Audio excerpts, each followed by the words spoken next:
This audiobook, How to Use Your Addictive Nature to Your Favour, is being read by myself, the author, Kieran Fitzsimons. I am not a professional narrator. However, I believe this book will be impactful being read by the author. How to Use Your Addictive Nature to Your Favour by Kieran Fitzsimons. Everyone has some degree of compulsiveness. Use yours to your advantage. As read from the back cover. As the title states, within you is more than enough power to propel you into your own greatness. However, some of life's challenges have roadblocked your journey of success. You may have set meaningful goals that you really want to achieve, but can't seem to complete because things keep getting in the way. You may have had a repetitive cycle of addictions and compulsive behaviors that you just can't seem to get on top of and feel like you need to re-engineer your mind. You may have suffered a life trauma from things that have happened in the past and you find yourself going back to the same old lifestyle that you really do want to break free of.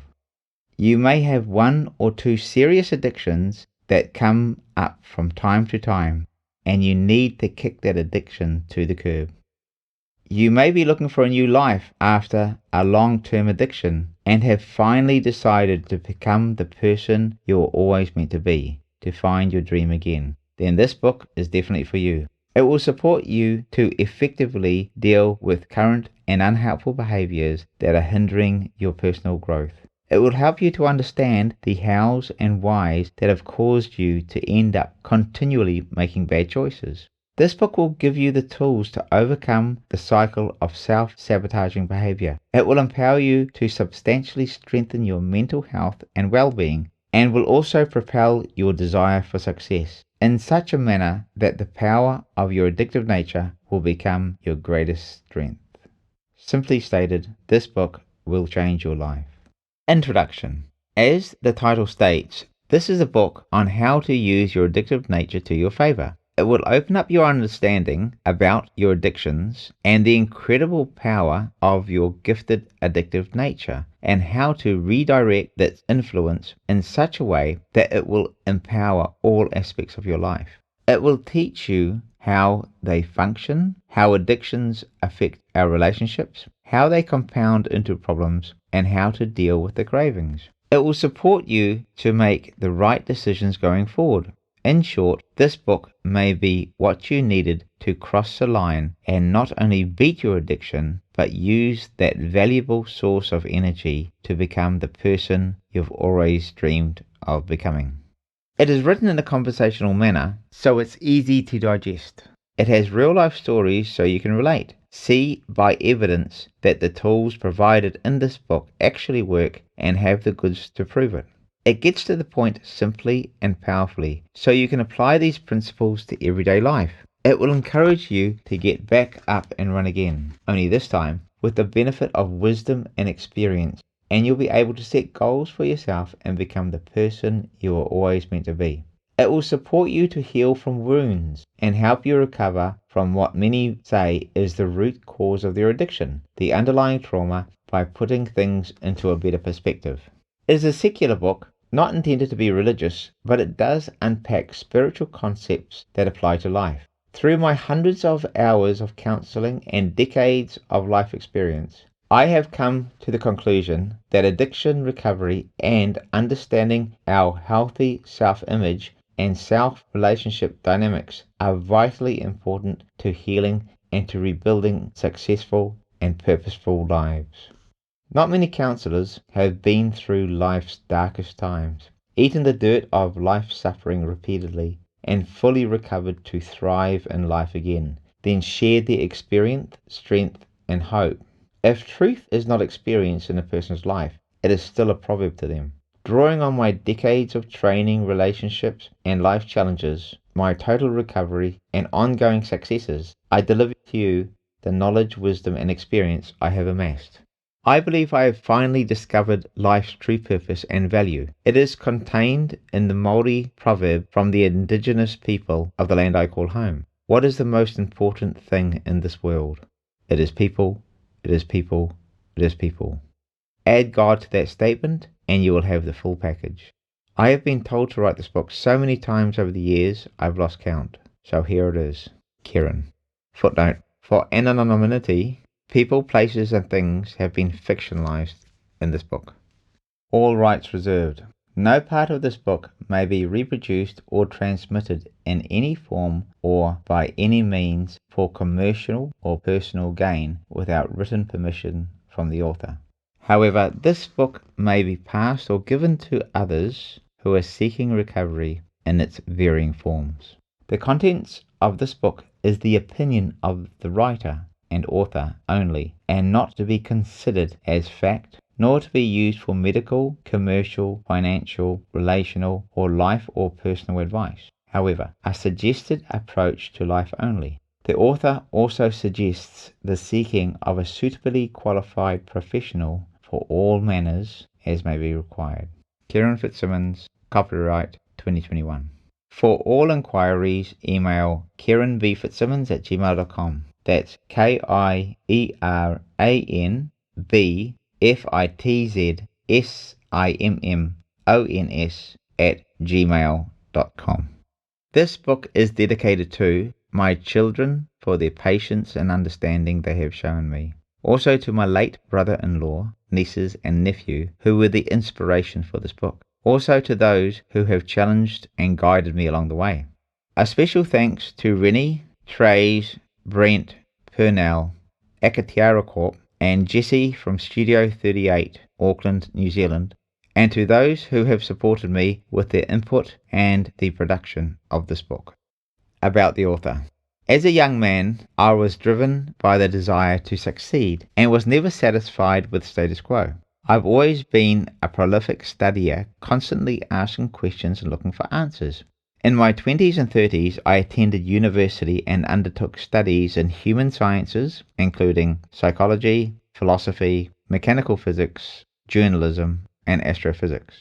Because I was always searching for my purpose in life, I also studied theology at a tertiary level full-time and gained certification in other areas of diverse spirituality. Before the age of 30, I had also been a millionaire twice, but lost all I had worked for. I repeated that scenario in the 2008 global financial crisis. But I set goals, got back to work, and succeeded again. I succeeded in business, but not in my personal life.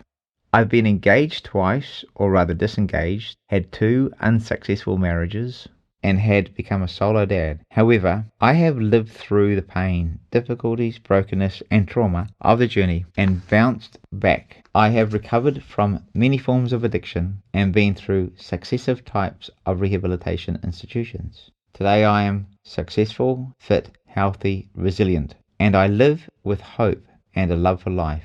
In short, I am living in my prime.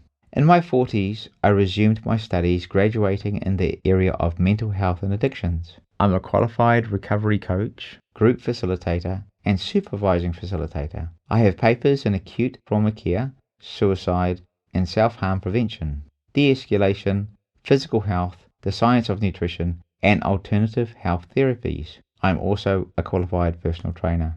I've always had the desire to help others. Through my personal journey and extensive studies, I have a wealth of knowledge and experience about the path to recovery and how to renew hope. I have mastered the art of using my addictive nature to my favor. This book took me decades, even generations, and I have to date 9 wonderful grandchildren. So my hope is that you do not have to go where I have been. I'm still surprised I survived it. My primary purpose in writing this book is to educate people through what I have learned, to enable others to recover and go on to live successful and complete lives, and to find their unique and individual purpose in life. Chapter 1. What is addiction? How did we arrive at a place of addiction? A place where we did not want to be. It was never anyone's plan to find themselves in a position where we were damaging ourselves physically, emotionally, and spiritually. A place of shame and reckless abandonment to everything we were meant to be. There is a quote that reads, "The best way to take control over a people and control them utterly is to take a little of their freedom at a time, to erode rights by 1,000 tiny, almost imperceptible reductions. In this way, the people will not see those rights and freedoms being removed until past the point at which these changes cannot be reversed. Adolf Hitler, Mein Kampf. When I researched this, I found that according to Reuters fact check, this quote was not attributable to Hitler's Nazism ideology. The author seems to be unknown. However, what I do subscribe to is the intention behind the quote. Imagine this quote as signed by addiction and then personalized to the individual. Let's read it again in that context.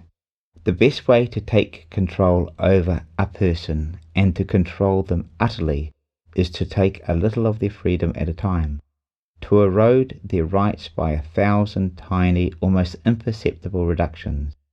In this way, that person will not see those rights and freedoms being removed until past the point at which those changes cannot be reversed. Addiction.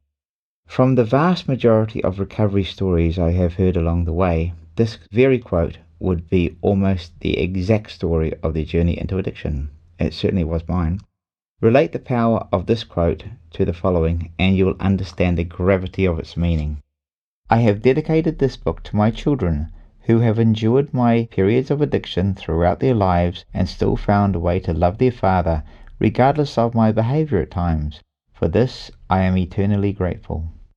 I am also grateful to my sister's children, as their uncle, because I was inspired with great urgency to write this book earlier this year, as I stood and watched the 30 to 40 minute process it took to turn off the life support system that was sustaining the life of my brother-in-law. My sister, his ex-wife, and his children stood around him as he breathed his last. He had suffered a stroke, which was associated with his heavy substance abuse in the days preceding his arrival to a hospital. When the doctors decided to remove his life support, some of his children literally collapsed on the floor, totally overcome with grief and distress. I instantly became vividly aware that the unbearable scene I was watching could very well have been me, with my children standing around me. Words cannot describe the sheer horror and anguish that was present in the room at that moment.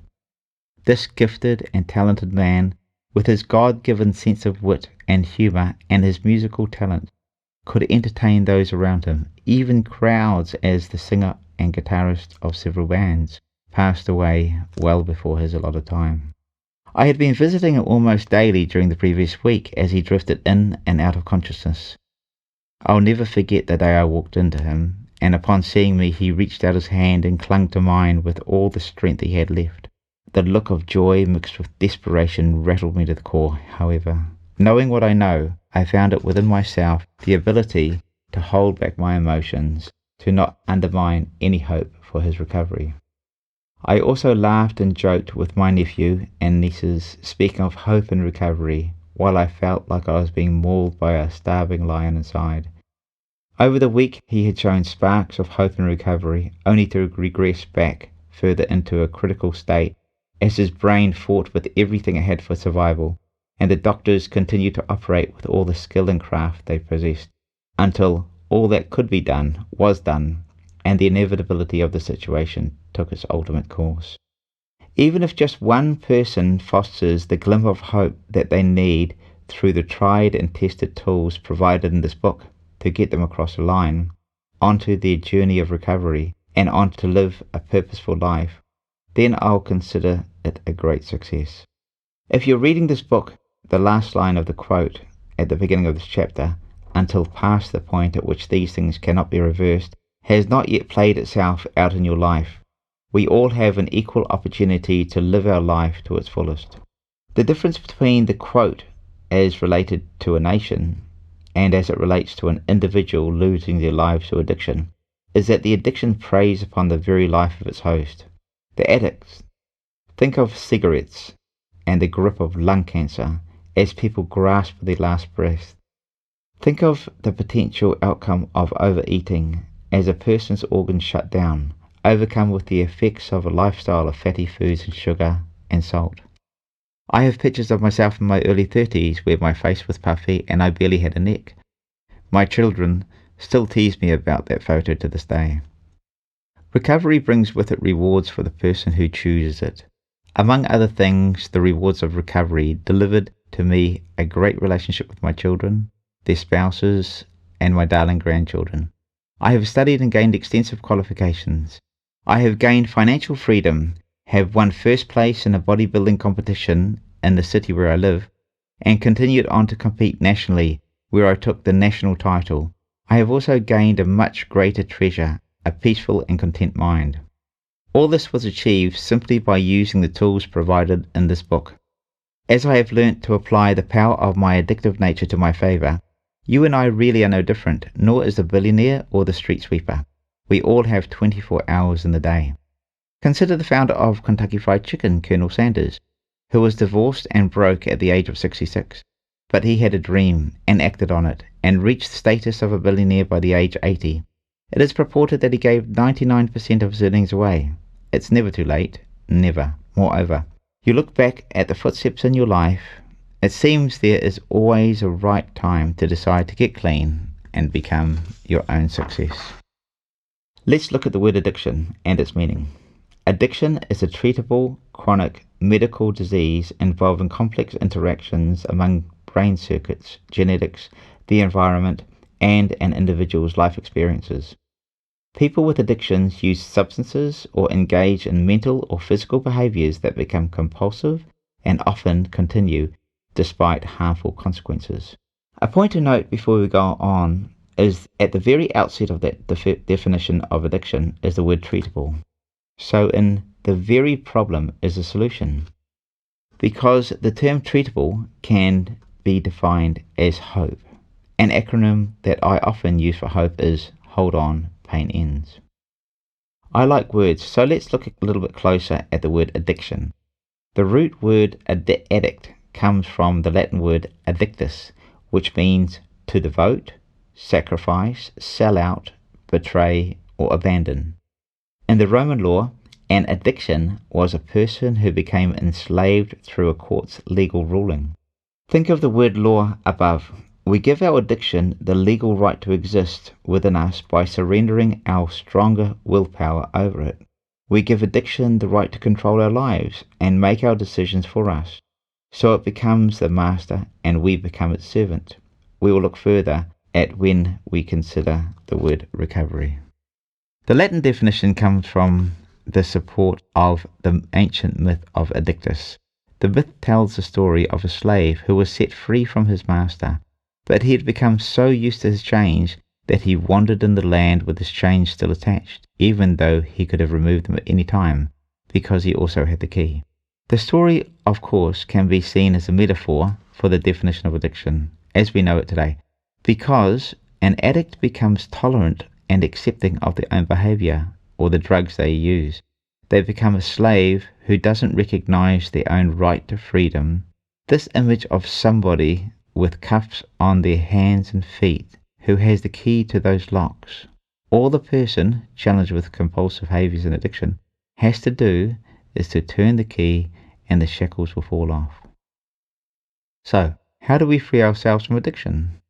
We enter recovery. The best definition I have ever heard of recovery is remembering who you are and using your strengths to become all you're meant to be. I'll say that again. Recovery is remembering who you are and using your strengths to become all that you are meant to be. Definitions of recovery are a return to health after illness, injury, misfortune. The act or process of becoming healthy after an illness or injury. The act of or process of recovering. The act or process of returning to a normal state after a period of difficulty. The return of something that has been lost or stolen. Now let's look at the word recovery. Let's look at how the word recovery evolved.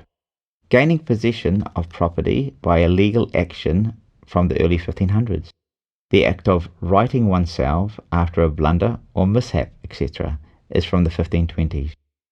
The general non-legal sense of act or power of regaining or retaking something lost or was taken away from the 1530s, and the restoration from bad to good condition from the 1580s. The point I am making here is that as we remember who we are, we will realize what we have lost, or what has been taken or stolen from us through being wrongfully enslaved to our addictions. We then reclaim what legally and rightfully belongs to us. Such things may include our relationship with our family, especially our children, and in my case, my grandchildren, our right to sobriety and a sound mind with clear, peaceful thinking that allows for good choices and healthy nutrition and sleeping habits. It's also finding and developing our purpose in life, which provides personal meaning and the ability to move on to achieving our goals. It's the healthy and hygienic body we can have. It's a place to call home in a relational community where we find our fit and have a sense of belonging. It is also prosperity and resources which everyone has a birthright to. This list is not exhaustive. You may add the likes of spiritual contentment, rediscovery of your creativity, your journey towards knowledge and truth, finding confidence in yourself and in your future, and so on. The theme of this book is not so much about giving up our addiction. It's about harnessing the incredible power of our unique addictive nature, then expressing those learned tools and behaviors in such a manner that they'll become the driving force in our life to propel each of us to reach our highest potential. The point is, we actually do not have to change who we are. We are who we are. We keep our personality. We simply redirect this powerful personality we possess and apply it towards our gifts and strength rather than our weaknesses. It sounds oversimplified, but it isn't. Inside us, we all have this need for our success. So we just rediscover it, make it our focus, and that's where the magic happens. We may think it is the compulsive behavior or our choice of substance that is creating the addiction. However, it may not be that. It may be just our personality. Consider during the Vietnam War, 70% of the soldiers were using heroin. At the end of the war, 95% of them just stopped, and only 5% became addicted to it. So was it the heroin or the personality that created the addiction? How about Grandma having hip replacement and being on morphine for an extended period of time? Did she leave hospital and return home as a grandma with a belt around her bicep and a needle in her arm, a junkie? No. It must be predominantly the personality rather than the substance or compulsive behavior that is the case, and the addiction is the symptom. Among other things, I am a qualified recovery coach, a recovery facilitator, an industry name for a teacher in a classroom setting, a supervising facilitator where I can train and supervise other facilitators. I have a very real empathy towards those suffering from the effects of addictions and mental health challenges, because I have been there myself, lived experience. When I have shared my experience, strength and hope, I have been continually told over the years that I need to put all this stuff into a book on recovery. So, here it is. Addiction has been described as a global humanitarian crisis and is one of the most stigmatized human conditions. Addiction can be described as not having control over doing, taking, or using something to the point where it is harmful to you. The main difference between us and animals is that humans are proactive and animals are reactive. By this I mean an animal will react to its environment, whereas generally a human will assess their environment and consider the best approach for survival and towards progress, and after rationalizing the situation will make the most effective choice. Then the individual arrives at a chosen outcome that will support their current belief about themselves. Often, for the compulsive, the best choice in the moment is instant gratification because the future seems to be obscure to them.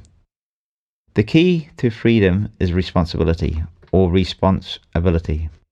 It is said that 5% of life is what happens to us, and 95% is how we respond to it. Addictions slowly and continuously reduce a person to their reactive position, i.e., their animalistic or carnal nature. It is then not how we respond to our environment, but how we react that enables our addiction. Our internal environment becomes the major driving force where we need to service our addiction or behavior, so we subconsciously create an external environment that will support our current impulsive need. Our consciousness then becomes hijacked by our addictions, and we resort to survival mechanisms to support our addictions without regard for long-term implications or the destructive effects they are having on ourselves and others. Think of people like Harvey Weinstein and the Me Too movement. Do you think that he would have changed his predatory behavior had he known that he was eventually going to cost him his standing in the film industry, his respect, access to all his possessions, and that he may very well live the rest of his days locked up in a cell? I imagine so. I know this from my own experience. My chemical addiction lasted for about a decade, from my late 30s to my mid-40s.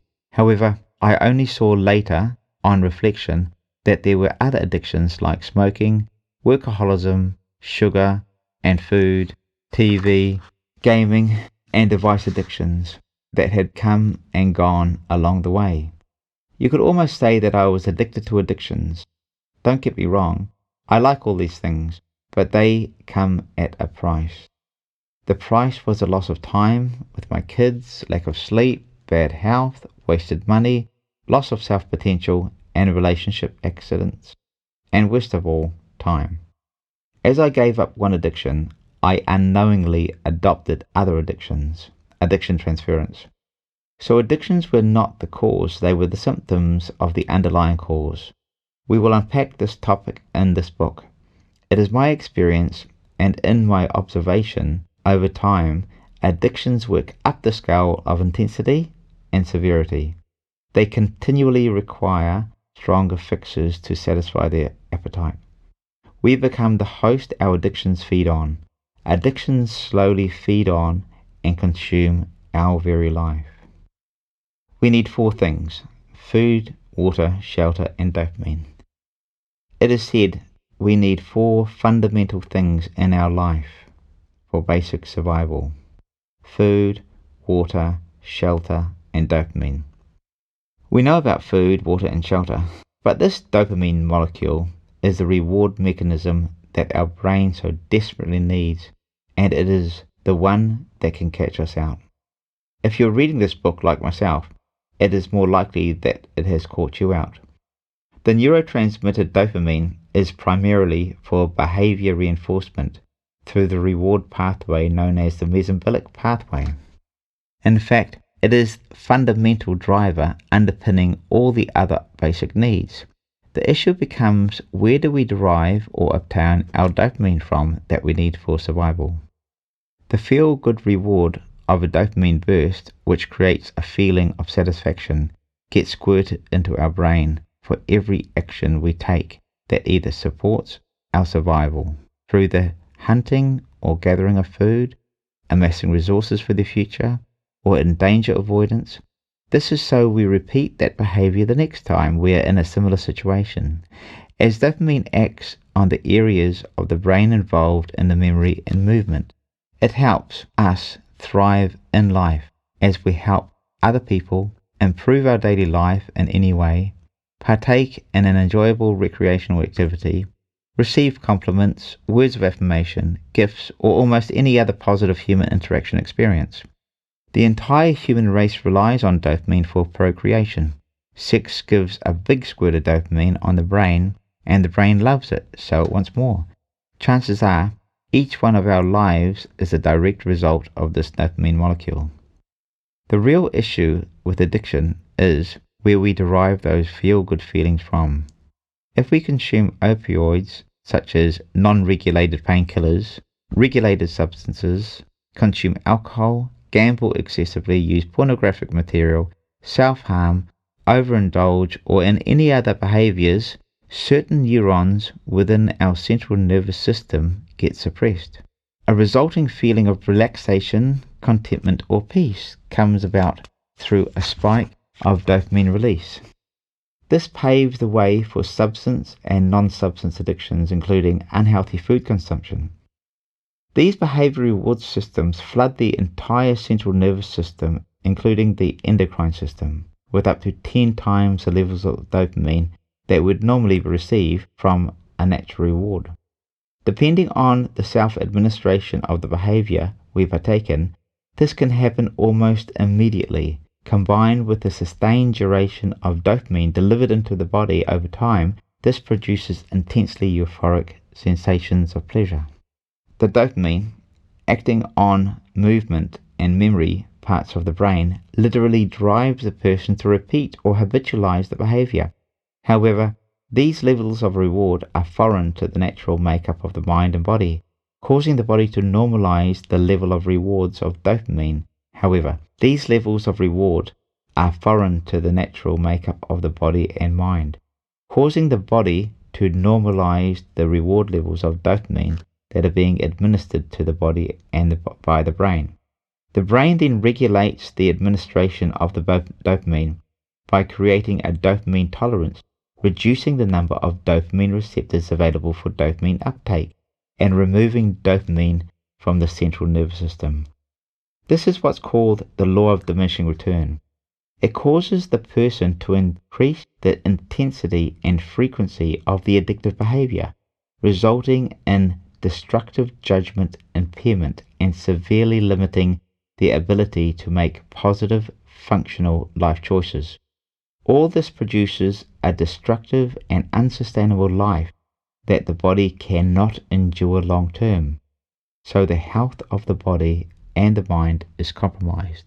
The law of diminishing return is a theory in economics that predicts that after some level of capacity is reached, adding an additional factor of production will actually result in smaller increases in output. The law of diminishing return is related to the concept of diminishing marginal utility. This means that the more we have of something, the less value we get from it. That is why, as addicts, we become tolerant to the level of use of something and need the next series of hits to be slightly bigger and stronger than the last ones, just to get the same buzz or dopamine hit. The end result will be self-destruction. An overdose means that once we have reached some optimal level of capacity utilization, the addition of any larger amounts of a factor of production will inevitably result in decreased per unit incremental returns, to the point where what the brain wants, the body cannot tolerate. This scenario is a unique way of explaining addiction, one that I haven't heard anywhere before. By reading about how this process of harmful addictive behaviors is being generated through the study and searching out knowledge and understanding, as I have, and you are too, becoming part of a worldwide pool of awakened recovering addicts. If the way we get satisfaction originates from people, places and things that are harmful either to ourselves or to another person, our internal navigation system is being hijacked. The end result is a breakdown of our lives through dysfunction, failure, depressed feelings, unhappiness, a loss of hope, and most importantly, unrealized potential. The richest place on earth is the graveyard, where all those unrealized inventions and dreams have been buried.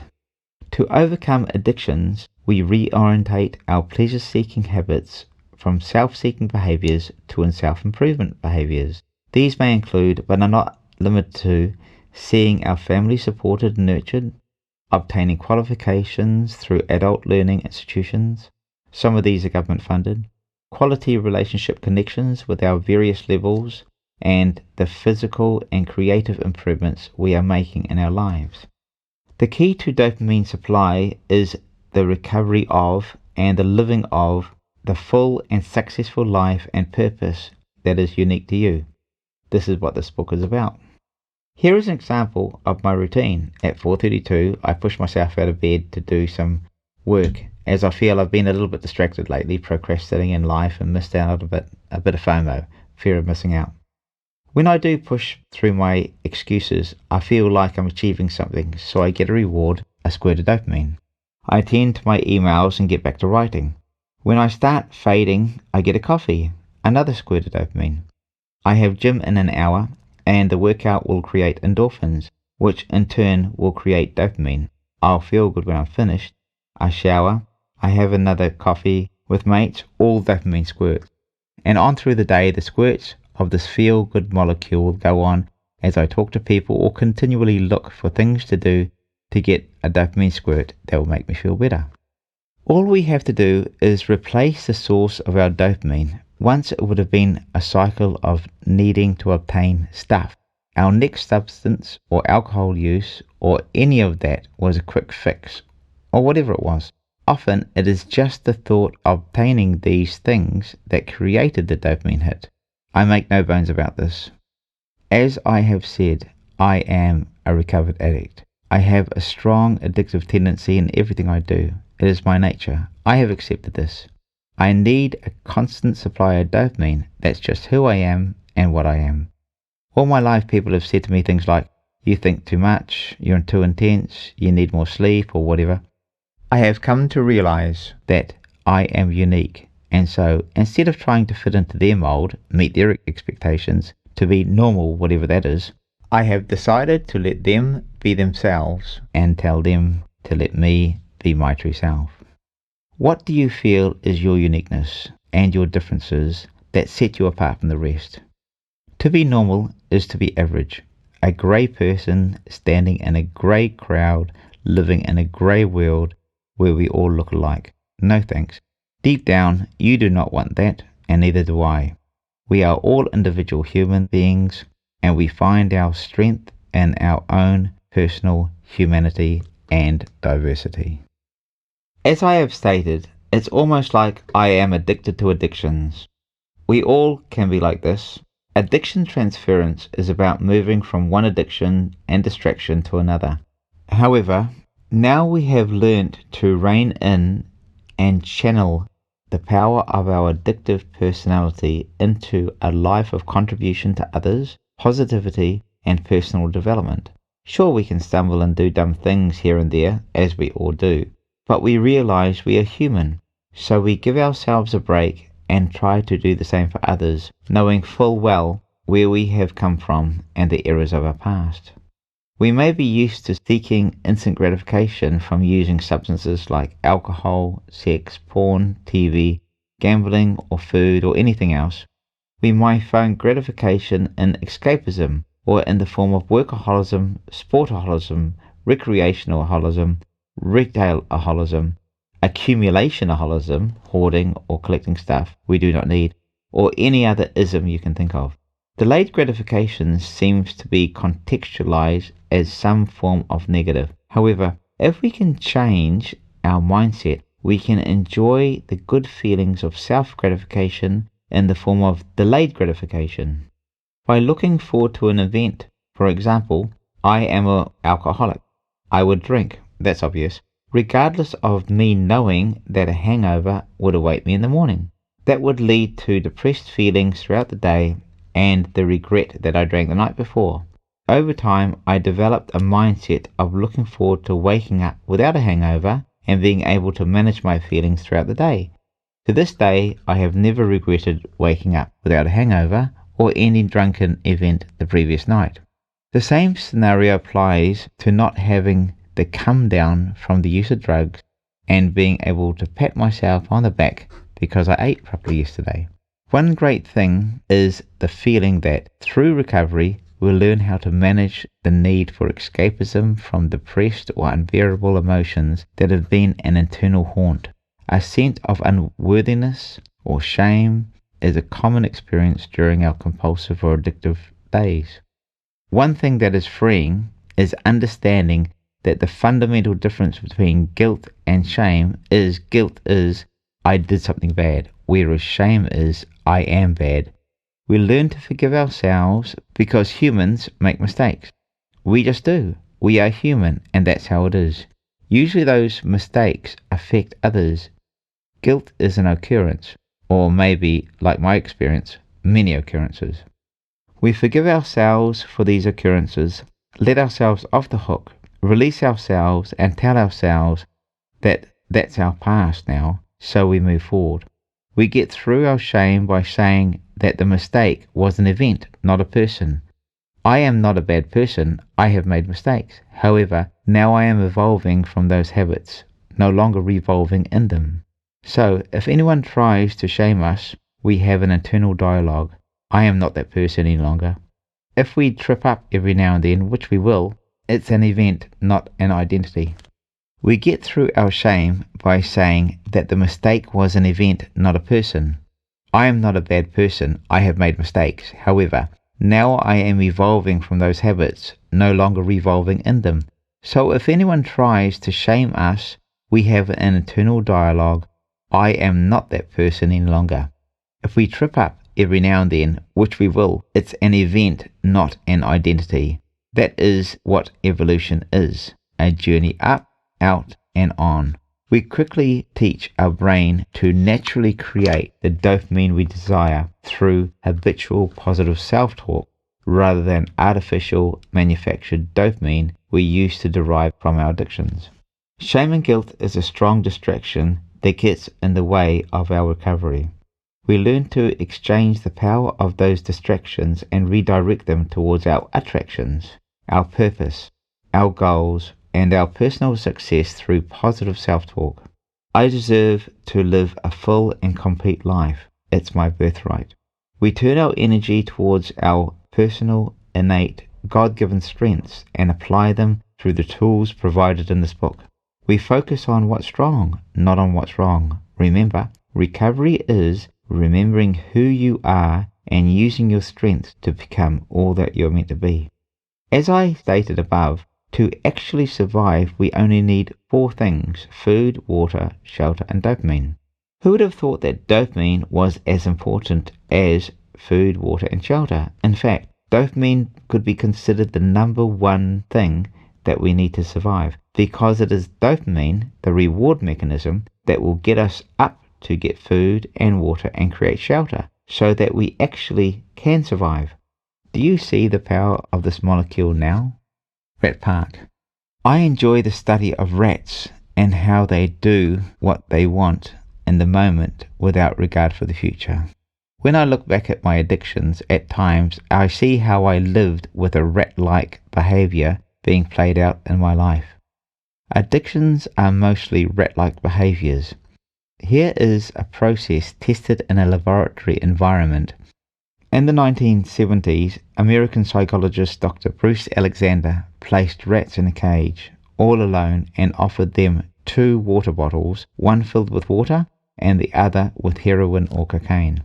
The rats would repetitively drink from the drug-laced bottles until they all overdosed and died.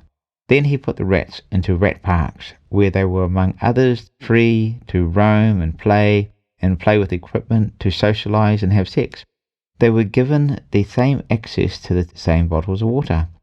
When living in this rat park, remarkably, they referred to the plain water, even though they did not drink from the drug-filled bottle. They did intermittently, but not obsessively, and they never overdosed. The healthy social community beat the power of the drugs. As this book is not so much about abstaining from addictive behaviors, but rather the redirection and distribution of their incredible willpower as an addict possesses towards realizing their potential, just saying no to addictions is basically naive, short-sighted, and ineffective as an option. This is why the dilemma of alcohol and substance use disorders has, along with gambling and other related addictions, become one of the most dominant societal dilemmas we face in the 21st century. The question becomes, what do we need to put in our cage that draws our attention away from things that we know are not good for us? So it becomes not about resisting those negative behaviors, but replacing them with positive behaviors. Find the behaviors that work for you and the magic will happen. The anesthetized person can't feel suffering.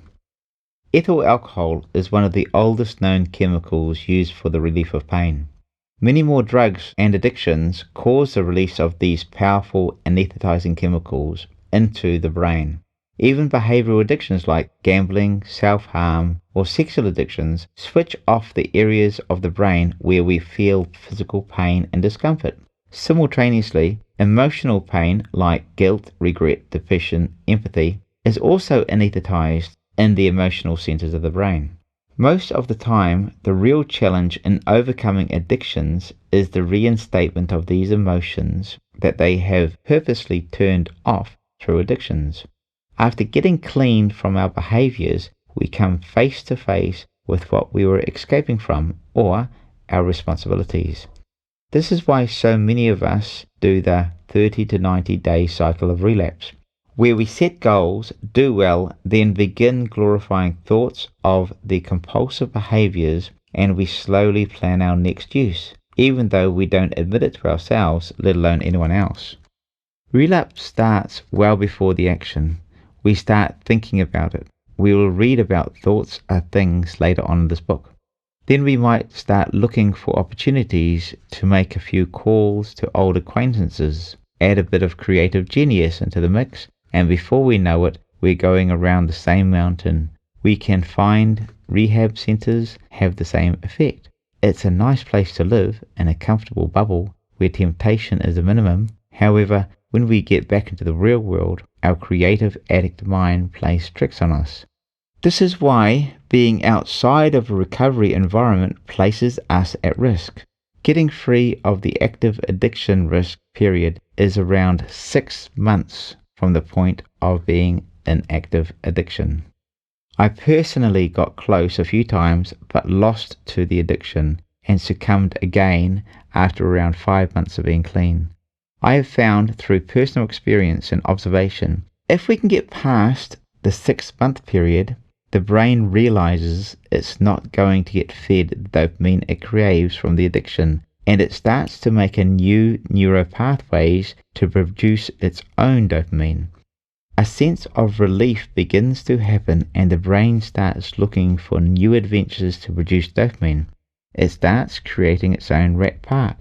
I remember this clearly. As the frontal lobe kicks in and begins to make goals to create a new life where we feel good feelings are derived from healthier choices like study, employment, saving money, family time, relationship interaction, and creativity, this is where the healing of trauma begins to take place and objective thinking and self-value begins to rebuild. The value of our clean time increases. We begin to pat ourselves on the back and aim for a year clean. Our addictive nature starts planning for the future as the rewiring of our brain happens and recovery becomes our addiction. From there on is the most powerful season in our life to make success our addiction and to have a powerful resolve to better our life. I never knew what all the old-timers who conquered their various addictions were talking about when they said, stay until the magic happens, until it happened for me. They meant stay clean until you get your breakthrough. When I was about 12 months clean, my brain simply lit up. It was like for the first time in years or in a decade I could clearly see. My brain had fixed itself and now was developed a new structure to produce its own dopamine and the other necessary chemicals to function properly without the need for compulsive behaviors and substances. The magic did happen. Not only this, but somehow my memory came back with a healthy cognition of how to interpret both good and bad and regretful thoughts so they could be placed in order, and I was able to respond to those thoughts in a healthy manner. This occurrence is not uncommon. It is available to everyone. We are well able to direct our powerful addictive nature to our favor to create a life beyond our imagination. Focus versus fixation. Addiction is basically a fixation on a behavior or substance which derives the need for more. Gaming is such a great illustration for addiction. We need to get to the next level, especially with virtual contestants. The digital interaction is a powerful attraction.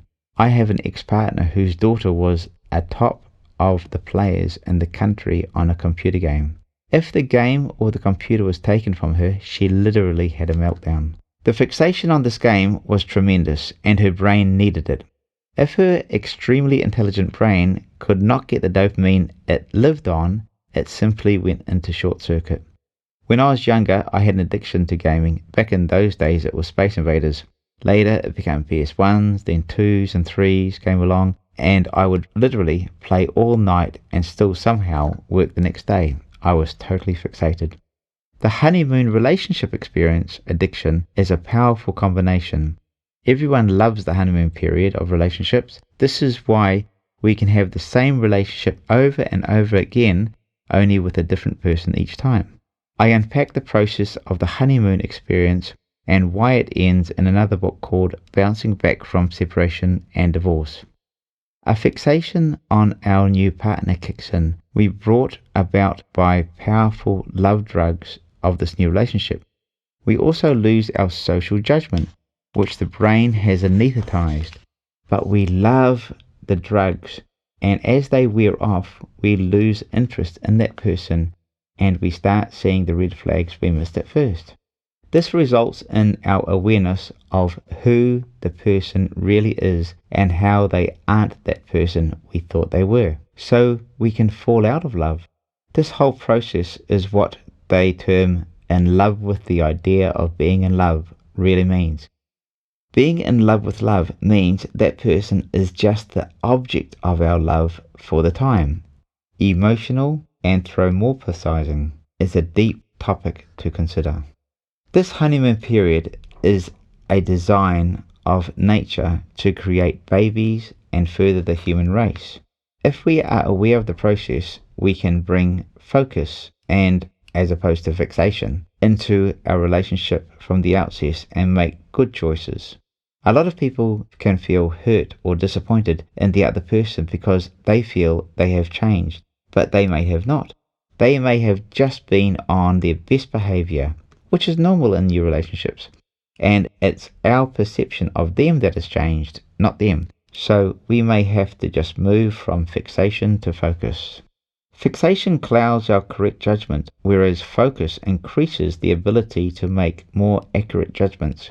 If I had learned this earlier in life, I definitely would have made better choices on a whole host of life issues.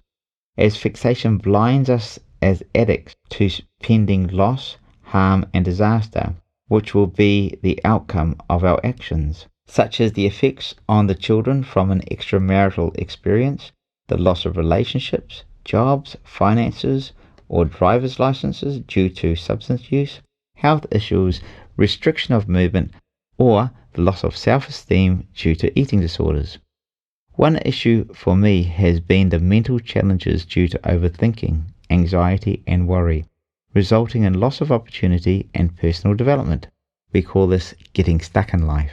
Often it is after the fact that focus kicks in and we can see the outcome of our incorrect decisions and choices. From now on, we can consider the outcome of every choice we make through focus. We use past experience and knowledge to predict our future. We play the long game and get what we really want out of life by making good choices in the present. Confirmation bias. Lastly, we will look at this interesting perspective called confirmation bias. This states that 94% of what we hear or take in, we use to confirm an already present disposition or belief. For example, I believe there is no God. I am an atheist. Therefore, when I hear something about God, I reject it or accept it to support my own belief. Let's say creation versus evolution. I will disagree with creation because I believe there is no God. I cannot even entertain a thought of creation as it does not support my view of atheism. Then enter topics like quantum physics, spirituality, or the origin of morality, and the atheist starts working hard to maintain their position. Even the famous atheist Richard Dawkins, the author of The God Delusion, struggles with these concepts, so he surmises an alien civilization might be responsible. Even granting Dawkins' alien civilization, for which we have less evidence for than we do for God's existence, that accounts for life on Earth today, it doesn't explain how life originated for the alien. At some point, it all gets a bit hard for us so we just switch off to enable us to maintain the support of our own bias. I'm not here to persuade anyone either way. The point is, once we have a belief, we will do the utmost anything to support that belief. If we believe we can't do something, we will produce any excuse to support that belief. A good friend of mine, who is quite intelligent and has been a wealthy business owner in the past, but has fallen on hard times, came to me to stay with me for a few nights recently. He picked up a book that was on my bench called How to Keep the Love You Find. Then he said to me, I need to read this, but I haven't read any books in ages like I used to because my eyes aren't very good anymore. I instantly roared with laughter and said to him, have you ever considered these glasses, like 1/3 of the world's population wear? Immediately he realized what he had just said. Yeah, I feel like I've given up on everything. He confirmed his own belief by making such a poor excuse. I do understand that's a difficult place to get out of. I have been there myself.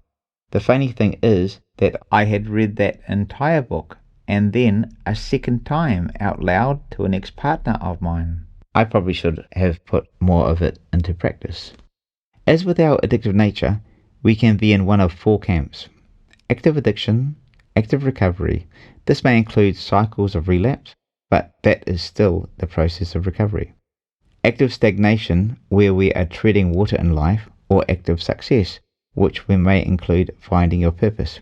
I attend a lot of meetings and talk to a lot of people being challenged with the symptoms of addiction, and a vast majority get stuck in the recovery or stagnation phase. As we have addictive natures, if we can use this powerful trait we have, apply it to our goals and purpose in life, and make success our confirmation bias, we'll read about this in Goals chapter. We will use 94% of the information we encounter, whether or good or bad, to support our view that we are worthy and entitled to live successful lives. We will then, by default, make the choices and take the actions necessary to make our life reflect that belief. In other words, we will become successful. There is a saying in the rooms, whatever it takes. This is the view that we will do whatever it takes to prevent us from relapsing. If we can spin the script, we will do whatever it takes to become our own personal success story by moral and correct means. Chapter 2. How did I get here and how do I change? Doing the things we don't want to do to get the things we want. Here is an interesting question for you to think about. What do you really want in your life? If you can answer that, you are well ahead of the pack. If you can't, that's okay, because just the mere fact you are reading this book means you are looking to find what you want in life, which again puts you in front of the pack as an inquirer into your true life's path. An article in the Washington Post states, according to just released data by Gallup poll, only 13% of employees are engaged in their jobs or emotionally invested in their work and focused on helping their organizations improve. This means that worldwide, approximately just under 1 person in 8 actually enjoys their job, the thing we do most, which is not a good sign for humanity in my view. To put it another way, 7 out of 8 people are not working on their true calling. Therefore, we could say that they do not actually have or are not correctly engaged in their target in life. So they are operating outside their life's purpose. If we drill down to a true life's purpose, the numbers will actually be a lot less. For example, the UK Sun newspaper had an article stating that a staggering 9 out of 10 young Brits believe their life lacks purpose. According to a new study, you could probably take these statistics as international data across the Western world. Once we have defined our life's purpose, we can set goals around that purpose, which we will unpack in the goals chapter later on in this book. Then all we have to do is manage and control our thoughts along the way. Why only our thoughts? Our thoughts work in a forward trajectory. They are the forward arrow in our life.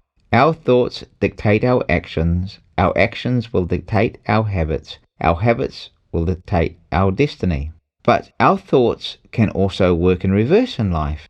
So, if we can master our thoughts, we can adopt new beliefs and thus alter our personality or even our nature.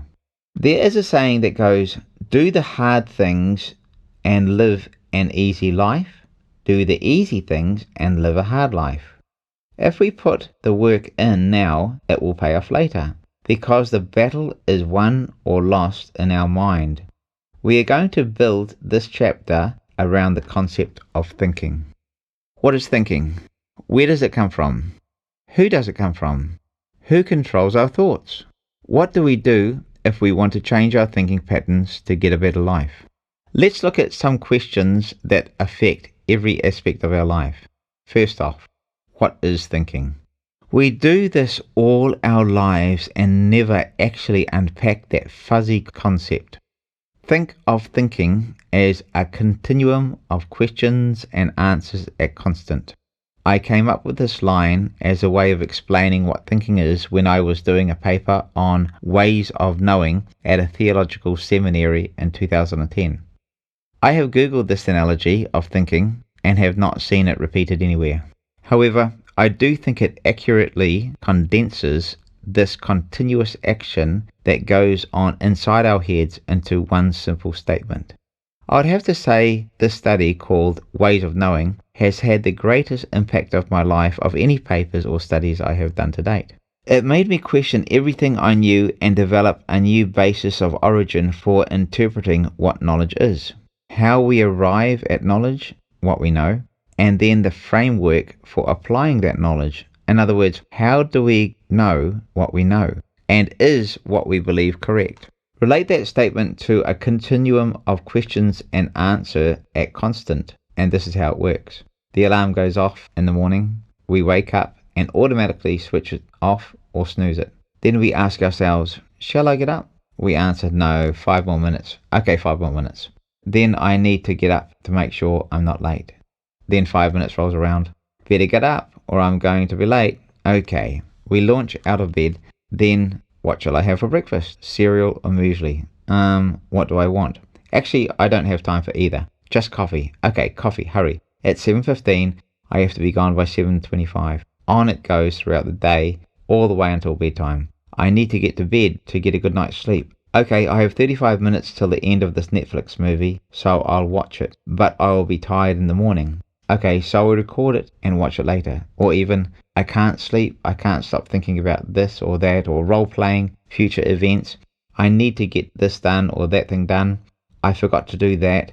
What if this happens? Or we rehash past events. I should have, or I could have, or I would have, if I had my time again, until we eventually fall off to sleep. We dream, thinking in our sleep, then we wake up and start the process all over again.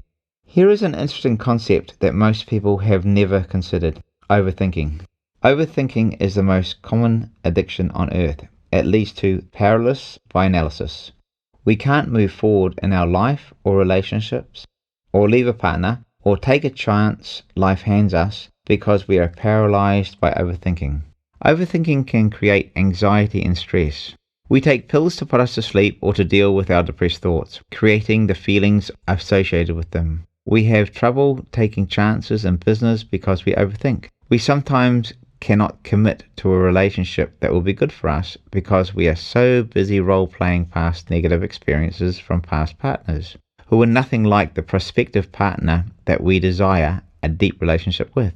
We can even somehow make it their fault so we don't have to face our own shortcomings. Sometimes our mind just seems to trap us. So trying to commit to this new relationship is like chasing a bus we were late for. Remember, ways of knowing above. How do we know what we know? I have sat with people who sit there straight-faced and say they have no addictions at all, but who say they cannot sleep because of anxiety due to the fact that they can't turn their brain off. They may be on medication for depression because their mind assaults them with an internal negative thinking. This has been my experience. Will they admit they have an addictive habit in their thinking? Oh no, they would not lower themselves to that level. They overthink too much, too often. It took me years to come to terms with the fact that I was actually an addict. Often, the first step to restoration is realization. How we overcome these challenges is to first see the truth of the current situation for what it really is, in its uniqueness, and approach the situation with pros and cons we learn about in the goals chapter. Then we can identify the best way forward with the least risks. The risks will have costs associated with them. If something unfortunate does happen, we have a plan in place to mitigate that risk with prevention strategies.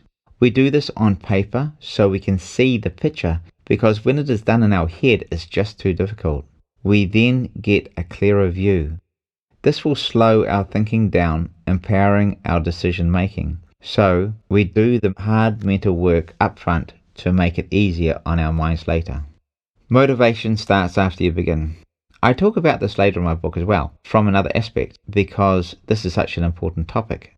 Change. We are never going to feel like it. It's not often I actually feel like going to the gym or going for a run, but once I'm doing it, I feel great, and when I'm finished, I feel great. If we can consider how we will feel after a workout or activity, or just start, our internal reward system will play this scenario forward to the expectation of how good it feels during and after the activity has been completed. I talk about how to get started in the 2-minute rule later on in this book also, and we apply that rule here. We muster up just enough energy to get started, and then the motivation kicks in and we are away. The endorphins start flooding our endocrine system, the body has woken up, and we are away and laughing. Not many people feel like work on Monday. However, everyone loves payday. Here comes change. There is a verse in the Bible that describes this well, which says, multitudes, multitudes in the valley of decision, for the day of Yahweh is near, in the valley of decision. Joel 3:14. In ancient times, written language was presented by pictures, a bit like hieroglyphics, where words were a series of pictures to convey meaning. This amazing verse is represented by 2 sticks, meaning 2 walking crutches. It's like a crutch where we lean in one direction and use our good leg for strength to push us in the direction we are going with. Then, with the other leg, we rely on hope and faith to carry us just far enough so we can get the next step.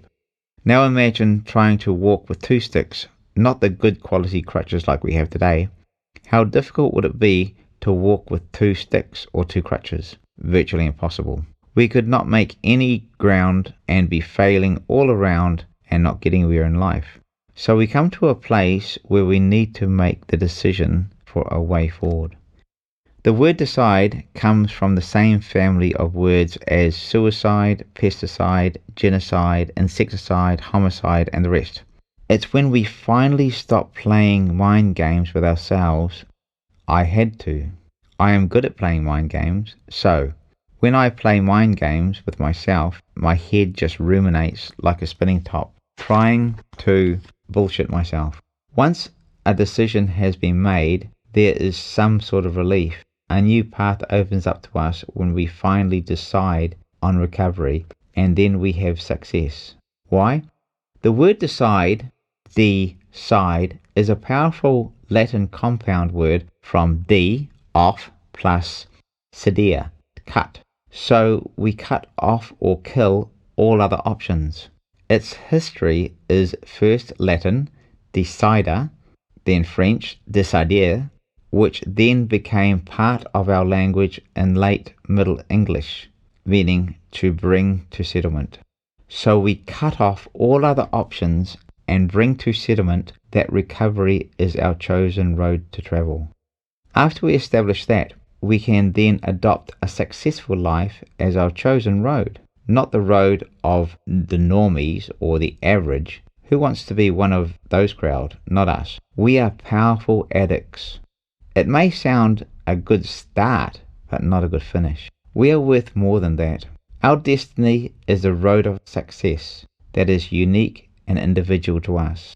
And how we get there is to use our intense, innate, addictive nature to our favour.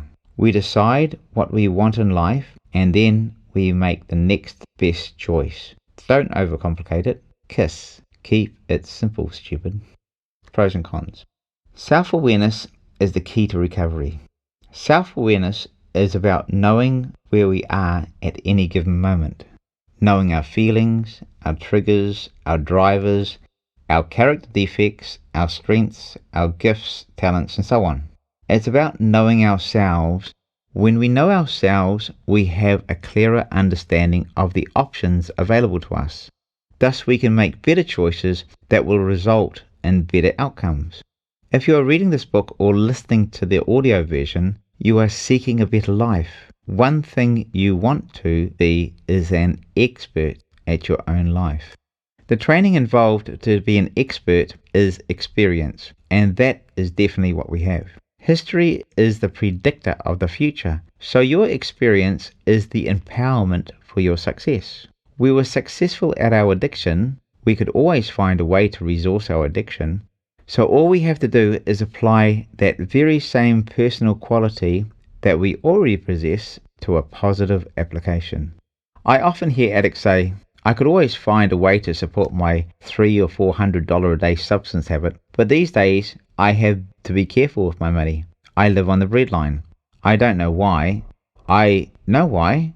They stopped at recovery and didn't move on to success. They have only done half the job, although the most important half. Carved into stone at the entrance at Apollo's temple in Delphi, according to legend, were the words, "Know thyself." Consider that. A lifelong journey of self-discovery summed up in 2 words. We hear that advice so often from people that it astounds us. We ask, how do I do that? And we get answers like, well, know who you are, or know your roots, which is often just leaves us with the same question asked in a different way. So let's have a look at that question to see if we can get some how-tos on knowing ourselves, like doing a 6-month university degree paper on ourselves.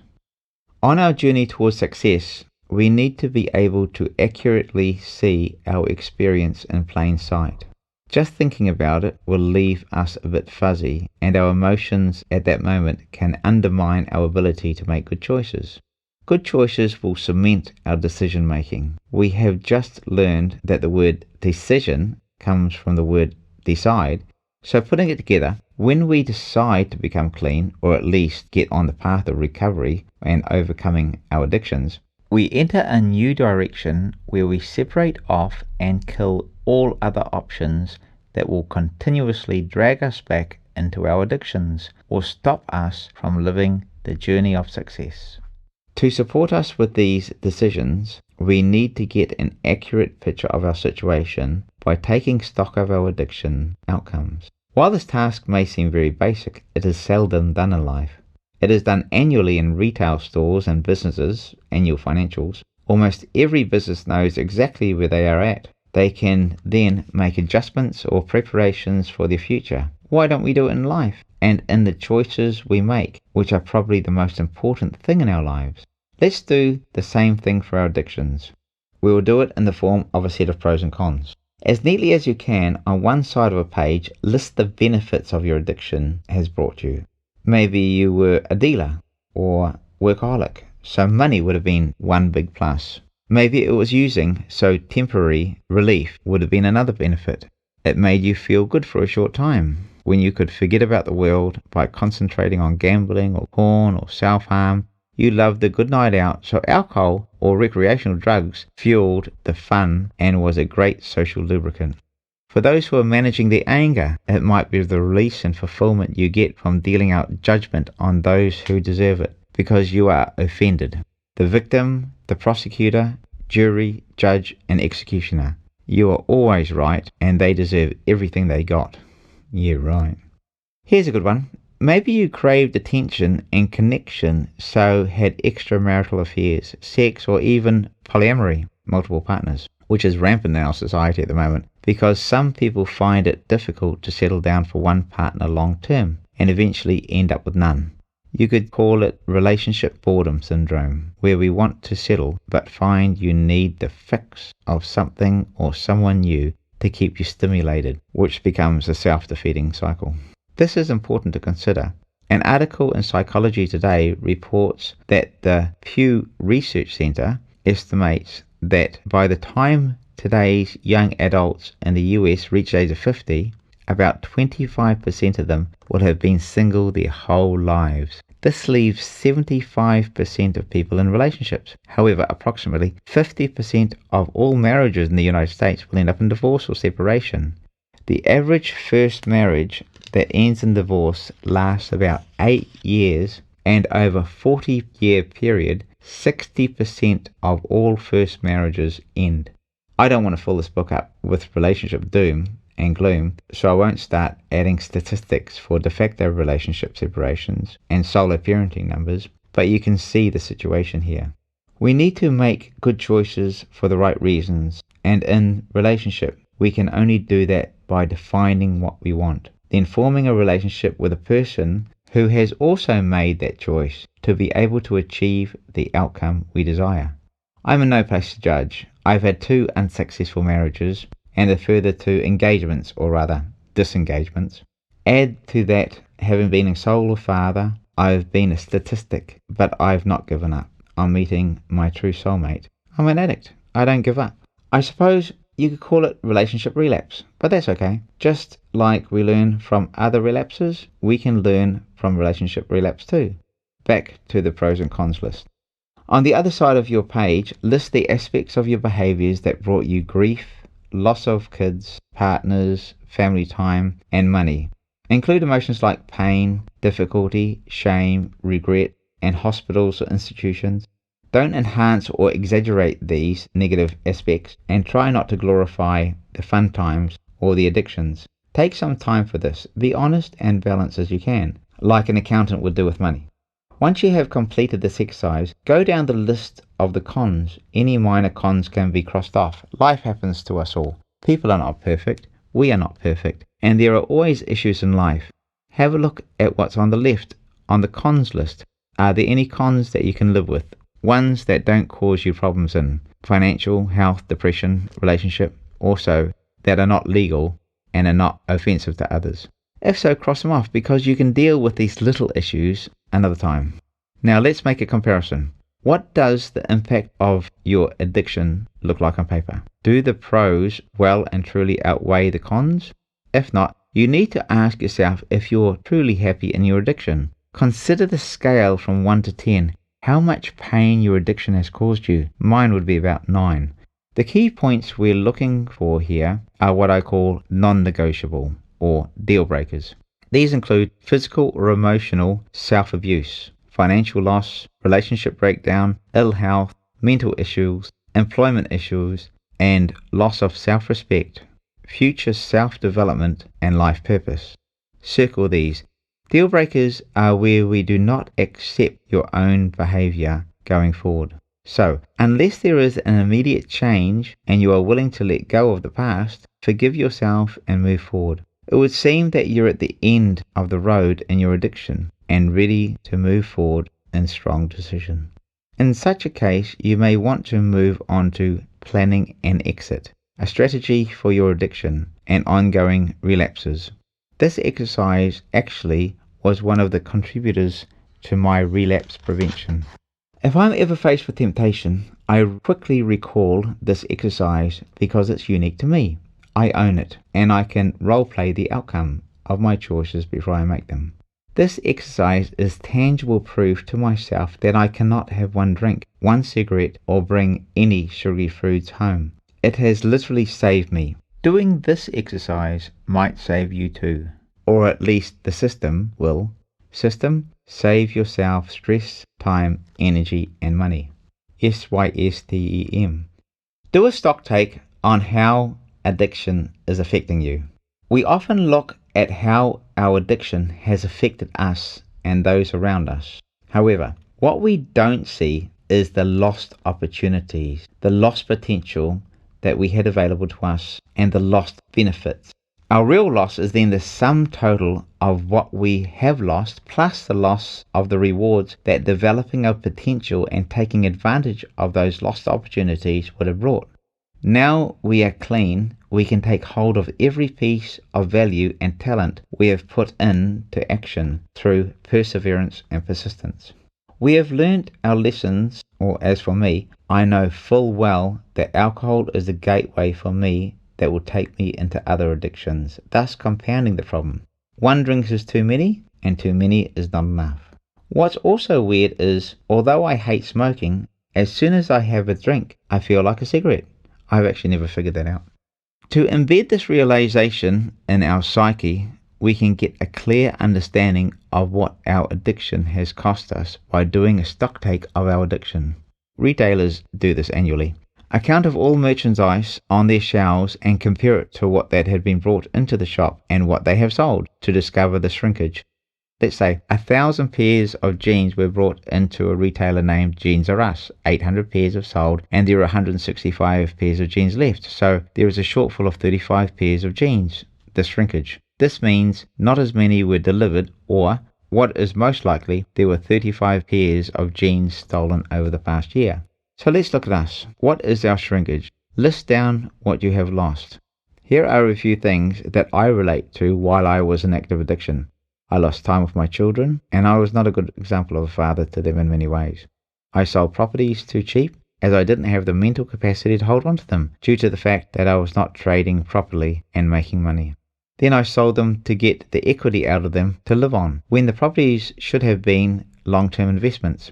I quit good-paying jobs, created chaos with my siblings, sent emails when I was drunk, called people drunk, lost quality friendships. I proposed to a girl drunk and ended up in a rebound marriage, marrying her to go with the flow instead of making clear and sound sober choices. So I ended up getting divorced. I wasted money, broke the law and got my car impounded. Another time I drove off an 8.5 meter cliff alone in my daughter's car in my own shared driveway. That put me in hospital. I spent many weekends away using. I tripped and fell off a balcony 2.5 stories in the air onto a concrete driveway, broke all my ribs and blew out my elbows, and needed months of hand and wrist rehabilitation to get the function back into it. I've been hospitalized due to overdose and rehabs. I had a stroke and have, in fact, the scar a stroke leaves in my brain. The list goes on. Honestly, it would be funny if it wasn't true. Most of these times were when I had been 2 or 3 or even 6 months clean and then binged. I honestly do not know how I survived, or at least how I haven't ended up in a wheelchair. Maybe you think you're not bad. However, a completely wasted life far outweighs making mistakes and then coming back and fulfilling your life's purpose. What would it be like to lay on your deathbed realizing you never sang the song of your life that was written in your heart? I borrow that concept from Sarah J. Dyer, daughter of Dr. Wayne Dyer, author and teacher. Don't die with music unsung in your heart. Don't die with your music still in you. Dr. Wayne Dyer had his own challenges with alcohol. I have listened to and read most of his work. The question is, what is worse, to fail and then come back and succeed, or to never finish the race? It is difficult facing the truth, but we know that the truth will set you free. No one has to see this writing of yours, and you can burn it after you're finished. List out all your losses and mistakes, trying to be honest as you can. Hold back nothing. Spend a few days on it and add it to your list. It's amazing how we forget things on purpose. The brain is designed to do that. However, I have found a great power in owning my own shit. It stops me from repeating it. Keep this list in a safe place where no one else can get hold of it and possibly use it against you. Once you feel like you've taken stock of your addiction, you can see the shrinkage that has occurred in your life. That was an eye-opener for me. I did this exercise in my final rehab. I had never heard about doing the stocktake before, but it's become a salvation tool for my life. A quick look at binary thinking. I'd like to reframe a view that we have been taught throughout our lives called binary thinking. Binary thinking is thinking from a perspective of good and bad, up and down, right and wrong, etc. Think how computers work. It is a 1 or it is a 0. We call it binary thinking, binary taxonomy. A bit like a multi-choice question in an exam with yes or no answer. But the question is not yes or no question. We can end up in an internal fight between white and black. But this is really not how our brain works in one-day life. We work with reason, a how-to or why sort of reasoning pattern from which we end up with a decision. So we get stuck and have trouble going forward in life, or in many cases going with the flow because we cannot or will not decide. Through setting clear goals and life purpose, we will build up a mental image of where we want to be in life. Good relationships, healthy content, a peaceful mind, etc. So with this thinking, we can make choices in the here and now that will have an outcome of taking us away from our ideals or toward our ideals. We can call this consequential thinking. We ask ourselves at the point of decision, what do I want and where might this end up?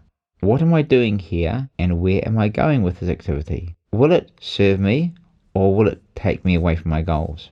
Later on in this book, we look further into the basketball player analogy and how the brain works. It's just like that. One hand is bouncing the ball as it has to, and the other ball is balancing the body, negotiating the path between the other players to get the ball into the hoop. That's our goal, to win in life in a moral and ethical manner to help others along the way. Now, let's look at triggers. Triggers.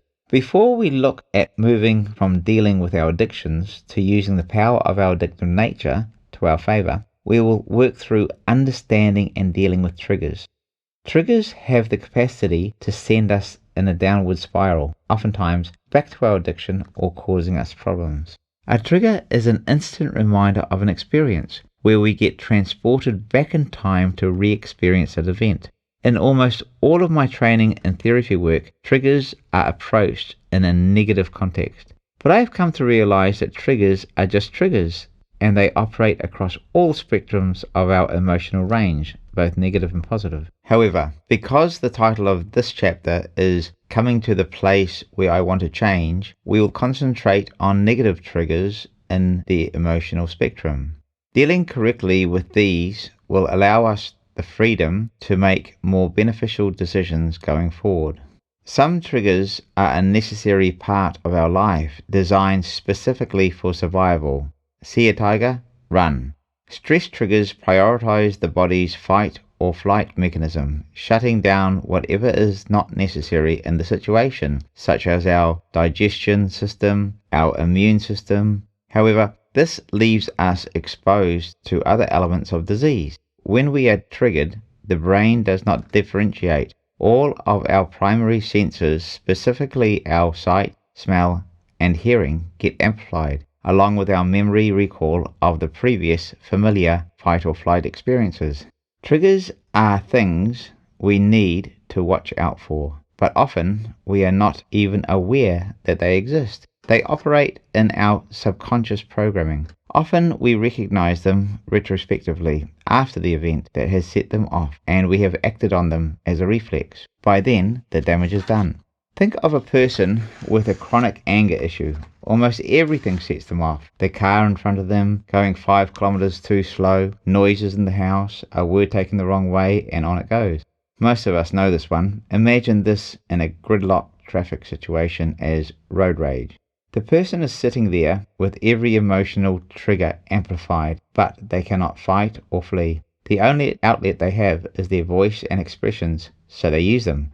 For those challenged with depressed feelings or anxiety, a person may say something and we're taken back to that event in the past or re-experience that event that has caused us sadness, anxiety, or self-consciousness. While under stress or in tempting situations, the fuel and the match are ever present. One strike of the match and it's all on.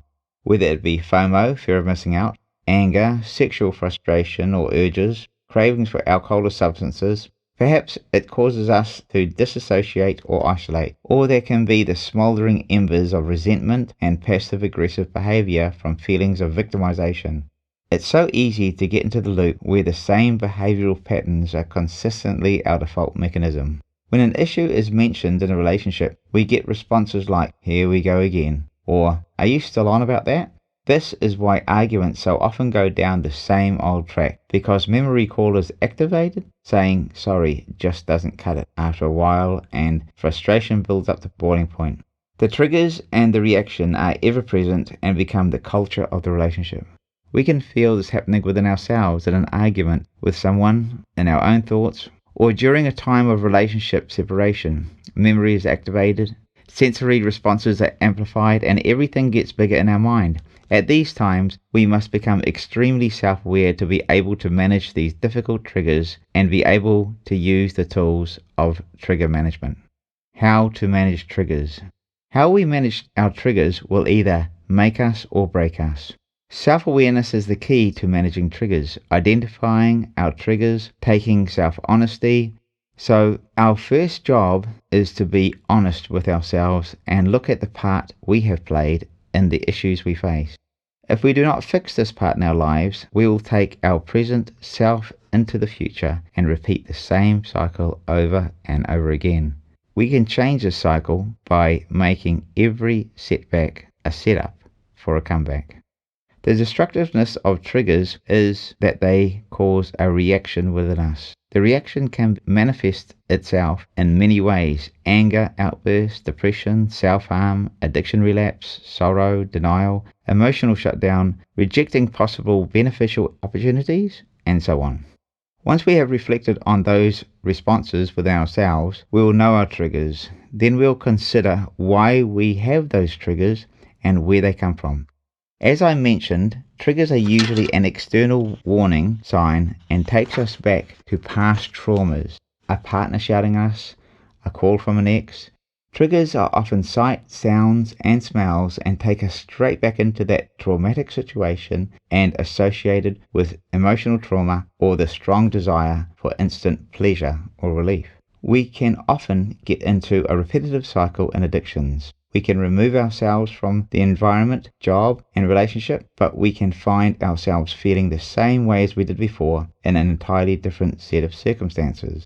This scenario is called transference. It is where the behavioral patterns mirror the behavioral patterns of our previous environment and cause us to experience an emotional recall based on the past and to expect the same outcome. As has been stated, this happens on a subconscious level. That's why being self-aware is so important. Investor Warren Buffett explained this as confirmation bias when he said, "What the human being is best at doing is interpreting all new information so that their prior conclusions remain intact. We try to rationalize it with logic, but as we know, emotions are more powerful than logic. Emotions become our personality, and our personality becomes our reality. Our personal reality gets expressed in the world and becomes our experience. And our experience is what we call our life. We have to develop a catch ourselves habit and leverage it so that just before we head down the wrong track, we apprehend ourselves. I have coined it minding the gap. Mind the gap. When I was in England, I was on the tube and heard a voice over a loudspeaker saying, "Mind the gap." It is probably the most well-known statement in England. The voice belonged to a man named Oswald Lawrence. Lawrence was an actor who never made it into the public eye. Here's the wonderful story behind it. Lawrence's wife, Margaret, was heartbroken after he died. She would sit at the train station during the day and listen to his voice to remind herself of him and to help her deal with the pain of her loss. This went on for 5 years. One day, she went to the train station and there was a different voice. She was heartbroken. Margaret told her story to the staff and asked if she could have a recording of her husband's voice. The staff felt emotional empathy for the situation and passed her story on to the team leaders, and up the chain of command it went. Not only did Margaret get the recording of Lawrence, but Lawrence's voice was also reinstated, so Lawrence lives on through his voice. I loved the story. Then it occurred to me that the most effective way to deal with triggers, which actually work, is that we must mind the gap. There is a gap between the trigger and the reaction. The trigger fires the gun and we'll feel that we must react quickly to save ourselves from the tiger. Because we perceive it as real, when it maybe not, So, the reaction is often just beyond the limits of our control. We may have a burst of anger at someone around us, blame someone, get mad at the kids, eat too much ice cream, or whatever. Afterwards, we reflect on the situation and we wish we had taken another approach. Now I have an extra half an hour on the treadmill, or make up with my partner, or apologize to a friend. I hate it. I hate saying sorry, damn it. I have become good at it though. There's always a lot of power in the occasional well-placed, well-thought, intentional apology with flowers and all the trimmings. It can really validate your partner, and making up can be well worth it. I just need to make sure I just don't do it all again. That's the hard part. Reducing stresses to triggers. With self-awareness, we can quickly catch ourselves when a trigger comes at us. We know ourselves because we have all had this repetitive cycle. A reaction to a harsh word said to us from an ex, for instance, from a craving. When we feel it coming, we see ourselves quickly and say to ourselves, this is not real. I'm not allowing you, my addiction, to take control of my emotions. You have no right in my life. I'm not giving you my energy today. While we may be affected by the statement, peer pressure, or an urge, we can see it for what it is, an attempt to trigger us, to set us off. Sometimes for their own gratification, sometimes for our own. We may want to believe it, or we want to believe our own nonsense. Like an energy thief, addictions are stealing your energy and leaving you feel drained. Don't give them that ammunition. The circumstance or trigger is evident, however, your reaction is your right. The addiction does not have the right to control you. When you realize this, you can reduce the trigger to a stressor by minding the gap. A stressor moves slowly or more slower than a trigger. The emotion takes longer and the gap gets bigger. Then as you continue to mind the gap between their action and your reaction, you can choose even better responses, ones that will take your power away from the addiction and disarm it entirely. Unless you are in a life-threatening situation, remember the saying, think fast, act slow. You could say, I no longer have feelings for it. I am moving in a different direction in my life now, away from it. I do not like it, and I do not believe it any longer. It no longer has the power over me. The better you get at this, those triggers that once sounded like a car accident become just like the sound of a passing car on a freeway. You barely notice them at all, and they fade into the background, all because you've learnt to mind the gap. Minding the gap has been an antidote for my addictions from cigarettes, alcohol, overeating and more. But this tool has also saved me from unprofitable, unnecessary arguments and continues to do so. Caveat: if a trigger situation involves a threat of physical violence to you or a third person, these tools do not apply. Protect yourself and get to the authorities immediately. This application can be applied throughout the whole of life, at work, in relationships, or with a compulsion, like an addiction. For example, the triggers for craving for alcohol, substances, gambling, eating disorders can be reduced to stresses with the tool of playing the outcome. Consider the consequences of your first drink, that an unnecessary snack, the small gamble, an idle look at porn, a little flirt with the opposite sex for fun. How do we respond to those harsh words, or whatever it might be? Just consider where it will take you. If you've been there before and you know the negative outcomes, you do not have to do any more research to find out that you cannot have the first drink, that first chip, or whatever your challenge might be. Wait for a while and watch the feelings of craving subside. Minding the gap works. This is not something out of a counseling manual. I know this from my own experience and the experience of others. Delay the gratification and look forward to waking up without a hangover. Resist that scoop of ice cream that you bought just for the kids. The temptation to gamble. Then pat yourself on the back and buy yourself something nice rather than making the house rich. You will thank yourself later every single time and build strong resistance to your addiction. Humiliation or humility. We can boil a lot down to base factors in life, down to simple statements. One is humility or humiliation. I have found in a lot of cases where I was strong-headed and would not look at any other perspective than my blinkers would allow. This was often my downfall.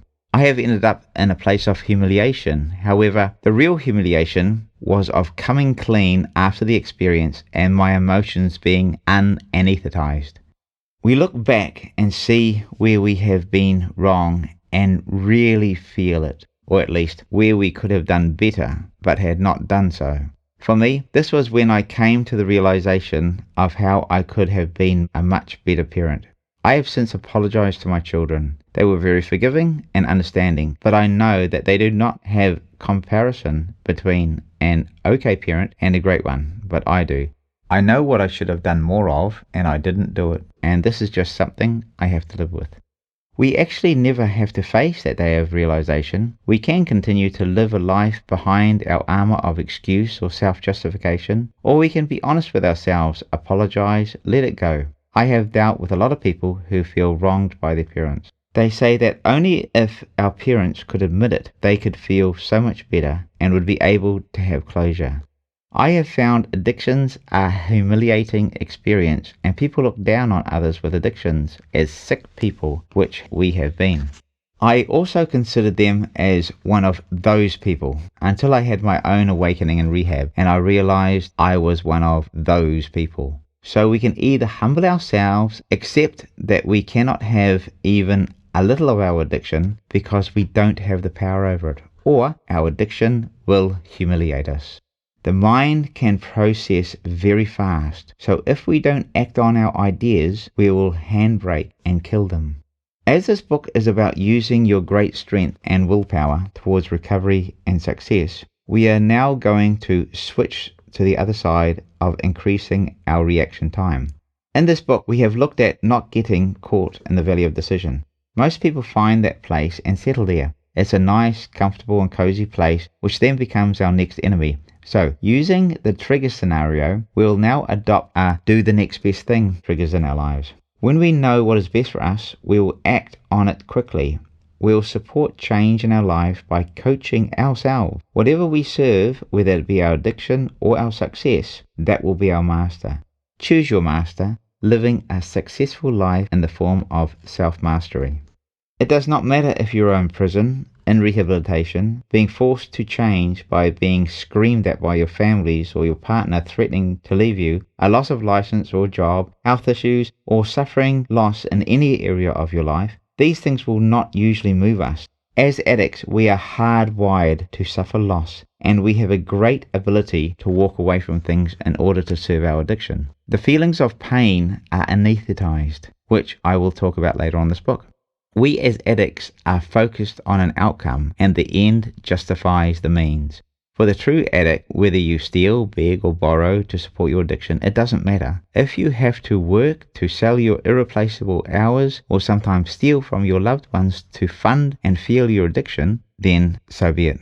We have acted on our urges in the past, so why do we procrastinate when we want to act on that which will move us toward our dream life? If we don't act on our good feelings, then our brain will reason our way out of them, handbrake the idea and kill it. Then we'll get an urge to go back to university or do adult learning to improve ourselves, to start looking for a better job, to change careers, improve our life in any way. We must act on it. Google the subjects that interest you and start feeding the feeling of success, or it will disappear. If we have the desire to save for a car or a house, we can write it out, make a plan, set a goal. We need to drop what we're doing if it is not really important. Pause Netflix, get off the phone or social media, and let your brain run down the creative track of preparing for your future. This will lock the goal into your powerful subconscious, where it can simmer away in our minds and come up with all sorts of strategies for how you can achieve these goals. The law of diminishing returns. In Chapter 3, we're going to have a look at the law of aggregation of marginal gains.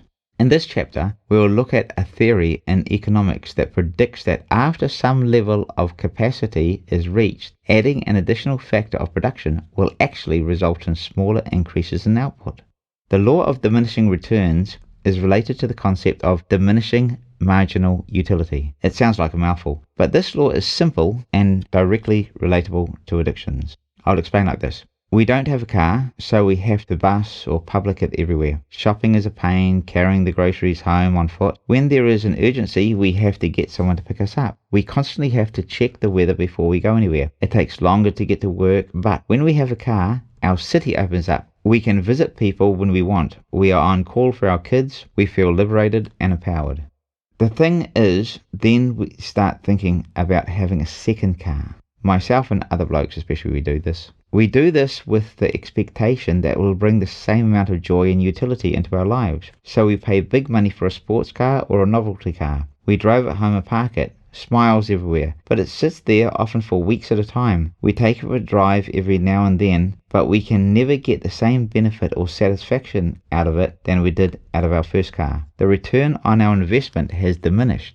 This applies for clothes too. We can have our favourite that we wear a lot, and the wardrobe is full of stuff we can't get rid of, but we don't use it either. The $40 we spent on an everyday wear has far more return than the $140 dress or jacket we bought that we have worn a couple of times, and it sits there losing fashion or value, or we grow out of it. The more we have of something, the less satisfaction we get from it. The return from the investment we made in it diminishes.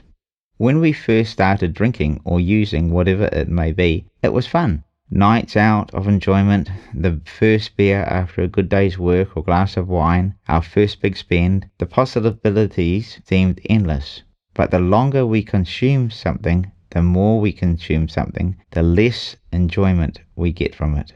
The first bite of pie is always better than the last. The desire for more eventually crosses a line where it was an enjoyment and brought something into our life. At some point, it started taking things away from our life. Remember the word system? It's such a great acronym for a path to success. But here's a more sobering application of that acronym. Save. The opposite of save is cost. What has our addiction cost us? Family, relationships, health, yourself. Addictions steal our identity away from us, our personal value, sometimes our freedom, health, and even shortens our life. Stress. The addiction brings stress into every area of our life, causing dysfunction on most levels. Time.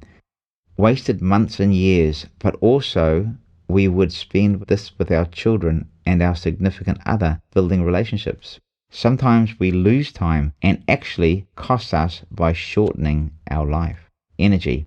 The amount of energy it takes to get well is huge. Then the relapses send us back around again. The effort we put into servicing our addiction and the emotional energy is taxing. Money.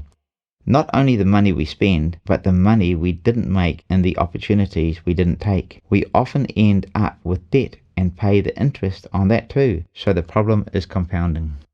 To finish this chapter, we can see from our own personal experience that coming to the place of change is just a place of realization. The understanding that serving our addictions is robbing us of our very life. It is challenging to apprehend our behavior. I know this well, but it is possible.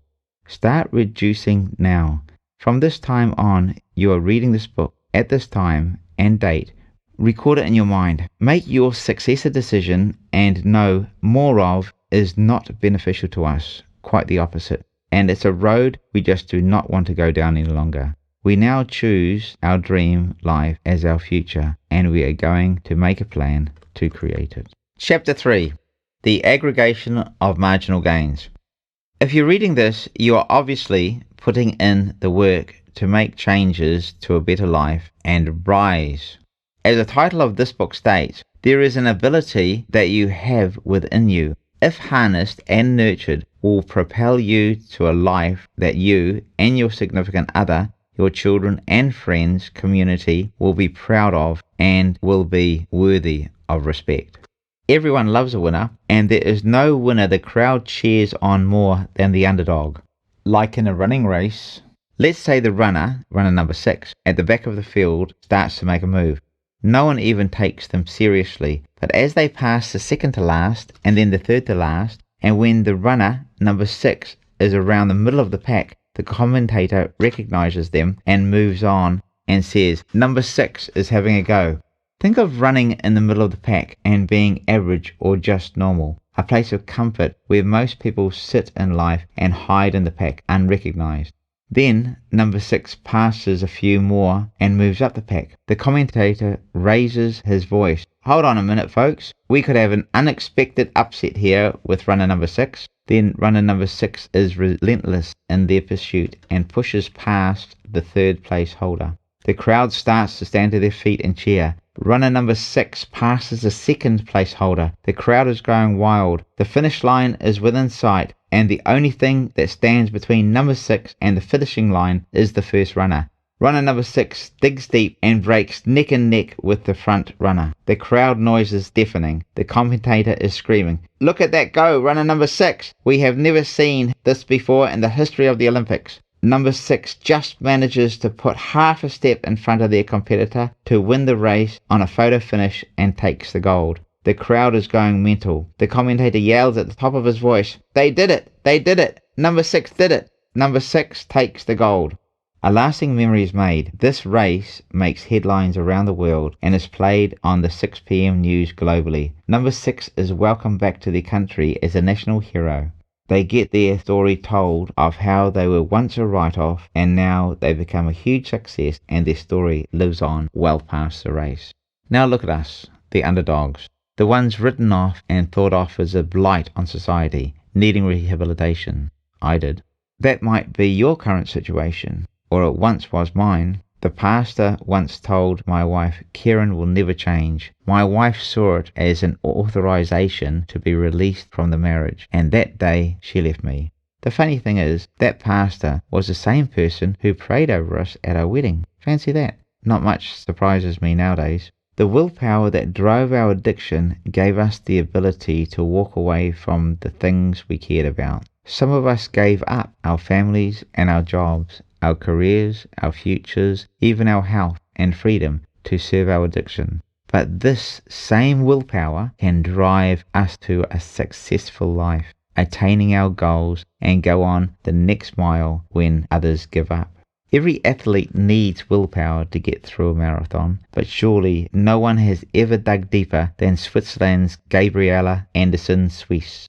In her first ever women's marathon at the 1984 Olympics, 14 minutes into the marathon, Joan Benoit began to pull away from the rest of the pack. She went on to win on a time of 2 hours, 24 minutes and 52 seconds. 20 minutes after Benoit finished, 39-year-old Anderson Swiss entered the Los Angeles Coliseum, suffering from exhaustion and dehydration. With temperatures hitting nearly 30 degrees Celsius, 86 degrees Fahrenheit. The conditions were very warm for running the full marathon distance of 26.2 miles.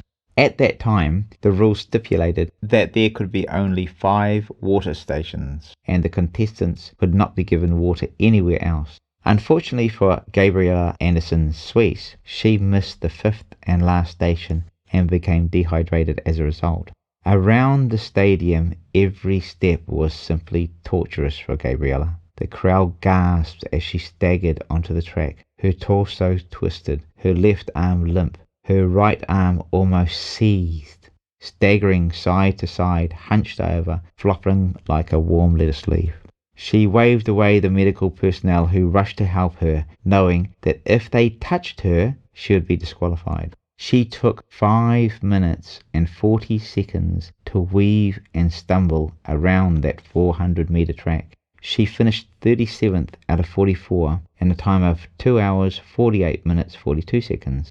The crowd cheered her on with every step she took, right up until the finish line, where she would collapse and was taken away on a stretcher, while the crowd roared her accolades. You can find this event on YouTube. Whether we have a winning photo finish or we stagger to the finishing line to complete the race, we are that runner, and our story goes out to the still suffering addict or the underdog. That story fuels the strength and hope that will encourage the next person to believe that they can recover too. A quick example just how powerful your story is to others, regardless of how you see yourself, is the 4-minute mile story. Athletes tried and failed to run the mile in less than 4 minutes. However, years ago, experts claimed that running the sub 4-minute mile was just impossible. Our bodies weren't designed or able to run that speed. Why? Perhaps this was because of the psychological mystique surrounding the 4-minute mile barrier. This was until 25-year-old medical student Roger Bannister won the mile race with a time of 3 minutes 59.4 seconds. The 4-minute barrier has since been broken by over 1,400 athletes and is now the standard of professional middle distance runners. So, what was once impossibility has now become a standard. Relate that to us. What we thought was an impossibility to recover from addictions is now a standard. And furthermore, to go on to become all that we were meant to be, to become a fully successful person, is well achievable. Aggregation of marginal gains is based on hope. Hope is the basis of achievement. Recovery brings rewards. So, if we do the work, we will get the treats we are looking for. Let's consider this phase. The aggregation of marginal gains. It holds the mantle to success. We all hear about the ones that got the big break. Everyone wants the big break, but the big break really does not exist, because the big break is the accumulation of a series of little breaks that we've been working for, achieved and banked. All put together, they add up to the big break that became the runner number 6 story of completing the marathon, or Roger Bannister's 4-minute mile story, or your story of recovery and success. The aggregation of marginal gains is just that. The Oxford Dictionary states that aggregation means the formation of a number of things into a cluster. Marginal gains are the small incremental gains that we make along the way, and all put together becomes our personal success story. There is a story that goes like, back in the Grecian days, a runner was on his way to Olympia to compete in the Olympic Games. He got lost and stopped and asked the man how to get to Olympia. The man said, "Son, to get to Olympia, you only need to be doing 2 things. Be facing in that direction and then taking the next step." Little did he know that man had just asked what was the master philosopher Socrates. Our task is then just to overcome fear. Fear, face everything and recover. By doing the next right thing, which is taking the next step, and following steps will appear. Trust the process, it works. Delayed gratification is gratification in many ways. We often think of instant gratification in a negative context and delayed gratification in a boring, laborious context, where we have to put off the day's excitement until future, labouring towards it in a way that would appear that we are under duress. It's a bit like telling your children they can watch TV only after they've done their homework or finishing the dishes or doing some housework. Then they unhappily do whatever is needed to get what they want. Because this viewpoint seems to be embedded into our psyche, we can often have this approach in our adult life. As addicts, we just want the good stuff now. When we come to the realization that the path to success is success itself, we get to celebrate the incremental steps along the way, which becomes gratifying within itself. We get all those dopamine hits we love along the way.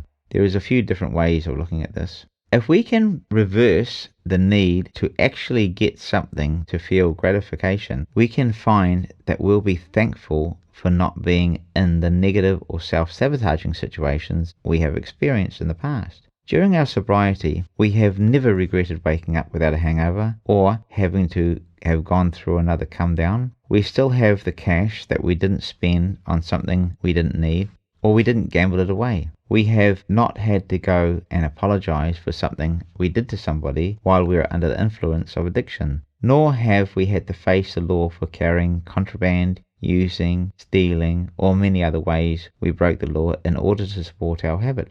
The sense of gratification also applies to gaining control over food compulsion.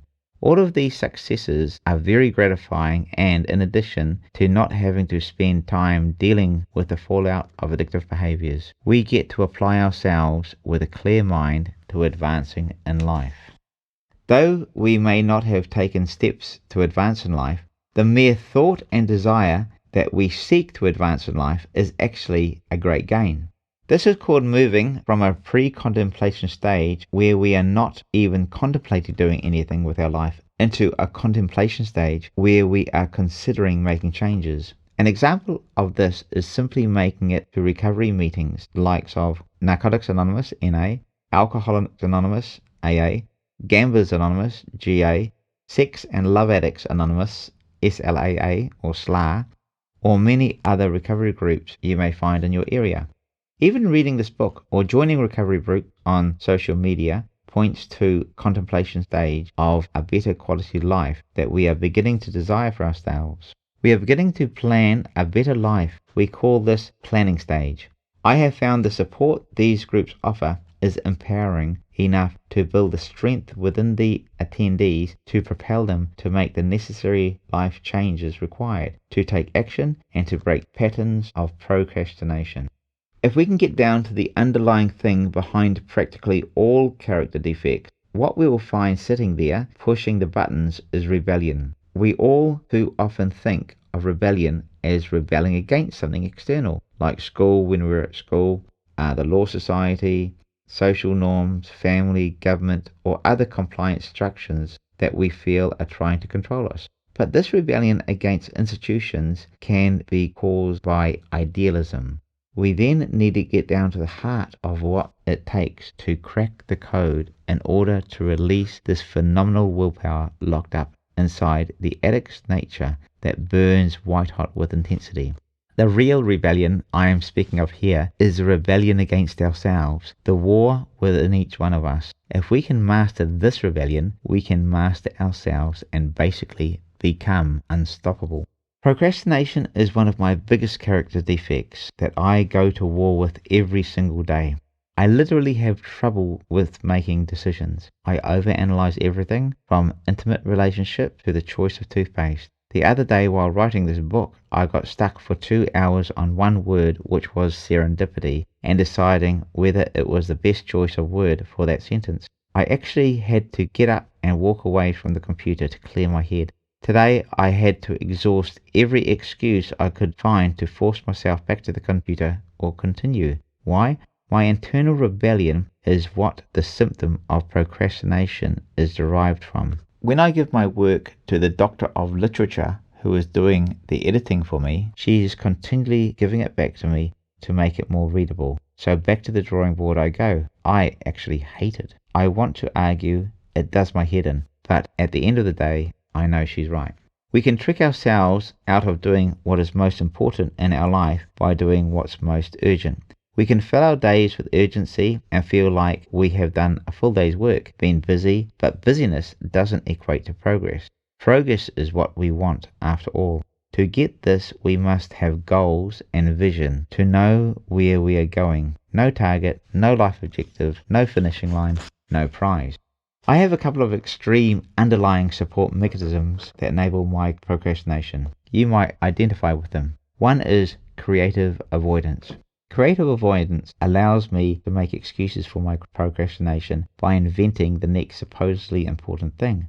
I need to go past the supermarket to pick up something and waste a half an hour instead of doing a once-a-week shop. Or I call someone I didn't really need to get the latest news as I feel like I have to catch up with current events, when, in truth, today's headlines are tomorrow's fish and chip paper, or what I use to fill my rubbish bin up with. Checking the internet for the news is the worst thing I can do because there are always Facebook pop-ups, ads, or other interesting YouTube clips, and there goes another half an hour or so. Then it's time for a shower.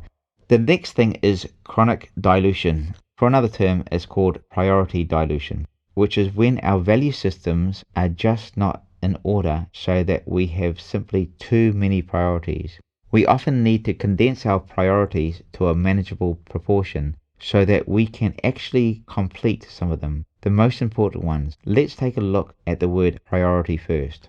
According to etymoline.com, in France in the late 14th century, priority was first recorded as a state of being earlier. From medieval Latin prioritium, or nominative prioritas, meaning fact or condition of being prior. Simply put, it's something before something else. Or, from the 1400s, a precedent in right, place, or rank. In 1897, the Century Dictionary stated priority is a state or fact of coming first in the order of time. But in the 20th century, the sense shifted forward, fact or condition of coming first in importance or requiring immediate attention.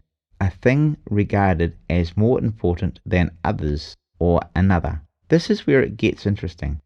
The word priority was always singular, not pluralized. So, priorities was practically non-existent before 1900 and not used in any volume until 1940.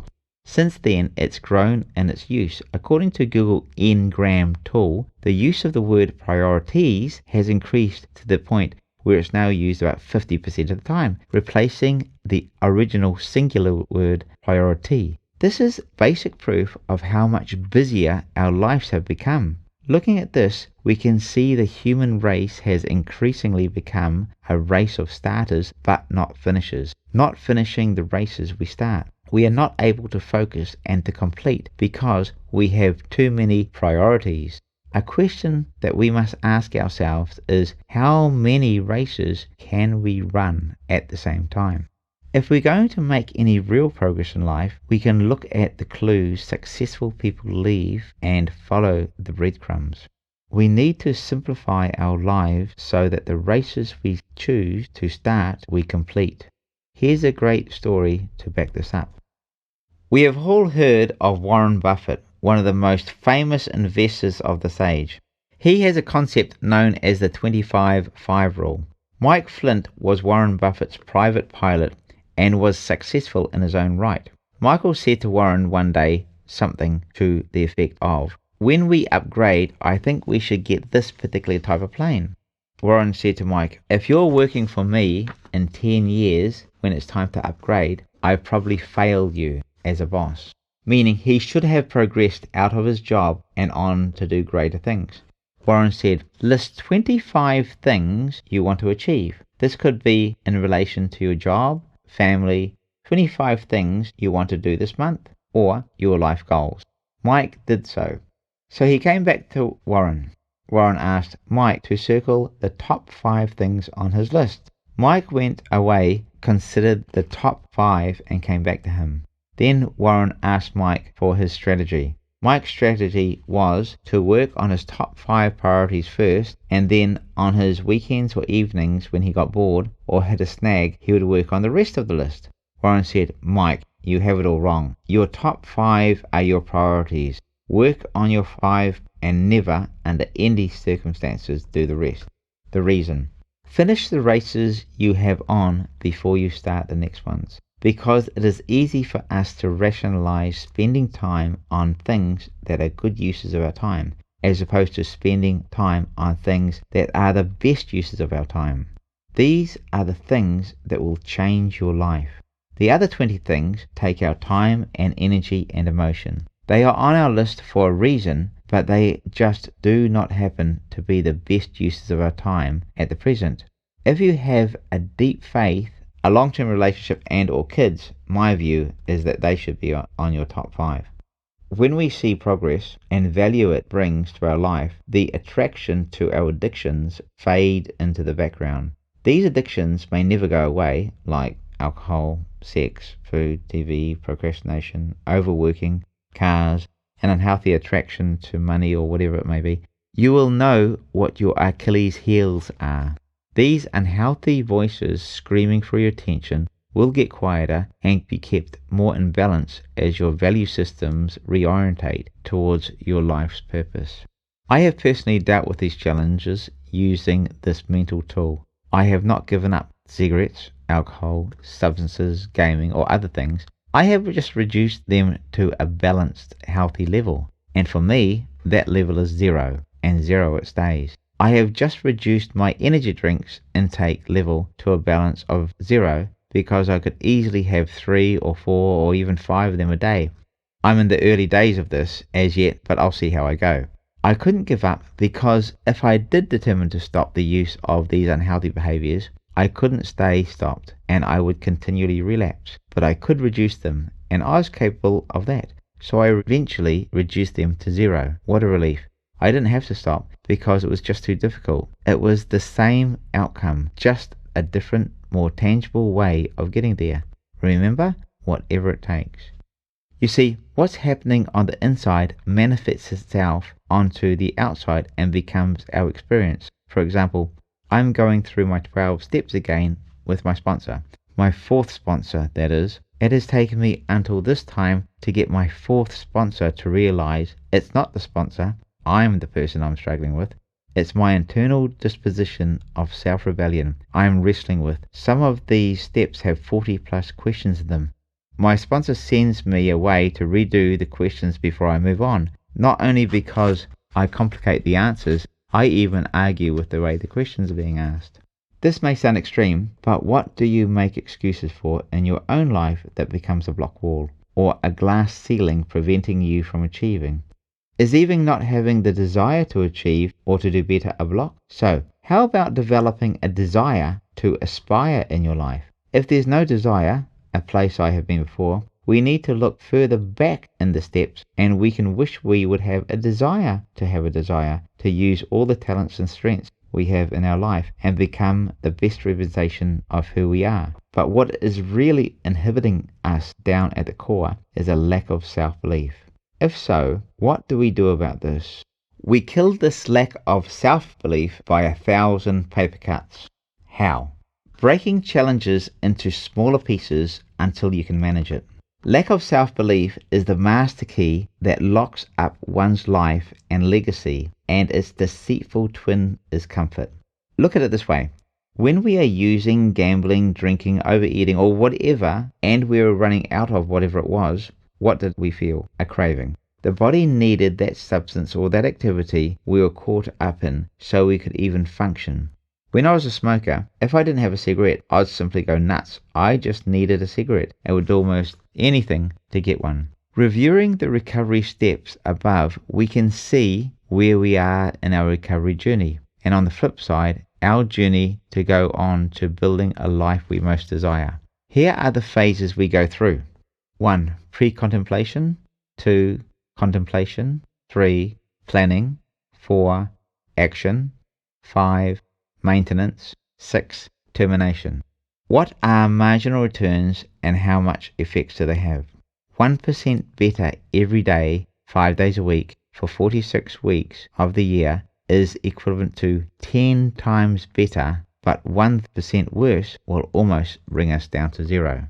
To really show the impact of marginal gains, I will reflect on an actual event where marginal returns were implemented. Team Sky, which was Great Britain's professional cycle team, hired Dave Brailsford in the mid-2000s to do a review of them. Team Sky had a very average record on the cycling world stage. They had won one gold medal in the last 100 years or so. They had never won a Tour de France. Dave Brailsford had a belief for the team. He was going to change their performance to reach a higher level. He implemented the aggregation of marginal gains. To explain this simply, this is the 1% improvement in nearly everything that you do. He reviewed their entire setup, improving their bike tires, their bike seats, and setting feedback sensors on the riders to track their individual performance. They wore indoor racing suits because they were slightly lighter.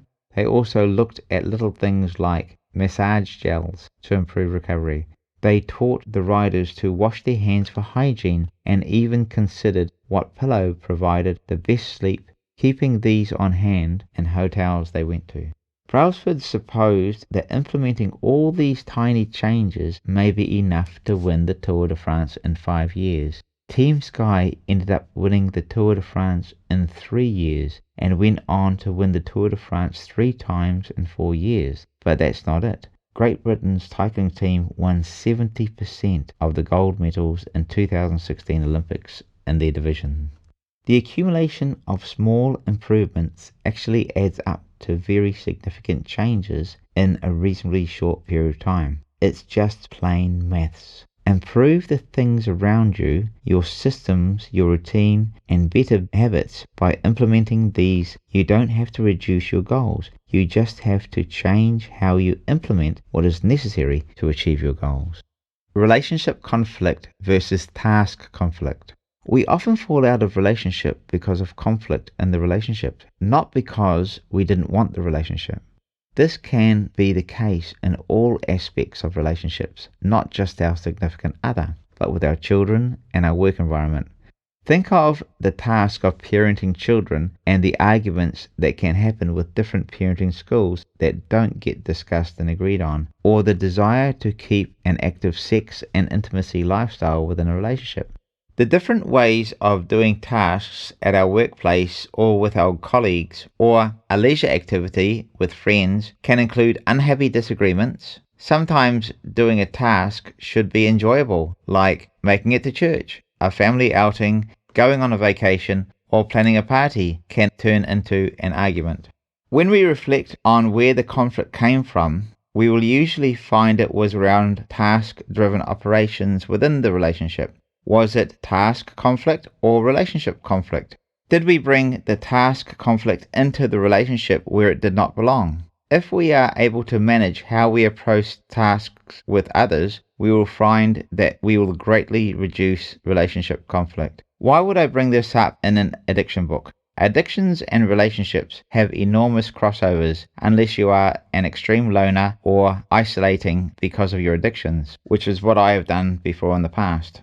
The service to our addictions is a task in itself, and that task almost always brings conflict into our relationships on every level, even sometimes with our suppliers.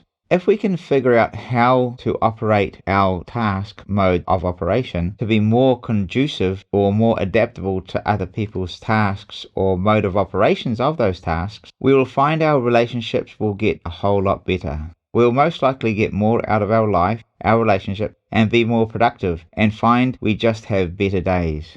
Not every battle has to be fought. Sometimes we have to lose the battles to win the wars.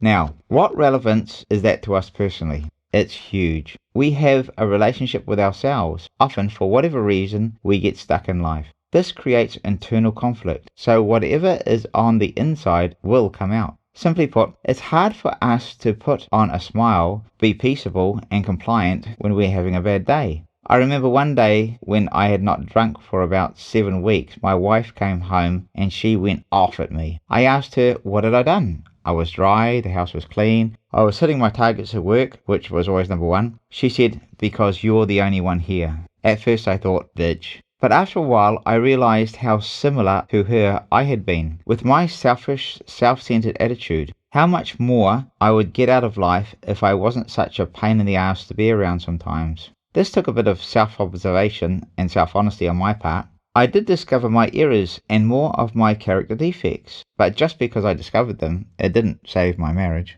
Changing them is a whole nother story. Transformation through suffering. That has taken years, and I still have a lot more work to do. Even after all my training, I get solace knowing it's about progress rather than perfection. We find it works in reverse as well. The less conflict we have with those around us, the less conflict we have within ourselves, and the more improvements we make in our lives. This becomes a self-fulfilling prophecy whereby all these marginal gains aggregate to our success story and our addictive nature works in our favor. The ability to focus. Addicts have the gift of focus. For an addict, focus, which can give us the ability to push through that dark place to get to the other side, is a powerful tool when harnessed and used in a constructive manner. Think of all the past painful hangovers, come downs, the pain of losing all the money for the gambler, the loss of marriages, health, jobs, finances, and care of one's children. The list goes on. Let's be honest, we just get enough recovery to go back and do it all over again. The drunk sobers up enough to drink again, the gambler gets enough money to gamble again, the sex or porn addict has enough time between sessions to repeat the behavior. The overthinker creates another drama or future problem to resolve, or digs up another grave. The overeater lets it all go down so he can fill up again. The amount of time I find myself opening the fridge just to stare inside it is ridiculous. I need a sign inside of the door that says, "You again, piss off." How the marginal gains of all these behaviors aggregate or add up is really something we do not want to have. It could be the person challenged with overeating or the person putting something in their body that will cause ill health like substances or alcohol, or bad behaviors that turn our relationships into dysfunction. We have to carry out that extra weight around us every moment of the day, which is tiring. tiring on our bodies and tiring on our minds. Or the body has to work hard to metabolize all the poisons we're putting into it. We know the harm it causes us and that we feel like crap, but we continue to do it anyway. Why? As an addict, we possess a super personality side of us that is able to focus on a chosen objective. In the past, we have been able to totally disregard the costs or downside of the objective to complete the task, which was the next fix, whatever fix that may have been. This is what this book is all about. I see the vast majority of recovering addicts totally fixated on holding off the addictive personality, like they have gone down to a surf beach, walked into the water, and are trying to stop the wave. It's actually near impossible to do. This is why some studies show that only about 3% of alcoholics actually recover. That in other studies is down to 1%. In my days going through rehab facilities, not as a support worker or a facilitator of meetings, but as a patient, I met some of the smartest, most talented people who had totally lost everything, and I mean seriously smart, and also seriously everything. I have been in rehab with PhD professors who are addicts, who were once multi-millionaires and ended up homeless. I'm not joking. Addiction has no favourites. NA, Narcotics Anonymous, considers the full effects of addiction to be jails, institutions, and death. If you want to feel like a total and absolute failure, try getting visited by your children and grandchildren while being locked up in a rehabilitation facility. I still cannot believe I actually got that low. It makes me emotional just sitting here writing about it. What was I thinking? Even my ex-wife came along to see me with an undercurrent of, "See, I told you so, loser." It would be almost funny if it wasn't true. I know about this stuff firsthand, not from books. Recovery must actually be lived experience. I sit here as proof that what I am writing about works. Recovery is repeatable and available for anyone who desires it, i.e. the 4-minute mile. Fast forward a few years, I sent my wife a picture of a total of 27 acquired recognized qualifications, many of government qualifications and associations, hanging on my new practice room, along with a picture of me holding a gold trophy from a citywide amateur bodybuilding association, which I had recently won. I'm now training to represent my city in the Nationals event for the entire country. Since writing this, I have gone on to achieve first place at that Nationals and have become the national title holder. I have gone from literally the lowest time in my life to the prime of my life. So yes, this application of using your addictive nature to your favor for recovery does work. I'm not telling you that this works. I am showing you, because there's a lot of talk out there, but actions and outcomes are the proof. They are the evidence. They are the qualification. Just as in previous analogy of a person resisting their addictive nature or trying to stop the waves, the real application is to use the waves as a source of energy to propel you into the direction of your dreams. The first thing to do is identify what you actually want in your life. Then you can harness the power of those waves, which is your unbelievably strong willpower. That willpower powers your internal endocrine system, much like that of underwater electrical generators that work off the movement of the water made by the currents, or the power generators in a dam that power entire countries with electricity. Body surf the power of those waves to reach your ideals by redirecting all that powerful energy you contain into your desires and goals. Here is a word-for-word example of this concept. It is currently 10:45 p.m. on Saturday night. I could be surfing Netflix or doing other dumb shit like drinking and other things, but I've chosen to put this concept into practice in my daily life, and it works. I received a text from a mate. I like chatting by text. I get validation from it. This mate had been chatting to a friend in recovery. I have copied and pasted the text below into this book.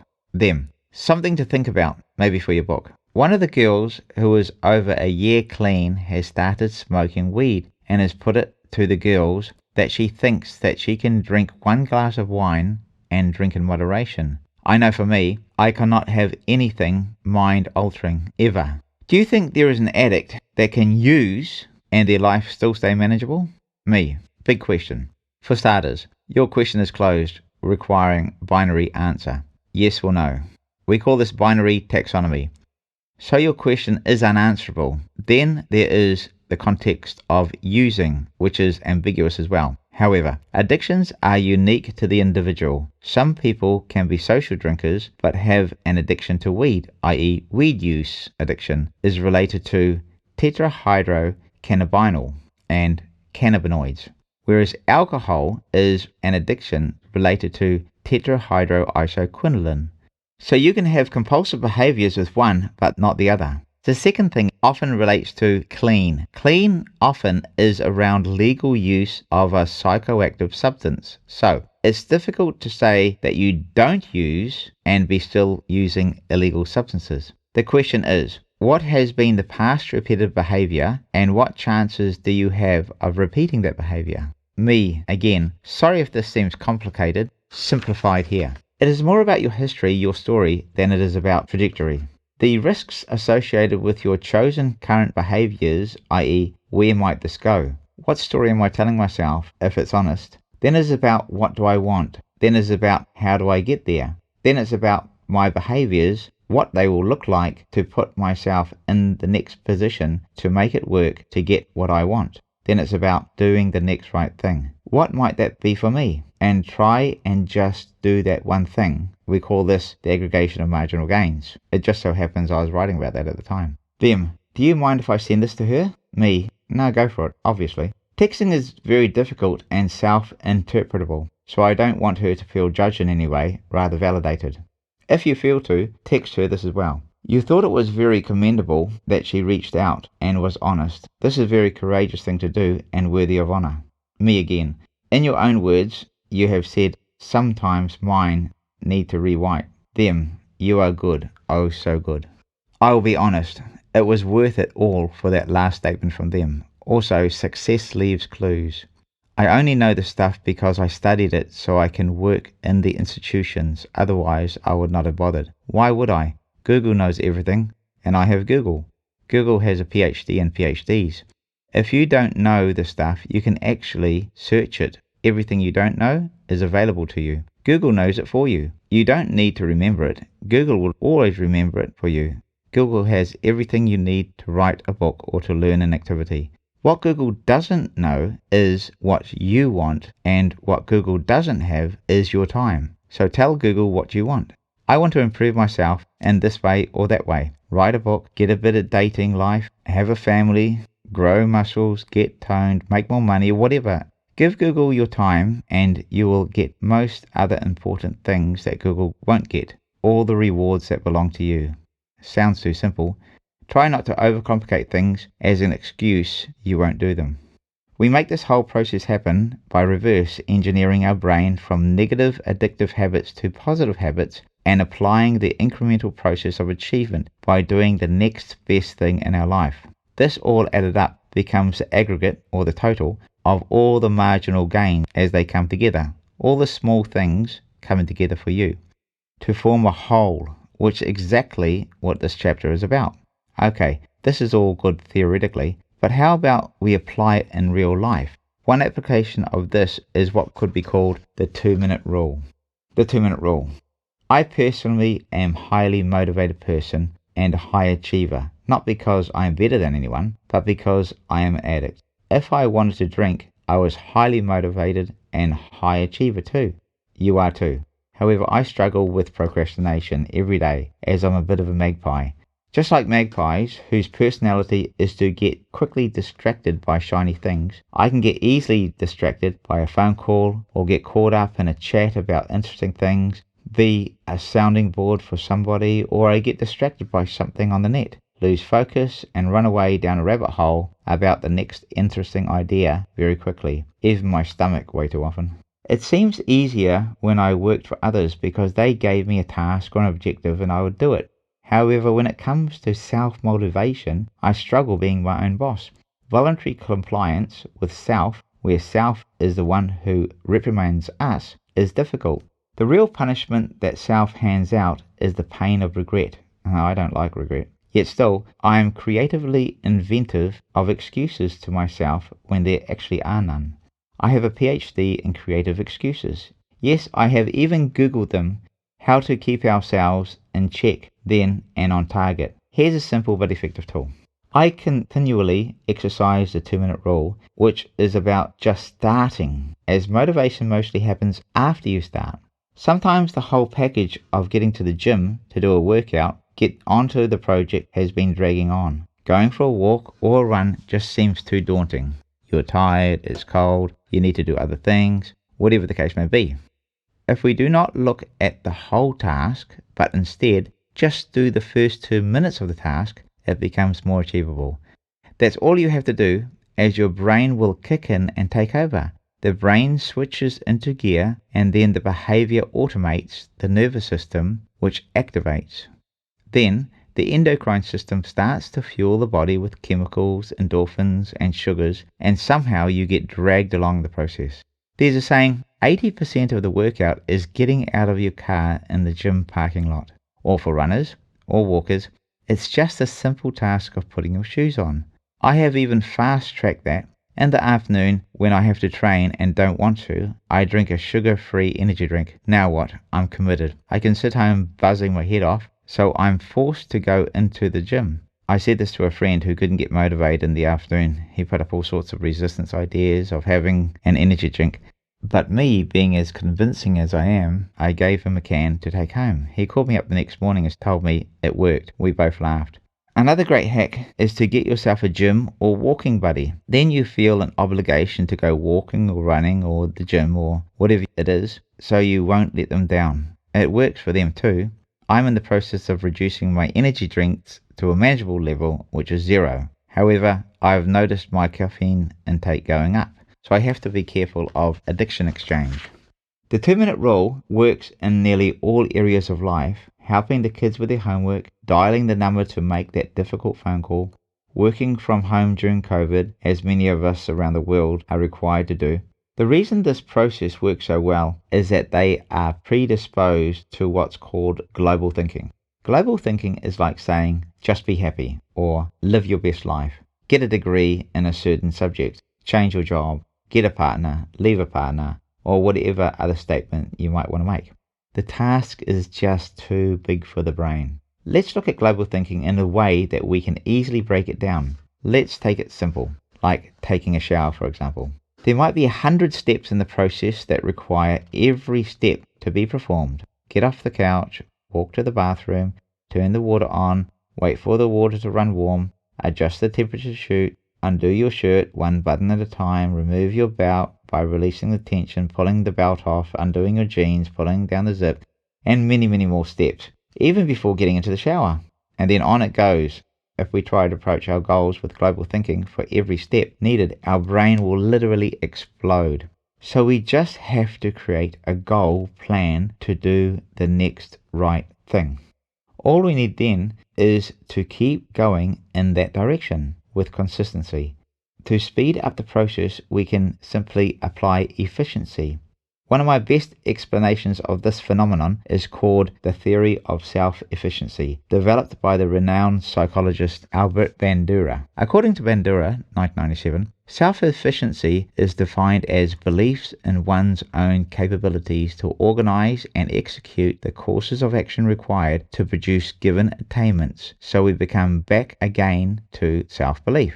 You may not believe you can achieve your goal. I think it really doesn't matter. All you have to do is have the goal, make the plan, be consistent, and develop efficiency by just doing the next right thing. The quicker you can do that, more self-efficient you become. I hear people say, I may not be where I want to be, but I can't believe how far I've come. I love that. Persistence explains success. One line we usually hear at the end of most AA or NA meetings is keep coming back. This is just another way of saying don't give up. This way, we don't give up by not giving up. It sounds too simple to be effective, but it isn't. We frame it another way as keep on going. The way we do this is again elementary in its statement, but profound in its application. As mentioned above, it is to do the next best thing. The next best thing played out in our life is to look at our options and play the outcome. The option with the next best thing is looking at the best outcome, and then it is the preferred option. The option with the best outcome is then our preferred option. The outcome is what will make us feel the best once we have done that next thing. Imagine if we can apply this simple process to everyday moments. How many arguments would it save at work, around the family, in a couple relationship, where all we want is love, attention and affection? If we were able to continually do the next best thing with our partner, there would be a whole lot more love to go around and many other benefits, if you know what I mean. We have heard that practice makes perfect, but the person or people who told us this were telling us lies and didn't know what they were talking about. Practice makes permanent. If you continually swing a golf club the wrong way, you will develop a habit, a subconscious anatomical action. It will be imbibed itself into your psyche and you will automatically swing that golf club the way and wonder why you never get a par, unless by fluke, which you cannot repeat, let alone a birdie.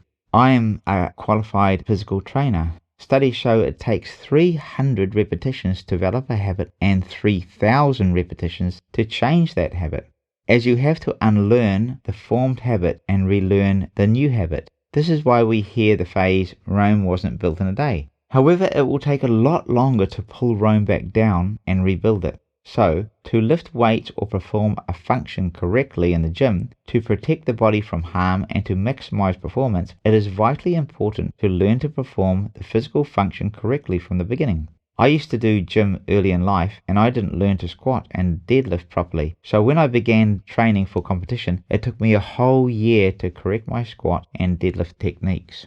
Pull this concept across to everyday life, like the way we converse with our partner. One of our goals might be to have a better marriage or relationship, maybe just get more sex. However, over time, we have developed a conscious anatomical action, a response to their behavior at any given time or situation. Something happens and we kick in and say or do what we automatically do and usually end up with the same results. Both of us are either staring at the wall or the ceiling, totally unaroused, thinking it's the other person's fault, or even worse, turning to a friend or Tinder, when the person we actually really want is on the other side of the bed. This is actually quite common. I speak of personal experience here.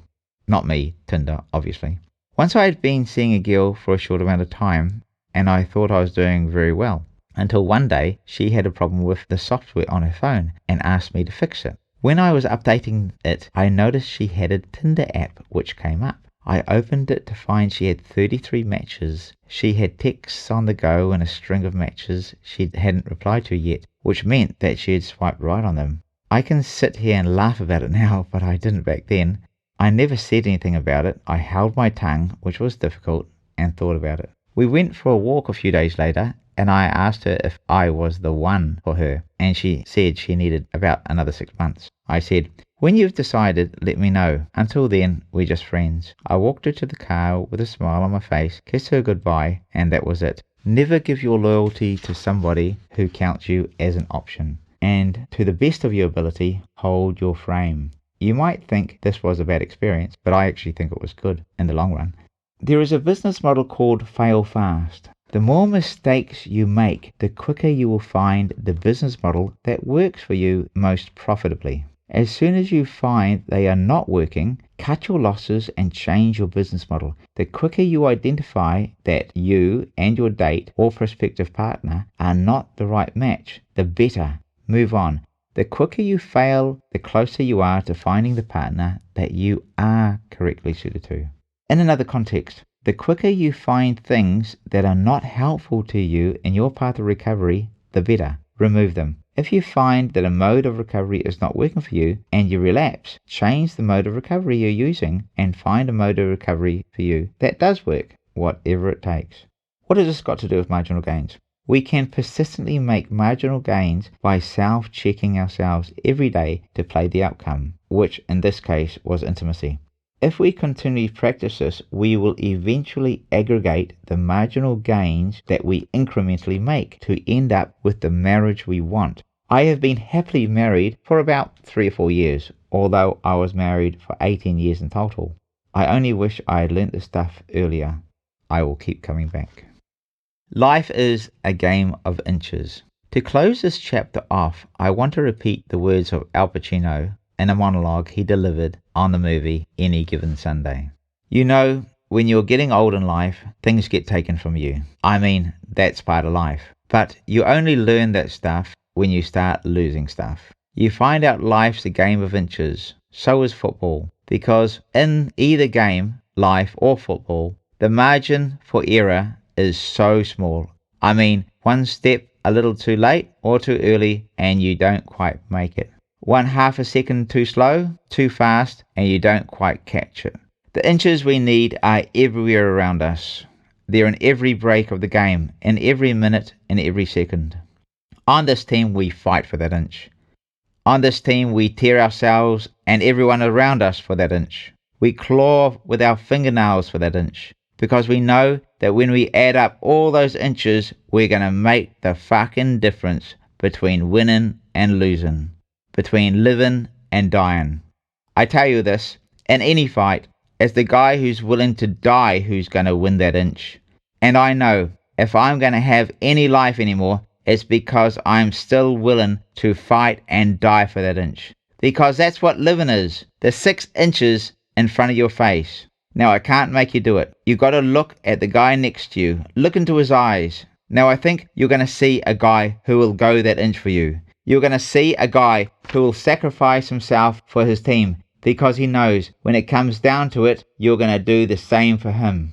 That's a team, gentlemen. And either we heal now as a team or we die as individuals. That's football, guys. That's all it is. Now, what are you going to do?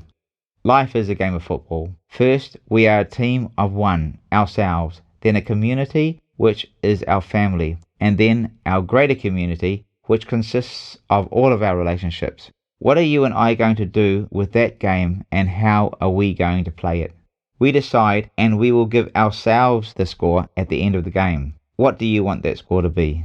Do the next best thing. Chapter 4. Associations. You are the average of the 5 most significant people you associate with. If you are surrounded by 5 guys who are overweight, sport watching, couch potatoes, I guarantee that you will eventually be the 6th. I've found this to be the case at different times in my life. You could possibly apply this principle to any gender. Motivational speaker Jim Rohn famously said that we are the average of the 5 people that we spend the most time with. This is called our sociogenic interplay, which relates to the law of averages. This is a theory that the result of any given situation will be the average of all outcomes. When it comes to relationships, we are greatly influenced, whether we like it or not, by those closest to us. It affects our way of thinking, our self-esteem, and our decisions. The outcome of all of this is our behavior, the actions we choose to live everyday life by. Of course, everyone is their own person, but research has shown that we're more affected by our environment than we think. To put it simply, whoever we associate with today will affect us someday in the future. We come to the realization that we need to change our associations if we want to change our life. I have now made associations with some seriously smart people. I could never have the conversations I do and be spurred on to live my fullest life with some of my previous associations. We do not unfriend these past associations, as they'll always be our friends, but we do set new boundaries around our relationship to prevent them from drawing us back into the limiting lifestyle we had with them, and we don't allow them to speak into our lives anymore. No more she'll be right, because sometimes she won't be. The opposite of addiction and depression is not only sobriety, but connection.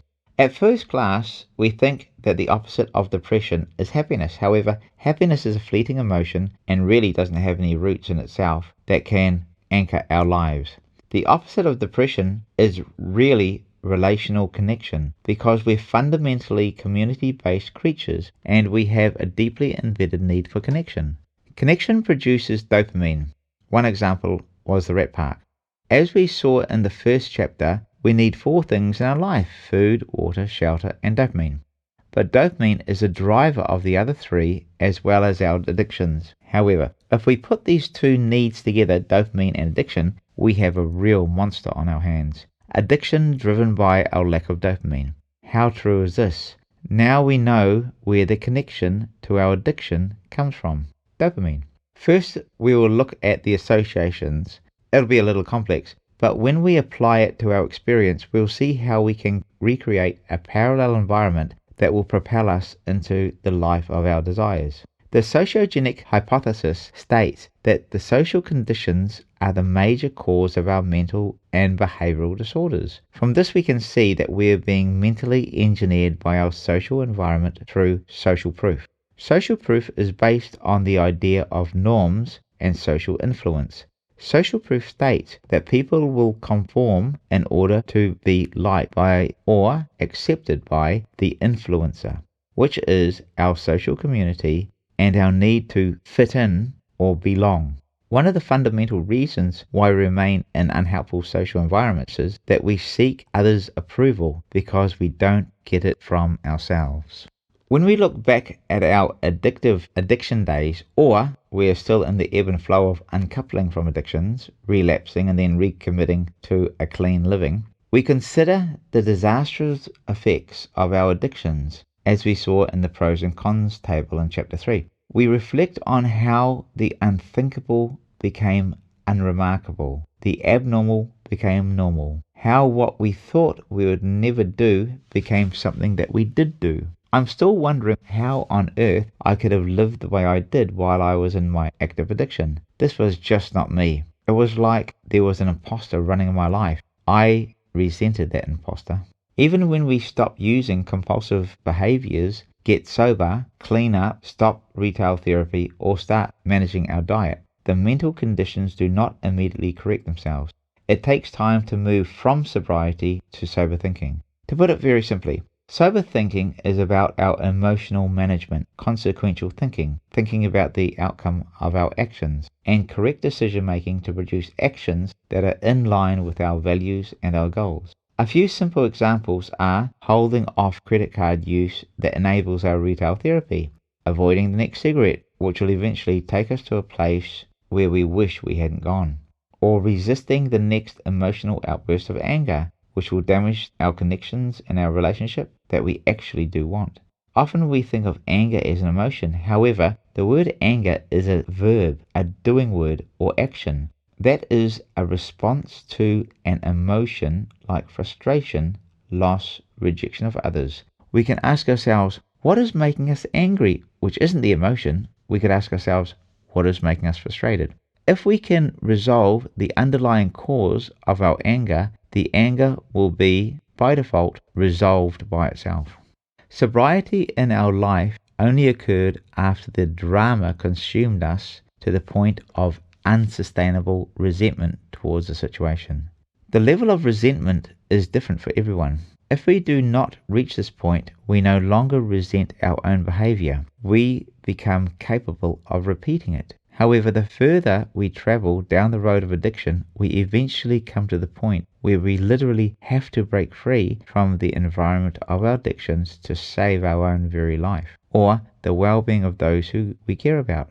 Another way of putting it is, when the pain gets too great, it reaches the point where the pleasure isn't worth the pain that the addiction brings it.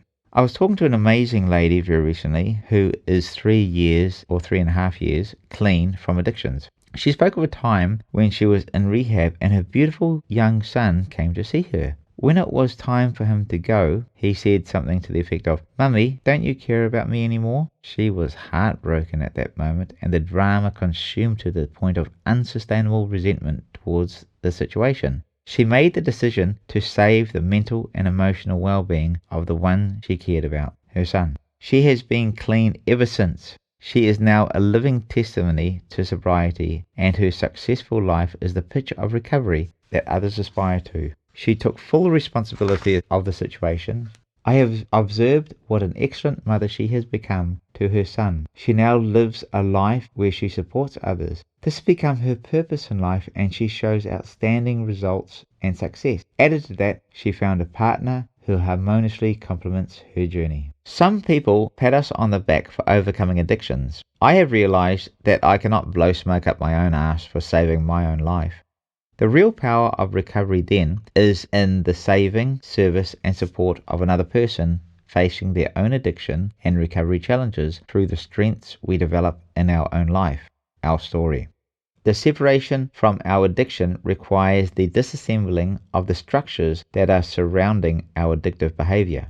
As we now see, more often than not, it is our relationships or specific aspects of our community. The heart of addiction is the same. It is just the expression of the addiction that differs, whether it's this thing or that thing.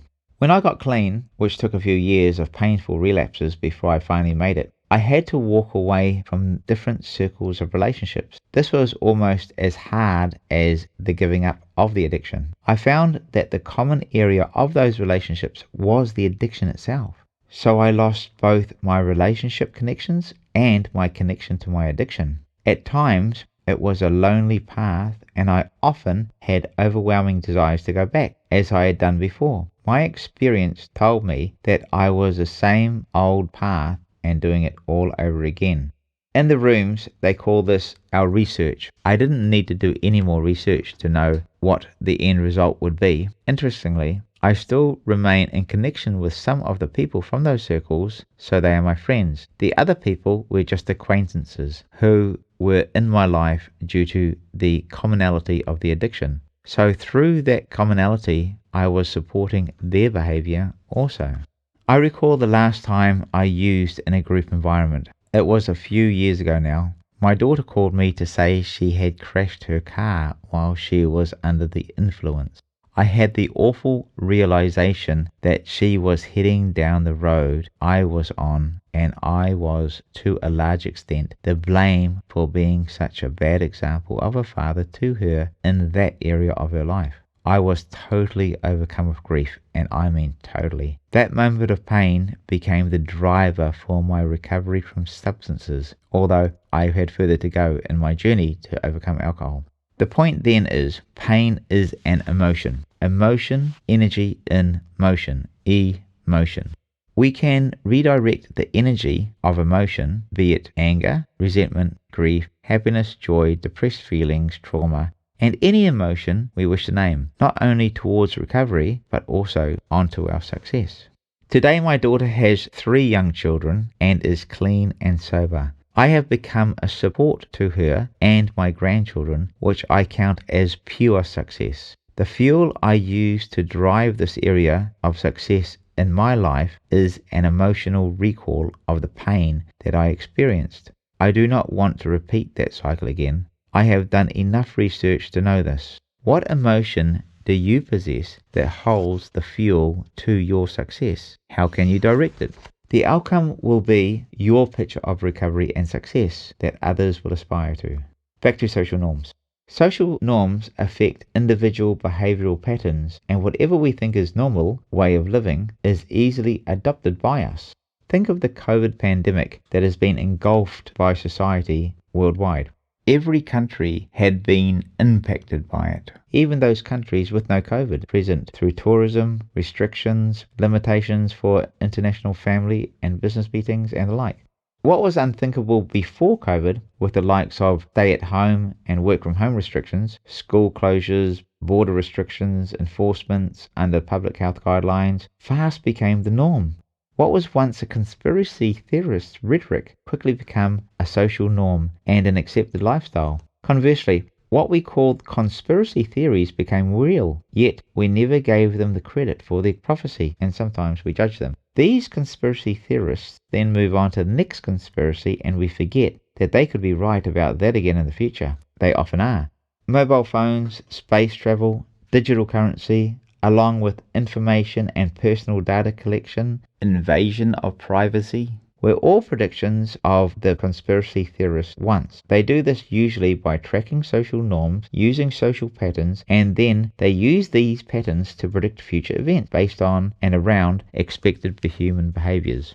I've had conversations with people who served lengthy incarceration sentences. When they are released back into society, they begin recovery and they come to the realization that what they were doing that got them incarcerated was living an incorrect lifestyle, whether it would be producing and selling substances, theft or other things, stand-over tactics, financial crimes, or whatever it was. All these things could be called survival mechanisms. Their thinking was so ingrained that it was just a chosen way of living and surviving. They actually didn't know what they were doing was wrong. On learning and accepting morality through adopting new social norm structures by mixing in a different community, they become surprised at their past behavior. They see that this was just a cycle of being in and out of prison and no longer want to live that lifestyle, so they get a new course for their life. Often they begin education and make something out of their life. Others who have lived in a gang environment have said that getting into prison was like graduating from college and serving their time was like doing a university degree. Many people have no comprehension of this type of thinking, but it is a social norm for those people who think this way. Putting it simply, we have to be careful who we hang out with because the people we associate with will invariably affect our behavior, and our behavior will be absolutely a consequence of who we are and what we think. The best response then becomes to learn to detach from areas of our lives that are unhelpful and the associations that we have, and reattach them to associations that will better our lives. Associations of those who we support.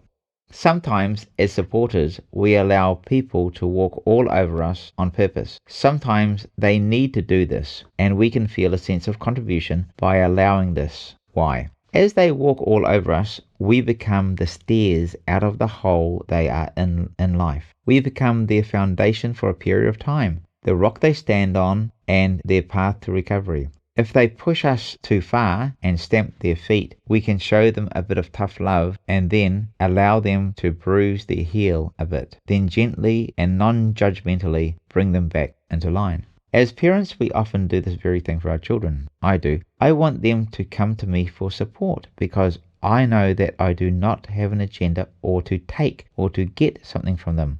I am only and totally interested in their success. I am a deep well and almost have an inexhaustible patience with my children. This is what love really is. In my view, I can take nothing to my grave except the knowledge that I will live on through the DNA and genetic information that remains alive in my children, grandchildren, and the lineage that follows. From an external perspective, we are the link in the chain that connects our heritage to our lineage. I once heard of a person sharing their message of recovery. They were struggling in recovery. They spoke of their support person as their light and sparkle. It had been said, speaking of recovery, that if you want to keep what you've got, you have to give it away. I know this from the times I have been supported by others. I needed support, and as time passed and my recovery was locked in, I have learned to support others. While supporting others, I get a chance to recall the difficult person I was and the patience that was shown to me as I kicked back and rebelled. Then, like a horse getting broken, I was broken to the point where I had to finally give up as my strength and power was exhausted, and I accepted that I was under the total power of my addiction. As they say, jails, institutions, and death are the outcome of addictions, and recovery is the only way to save our own lives. Even if we don't die, addiction still continues to corrupt and kill every area of our life bit by bit. It really doesn't matter how we overcome addictions, just that we do. Remember that saying? Whatever it takes. Walk fast, walk alone. Walk far, walk together. We have all heard of the tortoise and the hare. The reason this story works in real life so well is that we can start things, have a burst of energy, and then run out of steam. At first, we might start slowing down, and if we're not making much progress, we can eventually lose our mojo and give up. We all have experienced this too many times in life. Think of the New Year resolutions. According to sundried.com, 43% of people expect to give up by February. The key word is expect. After 3 months, only 10% of people with their resolution will last. This is an appalling result for us humans, which begs the question, why? This website states that from polls taken, the number one reason is going solo, or in other words, going it alone. This is a fascinating reason. The question begging to be answered is, would all those people have given up if they were integrating themselves into a common interest group of like-minded people? No. What often happens is that they revert back to their past social environment instead of finding a new social environment that will support their goals. Do you see how powerful associations are? Think about this. Ask yourself what your goals are and what social environment will be the best for you to achieve those goals. Then start looking. Let's dig a bit deeper. The big word bandied around about the ability to achieve goals is consistency. But how many people actually know what consistency really is? We think of the word consistency as from the word constant, which in physics is a term known as at constant. Consistency is nearly impossible for humans. Life is full of curveballs being thrown at us while we're off guard. Many of these come with urgency attached. Different occurrences happen to us every day that are well beyond our control, like traffic, family, children's needs, teachers' meetings, sickness, COVID, and a plethora of other factors unique to us. According to etymology.com, consistency was recognized originally in the 1590s as firmness of matter, from medieval Latin constantia, literally a standing together or with or together. The original meaning of the word consistent actually holds the key to us reducing our risk of failing to meet our goals in life as we desire them to be. When we associate ourselves with the right people on the right path, we are encouraged to be true to our own path and pursue our purpose and success. I remind you, success leaves clues. YouTube has a lot of encouragement and motivational videos regarding this very topic. Every successful person who writes, blogs, produces videos, and publicly speaks of how they achieve success says they first believed in themselves. They might say the same thing in different ways, however, they all do say that. These people have the same association through their different forms of media. I encourage you to associate with these inspiring people by listening to or reading the information they produce via digital platforms which are designed for your success. The second part of the rewards of positive associations is held in the power of what is termed continuance. This word is not often used, but holds the key to us achieving our goals. It is well explained by the great orator and nation changer, Dr. Martin Luther King Jr. If you can't fly, then run. If you can't run, then walk. If you can't walk, then crawl. But by all means, keep on moving. This is a true statement that releases us from self-sabotage of our guilt by slowing down and not being the hero in the true story. The only reason the hare lost was because although he was faster, he ran and stopped as opposed to running and slowing to a relaxed, casual pace of rest so that he could either run again or just make some progress every day. An effective principle is Warren Buffett's principle to success of 5 priorities, which is to do the best thing every day that will progress you towards the achievement of success in your 5 chosen priorities. We see this in sports like group push bike riding, which I have done a lot of. We have our turn at the front where we break the wind, which is hard work, and after a while, due to exhaustion, we come back to a formation and sit in the pack to rest while we get dragged along by the draft of the others riding in front. On long rides like some races I have been in that go on for 5 and 6 hours, if we lose our place in the formation and drop off the back of the pack, we have to wait for the next bunch to come along and pick us up.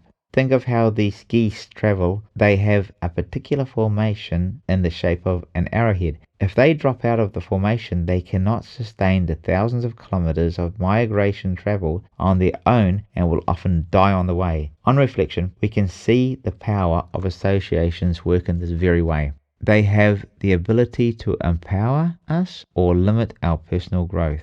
What bunch are we riding with in our life today? Whatever bunch it is, we'll surely be going in that direction and end up at their destination. Choose your bunch wisely. Bonding to trauma through a relationship with addictions. We can actually have a relationship with our addictions. I know this firsthand. I used to be a workaholic. I had a relationship with my work. I loved it. Work was an escape. It gave me money, which gave me choice. The more money I made, the more choices I had. However, one day I looked at my children and realized that I had missed out on some of their early years. Then, in a space of 1 year, 3 big property development companies went broke on me, and all I had worked for vanished. I also had a relationship with food. The big one was, in my later years, I slowly formed a relationship with alcohol. I loved alcohol and couldn't wait to finish work on a Friday and have some drinks. Actually, for any day, for a while there. That was my reward system. As alcohol is a social lubricant, I enjoyed going out drinking with friends, then I learned to drink on my own. A personal relationship with alcohol that turned into a self-inflicted traumatic experience. Be aware of addiction transference. The experience of the compulsive habit or addiction only increases in the intensity over time, as the brain needs more dopamine to sustain its equilibrium. A trauma bond usually relates to a dysfunctional relationship between humans and consists of feelings of strong attachment coupled with overdependence. This can include a pattern of abuse and remorse. How close this pattern of human relationships to a pattern we have with our addictions. It basically explains the cycle of addictions. An alcoholic will often try many times to revert to being a social drinker, but alas, this is not the case. The body has created a trauma bond with alcohol and the addictive cycle will repeat itself. This can be the same with gambling and many other addictions including anxiety, self-harm, substance, and the like. Eating disorders are actually self-harm at their root. Specific medical support is often required to break the trauma pattern and uncouple from the addiction until the brain has developed a new habitual pattern of thinking. Stockholm Syndrome is a specific type of trauma bond. You can think of it as the next level of trauma bond. While this term typically refers to someone who is a captive developing a positive feelings for their captor, this dynamic can often occur in other situations and relationships. Once again, the addict often feels captive to the addictions. The desires for the addiction are just too great. The momentary joy, release, and escapism the addiction brings overrules the pain on the other side. Our worst enemy arrives dressed up as our best friend. Think of the cost of the extramarital affairs, or the sexual addiction and the dysfunction they bring into the home. The children are often the collateral damage which scars them for life. Most people wish they could turn back time and had made better choices. We all can from now. We can consider the consequences of our actions before we take them, play the outcome of each action, and do the next best thing. This is easily said, I know this too well, but we can start today, even this very moment.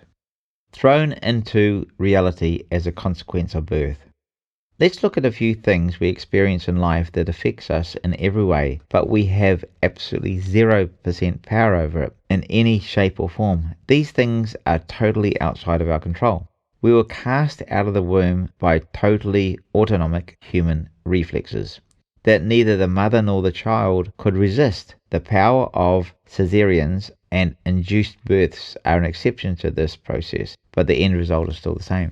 The journey of life begins not as a matter of choice, but survival in the first instance. The other reasons why we are thrown into situations outside of our control are the community we are brought up in, accidents, the effects of those around us that have on our lives, governmental controls, and the life-changing outcomes of our actions that we hadn't planned for, like unexpected pregnancy or making someone pregnant.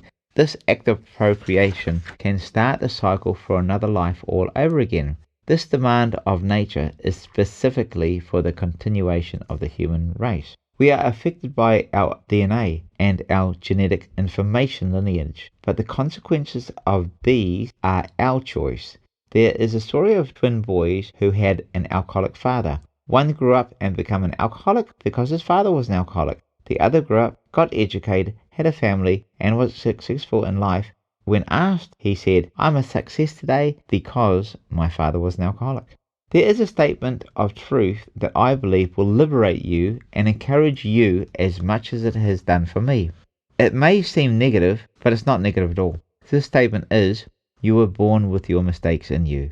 I have searched this phrase on Google and I haven't found it used in this context, so I have coined it and adapted it. I came up with it in class I was doing and realized how fundamentally it relates to the person, or to every person on the planet. You were given a set of DNA encodings at birth, and a life and environment you didn't choose, including your parents, your siblings, the location environment you were brought up in, your body, hair color, height, weight, and so on. Some of the mistakes you have made in the past can be attributed in part to errors in your DNA code, along with other aspects handed down from past generations, attitudes, beliefs, views on money, intellect, religious views, and some other big ones: susceptibility toward addictions, anger issues, and a propensity to sabotage yourself, including your choice of partners. It wasn't until recently I found out a lot more about my heritage. My parents had said that addictions were an issue on both sides of my family tree. Looking back now, I can see how that played out in my life and the battle with addiction that I would have to one day face. It took quite a long time to manifest. I was in my late 30s before I started drinking. It took me about 10 years to put the bottle down once I had picked it up. Most of the time, our failures are built into us and we discover them along the way in our journey through life. Often, a circumstance will trigger them and set them off. When we find ourselves in a situation that is a result of a mistake, we can sit down and think, how did I get here? We can ask ourselves, what role did I play in this? Sometimes we didn't. It was in us all along and just needed the trigger to set it off. This happens at a subconscious level that we are in, and more often we are not aware of it. It's unfortunate for us that we can be the victims, which we'll read about soon, of what some call past lives. This can be a valid reason why we got ourselves into an unhelpful or self-sabotaging lifestyle. However, once we realize that our mistakes are already in us from our DNA coding errors and our early childhood experiences, we can give ourselves a break from blaming ourselves and the shame that comes with that and get back on track to self-improvement. This is achieved by cleaning up our internal environment with good quality, uplifting self-talk and becoming all that we are meant to be. We can then recognize that we have a purpose and a destiny, and we're not here by chance, but by specific design. A common saying that we often hear about, and it is taken too lightly, is that there are two most important days in a person's life: the day that they were born and the day they realize why they were born. This produces the age-old question, why are we here? We can look at this from a human race point of view. Then, just as a person getting shown a photo of themselves in a group, they will always zoom in or go looking for themselves in that photo first. So we ask this question from an individual perspective. Why am I here? What is life? Once we can answer this question for ourselves, we then have some common denominators or bottom line views in which we can approach life. Is life happening to us, or is life happening for us? This very question is one that has caused most of my depressed feelings. I found that crisis of my depressed feelings was something called existential crisis. Existential comes from the word existence. What was the purpose of my existence? What is the purpose of your existence? For everyone, that purpose is as unique as the person themselves. Since we are multifaceted human beings, body, soul, spirit, life purpose, community, gifts, talent, love, and reason, we can go looking for the answers to each of these parts in our lives and answer them with pinpoint accuracy.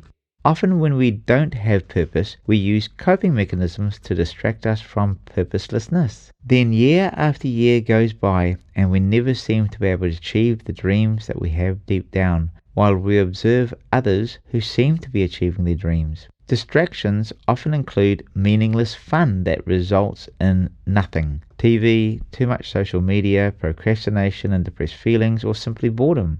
This is one of the reasons why giving up was the easy part. I have done it hundreds of times, but staying given up was the hard part.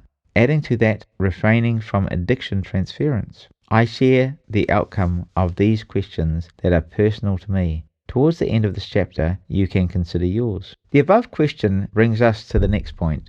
If life is only happening to us, we can feel like our lives are like a bumper car experience at a carnival with no clear perspective, bumping into many cars as they bump into us. We get through the crowd of cars to the other side, and then some form of satisfaction exists. Then we say, what for?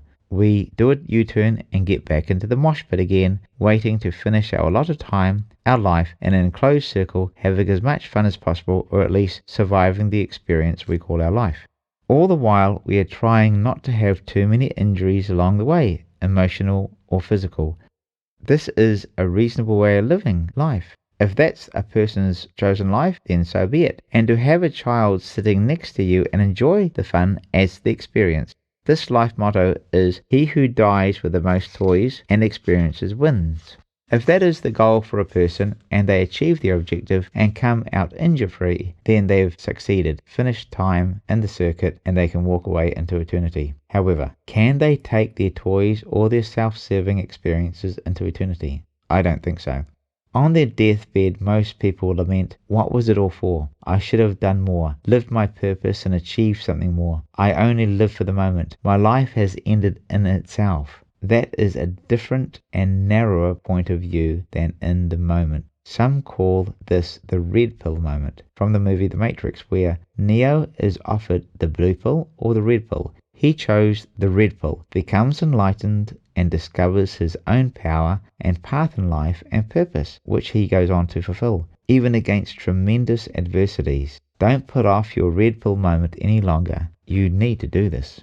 There becomes an issue with living for the moment. That life can easily revolve around themselves, where we can increasingly become self-centered. Our needs and wants become our priority. The extension of this sort of living is where addiction finds its roots, because the needs of our family and others or our community are not in the balance of our lives. This is an unsustainable lifestyle where things will start breaking down. I've experienced this firsthand, and on deep reflection, I can see the entire process of my errors as if they happened in slow motion, with devastating results for both myself and others, not to mention the loss of my resources along the way.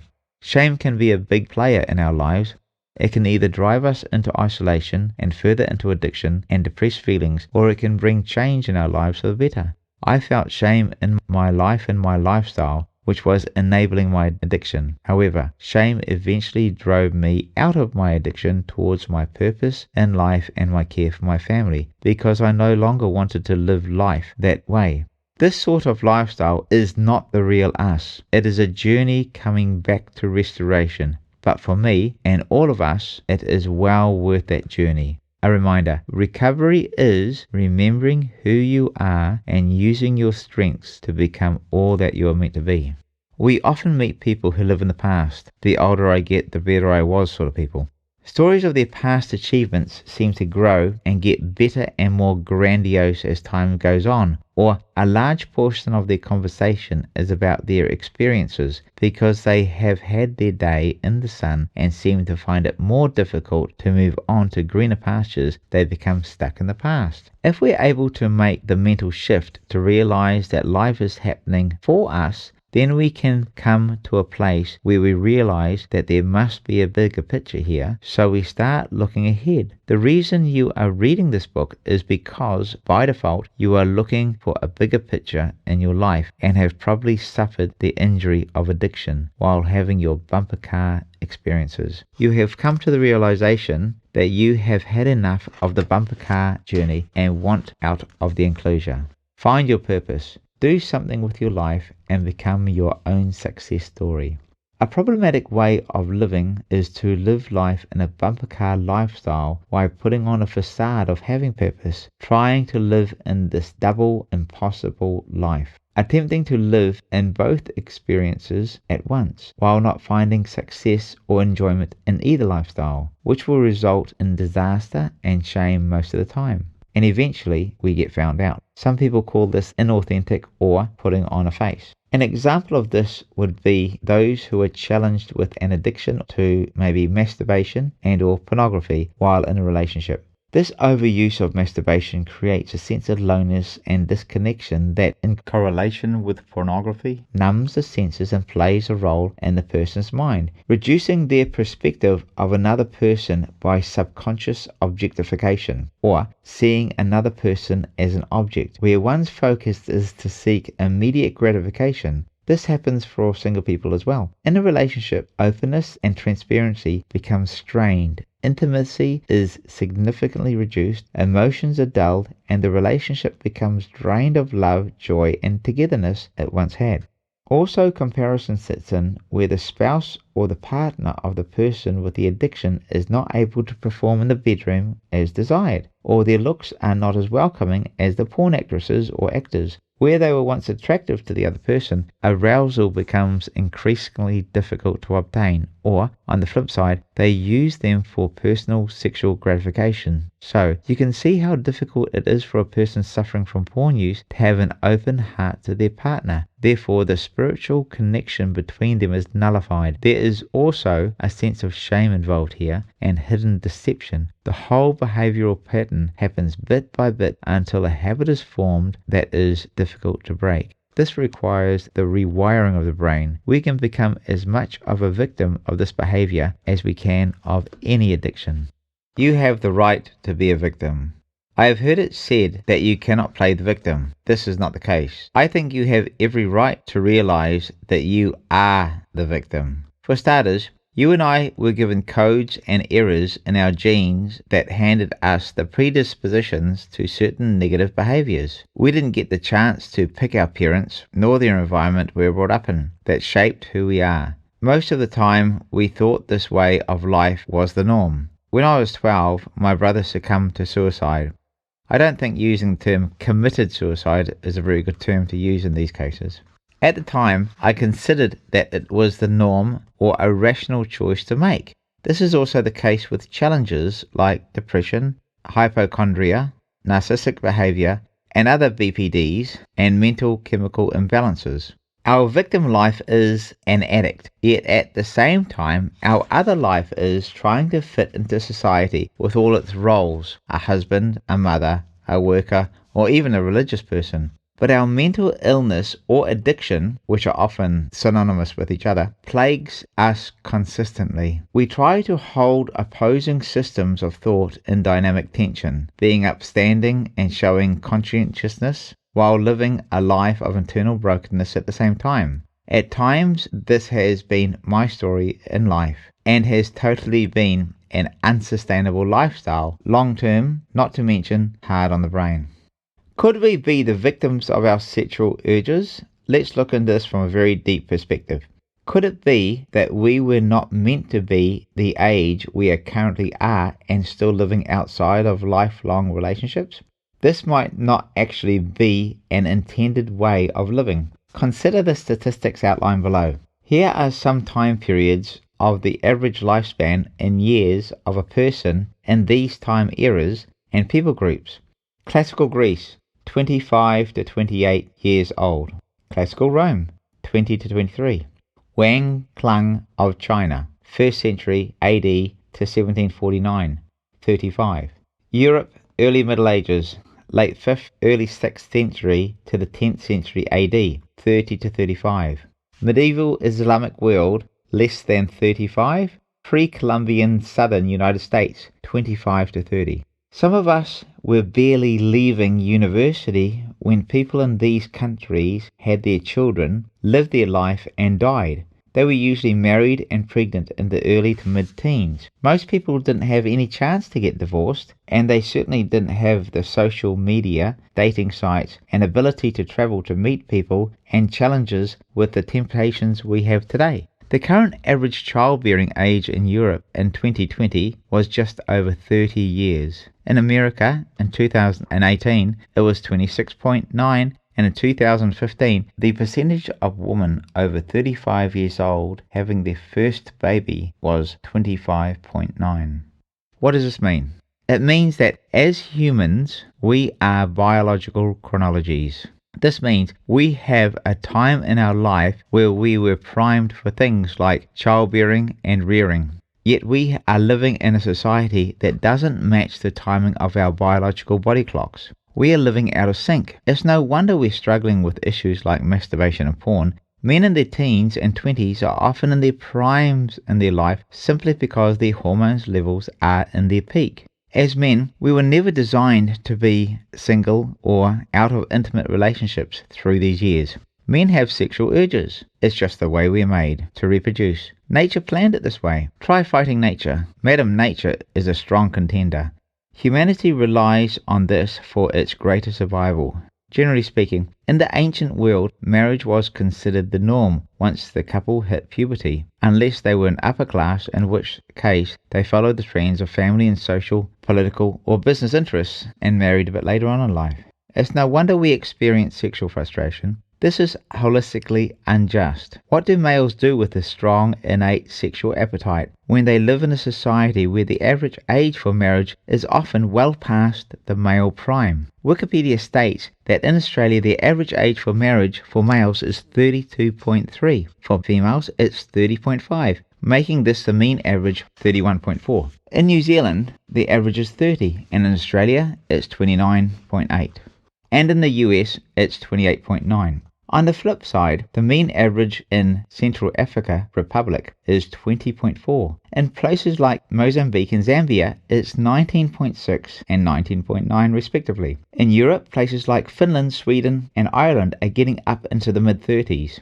This is why the personal sexual experience of masturbation is now the most common sexual practice on earth. Connect this with the explosion and availability of porn through digital mediums and smartphone. And you don't think we have been dealt an unjust hand? Yes, we have. The result is that in America, 35% of all internet downloads are related to pornography.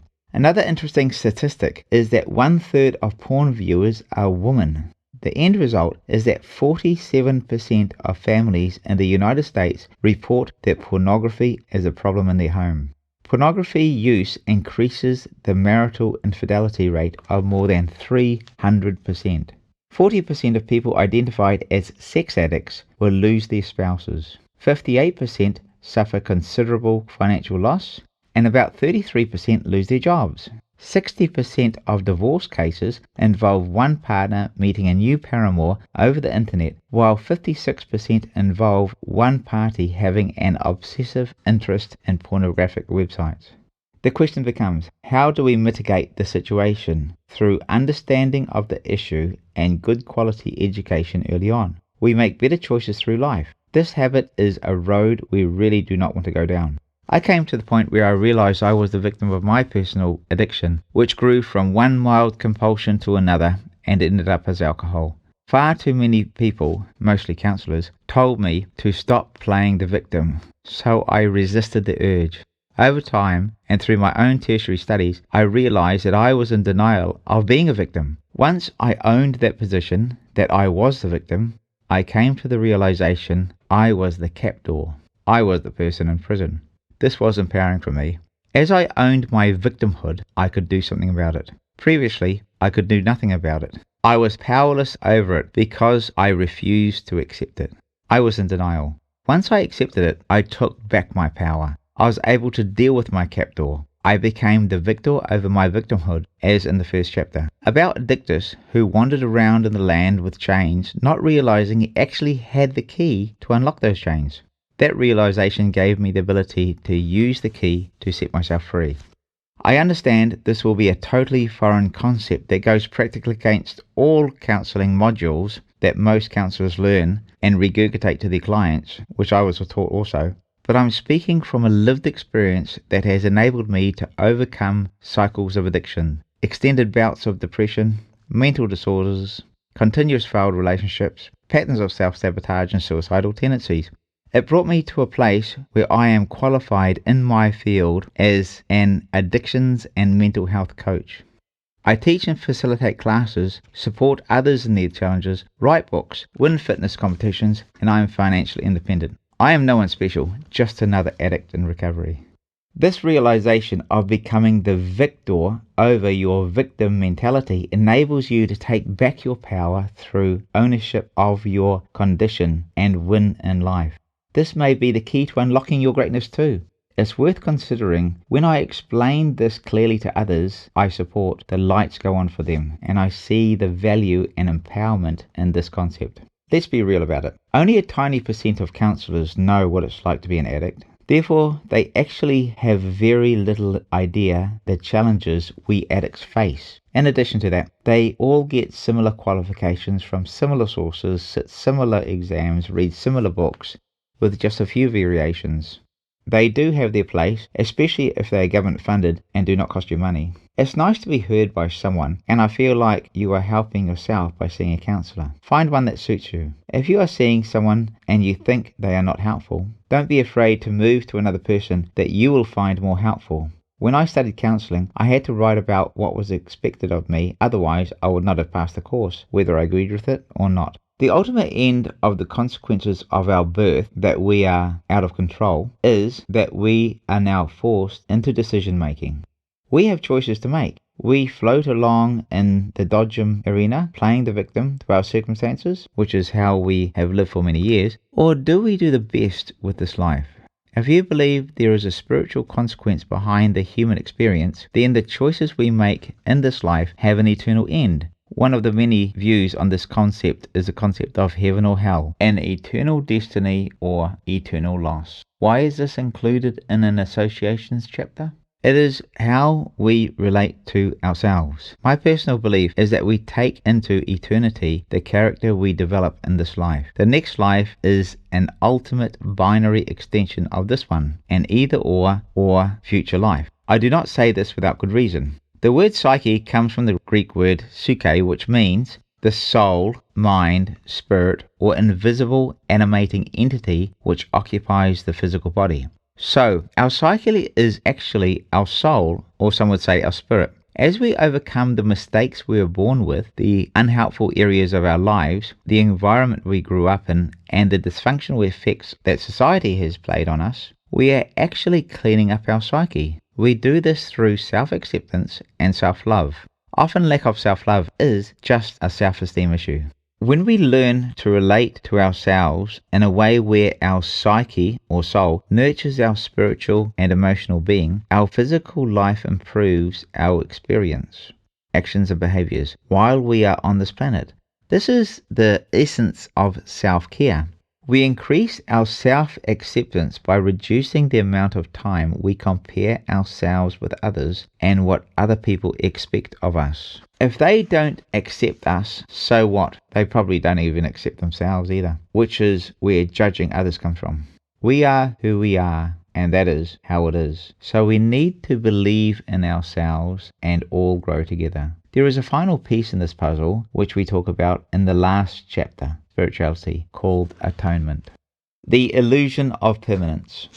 The concept that we live 2 lives and our second life starts when we realize we only have one is often attributed to Confucius. Many of us get caught up in what's called illusion of permanence. This simply means that we live in a false sense of reality, one where we are guaranteed there will always be another tomorrow, or next week, or next year. However, there is no guarantee that we will live to the fullest today, in the next month, or in the next 10 years. This guarantee is just an illusion. We have all heard the saying YOLO, you only live once. However, what is closer to the truth is YODO, you only die once. You get a new chance to live every single day.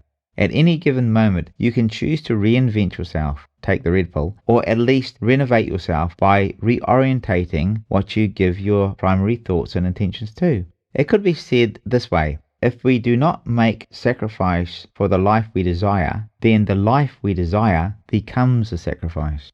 To conclude this chapter of associations, here is an explanation of the illusion of permanence.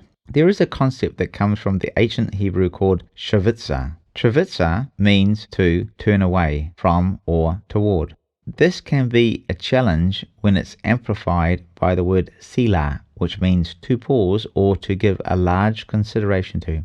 Putting these concepts together, what is in our life that is sending us into a direction that we really do not want to go in? We need to give strong consideration to the outcome, then turn away from destructive outcomes and turn toward a life we wish to live. This may include giving a large consideration to our associations and choosing the paths we take in life with great consideration. We can replace money, partners, associations, almost anything except children, but we cannot replace time. Our life, let's spend our time wisely. Chapter 5. Yes, darling, I do love you, but I love my addiction more. Addictions.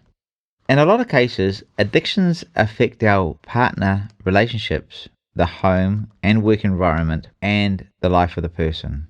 The addictions will eventually affect almost all of relationships we have in life. Addictions are to a partner relationship what a slow cancer is to the body, which we'll look at in this chapter. Addictions are parasitic to the relationship in the same way as an ectoparasite is parasitic to the body. Most ectoparasites are about the size of a sesame seed. They multiply and live on the blood of the host, defecating on their surroundings, creating infections, and causing constant irritations.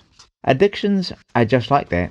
Bit by bit, day by day, they draw the very lifeblood out of the relationship, leaving it anemic and starved of nurture, love, emotion, respect, and goodwill. This leaves pain, anxiety, and carnage in its wake, putrefying and irritating the relationship and causing other infections such as financial hardship, arrested development in the children, resentments, arguments, and the like. Addictions extinguish passion, erode the dreams of future contentment, and the hope of bliss in a relationship. With addictions in a relationship, there comes a point where one person finally gives up and the vase is dropped. I'll explain later what that statement means.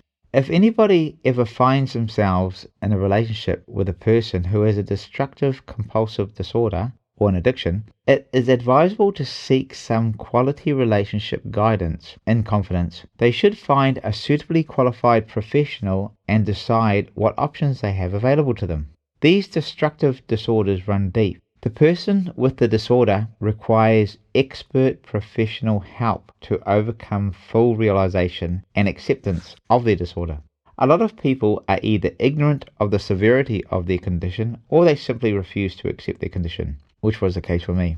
Problems caused by refusal to accept their condition and the end results are not good. They need to have a deep, resolute willingness to go through whatever rehabilitation is necessary to manage the symptoms and complete the journey to full recovery and restoration to wellness. Sounds serious. It is. Addiction eventually paralyzes, maims, and kills whatever it comes into contact with. I don't know anyone who desires to be in a relationship with a person who has a destructive disorder or an addiction.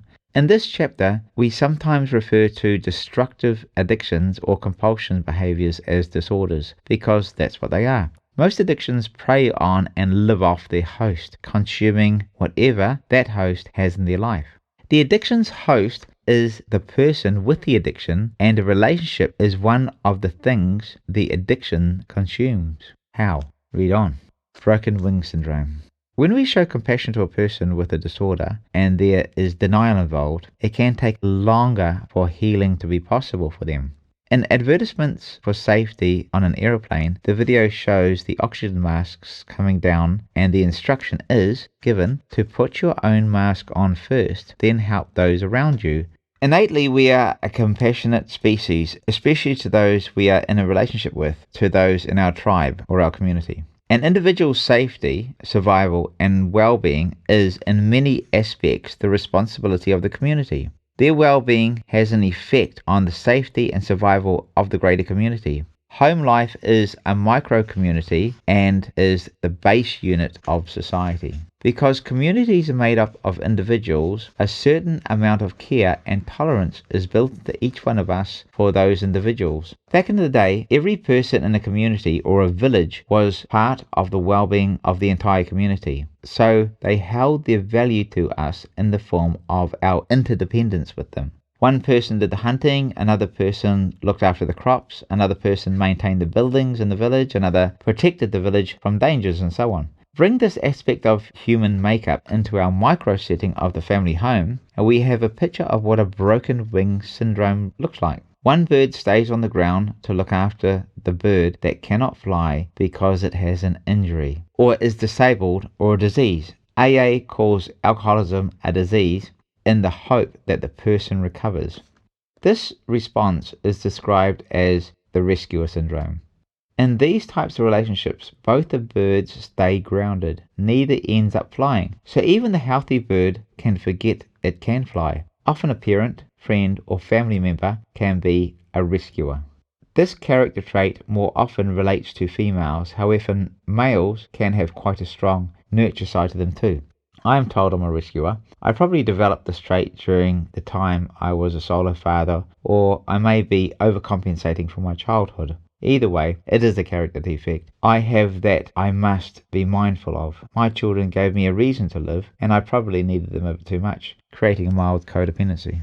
It has paid off now because I feel I have one of the best relationships with my children I have ever had, and they make me proud to be their father, and they've turned me into a grandfather also. When someone gets into a relationship with a person who has behavior issues, they think they can help them change. Perhaps they're already in a relationship with a person who has issues that they think they can help them resolve. So an interdependent codependency begins.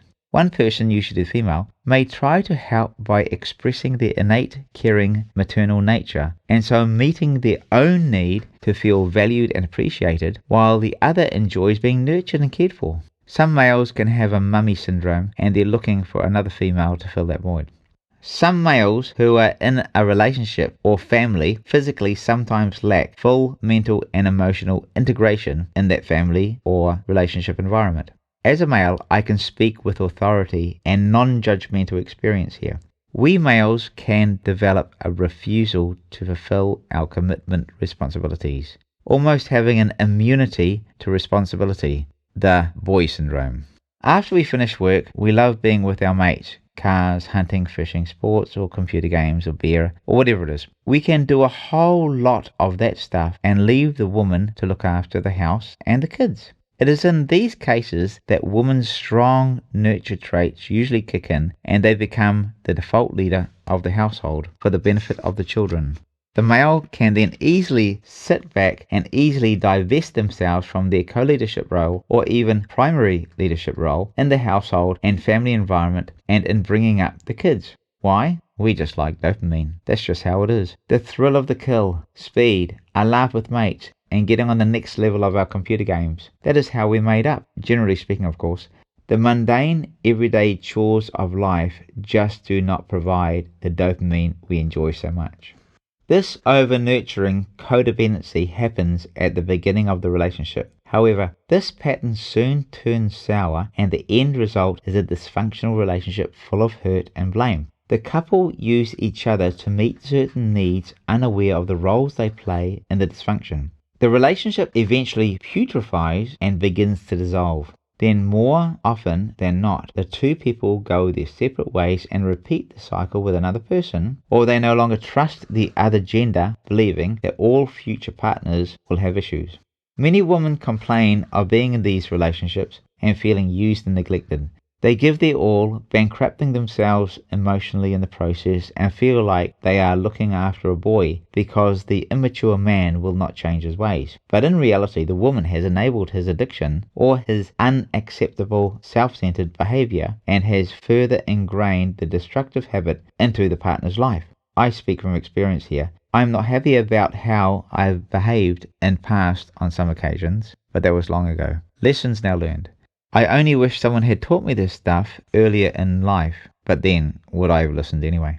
For a relationship to function harmoniously, where both parties are healthily validated by each other, the law of mutuality, equality, and reciprocity must be alive and active. But in this situation, the naturally generous, caring person subconsciously attracts a partner with a dysfunction personality, the bird with a broken wing. They believe in the partner and think that if they can heal their broken wing, they will both soar the heavens together in a happily ever after story. They both have a dream that they can turn their baggage into their wings. The 3 stages of unhealthy codependent giving and receiving begin here. The first stage is where the receiver shows appreciation and gratitude to the giver. This validates the giver, who feels significance and worth.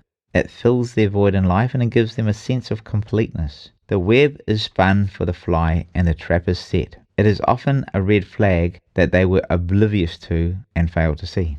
In the second stage, the receiver slowly becomes a taker, developing expectation and entitlement to the giver's service and emotion. The giver now feels under obligation to the taker, to an unhealthy habit is formed, and the fly is caught in the web. What was wonderful at the beginning of the relationship has now turned stale, so arguments and resentments begin. Emotions have dried up, and all that is left is the giver's hope. Hold on, pain ends. That things will change back to the happy times they once had. So they keep giving with expectation and this misplaced hope. The third stage is where the taker despises the giver, seeking control over them and manipulating them with guilt and fear because they're afraid of losing their entitlements and their crutch. The giver is now the victim. The victim must comply out of compulsion and under duress, or else. The fly is trapped. The fangs of the spider are now in the fly, and the fly is being drained of its very life. This can go on for some time, perhaps for even years, until the fly eventually escapes or is rescued, wounded and disillusioned. Or in some unfortunate cases, the taker succumbs to the addiction through overdose, accident or illness. Restoration can happen. It is possible, but it takes work, commitment, self-honesty and a professional help. And in truth, it's very rare. Tacit consent. Tacit consent is basically when one partner puts up with the other partner's unacceptable behavior. This is especially important in the early days of a relationship. Often an addictive behavior continues until it reaches what is called critical mass. Critical mass is when something becomes self-sustaining and no longer needs additional energy to remain in motion. The critical mass here is building a destructive behavior pattern in a relationship. Tacit consent is a silent consent. The behavior is noticed a little, even supported and justified. If the issue is alcohol or substances, there may be parties every so often, or the partner makes excuses for the other partner. Then they will become more frequent, and that becomes the new norm. Or a life outside of the house to enjoy their addiction becomes a habit, especially with things like gambling, or they may have an incorrect behavior towards the opposite sex. On a night out, you see your man being a bit flirty, you don't like it, and you catch feels, but you don't say anything. Catching feels is to catch ourselves feeling something. The next time you go out, he does it again, and you're a bit concerned, but you hold your tongue because you're a bit fearful of saying anything, or he brushes it off. Maybe you think it's all in your head. It happens again. This time, you're really concerned, and when you get home, you have an argument. However, he's been enjoying the attention, and this has created a habit. Now he looks at you as a nag, and you feel devalued. A dysfunction has entered the relationship. The gender here can be reversed if you want to, but if we catch feels about our partner's behavior that we do not agree with, it is wise to address it as soon as possible. Prevention is easier than cure to stop these behaviors or any negative behaviors gaining pace. As I described earlier, destructive behaviors in a relationship can come in many forms. Fixation with sports, cars, hobbies, too much time out with friends, computer games, social media, addiction, avoidance of responsibility, too many friends of the opposite sex, or whatever it may be, while the partner is left to the care of the children. Or worse, they are never home to help, which results in a lack of healthy communication. Work can be a big issue here because most couples have to go to work now, and any strain on the relationship is amplified. Work is an easy retreat to avoid dealing with problems in a relationship that need discussion and resolution. Once a habit starts forming and is not challenged, it becomes increasingly difficult to apprehend and rebalance the relationship. It has a snowball effect. The moral of the story: take note of the red flags early. A person can only remedy their own character defects. Remember, beware of energy thieves and where behaviors are headed. Addictions or compulsions have so many variants that it can escape our consciousness that they even exist. This is a blind spot, so it can also be a denial. especially when we blame our own character defects on something or someone else and refuse to take responsibility for them. We addicts have to come to a place we have to choose our continual unacceptable behavior or our relationship to our partner. To be honest, I would never put up with the behavior from another person that I've showed to my wife unless they were my children. Even then, we'd probably have to have breaks from each other, but I could never leave them because they are my own very blood and future. Repetition strengthens confirmations, and an addict is an addict whether an acknowledgement of it or not. Deny, you'll get by is a fool's game. I have been on both sides of the relationship that involved addiction. I know full well the excuses, promises, attempts at recovery, and the failings of those attempts, relapses. The anxiety and pain I have caused, and the pain it has caused me, is soul-destroying, and the arrested personal development resulting in years of wasted life. Not only wasted life, but also wasted fortunes, finances, and resources. Ones, as we get older, become more difficult to replace. Emotional outbursts and anger can become a habit. People who cannot control their emotions are usually blamers. Blamers often play the victim or crave attention. This type of immaturity is not sexy or attractive. There will always be a reason or an excuse for unreasonable behavior. These ultimatums and the one more chance pleadings become continuous.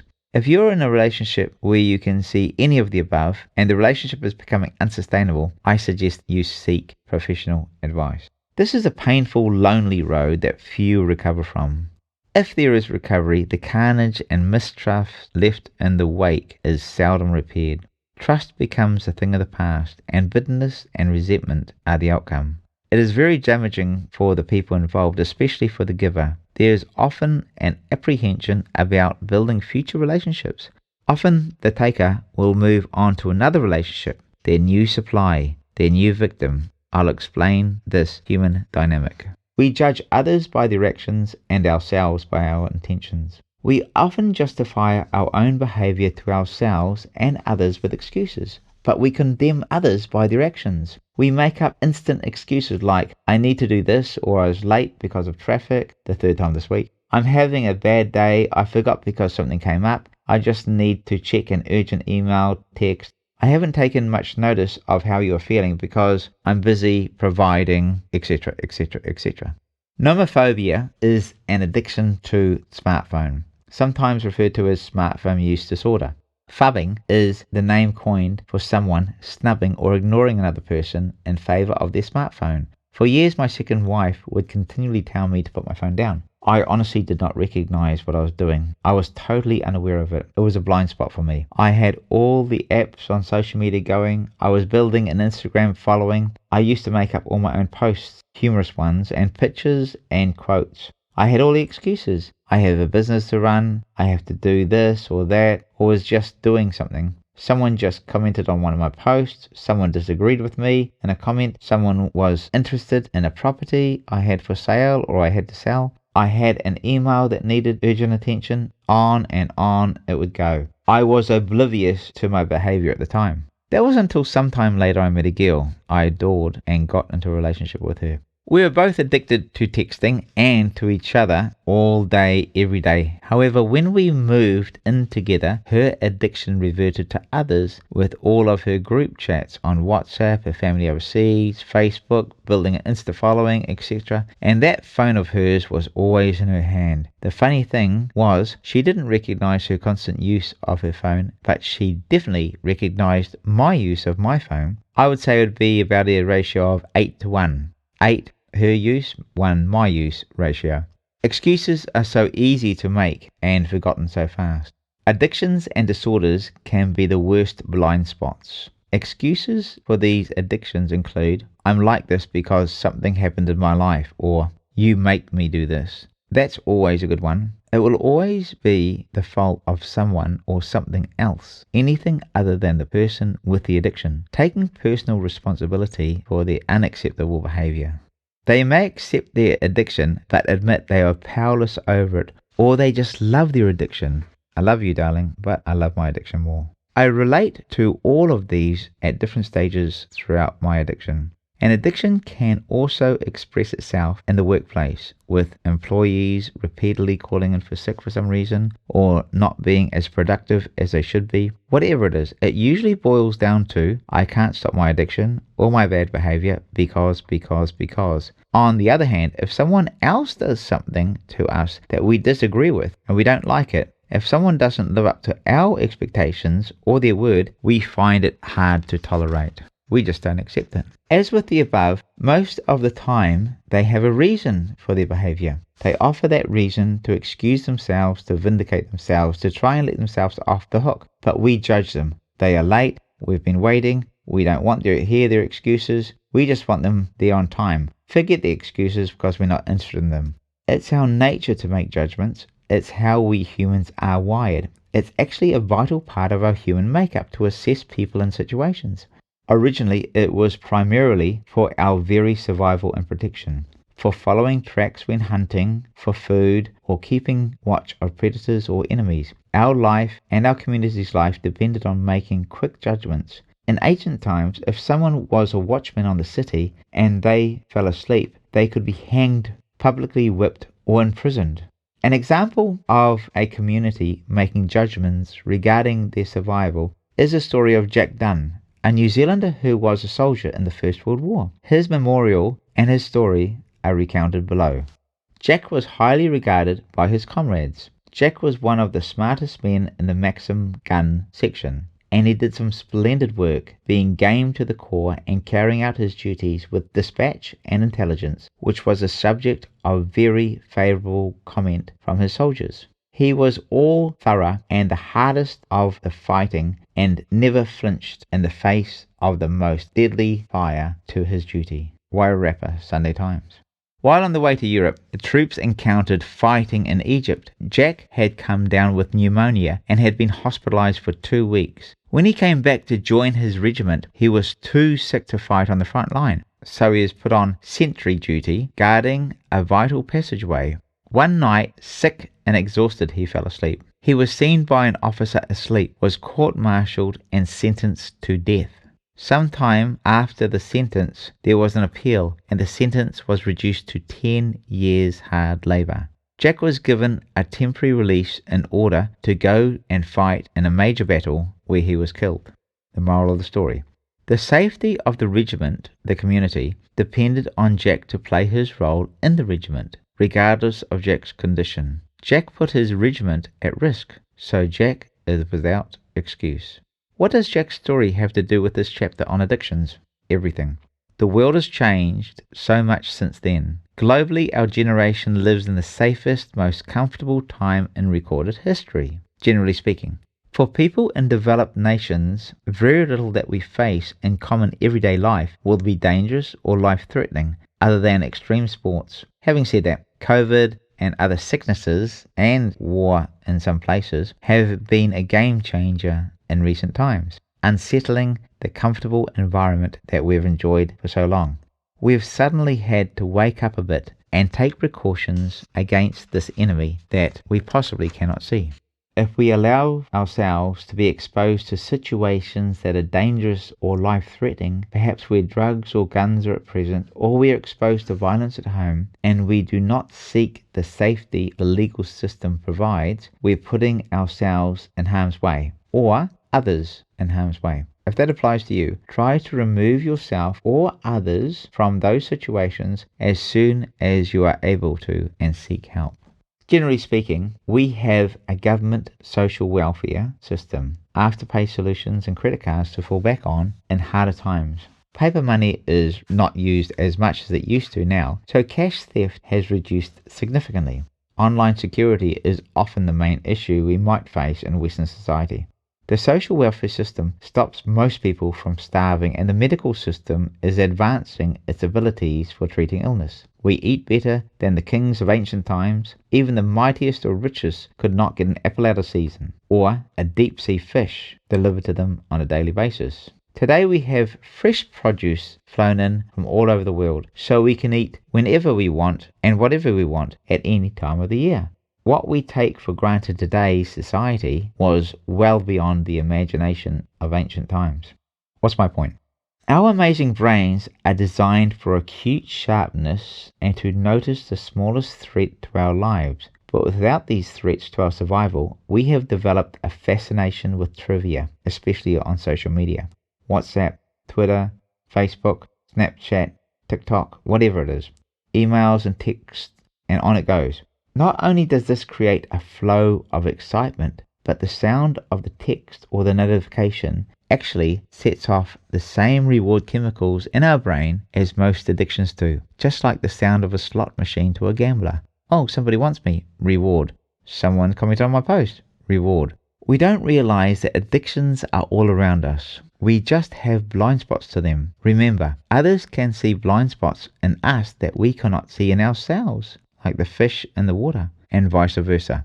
This sort of fascination with trivia is wasting valuable time that could be used to improve our lives, to increase the depth of our relationships, or to achieve our goals. If you have a partner or family, get them to watch Social Dilemma, Netflix, and have certain hours each day that are phone free. Big companies are preying on our time and resources to fatten their bottom line, and we're increasingly becoming the host they feed off. You see, when a product is free, you become the product. Meaning, if what we're watching to on social media is free, then what's actually happening is we are the product and the company is selling our time to advertisers. So we are the product and we're giving ourselves away for free. It is a good idea to take a bit of an audit of our time we use and see if we can be more productive in some areas. I'm continuously challenged with procrastination. I have a PhD in creative excuses, but deep down I know that all excuses are equal. Sometimes I literally have to peel myself off the couch like Velcro and enact the 2-minute rule we read about in this book, because I know motivation happens after I start. Understanding addiction and moving on. I have been to many counselors over the past 30 years. Some were helpful and some were just a waste of time and money. Some even made me worse. One of my lines of work is being a PSS, a peer support specialist. A PSS is a person who has recovered from certain life's challenges and gone on to create a successful life, or show very good signs of recovery. They show in their own life the result of a successful recovery, a bit like Alcoholics Anonymous, where alcoholics with a long history of sobriety help others achieve recovery and sobriety because they have developed the mental and behavioral tools to beat the addiction. PSS is a relatively new discipline that is fast taking its place on the medical stage due to its effectiveness and the success it is showing. The key factor with a PSS, which makes it a powerful discipline, is that the PSS can show authentic empathy and patience with a person seeking recovery from any of life's traumas, personal violations, addictions of all types, mental health challenges, BPDs, and other personal challenges. Recovery from a relationship separation is such an intense event that it carries all the mental and emotional similarities and nuances of an addiction recovery. Our bodies and minds, our emotions, and even the spiritual aspects of ourselves have learned a way of living with this other person, and now we need to unlearn ways of thinking and relearn new ways of feeling and acting with a new set of behaviors. However, generalizing the medical pathway, the clinician will diagnose a patient through the identification of a group of symptoms they display, then retreat to their medical journey and label them. The diagnosis might be that they are an addict, they have depression, are bipolar, schizophrenic, have a mental disorder. Once they have done their job, they arrive at a label for the patient, fitting them into a box. Then they go on to the operations manual, recite a list of medications, and give varying prescriptions, and their job is done.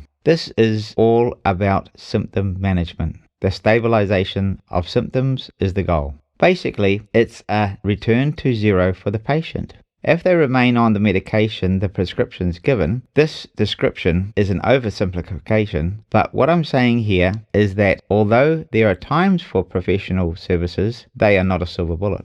A peer support specialist role can be explained in this way. A person falls into a hole along their journey in life. It could be an addiction, depression, a mental health challenge, or even a relationship separation. They yell out, "Help, I can't get out." A priest walks by and hears the person. He walks up to the hole and says a prayer for the person and then walks off.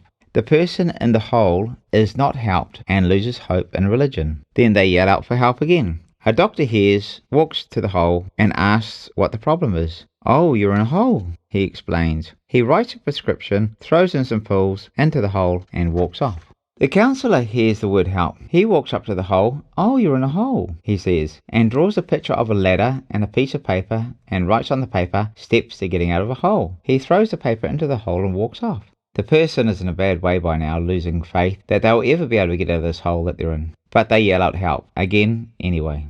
A peer support specialist hears the person, walks up to the hole, sees the person in the hole, and jumps into the hole with them. The person asks the PSS, "What are you doing in the hole?" The PSS says, "I know all about these holes, and I know how to get out of them. Let me show you how, and we'll do it together." They both climb out of the hole and walk off towards their hopes and dreams together. The person may stumble a bit and fall back in the hole or a smaller hole. The PSS knows all too well their own journey and the difficulties they have had with relapse and so on. So, with patient empathy, they continue to support the person along their journey of climbing out of the hole and other holes and becoming a complete person who is, in turn, quite often able to support others in their whole experience. I actually owe my sobriety to the PSS model. Nothing else comes close. Here is an example of a personal PSS approach to the addiction of eating, where we share the physical and mental tools we develop to overcome our addiction in an alternative option to medications and chemical-based therapy. I have an addiction to eating sugar. I enjoy eating, and I enjoy sweet foods and desserts way too much for my own good. Ask anyone who knows me. I can graze on food all day long, and if I'm not eating, I'm drinking meal replacement drinks or cups of hot beverages. I am currently training to compete at a national level for bodybuilding, so I have had to go into the boxing ring with my addiction to beat eating. I have to manage my food intake with the tool of food availability.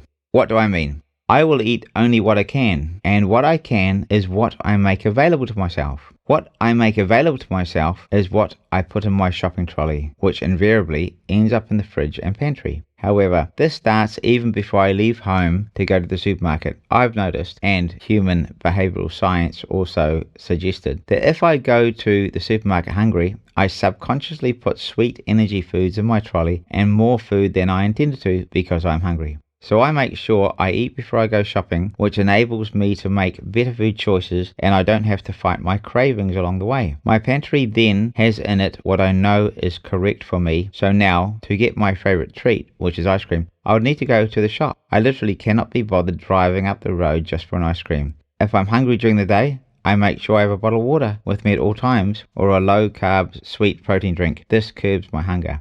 As this book is about using your addictive nature to your favor, this scenario helps me to deal with the symptoms of my addiction. Using these tools described here may be a method you can glean to support you if you're also facing addictive tendencies with food.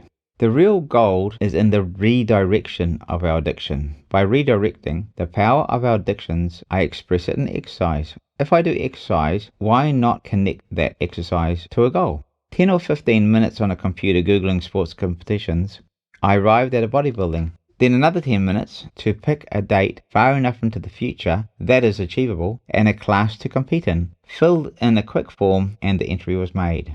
Go to YouTube exercise plans. Pick one. Google nutrition plans. Enter height and weight. Choose a plan. Start dreaming, thinking, and asking questions along the way. Seems oversimplified? It's not. It's just foreign to our current way of thinking. But within a couple of weeks, it becomes a norm, and a few weeks later, it's a habit and a new lifestyle. This story is not made up. I actually did this very scenario, and I'm no one special, and we all have the same internet connections, so you can too.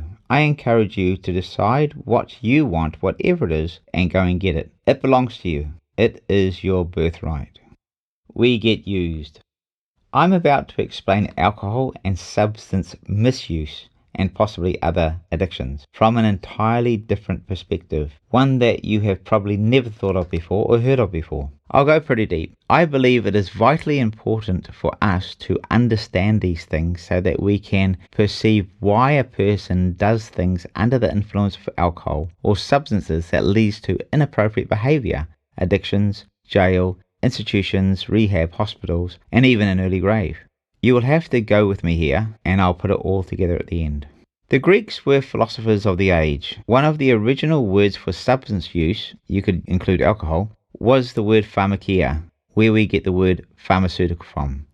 The etymological word for alcohol comes from the Arabic akul, which means body-eating spirit, and is the root origin for the term we use in English, ghoul, or unclean spirit. Further back in ancient times, pharmakia was derived from the cutting of plants, meaning the extraction of psychoactive substances from their plant-based origin. From my own experiences and observation, addiction is like this. I see that it is not necessarily us misusing substances, but it can become the substances or addiction misusing us as its host. How do I come to this conclusion? Alcohol, along with other substances and addictions, is like a ghoul. Have you ever been blackout drunk and had no recollection of what you were doing for hours? Or have you done something that was totally outside your character or seen others do it?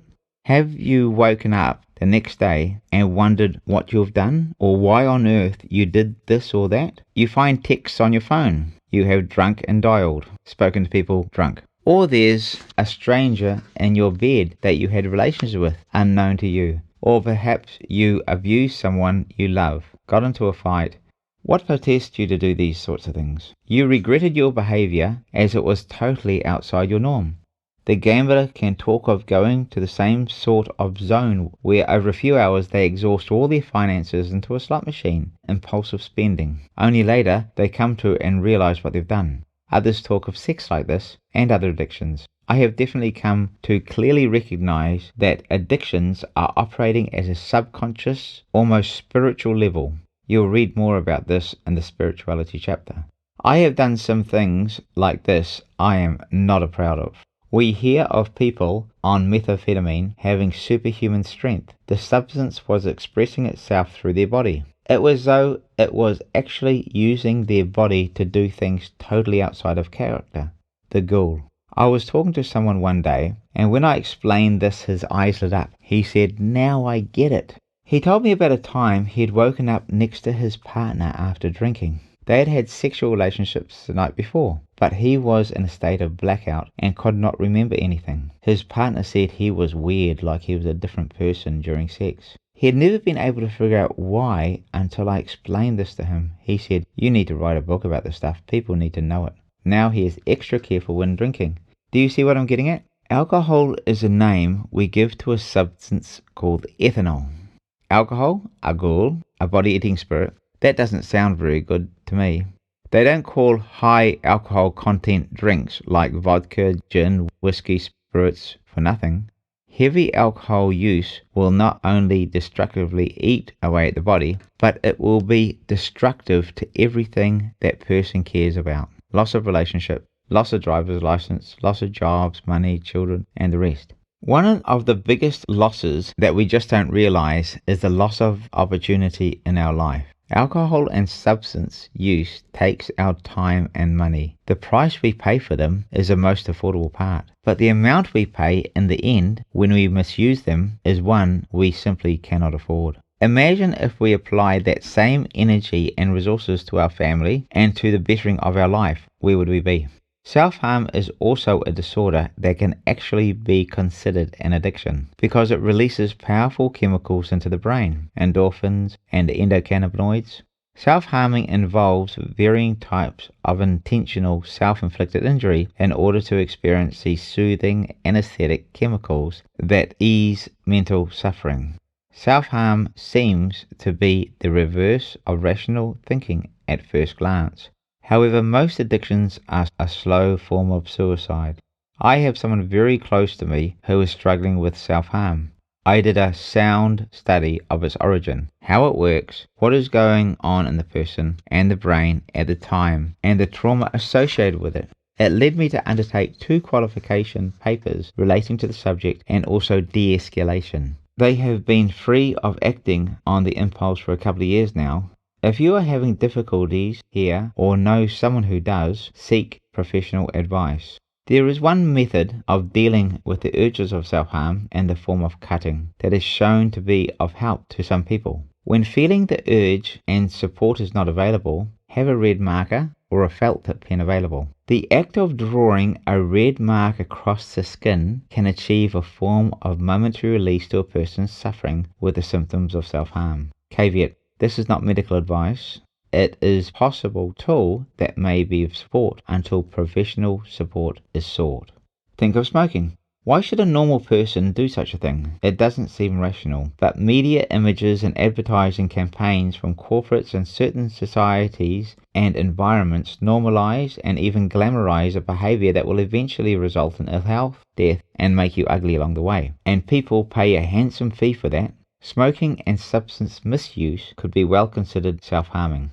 On reflection, decades of smoking cigarettes was self-harm for me. I noticed one day the light lines that were appearing from my lips. I later found out this was called butthole lips, from squeezing my lips together around the cigarette to inhale. This revelation helped me give smoking away. There are many things like this that we continue to do, even when we know they are not good for us, that we can be considered as self-harm. Relationships can be like this.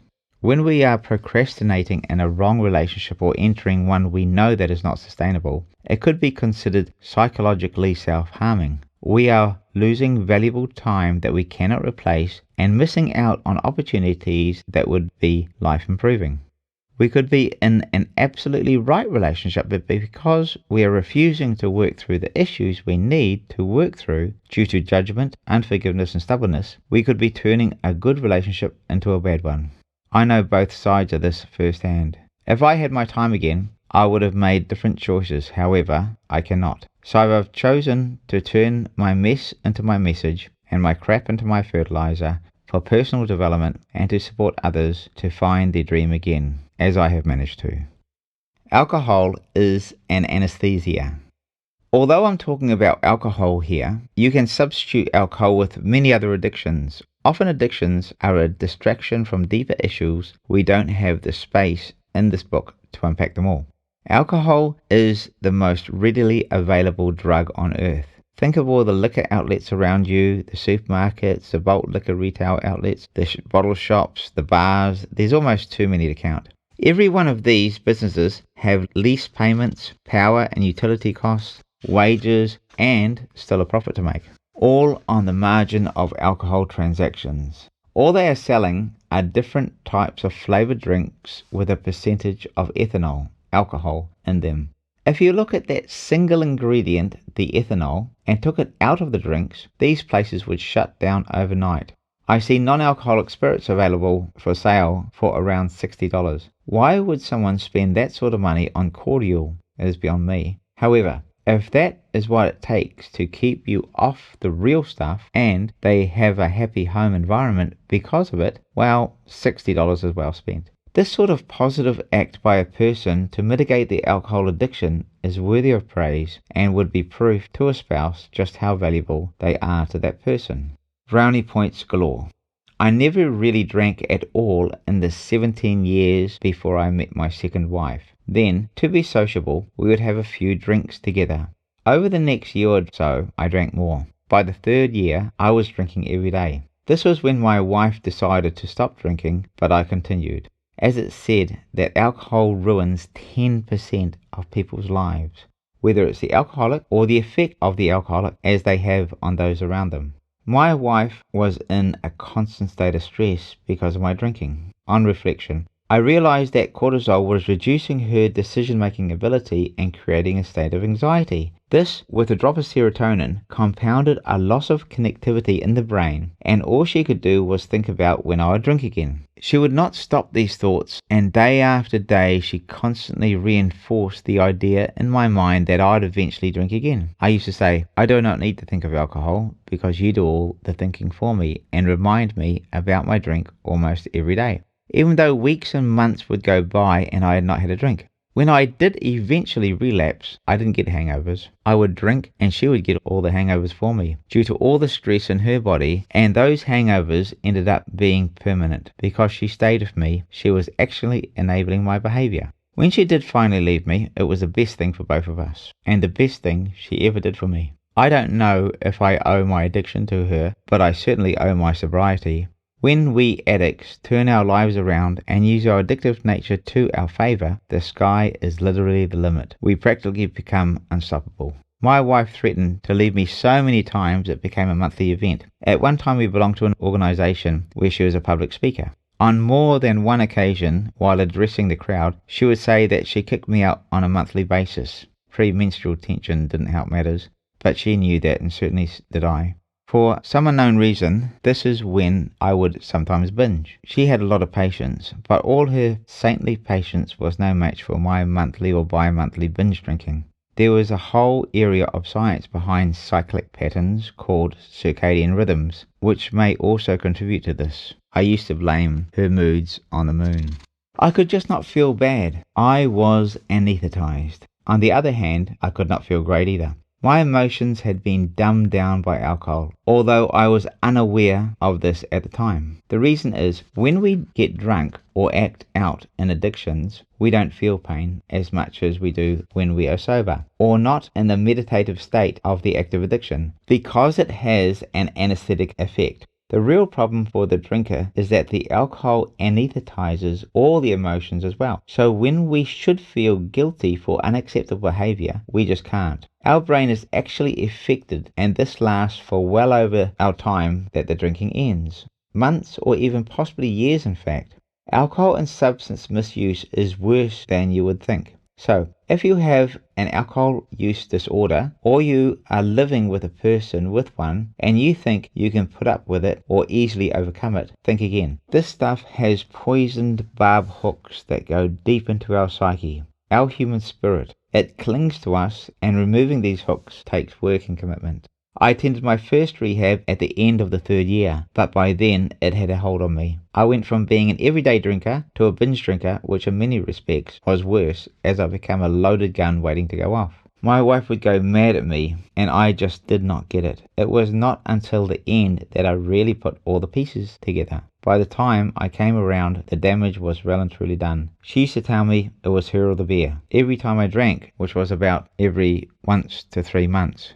When I did drink, I was so wild it would be like the space between the binges didn't exist, because emotions sit outside of time and space and trigger those old memories like they were yesterday or even the present.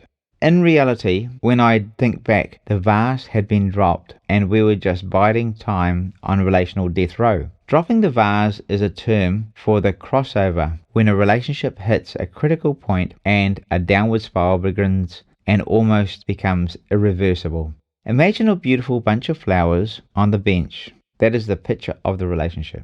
The vase holds the metaphoric flowers, which are the dreams and hopes for the future, happy memories, kind gestures between each other, passion, care, and all the good, colourful things a loving relationship consists of.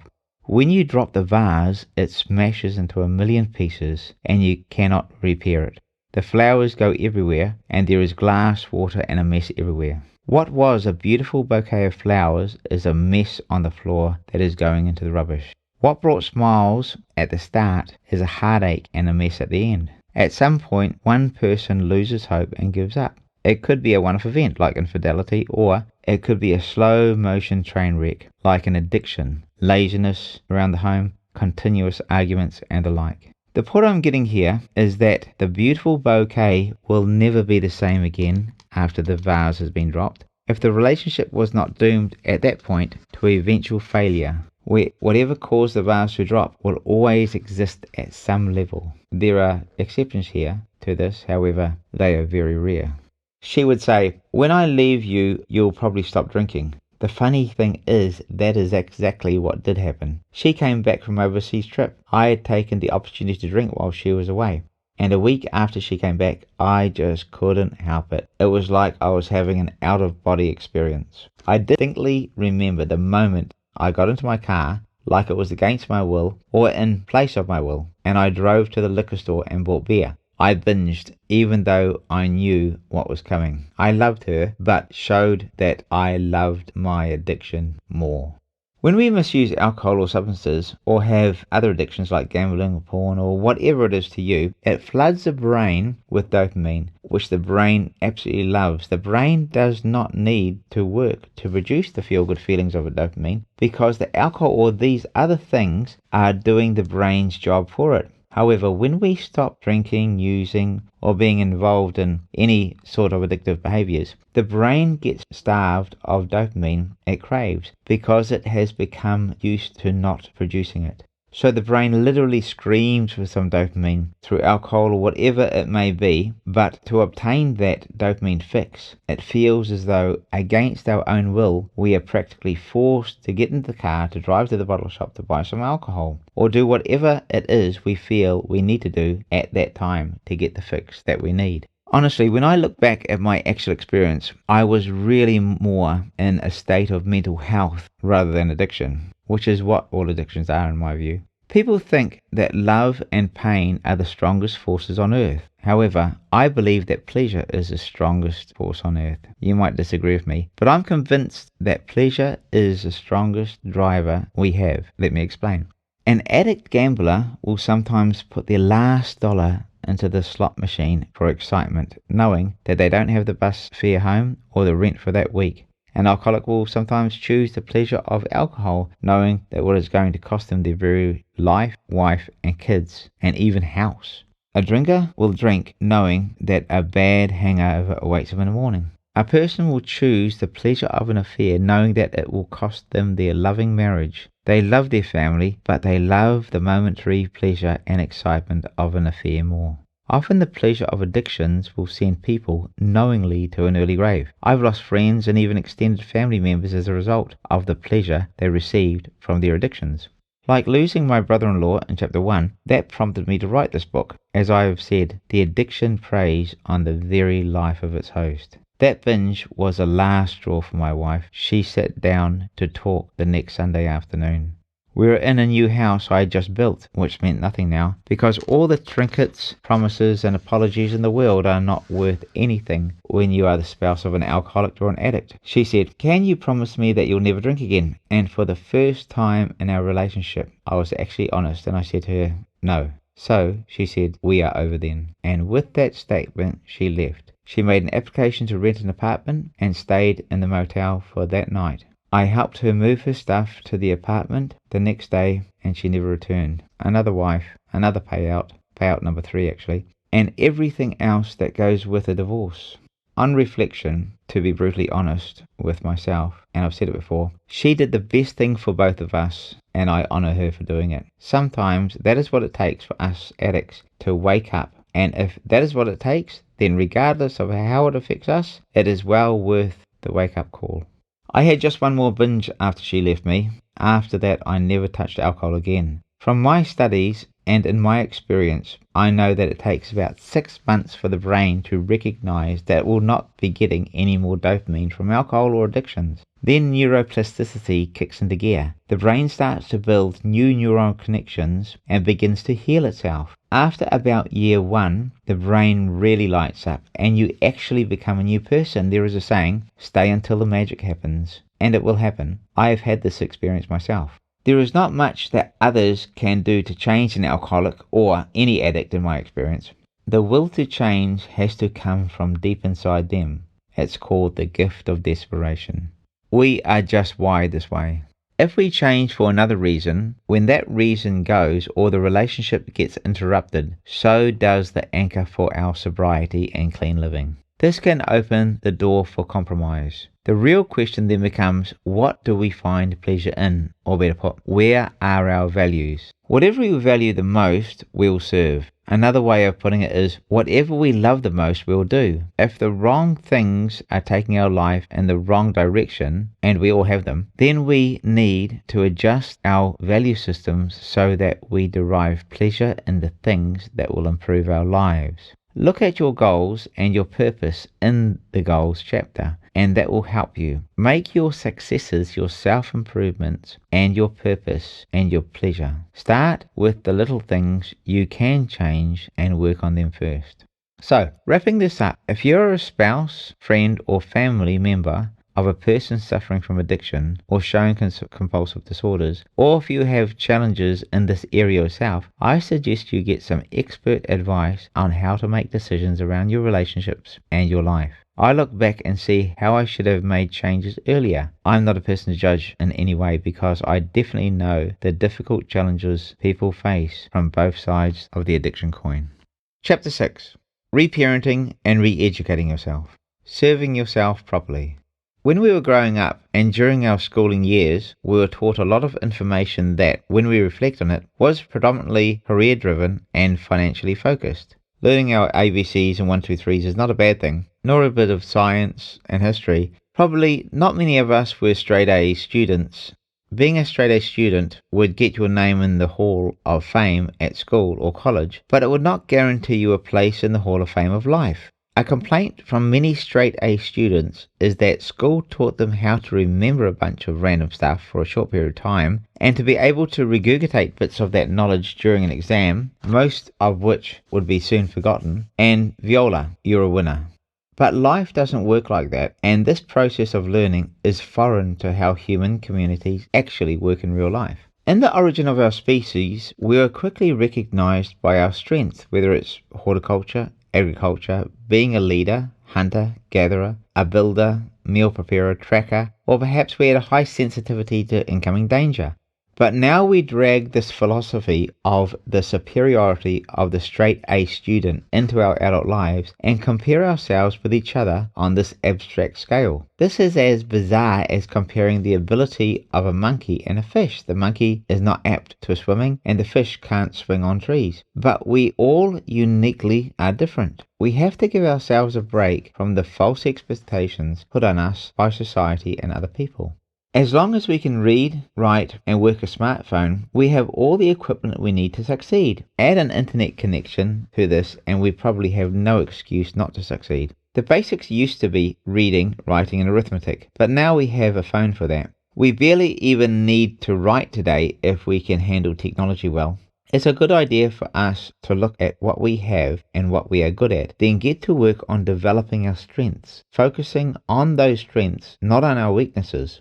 Focus on what's strong, not on what's wrong. What is your passion? What do you like doing most? In terms of recovery from addiction, we have given so much of our identity away that we lost ourselves somewhere along the way. It's time to reclaim ourselves, develop our strengths, our passions, our energy, and our claim for enthusiasm back for life, back from the addiction thief, and fully believe in ourselves again. What we didn't learn throughout our modern education was a lot of life skills we would have been taught in the traditional village setting. Skills like conflict resolution, responsibilities of fulfilling our role in the community, personal relationship skills between a male and a female, or other gender labels. Also, very importantly, we would have learnt true respect for our elders. When we respect our elder, we learn to listen and receive the wisdom they have, to apply it to our life, saving us repeating their mistakes. We often discover how to negotiate life with more success. Rebellion would quickly lead us to our downfall back then because interdependence within the community was a safe place for us. But outside the camp was a dangerous place filled with ferocious animals, lack of food, and no access to help from our community network. Today we get released from school, starry-eyed with a certificate, or from university with a degree, thinking that our future is a guaranteed success. A fulfilled youth, a flashy car and happy families with a white picket fence in a leafy suburb is our birthright. But not so. Awaiting us, along with all the trappings of what society has to offer, are the hidden dangers crouching at our door, ready to corner us, to suck us in, to devour our time, energy, emotion, and hard-earned money, even our potential and future. The world offers us endless advertising telling us we need this thing or that label to feel better, with endless retail and post-pay options, credit cards and student loans, vehicle finance, dating sites and FPOS cards that can empty our pay packet in a good night out on the town. Then there's sugary foods and energy drinks for the dopamine hit, fast food galore, gaming consoles, social media, and fast-moving Netflix series to keep us entertained in the moment so that we zone out and forget to plan our future. We know that failing to plan is planning to fail. With this level of temptation all around us, it's no wonder so many of us lose our way and divorce rate is so high. Mental health issues are on the rise, and loneliness in a busy society leads to living quiet lives of desperation. The cards are literally stacked against us, and we wake up one day asking ourselves, where's the last few years gone, or even decade? Where has it gone? This has been my story, and from what I hear, many others too. At some point in our lives, we have an epiphany. What am I going to do with my life? Enter the concept of reparenting ourselves. How do we do that? Finding our identity in society.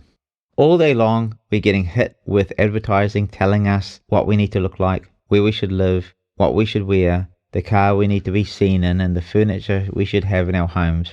Why do we need these? We want to fit into society's norms and expectations. We're continually bombarded with other people's points of views of us, the boss's expectations, the image we should portray to our co-workers, our customers, our religious organizations, our friends and our neighbors, and social media profile. Where do we fit into this barrage of ideals? Why do we feel we need to comply with all these ideals? Often we lose ourselves when we try to fit into the social norms and expected social identity that we need to work on to maintain. The big challenge is the role we are expected to play in our families, the way our society identifies us as someone's wife or husband, as a parent, where we're just Sally's mum or Johnny's dad. Perhaps we're identified by our job, a truck driver, a tradie, a doctor. We identify ourselves in all different communities we belong to in a certain way as a certain person. All these people groups have their own perception of us. Our epiphany will cause us to want to go back looking for the correct perception of ourselves.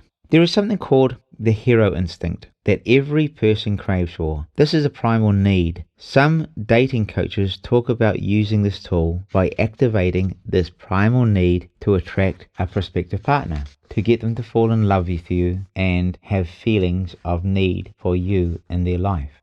Some call it activating the messiah in the person, or finding their winner in them. All this stuff is basically manipulation to get what one person wants from the other person. If it's not authentic, it more than likely will not last. The key driver then is to discover yourself, your own personal hero, your messiah or your winner, whichever way you want to phrase it. We all have our own personal talents, giftings and abilities. Identifying these, finding confidence in them, and then putting them into effect is a critical part of our true identity. This is what a good parent does for their children. They encourage and direct the children in their uniqueness, just like back in the village days when the parent would identify the unique qualities of their children and tell them, "You're a great hunter, can sense danger, have a green thumb," or whatever. Many of us never got this from our parents. Often parents are just trying to get through their life themselves, actually. No one told me when I left home I'd have to start parenting myself. Reparenting ourselves is just that. We find the winner in ourselves, then encouraging and coaching ourselves along the way. So let's find out some ways of doing this that our parents should have nurtured in us. Here's a jewel I've discovered. During our upbringing, we are often continuously taught to concentrate on areas that we are not very good at. We get critiqued, being told they're weak and failing at maths and science, or even when we're getting A's in English, art and history. This can make us feel disempowered. This critiquing voice can edge its way through our psyche and become our inner critic. when really we need to be coached in our creative strengths. So, in essence, reparenting ourselves is going back, rediscovering our strengths and dreams, and being our own coach. To tell that inner critic to shush. So let's develop our inner coach voice to encourage us along and have more say in our lives. We teach others how to treat us. As we come into contact with other people, we present an image to them of the person we are, our body language, the uprightness of our body, and how we hold our posture, our walk, our clothing, our hygiene, the way we look at them, the amount of eye contact we hold, the way we speak, our nervousness, or the confidence we display, and so on, creates an image of who we are. The way we think about ourselves inwardly is what we present in all these factors to the outside world. So all this information is intuitively picked up on by the other person. Then they automatically adjust themselves to meet us as who we present ourselves to be, and then reflect our review of ourselves back to us. If we approach them as a confident person who is assured in ourselves, knowing who we are and knowing what we're about, that is the image we portray to them. That image will invariably direct the level of response we receive from them. This image doesn't necessarily have to be how we think of ourselves. It just has to be how we display ourselves. In fact, by practicing this technique, we can reverse engineer our mind and create this image of ourselves to ourselves and become that person through practice. Sounds impossible or fake? No. Try this. Sit where you are right now, concentrate and smile a big smile and hold it for a while. Feel the feelings going on inside of you.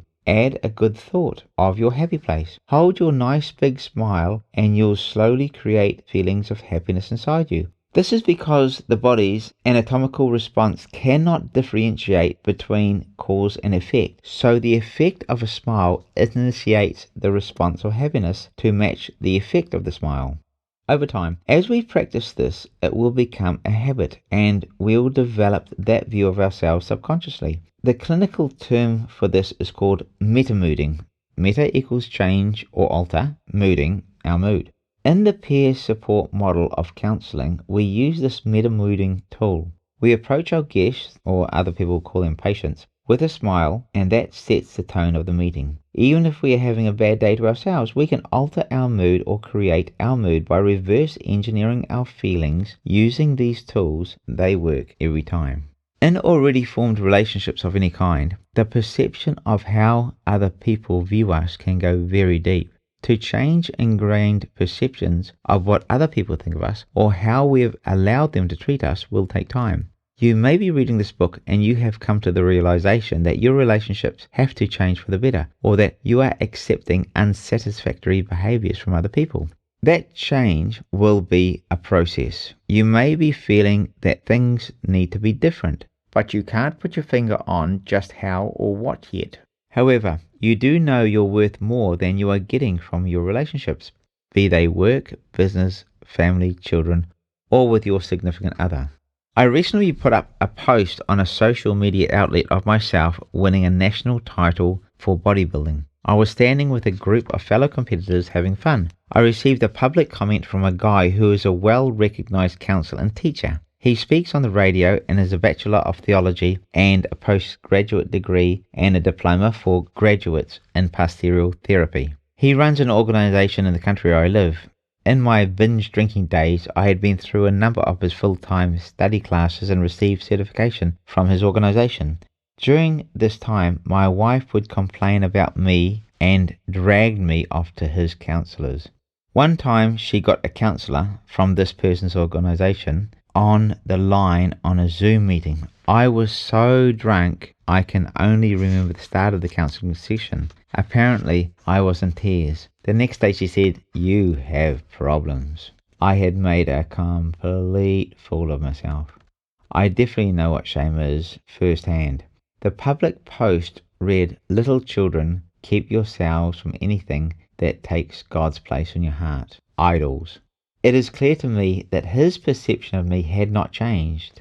These so-called counsellors have no idea what people are going through in their lives and need to learn to ask questions in private before they dish out public comments in public arenas. Lived experience like you and I have is a qualification that cannot be obtained out of a book. The point I'm making here is that other people's ingrained perception about us can become a habit in their lives that causes them to have a blind spot. The interesting thing is that the people we relate to are unaware that we have trained them how to treat us. Sometimes they know the mode of persuasion they need to use to get us to overlook their unacceptable behavior toward us. These behavioral patterns can be very well adopted by both partners in a relationship and become issues that we just sweep underneath the carpet. We know that if we continue to sweep issues under the carpet, eventually we'll end up with a lump under the carpet the size of a dead body. That body will be ours, or our relationship, our personal perception of ourselves, or our self-value. The main thing is to teach our partners, or in all forms of our relationships, how to treat us properly and not to repeat avoidable mistakes, like accepting anything less than what we deserve as an equal human being. The bigger question we then ask ourselves is, what is going on in our relationships or our lives that we have been unaware of, or we can teach others how to treat us properly? Here's a good example of this. I have started seeing an amazing girl who often gives me compliments. I was shrugging them off with a joke saying I could do better or passing it away. She got annoyed with me one day and said, "Would you just take a compliment?" I thought about it and came to the realization that due to my issues, I have trouble receiving praise, which is actually a character defect. So I've altered my behavior and now I accept the compliment and thank them for it. To go a bit deeper here, if I do not accept her compliment, what I'm actually saying to her is that her view is not worth anything. Therefore, I'm actually devaluing her. If I was to keep up that response, she would eventually stop complimenting me. Therefore, I would have taught her not to compliment me. Emotions are a reaction to a thing from the past, but they can be a prediction of the future. From our embryonic stages in life, we learn emotions. Then we attribute emotions to circumstances. One person may see a snake, shriek, and run away, but another may look at it and wonder at its beauty and how gracefully it moves. Someone else may instantly get a stick or a shovel or a gun and kill it. Yet another may bend down and pick it up and allow it to weave it across their body. In life, we all face circumstances where we have been programmed, or we have programmed ourselves. This is an anatomical first emotional response. We call this the law of first emotion, which is usually adopted when we're young, in our formative years, and is often learned from our parents or those around us. In other words, we get other people's views ingrained into us without us knowing. If our mother hated snakes, we will probably hate them too. But if we were brought up by a zoologist, we would admire them. This emotion then goes into our endocrine system, and that process causes the body to anatomically emit a physical reaction on a subconscious level. And before we know it, we are on a journey. Let's look at an easy example of this. A person may hear the words, "I love you," for the first time from someone who is endearing, but they may shrink away from the statement due to past experiences and then from the person delivering the message. Yet another person who hears those words gets butterflies inside and draws closer to that person who said, "I love you." These two opposite reactions are the same words said in the same way in the same circumstances. Depending on our personal history, we all have these programs affecting us in daily life. We'll be exposed to circumstances in life where we find it difficult to isolate these circumstances and to be able to approach these situations with objectivity rather than subjectivity. If we are being subjective, we will superimpose past experiences into current experiences and act according to our expectation of what is coming because of what has happened to us in the past. For example, someone's response to "I love you" might be, "The last person who said they love me left me, so you probably will too." Or, "My father or mother used to say they love me and they've passed away and I miss them. Now you say you love me. I don't want to lose you. You mean so much more to me now."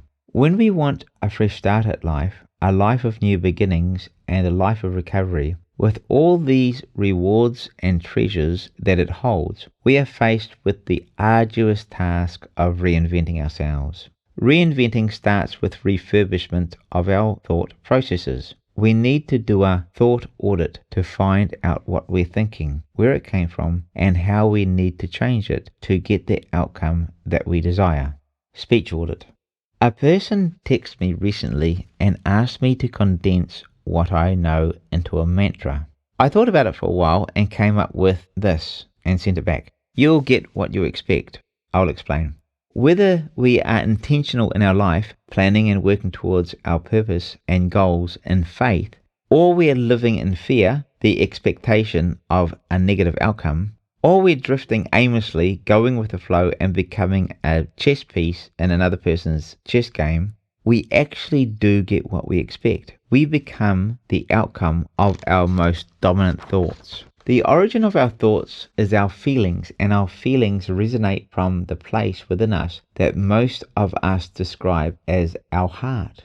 The ancient word for heart comes from the ancient Hebrew. The word that we generally translate heart is kalia, which directly translate as innermost being. Our thoughts derive from this place and become the source of our words. Therefore, our words are the product of our thoughts. So, if we want to change our lives, we can reverse engineer our lives by adopting a new language choice and change what we are saying. If we can change what we're saying, our life will change. One thing that we do not realize is that our words actually stick to us. What do I mean by this? When we say something to another person, our audience is not only adopting our perception of that person, but the emotion we create in them is actually reflected back to us. Therefore, if we give a negative representation of another person, the emotion of that negativity is mirrored back to us by our audience, and our audience sees us in a negative light. I've practiced this over the last few years, and it really does work amazingly well. There is a term, gush, don't gossip. This is why it is important to avoid what most people term as gossip and adopt a gush or positive language that is authentic in its representation. The positive emotions created by this gush language will reflect back to us, making us look and feel good to others. So, if we reverse the order, people hear good words from us that creates pleasant thoughts in them, which in turn creates pleasant feelings in them. Because their feelings originated from our words, we become the object of those feelings, and they have pleasant feelings about us. I say this because nearly everything we want comes from other people.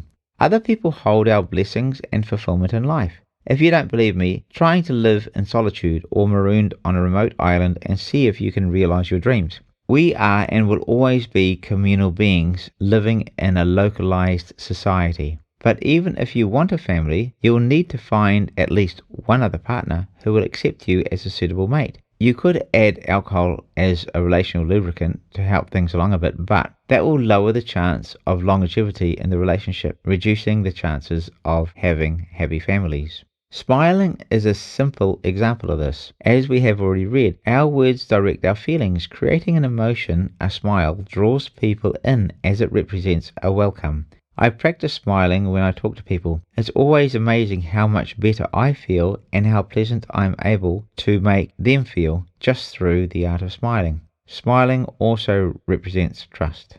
SMV. Here is a topic that I would like you to approach with an open mind. Some could find it a bit raw or edgy, so if you do not agree with it, discard this piece of writing or listening. That's fine. We all have different opinions. It's not meant to be fixed as truth, but merely as an opinion for your consideration. We all have a value to society. One area of society is the dating and mating relationship sector of society. One of the ways we market ourselves for dating and mating is that we get ascribed an approximation value called our SMV, our sexual marketplace value.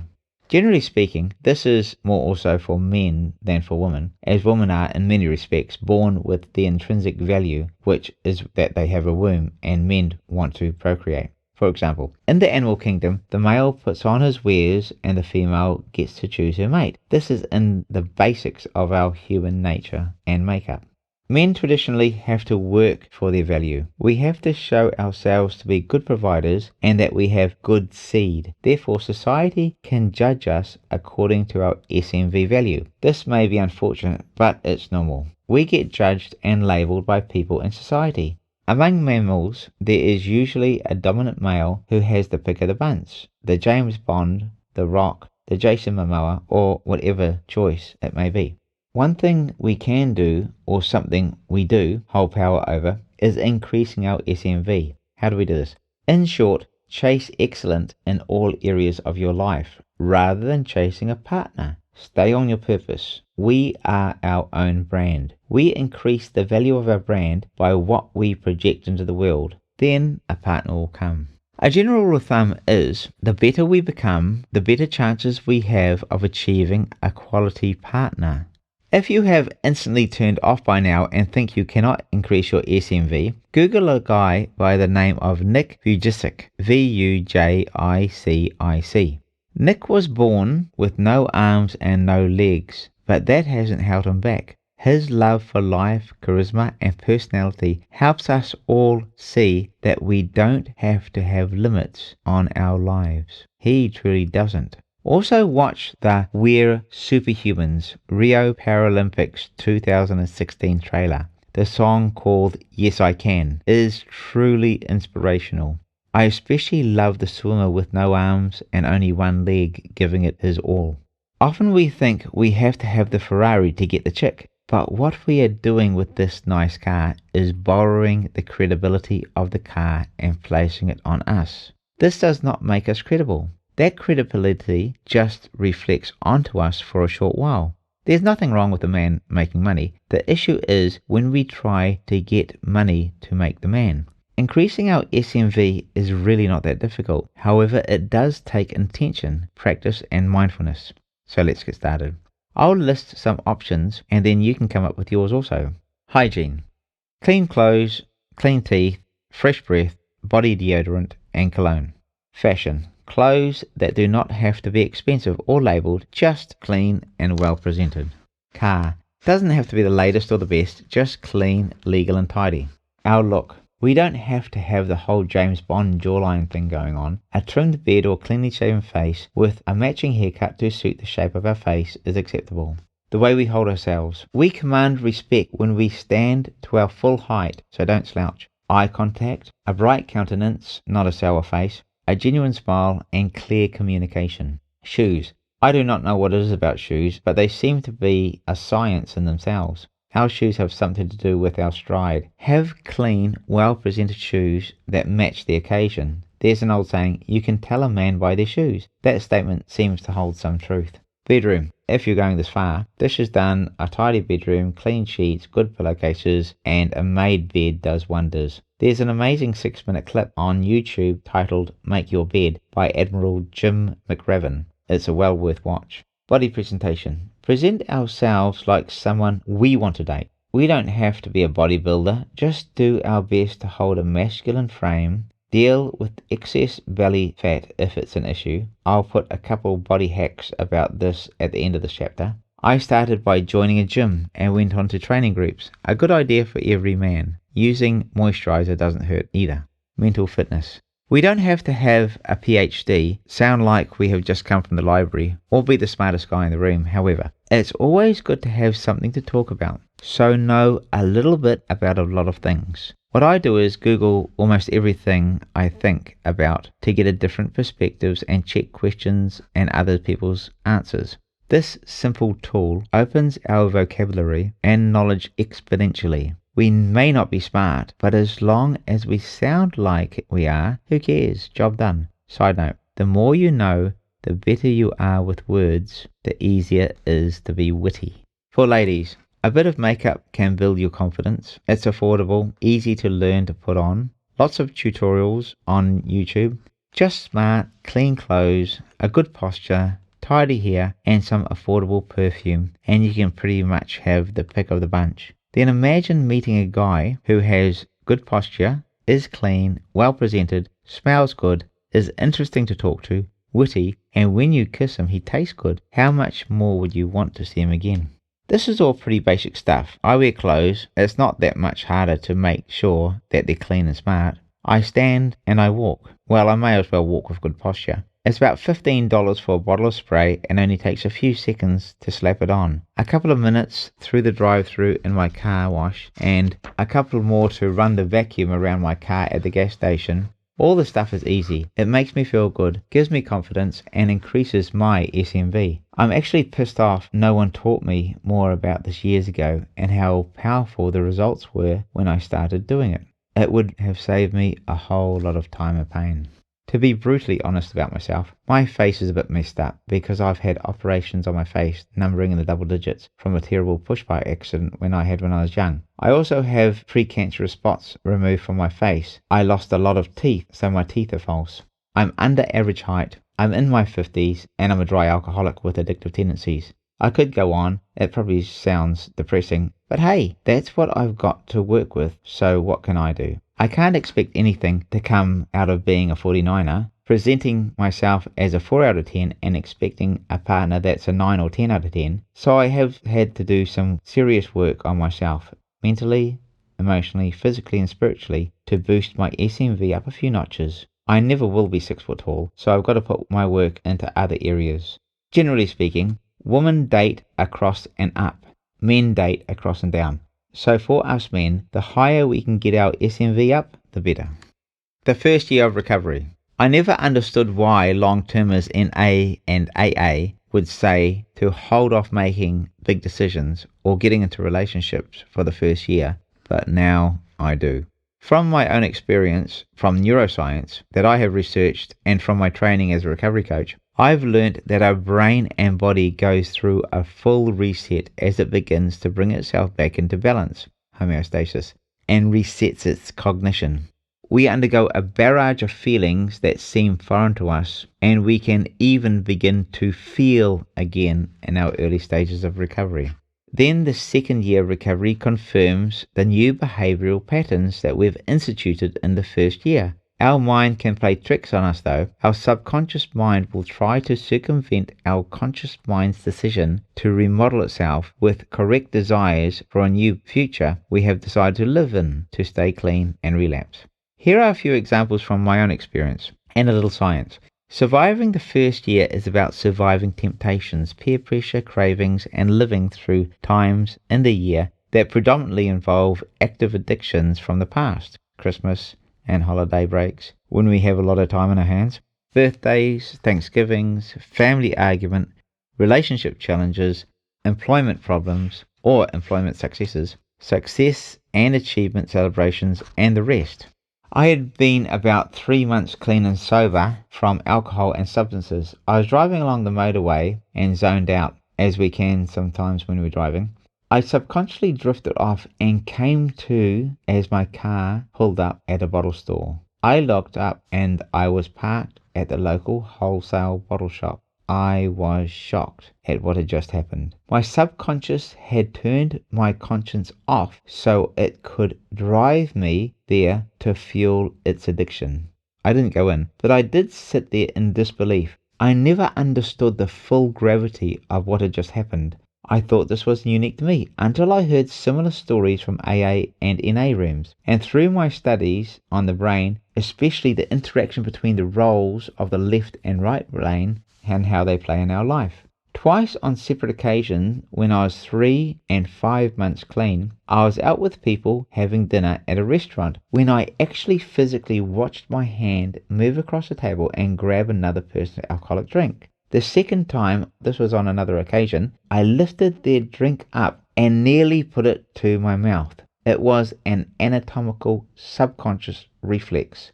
I was so ashamed of my behavior, but I managed to make a smart remark about it and how I thought they had had enough and called taxi. No one knew what had just happened until I told my friend about it after the dinner. Another time, I felt like I was physically put into my car and driven to the bottle shop and bought beer. That time, I did drink, and I know I could have overridden my subconscious mind at the time. However, on that occasion, I was going through my second divorce, so I allowed my conscious mind to succumb to my subconscious mind and what it wanted. My subconscious wanted the temporary relief the addiction brought, the happy place and the dopamine hit, and basically to feel good for a while at any expense. I hear about gamblers walking past a doorway, hearing that tune of slot machines and saying they're literally transported in by the tune of the slots and emptied their wallets into them until they came to and realized what they had done. I have also observed a female who appeared to be struggling with sexual compulsiveness while under the influence of alcohol, going up and down the taxi line of people in the earlier hours of the morning and asking for someone to go home with them. The lists of stories I have heard leaves me with no doubt that we are fighting a spiritual battle. However,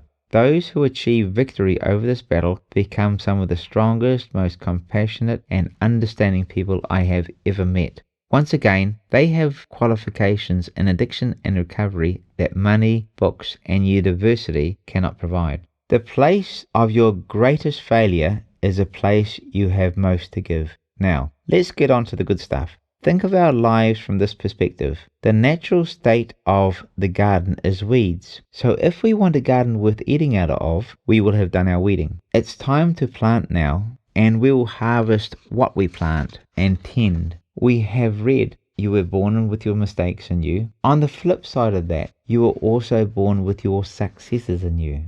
Our greatest strengths really can be misdirected and considered to be weaknesses. The title of this book reflects exactly that truth, because I've found that to be in the case of my life. One of the greatest strengths of an addict is in the very nature that makes an addict an addict.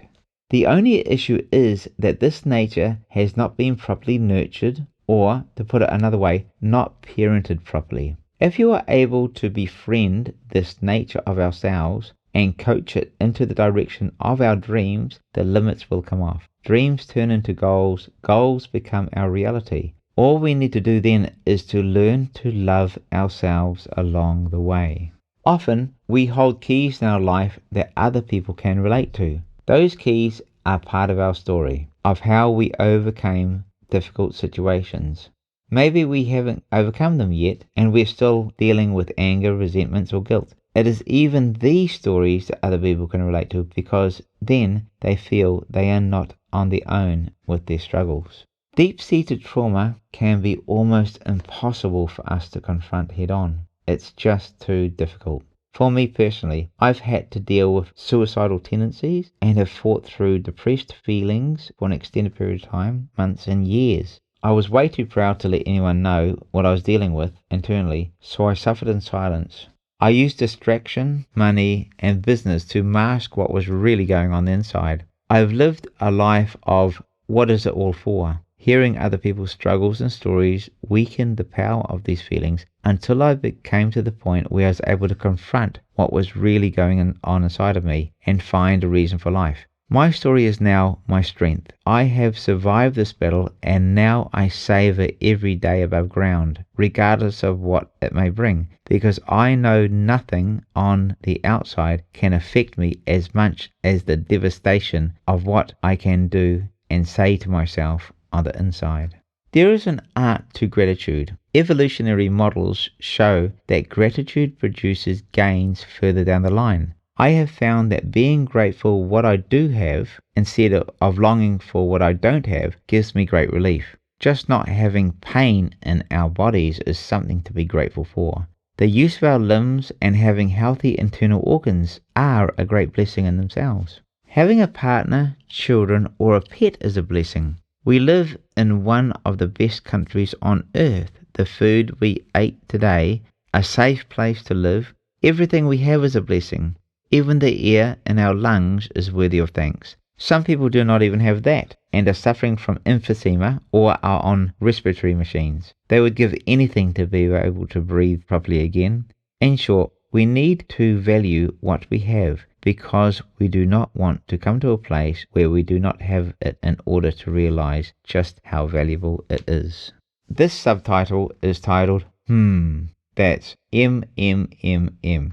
I want to end this chapter with an acronym that has really helped me. I was facilitating a class last year and listening to all the participants working through their recovery, the challenge that they faced and how they were overcoming them. I love listening to other people's stories of success and overcoming mental and health issues, addictions, and relationship challenges. I'd been thinking about how often it's in our mind that can be our worst enemy. It puts us down, it's our inner critic. If our mind were our friend talking to us, we would call them arrogant and tell them to shut up. Sometimes our own mind does that, and we can become our own arrogant self-critic. I realized that we need to be our own best friend first. That's not new, but the phrase making my mind my mate, the acronym 5 M's, is new, and it sounded good to me. I floated the idea in the group and everyone laughed. It's a great reminder. When we eat something nice, we go, The sound is a good way of describing our approval of something. In everyday life, we can describe our approval of ourselves by going, Remember this tool whenever you get any negative talk or negative self-talk. I approve of myself. I do deserve it. I can do it. I can achieve. Yes, I am good enough. And yes, I can. That is the thinking. A good parent will sit by the bedside of their child when they're sick. Why can we not do this for ourselves when we need it? We can. Sometimes we can be the one to sit by our own bedside, hold our own hand, be there for ourselves. It sounds strange to do so, but remember this and try it sometime, and you'll find just how good a friend, supporter, and coach you can be to yourself, and how valuable self-supporting can be. In summary, our minds can be our friends or our foe, our critic or our coach. Make an active choice to be mindful of your inner dialogue and catch yourself when your critic self has too much to say. Ask yourself what your self-coach would be saying at that moment. The coach would be encouraging and uplifting, cheering you on with positivity and believing in you all the way. Body hacks. As this chapter is about reparenting ourselves and we want to look good for ourselves, let's get a bit real. If you're challenged with your weight, as I have been in the past, I had to lose over 20 kilograms to get back into shape at one stage, you will appreciate this. I know the journey here. My kids have an old picture of us all together, and they still tease me about it because I was so overweight, it looks like I barely had a neck. During times of addiction, compulsion, and lifestyle dysfunction, and after we begin to get clean, we can revert to seeking comfort in other things. Comfort food is one of the most common. The overhang of this is weight gain, which can have a negative identity impact on our image to ourselves and how others see us. I'm convinced that weight issues are not really food issues as much as they are knowledge and discipline issues. We then ask ourselves what will give us the drive we need to get our bodies into shape that is both healthy and we are satisfied with. I have heard many times of people taking their initiative to address their body. Invariably, they get a great amount of self-satisfaction from seeing the surprised response of people who once looked down on them or even wrote them off as a lost cause. Like I have said in this book, the best form of revenge is success. I'll give you a hack to get yourself started. It's called water. Hold on before you switch off. I am sure you'll find this fascinating. I tell people about this and their eyes light up. Those who do get it get real health benefits in many ways, and they love it. I have qualifications in personal training, nutrition, and the science of modern day diets, which helps me a great deal in my training and my body goals. Here is some science for you that will be a great motivator. You hear a lot about the importance of water. The following is a bit of a mouthful, but I'll say it simply. The 3 most common fatty acids stored in the human adipose tissues are orolate, C18, H34, O2, pilimate, C16, H32, O2, and leonolate, C18, H32, O2. These esterify to form C55, H104, O6. If you remove these numbers, you are left with the compound CHO, hydrogen, carbon, and oxygen. What 2 things does the body excrete that remind you of these 3 elements? You guessed it, water and breath.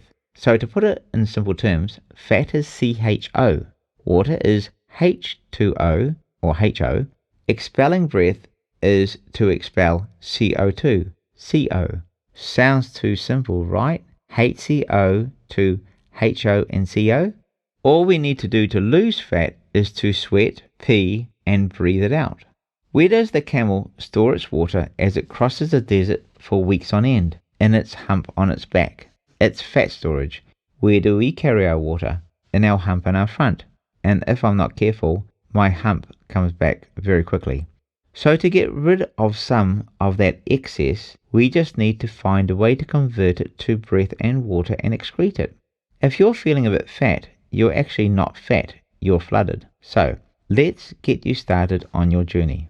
As an adult, the number of your fat cells doesn't change, so they act like balloons. You can easily hold 200 new balloons in a packet in your hand, but blow them up and that's another story. They'll almost fill the room you're sitting in. Fat is just stored fuel. We have a gas tank in our car we fill up. This will drive us 600 to 800 kilometers. Any more gas than that and it will be too heavy for the car to cart around. So it will slow the car down and the car will wear out prematurely. Think of the gas tank as if it were made rubber and expandable like a balloon. If we keep going to the gas station when we don't need to, the gas tank will fill the boot and then the back seat, and even we may need a trailer. One of the reasons we hold this extra fuel is because we're actually dehydrated. Think of it this way. The body thinks it's in a drought and stores water. Try a 30-day challenge to drink 3 or 4 liters a day. Start by drinking 2 if you can. You'll feel fuller and your body will begin to excrete fat. I know some very flooded people who have lost 8 or 9 kilos in a month just doing this. On my Facebook page, I put progress pictures of my scales. I was competing in a bodybuilding competition in a division. I had not done that before and I needed to be 10 kilograms lighter in a month. Apart from other things, like dropping my sodium to a minimum, I drank 6 to 10 liters of chilled water per day and lost over 10 kilograms in less than 4 weeks. And I didn't eat less. This actually works. The next reason is that when you're dehydrated, most of the time the body doesn't compute and you think you're hungry, so you eat, but you're not. You're thirsty. So drink water or herbal teas or something, just not too much coffee. Coffee and alcohol are called diuretics. Diuretics make you urinate more than you drink, so further dehydrating you and making the problem worse. Wine and other alcoholic drinks are filtered with sulfides to give them a longer shelf life. Sulfides further dehydrate the body. The dehydration is the most common thing that creates a headache in the morning, and sulfides make it worse. Look at the back of the label and drink wine filtered in other ways, most commonly with fish and egg products. It will say traces may remain. You might just be able to see a few of these. They're called wine diamonds. Hence, I am an alcoholic. I know the stuff. Coffee stresses the body, creates cortisol, and cortisol promotes belly fat. So limit your caffeine as much as you can. Salt is another major one. Salt retains water. Water follows salt. Did you know that some athletes, especially bodybuilders, will take a couple of teaspoons of salt before they train so that they don't lose sweat and lose their hydration? They want to keep the muscle pump, which is the inflation of their muscle cells, being the water content of their muscles, so they look bigger. The recommended daily intake for sodium ranges between 900 and 2,300 milligrams. We average about 3,500 and some people up to 7,200.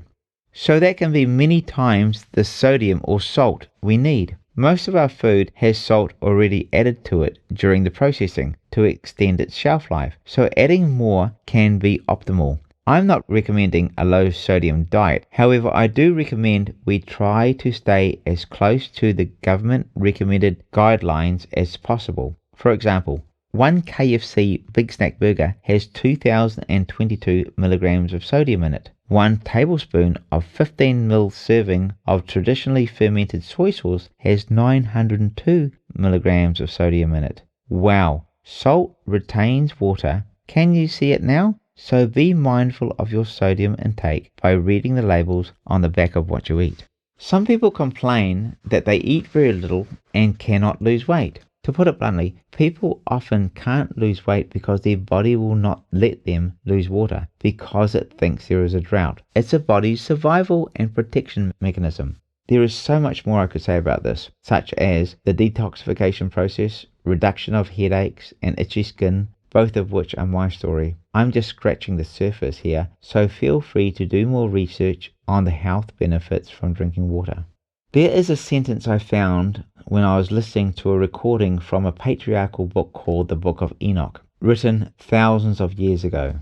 Chapter 96 verse 6. Woe to you who drink water from every fountain, for suddenly you shall be consumed and wither away. Some versions say, soon you shall wither away. I always remembered it. Fat in those days was precious, as it meant you could last longer in arid climates or in times of famine and drought. Water and food is mostly plentiful these days, but back then not only was water difficult to obtain, but you also had to carry it with you, so you were careful how much you drank. I was working with a girl some time ago on her weight goals. She wanted to lose 12 kilograms. My guidance was to address the hydration as a start. She argued with me, but after much convincing and science, she agreed to trust my direction. I could see she was dehydrated from the slight imperfections of her skin, and I knew she had a large portion of meat in her diet. Meat takes 2 to 4 days to digest. It is hard on the system and has a byproduct of ammonia in the kidneys, which requires a lot of body's water to flush out, further dehydrating the body.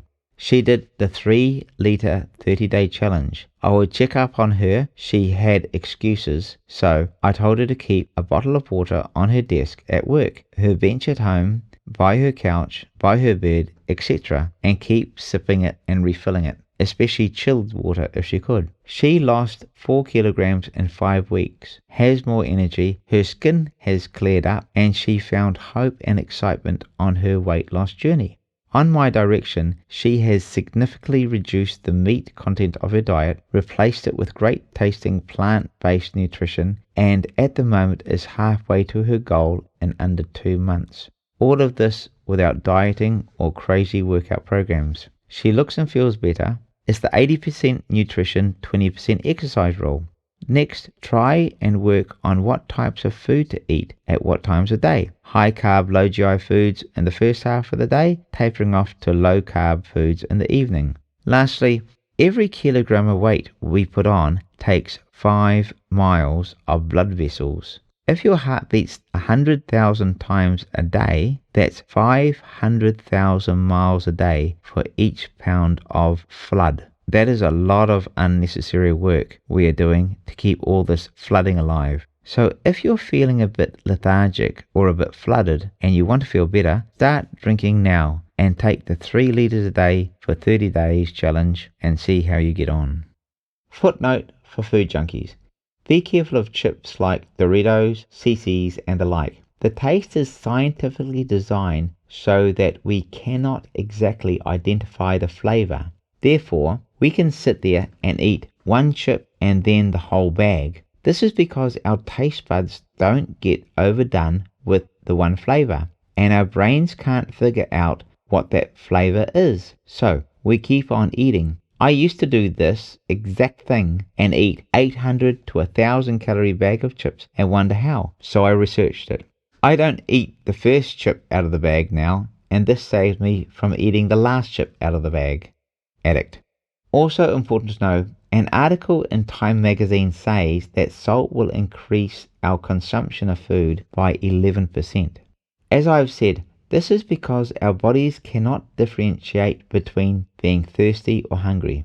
If we eat salt, it creates thirst, therefore we eat more. Compound this with high fat content foods, particularly fast food, and the studies show that we will consume up to 60% more calories.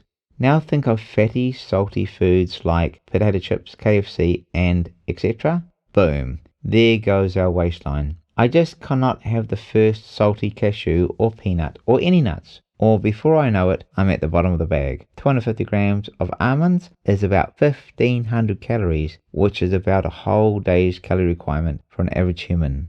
Wow. Chapter 7. Achieving All Goals. Getting unstuck. Trauma can hold us back, even if we do not know about it. Sometimes not recognizing our trauma is the thing that is holding us back. I know it was the case for me, and I hear it often. The mind works in narratives. It tells us stories. Which of these stories are true and which ones are not? How much of these stories are true? A story has three main parts to it: the setup, the conflict crisis, and the resolution. Think of the movies we watch, the bedtime stories we read our kids. Here's an easy one.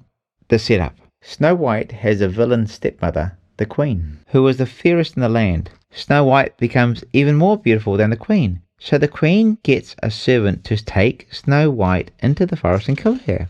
However, he lets her go and brings back a bear's organs to prove she's dead. It sounds pretty ghastly, actually. The Queen's magic mirror tells her she's not the fairest in the land, so she realizes Snow White must still be alive. The Queen decides to kill Snow White herself. The conflict crisis. The Queen disguises herself and tries to kill Snow White, first with a corset, then a poison needle. Snow White is saved from these attempts by the 7 dwarfs. Then the Queen, in disguise, gives Snow White a poison apple, which she succumbs to, falls into a coma, and appears dead. A prince sees her, falls in love with her, and takes her away to honour her. The twist. The soldier trips, wobbles the coffin Snow White is in, and the apple is dislodged from her throat and she wakes up. The resolution. The prince tells Snow White he loves her and they plan a wedding. The Queen comes to the wedding. Snow White recognizes the Queen. The Queen gets put in red-hot iron shoes and is chased off the cliff. She dies. It's happily ever after for Snow White and the prince. Now, relate that happily ever after narrative to getting a qualification at university. We have a dream of achieving a degree. We make the application to university. Then we go through the struggles of managing our finances, structuring our life. At times we want to give up. Then we get a pass mark, attend graduation day, and have a party. We definitely have a setup with addictions. We can sometimes trace them to our childhood, sometimes to an event. Then we are introduced to behaviors like bad eating habits, substance abuse, gambling, sexual addictions, etc. Sometimes it's just too much of a good thing. The conflict crisis might be the struggles, the arguments, relapse after relapse with cigarettes, jail, job losses, relationship separations, nights out with friends. It's all part of the ebb and flow of our story. But what about our resolution? What does our life look like after the addiction? Just like a movie, what will be the twist in the story? We write our story every day. The question is, what do we want our storybook to look like? Do we want to become the victim or the victor, the villain or the hero or heroine, the winner or the loser, or just do we fade off into the distance? Let's make ourselves the victor, the good luck story, the phoenix out of the ashes, the star of recovery and the picture of inspiration. How? By setting goals, going after them and achieving them, then coming back and telling the story. That's how. You can do that. So let's start from the start using real life, relatable examples along the way and end at the finishing line, receiving the prize that is due to us and enjoy the ride along the way. How is that for a setup for a goals chapter? Did you get drawn into it? Do you want to read on? Okay, let's get into the conflict crisis. I'm going to approach goal setting and achieving goals from a narrative point of view. I don't believe you can compartmentalize goal setting and achieving effectively without the full narrative process. Why? How many times do we have a desire that doesn't turn into a goal because we cannot believe ourselves enough? Are there things holding us back? Do we have things in our past or present that we're unaware of that are causing us roadblocks to ourselves? How many of our goals are unrealistic or unachievable, or we want them for the wrong reasons, and when we get them, they don't actually fulfill us the way we thought they would? When that happens, we can set goals and not get far past the starting gate, or throw in the town part way along the way, and we do not complete. New Year's resolutionists are a prime example of this. We've all set them, we've all given up on them, and we'll probably have to go over and do it all again next year. Revenge and retribution. I like these words. They sound strong and full of emotion. Vigorous, energetic and powerful, and satisfying. We all want satisfaction. Often we've been wronged in the past, and we can carry those traumas around for years, fantasizing about setting scores, ruminating about the past, using up headspace that can be toxic to our mind and our body, or even our relationships, family, and, for what's real concern, our future. One vivid memory of mine is when I was 15. I was quite small for my age. My dad had done boxing in his life. He had some sort of military training, and he was a hard-working blue-collar man. It was a Sunday afternoon. I arrived at my parents' home, where I was living at the time, with a few friends. I walked around the rear of the house and my dad saw me. He was in the garden. I continued to walk around the house in front of my friends. My dad left the garden, walked up to me and started beating the living shit out of me with his closed fist. My back was against the wall, so I couldn't do anything. I was startled and in shock. He laid into me like a professional boxer right in front of my friends. The back of my head bounced off the wooden weatherboards of the house. I have no idea how long it went on, but punch after punch, it did go on. After he had finished, he just walked off. What role did I play in that event? To this day, I still do not know what the beating was for. The shame I felt at that moment was worse than the pain could ever be. The only reconciliation I have after that event was a snapshot of one of my friends with a look on his face I will never forget. He was in shock more than I was, wondering what was that for, or something along those lines. I would have thought my father had learned his lesson, because 3 years prior he had done that very same thing to my older brother in front of onlookers. And about 44 hours later, my brother succumbed to suicide. And there in the coffin, my brother lay with bruises on his face that matched the bruises on my father's fists. The morning after my beating, at 7 a.m., my father piously bowing his knee on entering his pew in the same front seat of the church he always sat in, back stiff to attention, as he paid reverence to the Catholic priests he all knew by name. He did this holy reading of the Gospels to the church in the most sanctified way. This type of behavior was not uncommon in our household. In hindsight, instead of protecting him and enabling him to continue this type of behavior, someone should have called the police and exposed his behavior so he could have come to the realization that it was not normal and could have received help from his own personal challenges. Who is worse when these things are hidden anyway? Those who violate others, or those who are able to enable them to continue their violation of others? I cannot answer that. However, the one who did the crime should have been stopped right there and then. But the one who didn't act to prevent it enabled that behavior to continue and caused more harm. Small, underdeveloped 15-year-old boys do not stay underdeveloped, and they don't stay 15 either. Trees grow. That is what trees do. I became a bricklayer later that year and carried around cement bags and bricks and blocks all day, day after day. Does something to a human body, especially working with robust, basic individuals. I do not recall any family member standing up to my father in his outbursts ever in my life, until an incident happened between us. He had another go at me, and I wrestled him to the ground and subdued him, then walked away. Following that incident, I do not recall him harming me or any other family member again. I think I have only told my story once or twice in my life, but now I'm writing it in a book. For a father to beat their son up in such a violent manner right in front of their friends is a bad idea. My father definitely had his good points, and I do not want to detract from the goodness of the man, but no child should ever experience abuse from their parents. About 4 months after my mother's death at the age of 66, which I believe was partly due to a broken heart, my father eloped and married someone who was a complete opposite to all the advice he had ever given his sons about marrying someone of their own race. Rah, take my advice, I don't use it. This lady had twice the aggressiveness that he ever had and could go the full 12 rounds as a warm-up. It was unfortunate to watch his demise. In my view, he died a broken man. Karma can be a bitch if you get on the wrong side of her.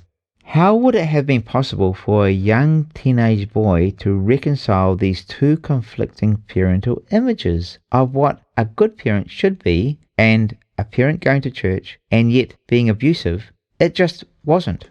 Stories about how a father, brother, sister, trusted friend, spouse, or person we look up to could cross, use, or violate another person in such a manner are impossible to understand. It is not acceptable human behavior. It took many years and a lot of mental ballet for me to reconcile that inner conflict. Form and function. This concept has given me great relief. I have related this to quite a number of people struggling with letting go of difficult relationships. They have found comfort and a way forward to deal with their challenges and have thanked me for it. I have been told I need to put it in a book, so here it is. I discovered this principle when I was working with an architect who helped me design the houses I built. We worked together on the functionality of the houses and then the form, so that what they looked like would follow that function. I then designed and built the houses and sold them for a profit. One day during an apologetics paper I was studying in a theological college, we were looking at relationships and how to honor our parents and what that means. I had a brainwave moment and I used the form and function idea from the architectural design model to compartmentalize my relationships with my father. The function of my father was that he was my father, my biological father, full stop. I didn't have to obey him, get on his good side, agree with him, take his advice, or even talk to him. Hey, I could even honor him from a distance. The form of my father was another matter. I didn't agree with him. I didn't agree with the things he did, his religious idealism, or how he brought up his kids. I didn't even have to like the guy, but I could honor his place in my life as a sperm donor, a provider of food and shelter, and I could thank him for that. The rest I could discard. He used to say that a man's role is to procreate and educate. So, with 10 kids, I would say he was about 50% successful on that definition. This new idea was a relief to me. I could now resolve what the 15-year-old boy could not resolve. Whatever he did was his business, and whatever I did was mine. I had a whole package of my own mistakes to make, which were waiting for me in my future. I have now learned to use the statement, "Who am I to judge?" I cannot. I called him up a week or so later and said, in a reasonable manner, "Dad, you no longer have the right to speak into my life any longer. Thank you for all you've done for me." In my mind, the matter was settled and now I could move on. I related this model to one of my brothers. He was a good guy in a lot of areas, but difficult for me to relate to in others. I did want him in my life, but he had issues. Using this compartmentalized model of form and function, I figured out how to relate to him in areas I wanted to relate to him and never broach areas of the relationship that caused arguments and dysfunction. Therefore, I didn't build up resentments against him, which would re-poison our relationship, where we are now very close and one of the closest in my family. When one person harms another behind closed doors, that is one thing, but in public, it's entirely another. It's interesting how a few bad areas of a person's life can so diminish the good ones, especially in a family environment, and especially for those who suffered the damaging effects from their destructive personality traits. Think of people like Bill Cosby, Harvey Weinstein, Bill Clinton, and so many more who have achieved so much greatness but had unchecked character traits that got them out of control that marred their whole life. Another great example of this was Lance Armstrong, the American cyclist who was the only rider to win 7 Tour de France titles, even though he was at one time diagnosed with testicular cancer, which also spread into his lungs and brain. He was later stripped of all his titles after the sponsorship, and after an investigation revealed that he was the key figure in a wide-ranging doping conspiracy while he was compiling his tour victories.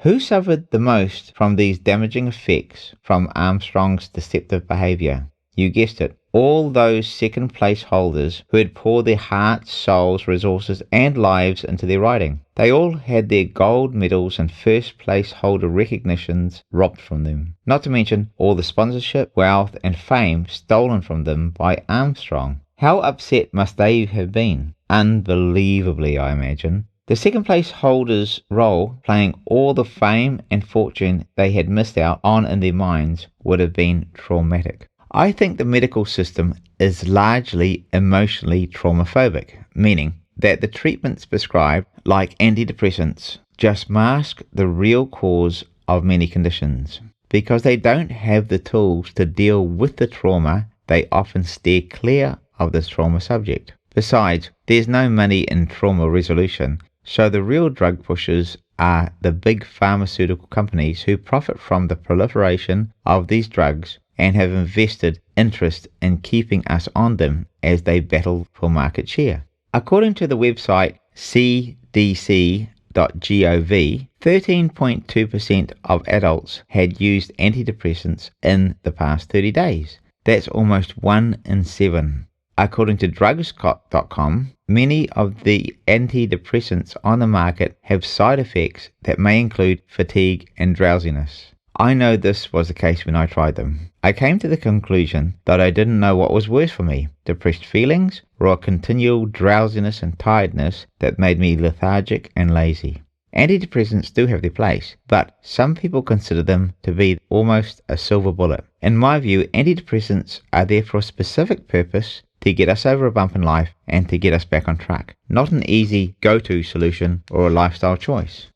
If we can uncover and deal with the cause of the condition, the symptoms of depressed feelings or whatever they may be, they will eventually subside. They may never totally leave, but they will quieten and become manageable. So, what has my story about relationship with my father got to do with setting and achieving goals? Everything. It's nearly impossible to reach for the future when your hands are clinging to the past. It wasn't until a couple of decades later that these memories surfaced in me. They had been buried somewhere deep and down the recesses of my mind, in the currents of my human psyche, whispering away words of failure and shame that echoed into my daily life. All the years of conflicting images during my youth had caused me a great disconnect inside of me. The echo was, I could win, but I couldn't stay a winner. I could achieve, but I couldn't hold on to that achievement. I could start, but I couldn't finish anything. And so it was with addictions. I could stop, but I couldn't stay stopped. It is extremely difficult to strategize our future when we're dealing with the past. Imagine a computer doing a virus scan over and over again, using up bandwidth and RAM, having many unused windows open at the same time and processing masses of computation in the background, all slowing down the tasks in the window we're currently working in. In much the same way, when we are experiencing stress, indecision, and lack of direction, or PTSD, our brain is racing away in the background, searching for answers and a solution to the current unresolved situations going on within us. This causes us physical, emotional, or mental suffering and unease due to us not being able to get what we actually want out of life. Then we just want to use distractions like television and technology to act out as a coping mechanism. The point is that trauma carries powerful energy that can be redirected. The idea then becomes to redirect the force of all that computation we have and apply it to our favor, so we get the benefit from it. How? With correct knowledge. Without correct knowledge, we live in the ebb and flow pattern of stress where it peaks and retreats over and over again as the brain searches for answers to resolve the current environment. This is due to our inability to focus as we have all this other stuff going on inside of us, creating confusion, as we do not have clear direction. Once we have direction, we have focus. The brain is designed to focus on a task. The task for us is our personal and individual goals. This is one way we can resolve the past and let go of resentments we hold on to, so that we can move forward towards our goals and live a successful life. The power of redirected energy. I want to introduce you to another concept, one where the very best kind of revenge is your own massive success. People seldomly gain anything by seeing another person fail. The only comparison we want to make is the comparison between where we are now and where we become the best version of ourselves. The only emotional energy and resources we want to invest in is for ourselves, our loved ones, and our children. My hope is that by the end of this chapter, you'll take the time to identify what you want for life and set some short-term goals, starting with goals for the next 12 months. This is short enough time frame for you to keep track of your progress toward those goals. I set annual goals with a vision board, which we'll talk about later in this chapter. A year goes past quite quickly, and it's amazing how you can drift through that year without realizing it. However, if you have goals and a target for the year, by the end of the year, you'll be rewarded by seeing what you have accomplished and will encourage you to set the next year's annual goals. As you walk towards those goals, you'll be walking further away from the past areas of your life that you are not proud of or that have caused you trauma or difficulty, and nearer to achieving your highest potential. Your welfare and success are the only things I am interested in. However, in addition to those two factors, the better person you become through embodying recovery and the light you shine as the example of what recovery looks like to others will be your story. And I love success stories. What happens to any other person who has wronged us in the past really should not be our concern anymore, because sometimes we have all played a part in our own failure, even if we just refuse to admit it. Other times we are genuinely the victim. Then our only other concern, apart from our own success, will be for our children or significant others. So, wish these people the best and watch them get smaller and smaller in your rear vision mirror. That is why your windscreen is so big and your rear vision mirror is so small, because it's about where you're going as opposed to where you have been. It's about you now, your family and your kids if you have any. It's not helpful using up your precious time, energy and resources on people who are no longer a part of your life. At one time you were limited by your addictions. They took your time, exhausted your finances, devoured your dreams, diminished your potential, caused you mental and relational chaos, drained your emotions and sometimes stole your freedom. Now your options are unlimited. Your addiction was the strong man standing in the way of your success and taking all your attention, but not now. Our past is only a problem when we haven't learned from it or how to resolve it, when we allow it to echo and repeat. So, throw away the rest of the ice cream, tip out the beer, empty the tissue bin of trash, finish your last rant, and let's get on with it. It's time to focus on making yourself attractive, interesting, confident, successful, in shape, and a pleasure to be around. As we unpack goals in this chapter, goals have that potential to define us and make us that person we've always wanted to be. As we change our personality, we are directing the areas of it to get the full benefit out of our uniqueness and individuality, who we really are. As I am an ardent goal setter, and I've failed at many things and gone broke 3 times, but I've managed to get it all back again and more every time through this goal setting. After my last financial bounce back and recovery, I was able to buy each of my children their own houses. I've been able to get myself into a mental and emotional and financial position where I'm semi-retired at the age of 51. I can now give back and help people, often without payment, just because I want to. It's my juice, not because it's a job to make a paycheck. The way I view myself is that I am worth more than they can pay, and for me to work for payment dilutes my power. I'm not anyone special. I just know this stuff works, and I put it into practice to get the success that is due to me. It's my birthright as it is yours, through making good choices and having the correct belief system. So you can too. The sky is literally the limit. I passionately believe success is the birthright of every individual, and my desire is for every person to have a successful life, especially those in recovery from addictions, mental health issues, PTSD, and other issues in their life.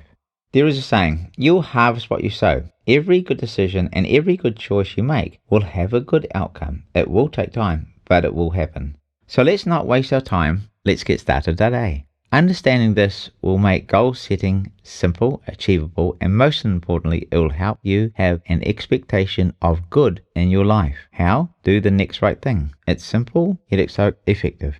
You will never hit a target you don't have. There is a concept called failure to thrive, failure to strive. I have mentioned this before. Failure to strive is a failure to attempt anything. We just can't get going. We just can't believe. It hasn't worked out for us in the past, so how can it in the future? We feel a bit depressed. We don't know where to start or even how to start. We've had setback after setback, maybe lost a bit or a lot of hope, and we don't seem to be able to recover. Failure to thrive is when we are trying but not seeing breakthroughs. We work through every day, and at the end of the year, we're still no better off. It's Groundhog Day. We live day to day, week to week, month to month. We sometimes get ahead and make wrong choices and fall back again. We can't seem to make progress. It's like we're playing a game of snakes and ladders in life, and there are just too many snakes in the game. Life has been like this for ages, and we feel stuck. If you identify with either of these concepts, let's have a look at how we can move you up and on. In my experience, sometimes we can ascribe how we are feeling to a mental condition, or at least symptoms of mental condition. However, often we are just in a difficult season in life that results in mental or emotional turmoil. Depression can be a big hindrance to achievement. In most cases, depression is just an absence of hope. Once again, hold on, pain ends. I've yet to meet a person who has not had an absence of hope at some stage in their life. I've had stages of feeling depressed in my life. I think we should be careful not to label ourselves with a condition when we are just going through a season in our life. Everybody has bad days. I've had bad years. But taking the label on as depression is a sticking point because it can become an identity rather than just an experience or time of change or season of life. Active addiction can be that season. If you do need help to get over a major challenge in life, sometimes seeing a doctor is wise, or at least getting some counseling to help you through it. You don't need to do this on your own. There are free programs available for support. I encourage you to start reaching out for help today if you feel you need some support at this time. If we can fix the difficulty in our life, then we can relieve a lot of the symptoms that are causing us mental or emotional unease. AA and NA and other anonymous like-minded groups are out there. People tell great stories of recovery and the pitfalls to watch out for. I find these groups are very encouraging. You may want to Google groups in your area and go along. You might be pleasantly surprised. Goal setting is a proven method of overcoming emotional challenges and being able to move forward. I'm going to approach it from a different angle to the usual hype. I want to bring goal setting back down to earth and explain it from a practical viewpoint. Here is a true account of a personal relationship. I came out of a relationship that was as good as it was bad. On some levels, it hit stratospheric highs, but on other levels, we just couldn't get it together. Our thinking was just too far apart. We had completely different worldviews. She was definitely my Mrs. Right, until I realized her first name was Always. Unfortunately, I am hard to persuade as well, and with both of us having big personalities, let the games begin. We studied together, went to the gym together, enjoyed each other's company, and loved a good dopamine hit. But by the same token, we both well knew how to stand our ground, immovable. We'd each had 2 marriages and 4 engagements. Need I say more? The relationship ended. What had been heaven on earth was hell and high water on the other side. During this time, I was writing another book called Bouncing Back from Separation and Divorce. I needed to call on every piece of my own advice to get me through this incredibly tough time. I was losing weight by the day. It came to the point where I knew I had to do something about it, or it was literally going to kill me. I desperately didn't want to relapse. So I did what a good addict does in recovery. I remembered my favorite line. Recovery is remembering who you are and using your strengths to become all that you are meant to be. I revisited my dreams.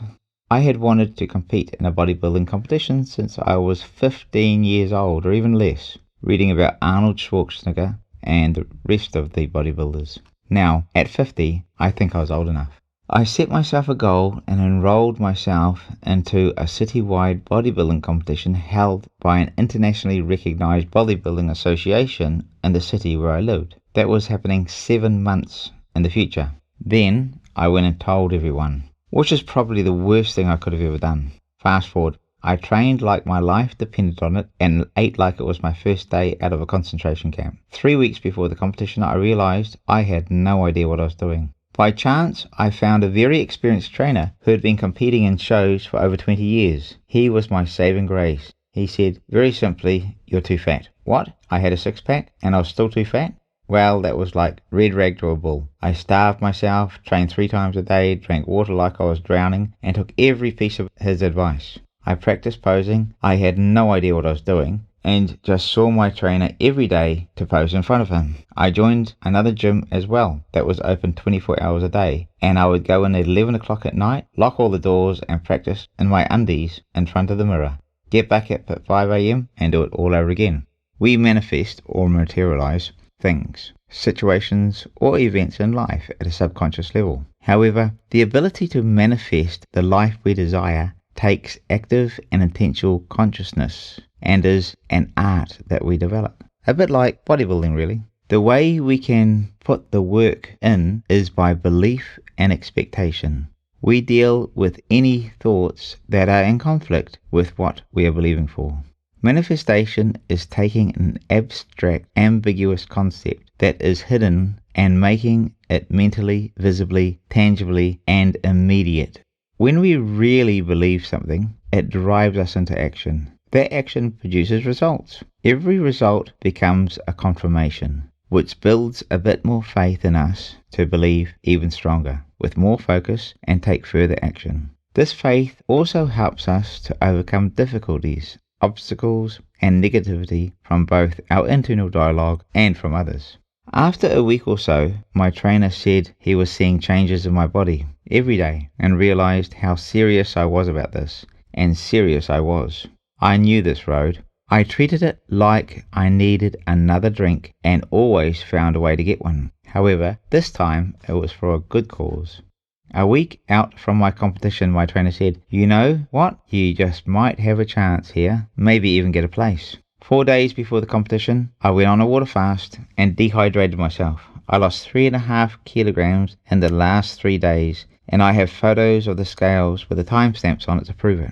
He said on the last day that it wasn't enough, so I had to body hack. Like a true addict, I found a way. I ate bowls full of dry oats, which sucked the water out of my system into my stomach and dragged the skin into my muscle. Because I know that our bodies fill out during the day. On competition day, I was eating dry glucose tablets to get my vascularity up and having caffeine and guarana shots so I could actually function. I did all this while other contestants were enjoying their food, chicken, rice, peanut butter, etc. We had enrolled at 9 a.m. for the briefing and warm-ups. Judging started at 12 noon and the public event was on at 5 p.m. The event went on till 8 p.m. that night. Long story short, I came first and qualified to represent my city in the nationals. I took the cup, posted the pics on Facebook. My forearm looked like it belonged to a reptile. I was sick the next day and suffered exhaustion for the week following. All I can say about the whole journey is, thank God I'm an addict. I know this isn't normal behavior, but I'm not normal, and possibly neither are you. We just do not know when to stop or how to give up. To answer anyone who says I have mental issues, which I probably do in some respects on some level, I will borrow these words from Socrates. No man has a right to be an amateur in the matter of physical training. It's a shame for a man to grow old without seeing the beauty and strength of what his body is capable. As I write this, I'm 6 weeks out from the Nationals. I have a better idea of what I'm getting myself into this time. We are in level 4 COVID lockdown in our city. No gyms are open. I can't heavy squat, bench or deadlift. The competition is in another city which is open. I've heard that there are a lot of contestants dropping out. I can make a choice. Do I join them and blame COVID? Or do I look at the situation like this? Less contestants, more chance for me. My mate had a few weights. So, like a good addict, I get what I can from where I can. I go over there for 2 hours or more every day and smash out those little weights to failure. Then in the afternoon, I go down to the cliff and run the stairs for an hour or so with dumbbells every evening. In the past, I wouldn't have let go of getting a beer if I really wanted one, so I just redirect my personality to a productive application by using the tools in this book that work. Sometimes we have it in our head that we have to do this changing stuff. The amount of counselling I have been to, dragged along by my wife to a counsellor to hear about how much of an arsehole I am, and my personality is addictive. You may have felt the same. Whether you're male, female, non-gender specific, LGBTQ, or whatever identity you subscribe to. However, we are who we are, and that's how it is. So it's not so much about changing our personality, it's about channeling that unique personality toward who we want to become. And if that fits with others around us, then that's fine. And if it doesn't, that's fine too. No hard feelings, move on. The question here is, what things are on your bucket list that you want to achieve? Let's find out what they are and how to get them. Read on. Life has seasons.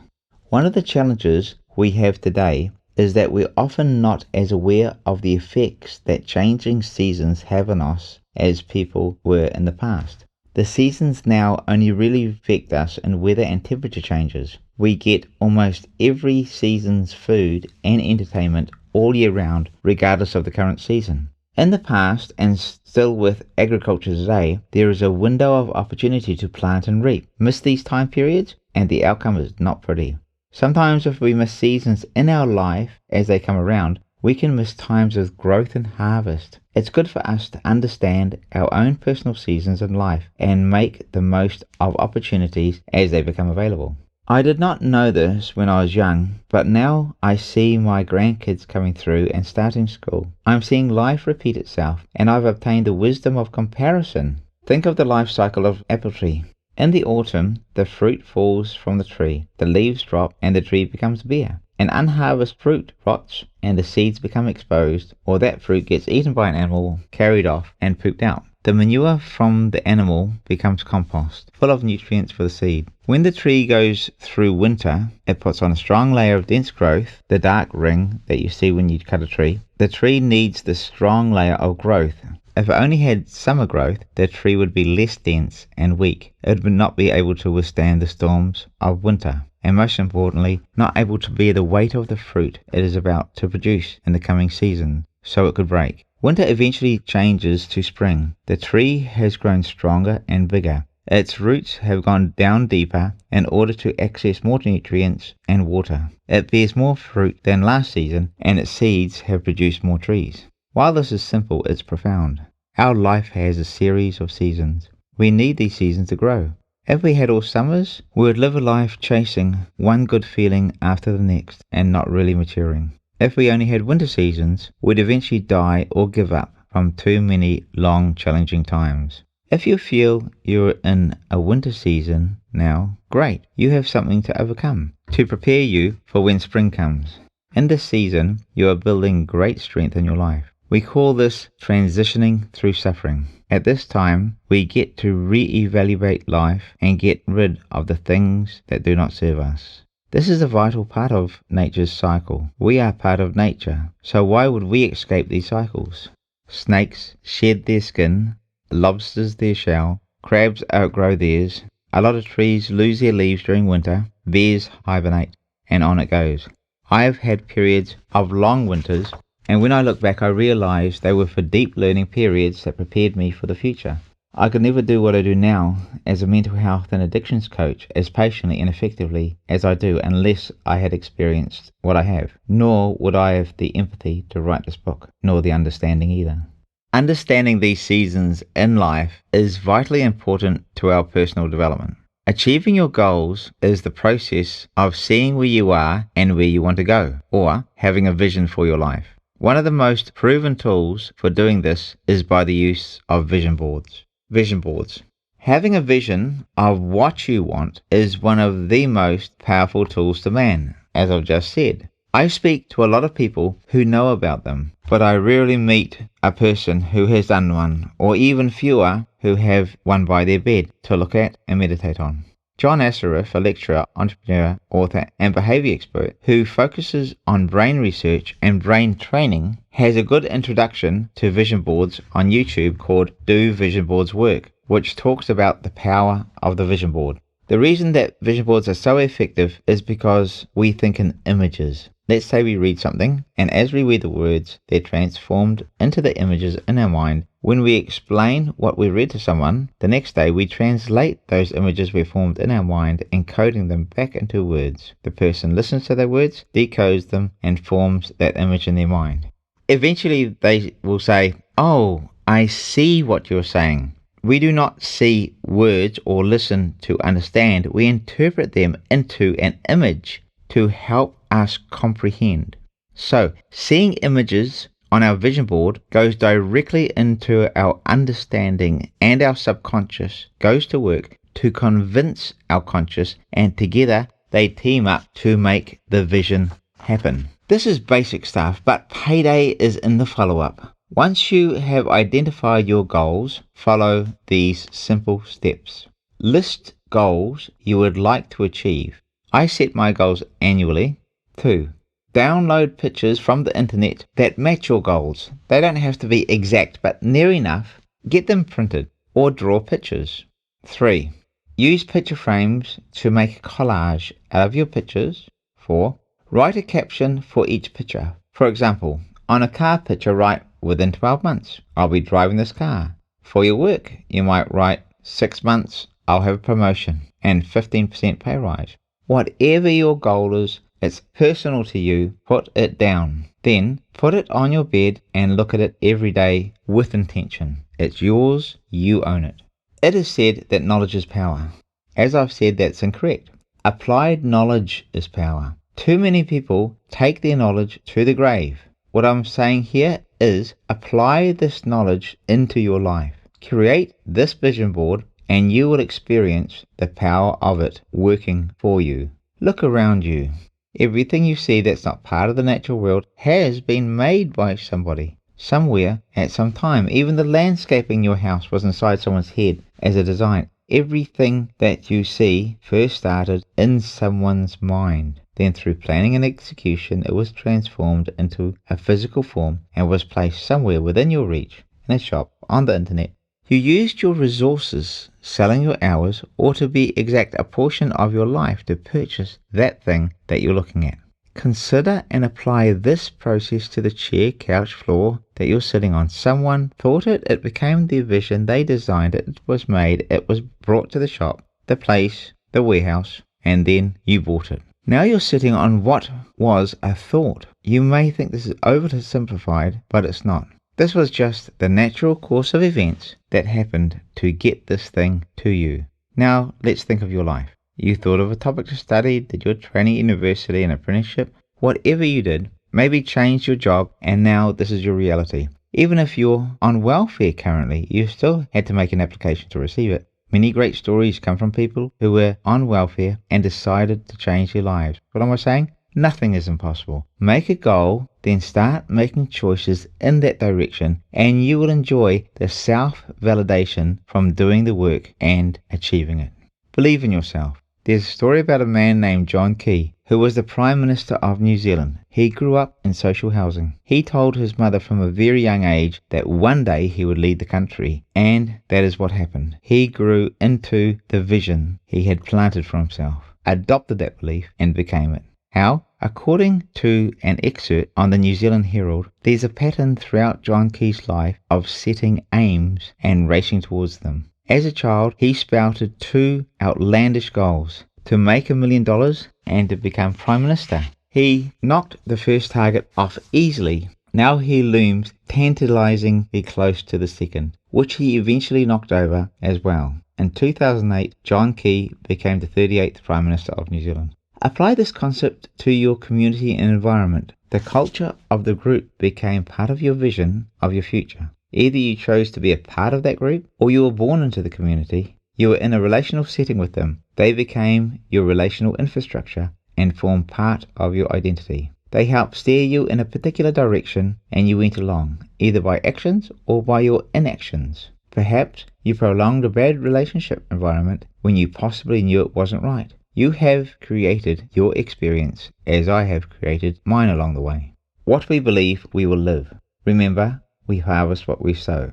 Make a promise to yourself that you will make every attempt not to talk negatively about yourself or anyone else and never complain. Without overcomplicating it, our intention goes out into the environment, and what we put out there, we get back. In other words, be careful about the words you speak, because they have an impact on your reality. On YouTube, you can find documentaries about Dr. Masaru Emoto and his experience that show the effects of emotions on water. In the experience, the words spoken with intention positively or negatively affect the shape and quality of the water crystals. Our bodies are mostly water. Your intentions have an effect on matter. So, it is important to realize that our thoughts have a real impact on our feelings, our emotions, and our reality. So, self-awareness and focused attention, even 5 minutes during your busy day, is all it takes to reground yourself with your goals and intentions. Your current situation is not as important as your future. Here is one of my old journal entries. What have I got to be excited about? It's 10:21 on Christmas Day. I woke up this morning at 5 a.m. to an empty house. I washed my face and kept on writing after going to bed at 12:50 a.m. I was at the gym training with a couple of my mates at 7 a.m. My lounge and dining rooms are a construction site because the carpet guys did not come back after wrapping up the wooden flooring. My kitchen is demolished and I have one pot and a couple of plates. I'm alone again. I've been living off frozen vegetables, packet soup, frozen berries and protein drinks. I have a mortgage payment that I must pay tomorrow, which will use the remaining space on my credit card.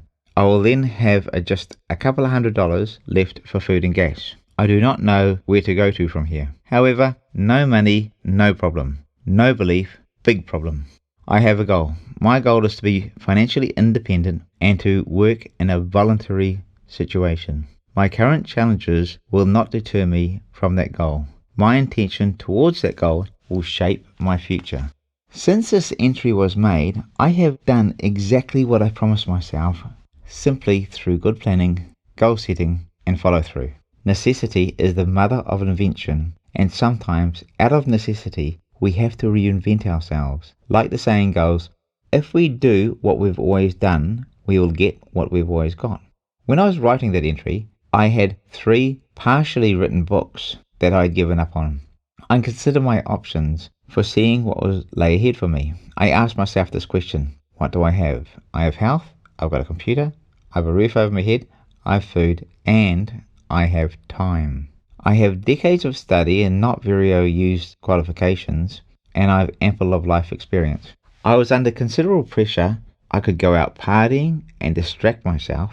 I could feel sorry for how unfortunate my life was at the present, or I could do something about it. So I got out my book and have been sitting at my computer for the last few months, going between finishing my current university papers, writing this book, and doing my practicals for university. I was now back on track with my vision. If you struggle to keep yourself accountable, find a friend who will be as committed to you as they are to their own future success. Every year I create a vision board with a friend. We sign each other's vision boards to say we will support each other's visions, and we almost always reach our goals.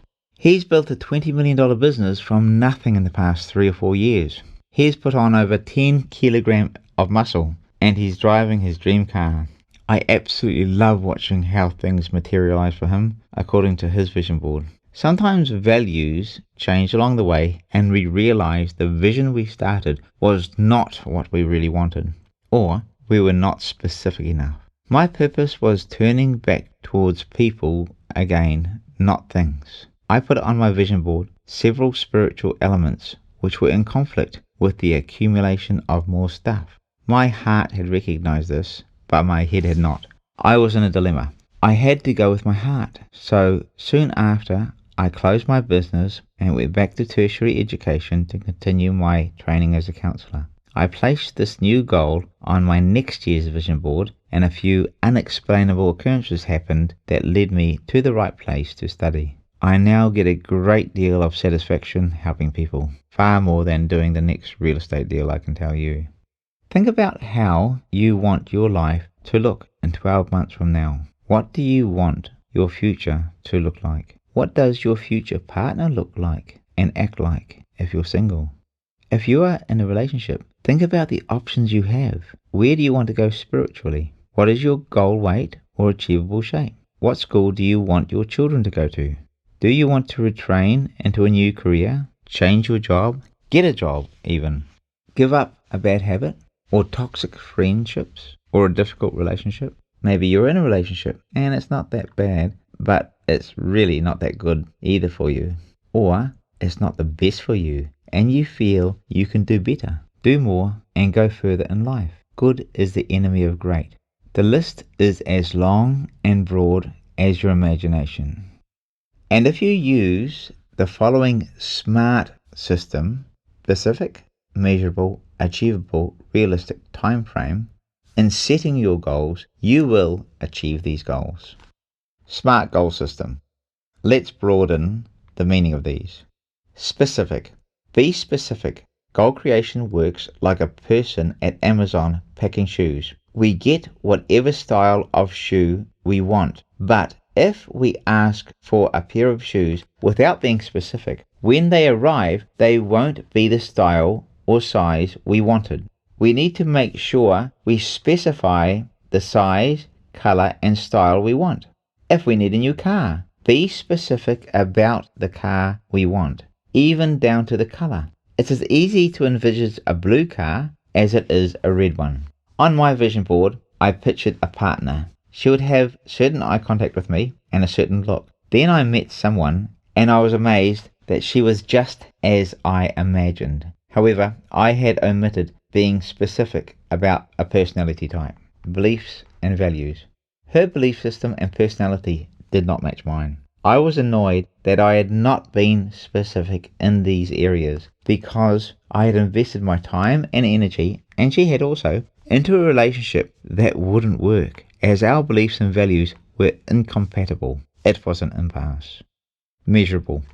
Be able to measure your goals. Saying I want more money is too ambiguous. $100 note for your birthday is more money. So your intention was met, but not to your expectations. Describe the amount of pay rise you would like, the job you want. Make it so that you can measure it. The turnover of your company in dollars. Credit cards cleared. Think abundance, not debt. You can pay debt with abundance, but you cannot pay debt with more debt. Achievable.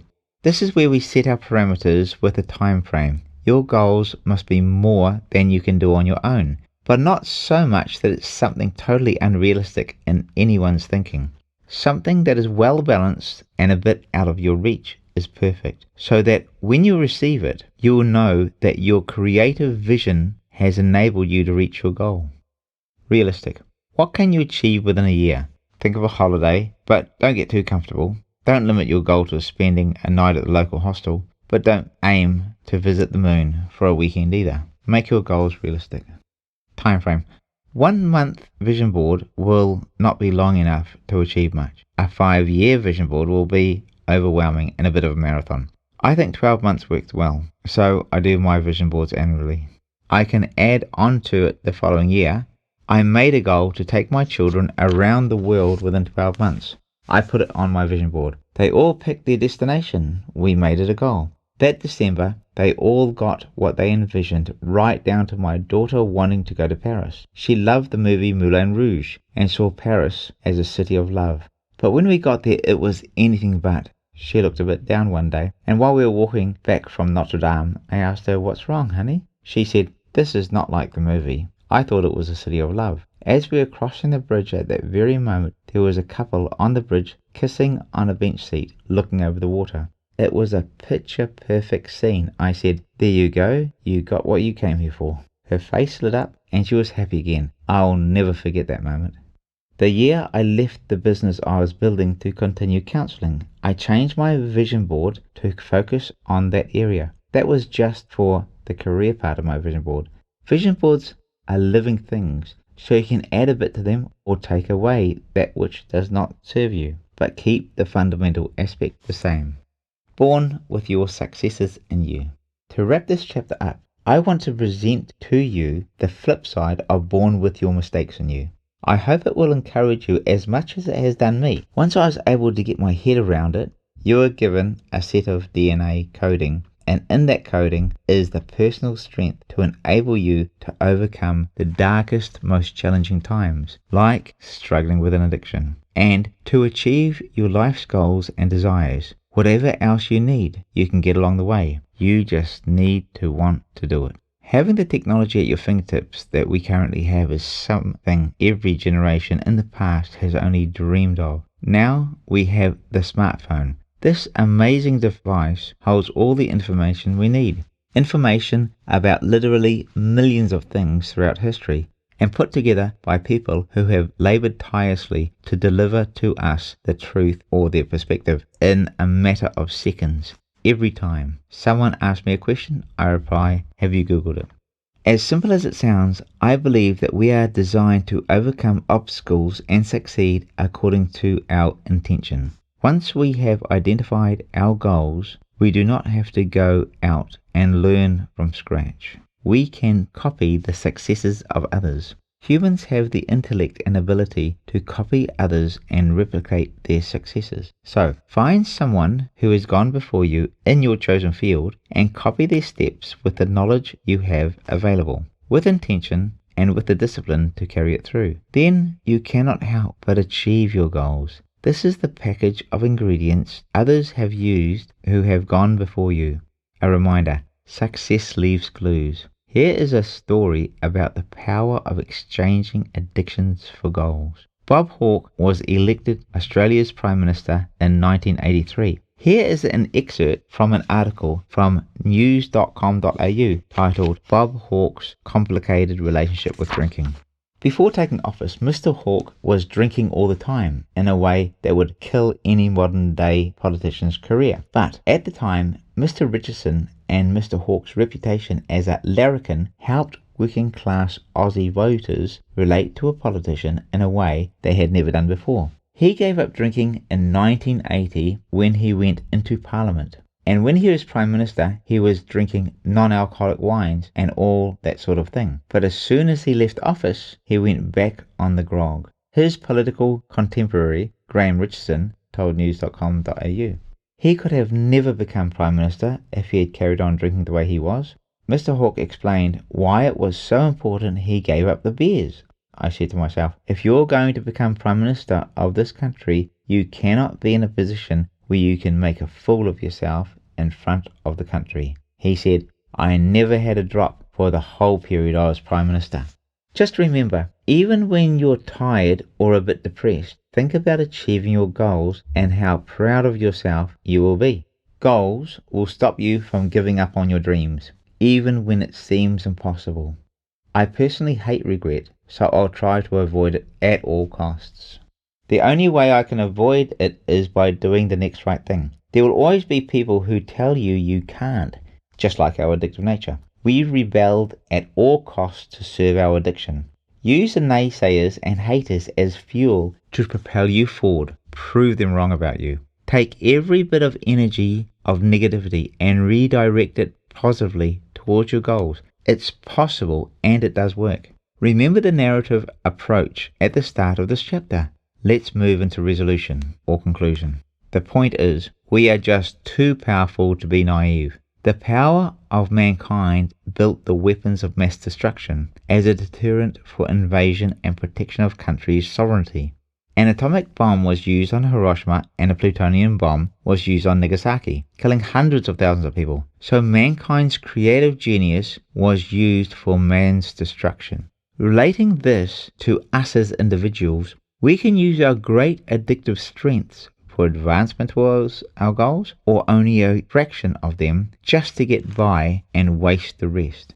The great misuse of our power, or your power, is to become our own predators and use our strengths towards our self-destruction. The way to use the great power of addictive nature to our favour is by sacrificing ourselves to ourselves, just like Bob Hawke. He sacrificed his addiction to his prime ministership. As addicts, we are rule breakers. That's just in our nature. So we can break our own rules, the ones that are holding us back. We can then sacrifice our wants for our wants. Do the self-inventory and decide what you really want. Create your vision board as soon as you can and want success more than you want Netflix, sweets, retail therapy, beer, porn, or whatever it may be to you. Instead, write a book, a poem, a comic, write a script for a movie, go for a walk, write a song, give time to your partner or your kids, or watch a motivational self-development video on YouTube. Just do it, whatever it is. Motivation happens after you start, whatever that thing may be. Sacrifice it for yourself by giving back to the amazing person that you are. You'll feel better and want to do it again and again. It will become a habit before you know it, and very soon you will wonder how you achieved so much in life. As I have said before, we have been trained to work harder on our weaknesses than on our strengths, but our successes come from working on our strengths. So we will turn our focus to fully discover our strengths. Our focus will be on what's strong, not what's wrong, on our passions and what is good for us. We will disprove those who thought we would fail and make our future selves, our children, and those around us proud. How to get it all easily. We all have an addictive or compulsiveness aspect to our nature. This is part of our personality, our point of difference. A lot of times we have wanted to be normal, or we've been told to be normal. But what is normal? The word normal actually means to conform or to be like everyone else. So that makes us just another cookie out of the cookie cutting machine, required to sacrifice our individuality to the god of the current social norms. Is this what we want at the end of the day? No thanks. We want to discover our own individuality, our own uniqueness, and then live it. It is my belief that we don't change who we are, we simply adjust the script of how we give expression to our personality and apply it to our lives. We do this bit by bit by rewriting our script, line by line and thought by thought. We rewrite the narrative of our lives so that it tells a different story than it has done up to this date. The story we actually want our lives to tell. We have this incredibly strong willpower in our individual personalities to enable us to achieve our dreams regardless of our past, our current challenges, our internal voices, or anything that might present itself to us in the path of life. This chapter is a bit of a mind bender. I'll try and keep it simple. You'll be reading phrases that are new to you, but I'm sure that you'll learn a lot. You may have to reread a few paragraphs, however, it is well worth the read, and your mind will open to the width and the depth of the complexity of who we are and the world we live in. We'll also look at how we use the quantum field to enable our addiction and how we flip the script to use it to get what we want out of life. Non-causational coherence. This happens when we focus. Non-causational means there is no seemingly reasonable evidence for the cause of a particular experience or event. Think of meeting a person that you've just been thinking of, or a telephone call from a person who you've just been talking about. Was this by chance, or is there a deeper meaning or force that brought this event into your being? According to vocabulary.com, coherence means all part fits together. It comes from the Latin meaning to stick together. So, non-causational coherence means that there is no evidential proof that things seem to happen for any given reason, however they do. We have a word for this that is a bit of a spiritual inclusion. The word is serendipity, meaning a series of events that lead to a fortunate outcome. There is an understanding related to serendipity that I like: freak occurrences ordered by God. Some people exchange the word for God here for the universe, higher power, the spirit, or creation. Either way, it points to a greater power than ourselves. What is the difference between serendipity and synchronicity? Serendipity is an unsought, unintended, and or unexpected but fortunate discovery and or learning experience that happens by accident, while synchronicity is a state of being synchronous or simultaneous. Synchronicity is a term that is frequently used to represent the process of experiences coming together and forming some sort of meaning. All this being said, at what point do we stand back and say, all these coincidences just can't be coincidences? Am I manufacturing them? What role am I playing in creating my own experience that I call life? Am I manifesting my experience? Yes. The view of divine serendipity is of God bringing people, places and things and events into your life that will at some point combine with other, often seemingly unrelated, people, places and things and events that will benefit you or someone else. The word serendipity was coined by Horace Walpole, writer, politician, and the fourth Earl of Orford. In a letter he wrote to his friend Horace Mann on the 8th of January 28, 1754. It came from an ancient Persian fairy tale called The Three Princes of Serendip. On their travels, the princes were always accidentally discovering something that, when combined with something else, also accidentally discovered, turned out to their benefit, although that benefit may not have been seen or received for some time. I find it interesting that a great explanation of serendipity comes from the Book of Truth, the Bible. And we have known that to those loving God, all things work together for good, to those who are called according to purpose. Romans 8:28. Let's split this sentence in half. Firstly, all things work together for good to those who love God, their higher power or their higher calling. Do good, and good will come back around to you. Some call this karma. Second, to those who are called according to purpose. What has our past purpose been? What do we intend our future purpose to be? Either way, it will play out. It is always our choice.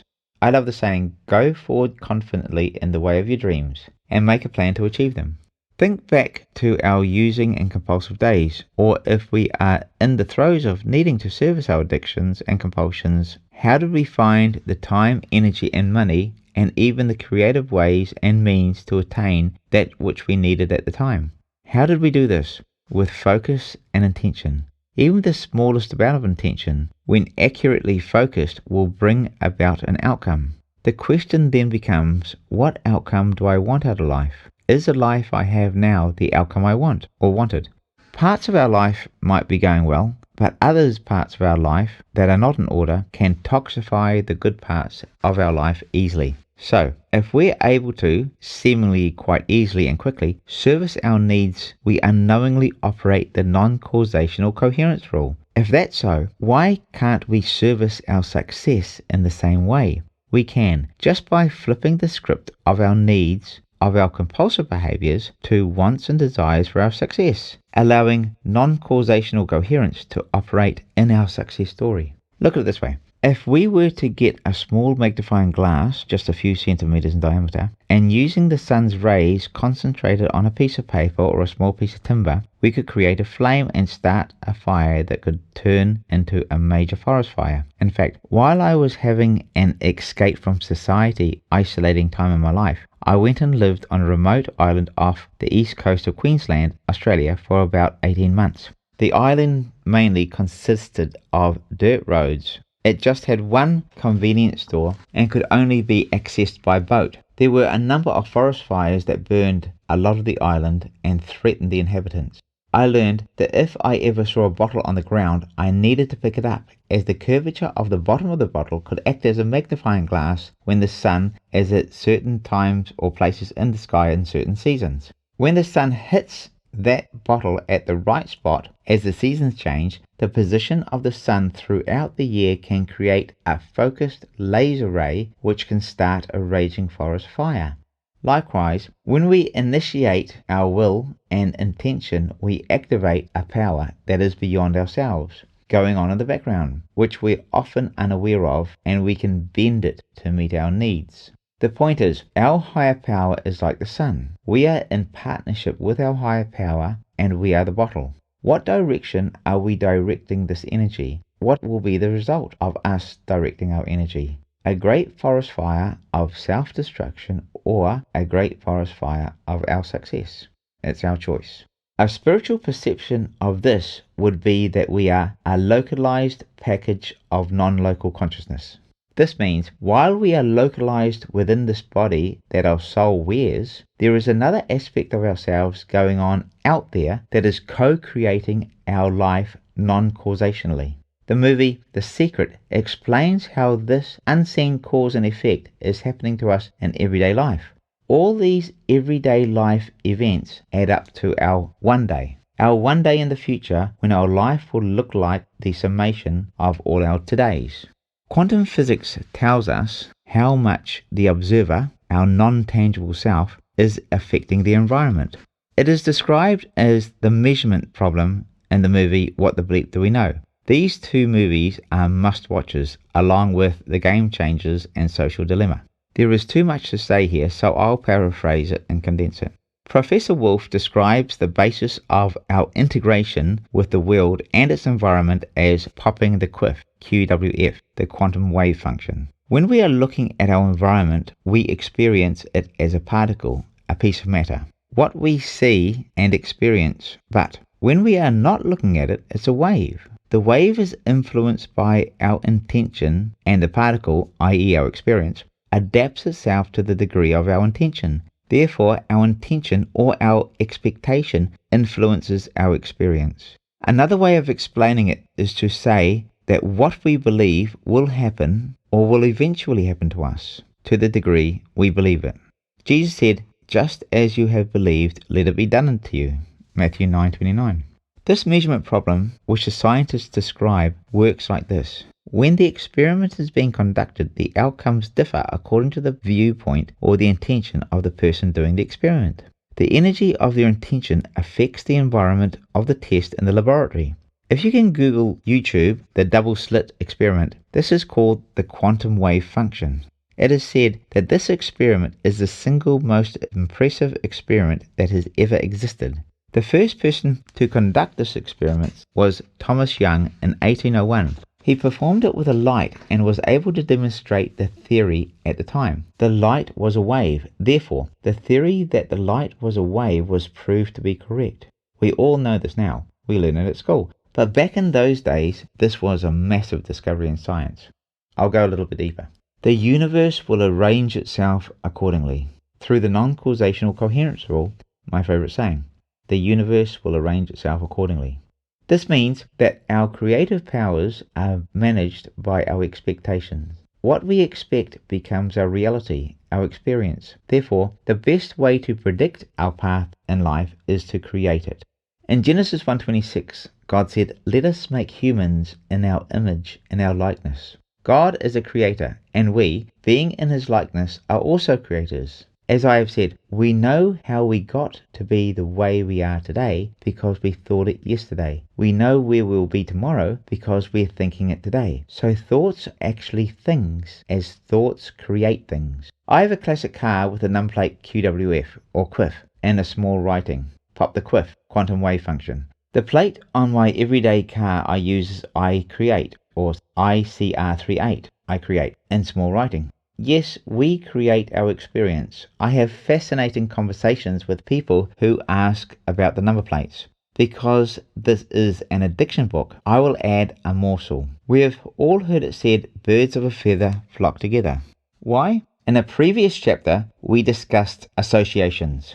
Today, we can apply this to our associations. Psychology will tell us that the more time we spend with people or a group of people, the more our brains sync together, making a group dynamic. So, we will continuously develop a group mindset or culture. Therefore, in a group or community dynamic, we develop organized ways of thinking and doing things, whether they are good or bad. We then develop a co-creating unity, co-creating our future, influencing our experience, directing our life. So, picking the right person or people you relate to co-create your life is a good idea. Otherwise, you may be living a life you're not happy with, or you won't agree with the direction your life's going in and have internal conflict or conflict within your group. This group environment affects us quickly as we humans have a desire to fit in.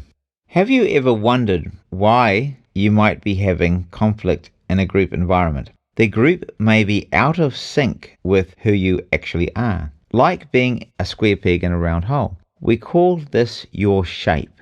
Everyone has a shape, and one of our objectives in life is to relate to others with our similar shape. This fitting in is a human need and is a driving force in our lives. We then ask ourselves, where is our right fit, and go looking for it. It may also be that we outgrow that group dynamic and move on into our higher calling as we grow.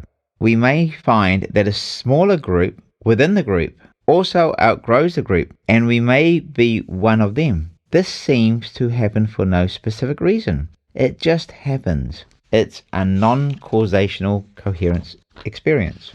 On a side note, I have discovered we have some sort of obligation to fit in with our siblings, brothers, sisters, parents, and cousins, etc. We have a word in New Zealand called our whānau, or greater family. We try to vibe for their approval. Is this the correct thing for us? It may be, and it may not be. We may relate to some of our family and not to others, yet for some unknown reason we feel the duty to seek the approval of our family. I have come to the realization that I do not have to. I did not choose my brothers and my sisters or anyone else in my family. They were some random people my mother gave birth to. I did not even choose my parents. Therefore, I do not need to continuously choose them as my associations. I can honor them, but that may not include having to relate to them. I choose the ones I want to relate to, and the others are just associations by chance, due to my bloodline.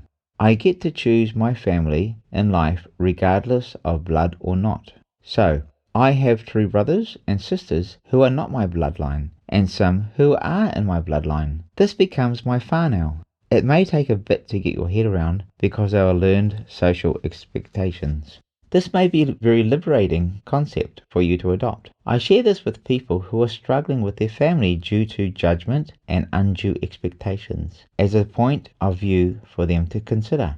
Sometimes I almost see a tangible weight being lifted off their shoulders. This is because the non-causational coherence rule affected them in a detrimental manner. They really didn't think they had a choice with their family. Who taught them that? Their society did. Is society always correct? No. Follow your own path. Correlation without causation, entanglement. Further to the above, there is a term called correlation without causation. The Oxford Dictionary states that correlation simply means a mutual relationship or connection between two or more things. The second part of this term, without causation, is what it says, seemingly without cause. We operate in the physical world. However, we know that there are things going on out there that we cannot explain, yet we are affected by them. Entanglement is a quantum physics term that means inescapably bound together. So, our physical thoughts and our actions affect the non-physical world out there.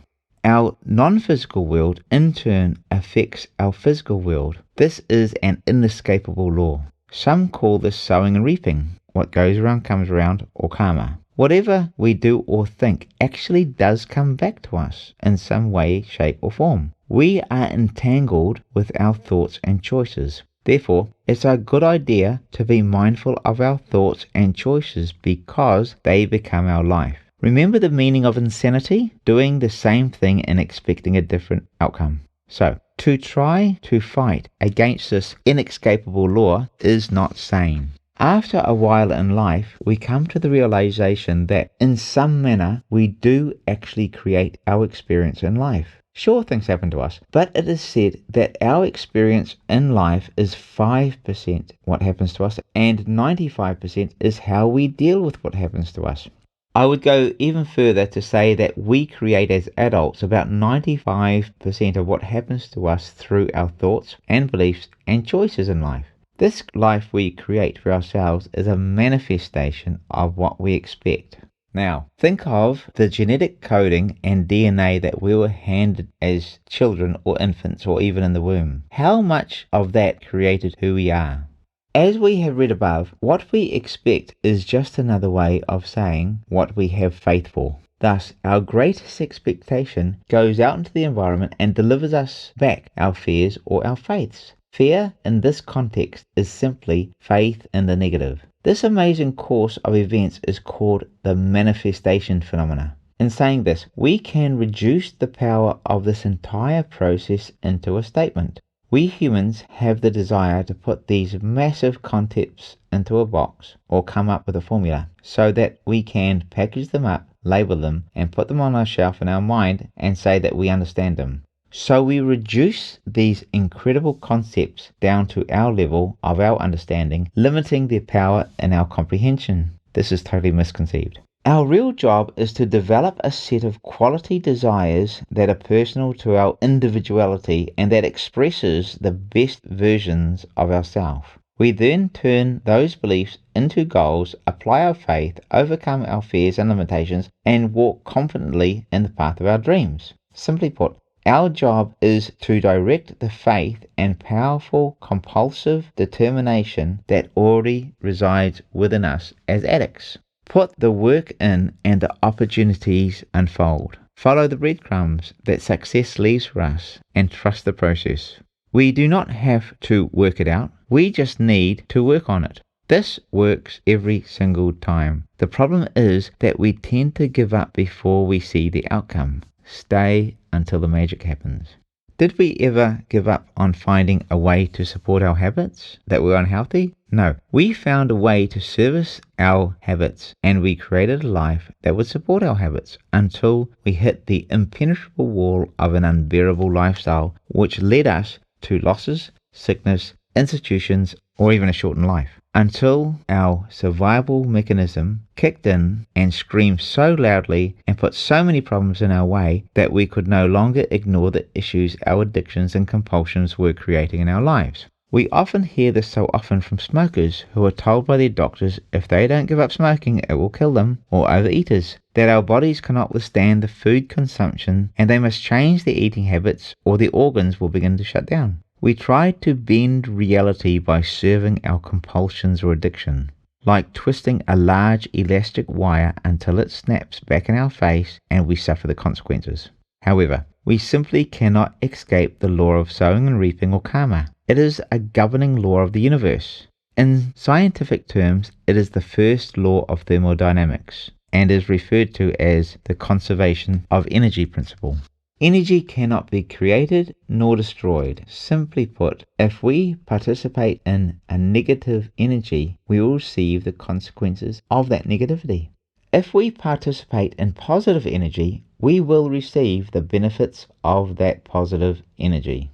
Here is an example of the outworking of moving from negative to positive energy. When I was 13 or 14 years old, I used to go to my girlfriend's place and we would watch the WWE on TV, the World Wrestling Entertainment, and see all the muscle men doing their wrestling. Then, full of excitement after the program, I would bounce around and show off my tiny muscles. During that time, I joined a gym called Top Shape and would go down and do bench press and bicep curls. This was well before all the health and safety regulations were introduced. I would buy muscle magazines and read all about Arnold Schwarzenegger, seeing him competing, and have a goal that one day I would win a bodybuilding trophy. But as we all know, life happens, and if you're reading this book, you and I will probably have something in common, a predisposition to addictions. This predisposition is just sitting in our DNA, waiting patiently to be triggered. I had a few compulsive behaviors on and off throughout life, but the real one was alcohol that was triggered about the age 37 to 38. This came after me with a vengeance, although I could never really escape smoking cigarettes on and off until it became so socially unacceptable. I felt stigmatized by smoking, so I was able to give it away. For me, alcohol was the lead up to circumstances. It was a flow-on from tobacco, workaholism, relationship codependency, food, gambling, exercise, procrastination, you name it. I think that I am addicted to addictions. Then we carry these addictions throughout life as a weak point, and we have to be careful because we can easily slip into some ruts and relapses. We come to the realization that we have addictive personalities. We often cannot escape our DNA makeup. So, our intention now needs to be the redirection of this willpower within us to a positive application while doing the work to uncover and iron out the character flaws that we have. As I've said in this book, the willpower of an addict is almost second to none. It is my view that redirecting your great willpower to become the best version of yourself may be the secret to unlocking your own holy grail and discovering the immense treasures that lie within yourself. This is because the personalities of compulsiveness and greatness are almost the same, just with different expressions. They live next door to each other. They borrow each other's clothes. Through the journey of life, I would sporadically attend a gym and fall off again. However, for some reason, that bodybuilding dream never left me. 30 or so years after watching the TV programs and reading the Army magazine, my reality was very different. I woke up one day in my late 40s in a small room about 3 a.m. one morning, not recognizing the ceiling I was staring at. It was small. There were 2 doors and a small bedside set of 3 drawers next to me. I was in a small bed or cot. Above me was a small window. I could see that it was very dark outside. Where on earth was I? Was I in a police holding cell? Did I have a drinking blackout event that ended up at someone's place or in their kid's bedroom? I was literally in shock. I must have laid there for about 20 minutes trying to figure out where on earth I was and how on earth I got there. It dawned on me after a while that I was actually in a detox center for addicts. I had been admitted the day before, and through the trauma of it all, I had actually blanked it out from my mind. This very experience has given me great insight into what trauma actually is and how it works. Through trauma, I had cancelled out memories, even the most recent ones, of entering into the detox center. The trauma of entering into the detox center was too much for my mind to accept, so my subconscious removed the access of the memory from my conscious mind. Wow! How many trauma memories are sitting up there that I or we do not have access to? I then had an epiphany. The question became, how did I get there? How did I end up in this center, locked up? For the next few hours, I reviewed my life. I had left school wanting to take on the world. I had worked really hard all my life, had studied, had kids, and just had new grandkids. And there I was, literally locked in a detox treatment center. If I had thought that life couldn't have got any worse, it just had. I couldn't really do much. I wasn't allowed my phone, wasn't allowed anything, no strings in case of self-sabotage or suicide. I found a Bible in the top drawer at that time and started reading through the entire Bible. I settled in and ended up having a lot of fun in that facility. I got others outside in the mornings doing exercises. I studied and did a paper on alcohol abuse and how it affects the brain, and I shared it. I ended up being the joker in the treatment facility. My kids, my ex, I told you so, and some friends came to visit me during visiting hours. I felt like they were visiting me in a low security prison or something. It was 10 years almost to the month from when I started drinking light beers to fit in with my social surroundings, which had put me on the path of other addictions. End result, hospitals and institutions. Through that time in rehab, I had the chance to revisit my life. I really didn't have much else to do. And see where I went wrong and the paths that I had taken that led me away from my goals in life. One goal was to get into a bodybuilding. So after I left the center, I joined a gym and got my focus back from when I was young. Our competition was the furthest from my mind. Just getting healthy would have been a good start. I put it out there and got to work. I had a long way to go. Being a bricklayer and in the building industry for a few decades had taken its toll on my body, but it also taught me how to work. I had been over 90 kilograms before, but through my addiction journey, I had ended up at a weight of 69 kilos. When I came out of the rehab, I thought I had it all together. However, just 2 weeks later, I was on a date on the beach. It was a blind date, which led to a blind drunk date.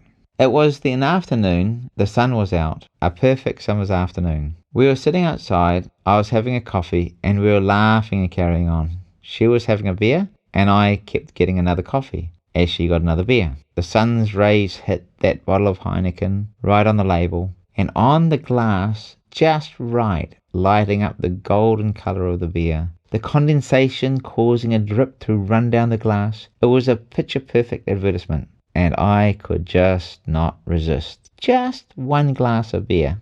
It'll be okay. I could handle myself. I got this, I thought. Well, what was a blind date turned into that blind drunk date.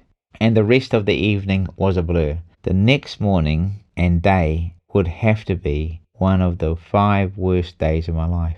Not only was I hungover, but I had let everyone down. I had told everyone that I was clean this time. I was on top of my addiction. When someone challenged me about what I would do if I was tempted to have a drink, I would say I would happily tip it out. I had shamed myself, and the feelings of that were unbearable. I was face to face with a crossroads. Do I get more alcohol to relieve these unbearable feelings, or do I change? I googled the next NA or AA meeting and literally crawled into it. That was my last beer. I got back on the road to my success and allowed the correlation without causation rule to operate in my life. I would now try to allow it to operate in all other areas of my life, and it does. At times we need to spend time on our own. I needed to get away to be able to focus and to unpack myself for a few months, to write this book and to compete in the bodybuilding competitions I had entered. I moved to a small provincial town, found an abandoned church of all things, and obtained the use of it. I put my bed and desk into it, joined a local gym, and got to work. Doing this sort of thing has not been easy. Quitting everything. But if I didn't do it now, when would I? I might eventually take my dreams to the grave. In the area of bodybuilding, I had made a plan, committed to it, and allowed the entanglement phenomenon to take its course.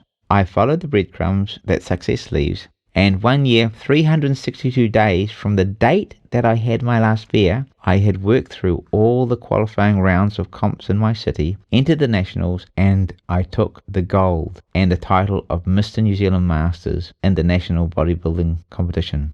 What am I saying? This stuff works, and it will work for you and for anyone who allows it to operate in their life. It is just an undeniable law of nature. Spontaneity versus impulsiveness. One of the challenges we have with addictions is often that we have an underlying creativity in a certain area. Even if we haven't discovered our creativity yet, we have used our creativity to manage angling our addictions. Creative ways and angles to fund and supply our addictions. We were impulsive when we thought of who to contact, what things to say and do to achieve what we wanted, and jumped at the chance of supply. Sometimes we'd fool ourselves that this was not us. However, think of a person meeting a possible partner or maybe a hookup. Think of the mind games and angles they use when they want to date that person or sleep with them, especially when it involves extramarital affairs. All this is using that creativity in a negative way. I have a friend who I'd call every now and then to chat. I met them in rehab. Eventually, and almost on cue, the conversation would come around to seeing if I had any diazepam. If I didn't, did I know of anyone who did? They were desperate, and I understood them and what they were going through with real empathy. Knowing how creative they were and how their inviting general small talk would get around to what they really wanted. I would think to myself, imagine if they could use this powerful creativity and relentless pursuit to achieve a life of dreams.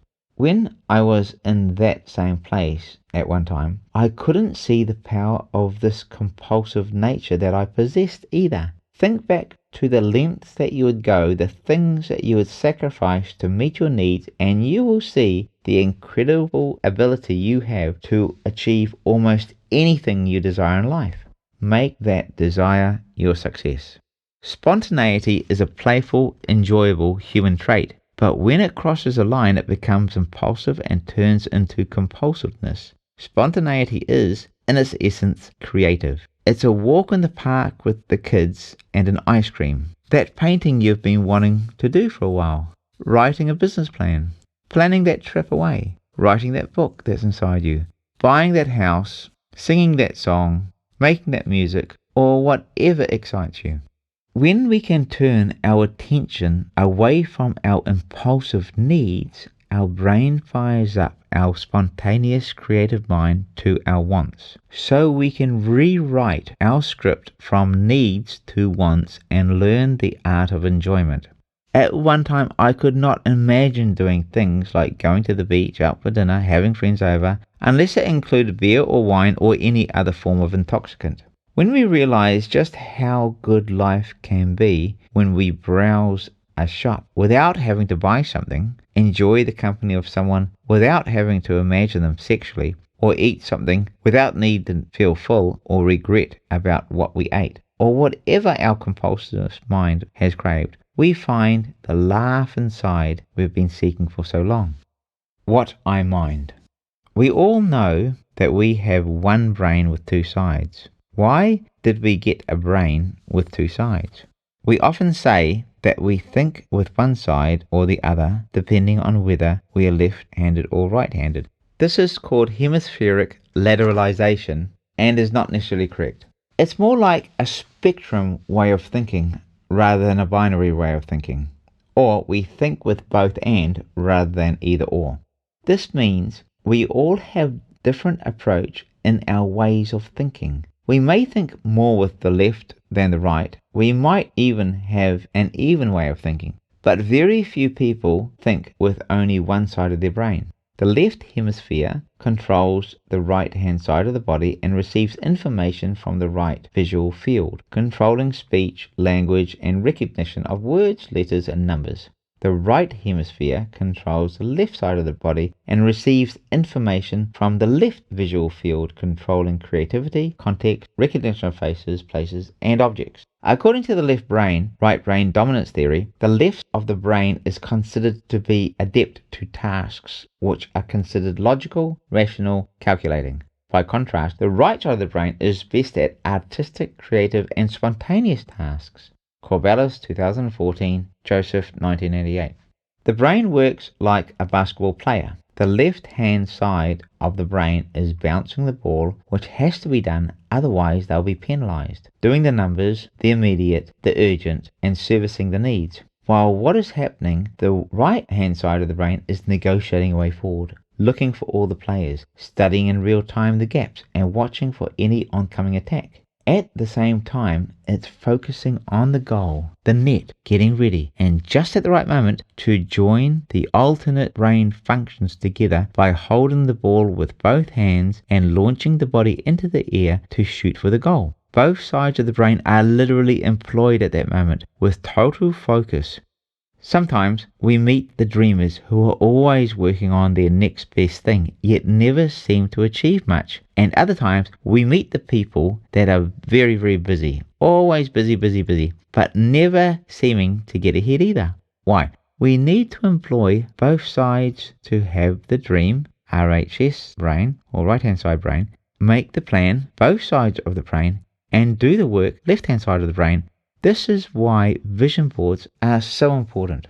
Here's a personal experience that demonstrates what happens when we're not employing both sides of the brain well. My computer bag went missing from my car yesterday while I was in another city visiting one of my children. In the bag was my computer, both my backups, my phone, and all my notes. Years of work all gone. To say I'm gutted is a massive understatement. I am literally in shock, stunned beyond belief. I feel like vomiting. Years of study notes on all subjects, all my building works and projects I have on, 2 books I have outlined and have been writing, years of photos, bodybuilding info and all the rest, all gone.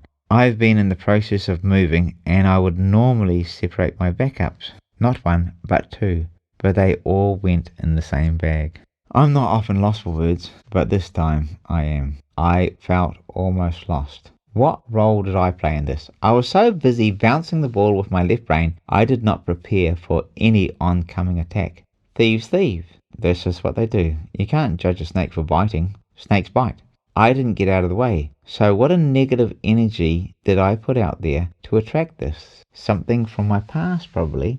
I lay down to reflect and I remembered a sounding device that was left at my daughter's wedding. I had been lazy and not called around to find out whose it was. I wanted that negativity out of my life, and that was an expensive recording device. So I got on the phone and found it belonged to the photographer. He was so happy because he said it's worth about $500 or $600. About the same value as my computer was worth, really, second-hand. I went and posted it straight away by courier, along with some chocolates. I took a picture of the tracking number and texted it to him. I received a text back from him saying, "Thank you, I'm lost for words." Wow, just like I have been. Our mind is where everything happens. It has been said that there's nothing going on out there, everything is going on in here. My feelings were screwing me, so I had to get out of my head. It's the water inside the ship that will sink it, not the water on the outside. What to do? It was all about what I mind.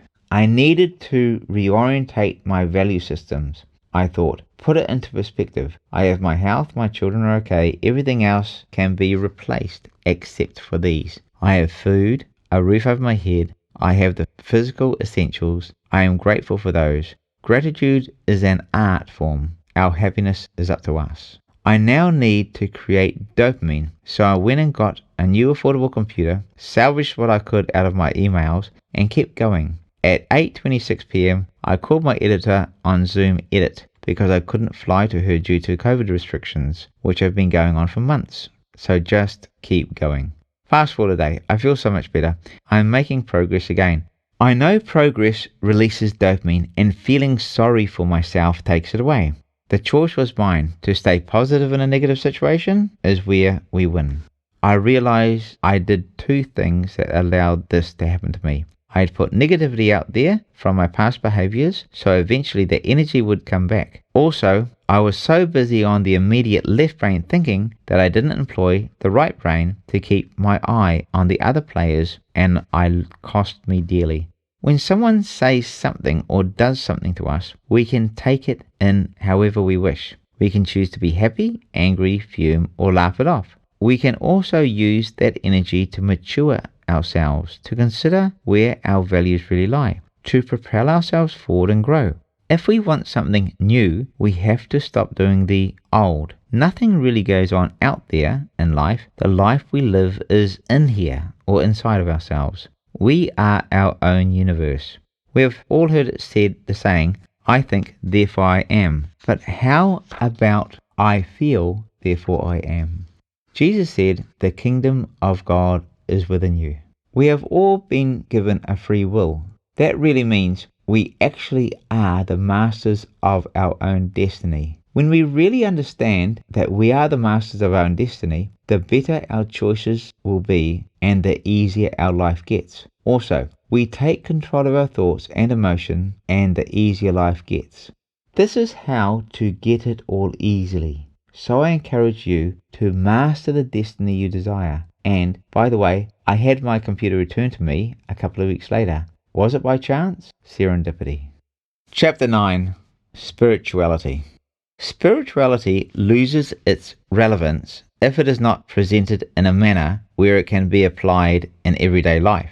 Spirituality is often presented as a philosophical discussion or religious doctrines that have no significance for us. Jesus, who was probably the most direct preacher of all time, preached in simple terms, then followed it up by giving spiritual relevance to practical life applications that produce present and eternal outcomes. This chapter is in no way an exhaustive compilation of the multi-dimensional spiritual beliefs that exist. It's just a snapshot of the role spirituality plays in our lives, and the spiritual nature of addictions, interpersonal relationships, prospective partner choices, and the spirituality of self-relationship. The problem I had with general philosophy at university, or particularly the philosophy of spirituality with all its unproven theorems, was that it was void of absolutes. It lacked relevance in my life and didn't have any form of standards, applications, lineage, or morality. It was an endless continuum of self-countering arguments, full of conjecture without substantive reasoning. It was about non-representational concepts using analogies to prove suppositions. It was enough to give the best philosophical apologists anxiety, hemorrhoids, and shingles. That's general philosophy for you. Confusion. However, any attempt to describe even one seemingly insignificant aspect of the infinite is to attempt to describe the infinite itself. It would be like using a drop of water to explain the water of the ocean. The drop is contained in the ocean, and the ocean in a drop. We, being finite, cannot define the infinite in its infiniteness. We cannot describe the indescribable, search the unsearchable, or explain the unexplainable. So I'll leave that vortex of that statement there and get on with the application of it. Let's have a look at exploring the application of spirituality in a way that takes us up the rabbit hole rather than down it. From complexity to simplicity, from the unexplainable to something that can be explained, understood and applied, and find how to express in everyday life what flows from its origin, the inexhaustible entity most commonly referred to as God, and how this God is able to relate to us in the present. You might refer this entity to the universe, the grand architect, ultimate intelligence, the collective consciousness, or whatever way you choose to describe this higher power. We're not going to talk much about God because the world does not contain enough trees to produce enough paper to write an introduction to a book about God. However, I believe that if you can't explain something simply, you don't know what you're talking about. This is because a concept is irrelevant if it does not have an application. So I will meet my own expectations here. Most people cannot find God because they're looking too high. What do I mean? They can't find God because they're not looking low enough. So how do we do that? If you want to see God, look at the next person you meet. Indians have the word namaste, meaning the divine in me honors the divine in you. It's a nice concept and we hear it everywhere, especially on social media. So what does it mean and how do we apply it? Otherwise, that concept is also useless. Its application is in connection. Presume that the person you meet has something to tell you that you do not already know. Imagine their inner being is trying to pass something meaningful onto your infinite being, infinite to infinite in the finite moment, to increase your knowledge and understanding of yourself, to give you direction, overcome trauma, to answer a question you've been thinking about, and so to continue your path of recovery and personal completion. Success leaves clues for us to find and apply. So follow the breadcrumbs the Spirit leaves. Reality will unpack itself to you and offer you all the benefits it holds. I use this and it works every time. I really enjoy talking to others, and more so when I get into deep and meaningful conversations. I constantly find AA and NA meetings highly valuable because there's so much truth in them as people feel free to become vulnerable in a safe, non-judgmental environment that these meetings offer. Imagine if religion could operate like these meetings. Maybe more people would attend. I learn something new every time. I have been to hundreds of these meetings, and if I was to include recovery classes where the participants open up their story and their recovery, it may be in the 4 digits. Sometimes I find myself unenthusiastic about attending these meetings or a bit bored. However, I know that if I allow myself to listen, close my judgments, and open my understanding, this process opens up to me whereby I hear what I call worth it statements. There may be only one statement that clings to me in a meeting, but that statement becomes a life impactor, and I walk away enthused and with another piece to put into life's reality puzzle, which makes the meetings well worth attending. I also become an audience for them to release their challenges or celebrate their successes. I'm sure most other people in the meetings feel this way also. We can have a bit of fun and challenge ourselves every day in life, where we can have one basic objective when we meet someone: to give the other person a good time regardless of the outcome, with the perspective that they feel valued, they have enjoyed themselves meeting us, and we leave them with a positive view of us. We can easily measure this by their smile or their interest in what we're saying. In everyday life, we converse subjectively, subconsciously trying to steer the conversation around to something we know about or are interested in. Otherwise, we just zone out or listen to answer rather than listening to understand. So, when we meet someone, see if you can talk objectively and focus. Allow the person to run away with their thoughts. Really listen and watch the pearls drop. I love it. It takes a bit of practice, but it's worth it. If they say something, I might ask for clarification, or if I have a thought about what they're saying, I might comment, but I let the conversation flow. I'm a bit of an overtalker anyway, so I have to dial that back. I leave every conversation with something new. I have condensed it down to this generalization. If I talk, I get what I know. But if they talk, I might get what I don't know. One thing that is important to do for this to work well is to keep your phone in your pocket. Research suggests that the mere presence of one's smartphone reduces available cognition capacity and impairs the cognitive functioning, even though people may feel that they're giving their full attention and focus to the task at hand. Conversations get more exciting, people want to be around you more, and you improve your life and theirs.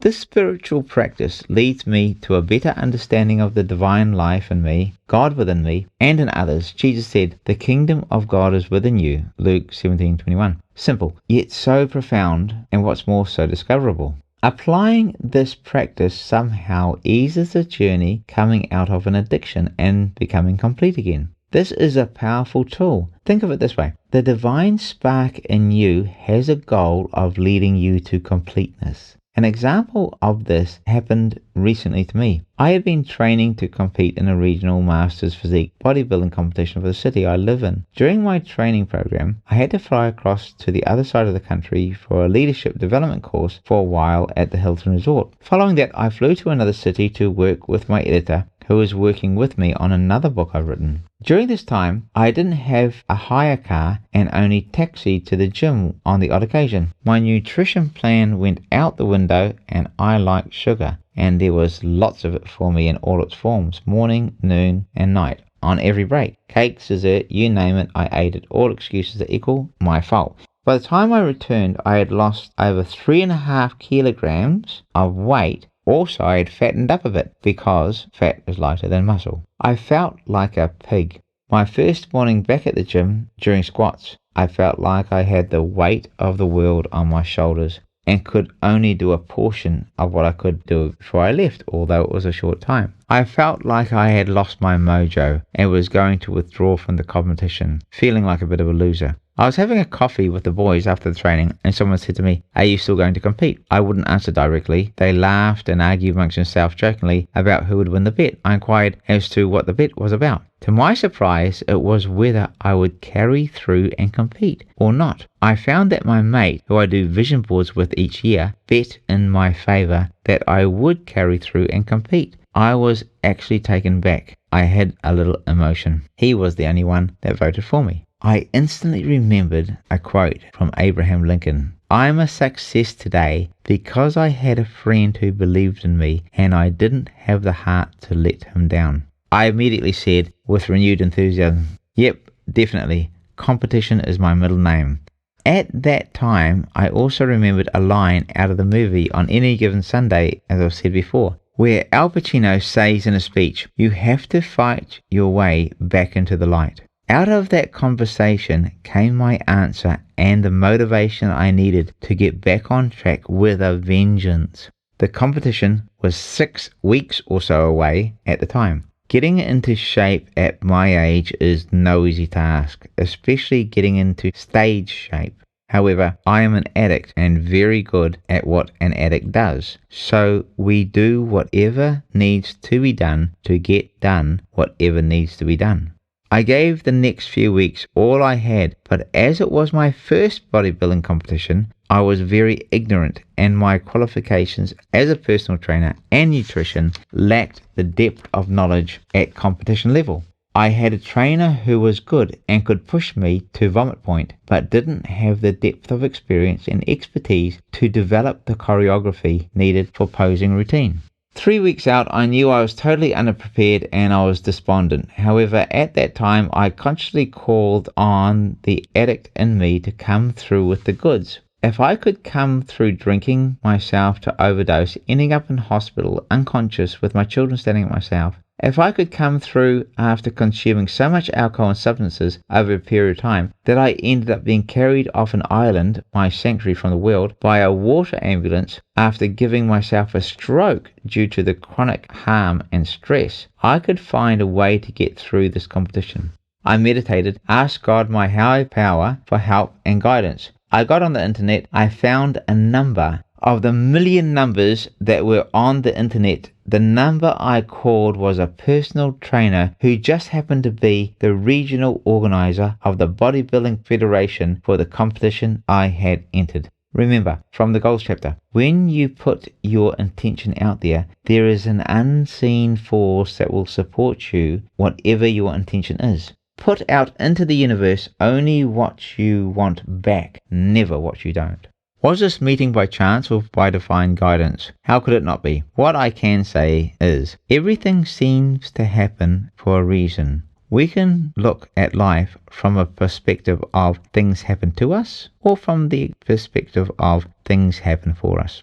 If we take the perspective of two, then we can easily become the victim of circumstances, as I have done before. However, if we take on the perspective of four, then we can see the divine purpose in life and see that there is another side to our existence where we have the capability to move from being a victim in life to circumstance or a victor to life over circumstance. As I said earlier, just keep following the breadcrumbs. You will know you are on the right path when you turn around and look at your footprints and see how the divine has had its hand and involvement in your journey, regardless of the dark times you experience along the way. It could be that we made self-sabotaging decisions and eventually we're led through them and out to the other side. We may be still in them, but then we have the belief that we will walk through those dark times to the other side. You may still be in the process of that. Life is a journey. There will be trauma issues and hangovers from the past mistakes to deal with. However, this is all part of the healing process that is available to us as we continue. All we have to do is to try and do the next right thing.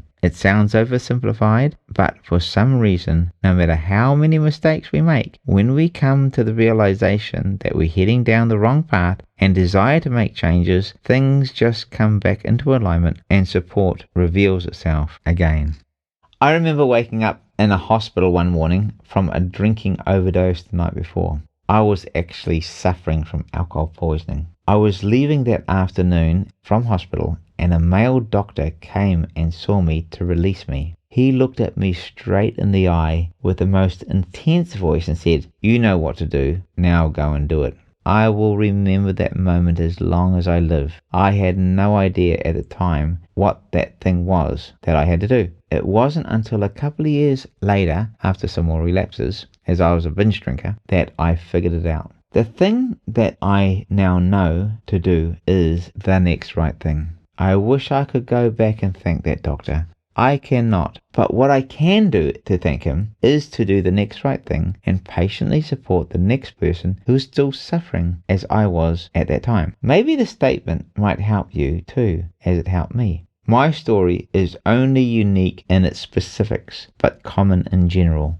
I hear this type of narrative consistently in recovery stories from people, and the more it happens to them, the more confidence they get to trust the process. The more they understand and the more enthused in their recovery they become. The more secure they become in their recovery, the more they become as an inspiration to others, and the flow happens. Like I say, when the tide comes in, all the boats rise. An interesting point here is that the word enthused means God in you, and the word inspiration means in spirit. Are these words by chance? I don't think so. As we allow God, the universe, however you put it, even if you're an atheist, the things going on out there, to work in our life, follow our given path, the Spirit gains power in us, and we impart the power of that recovery spirit to others through our experience, strength, and hope. And so the Spirit flows. I have a poster that I've kept for decades that says, "The universe will arrange itself accordingly." I like it as its reassurance that after the continuous relapses I have had along the way, the accidents and mistakes I've made, as we all do,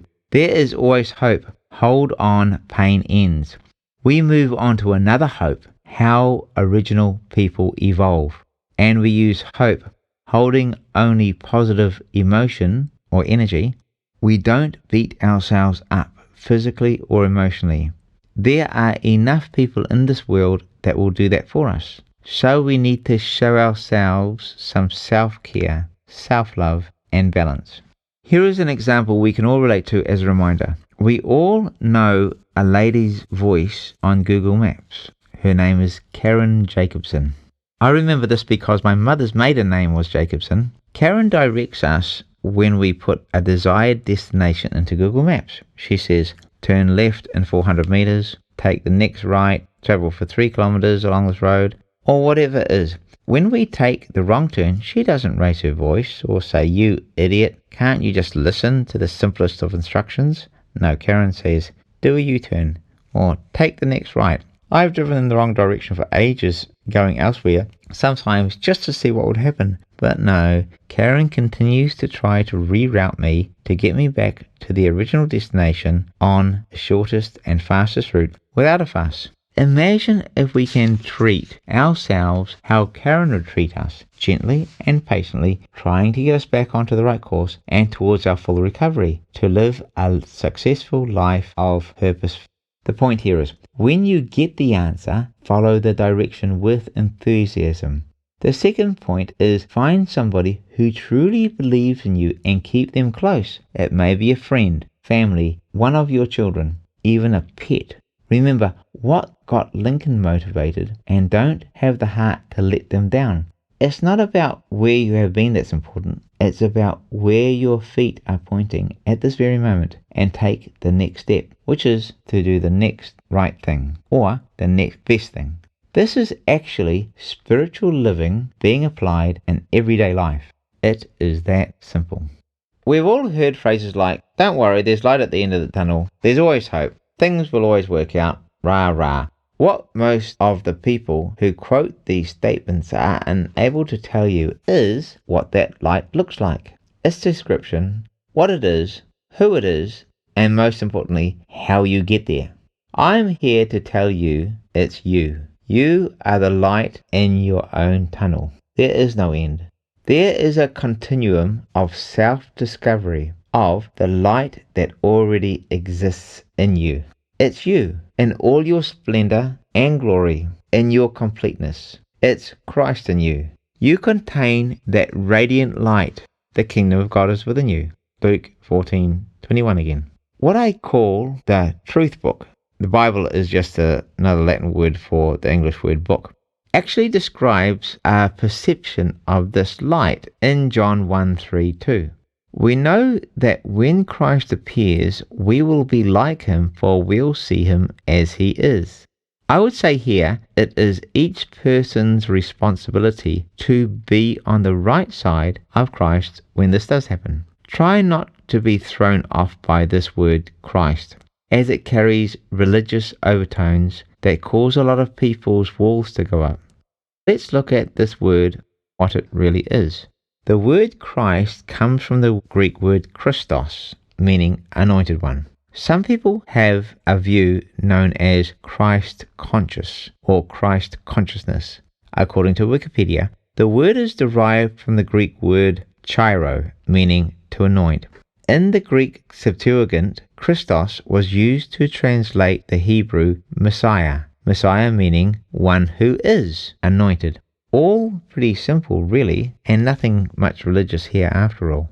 According to Wikipedia, anointing, the act of anointing, was a common practice in ancient times by many nationalities. It is simply the ritual act of pouring aromatic oil over a person's head or their entire body. The meaning behind it was for the appointment of a person into a role they would undertake, like a governmental official, a priest, a religious position, or to even be a leader. Today we could call that being appointed a boss or an executive. Anointing was also for the empowerment of a person to undertake certain life's tasks, like maybe for healing of a sick person. So what does this all mean?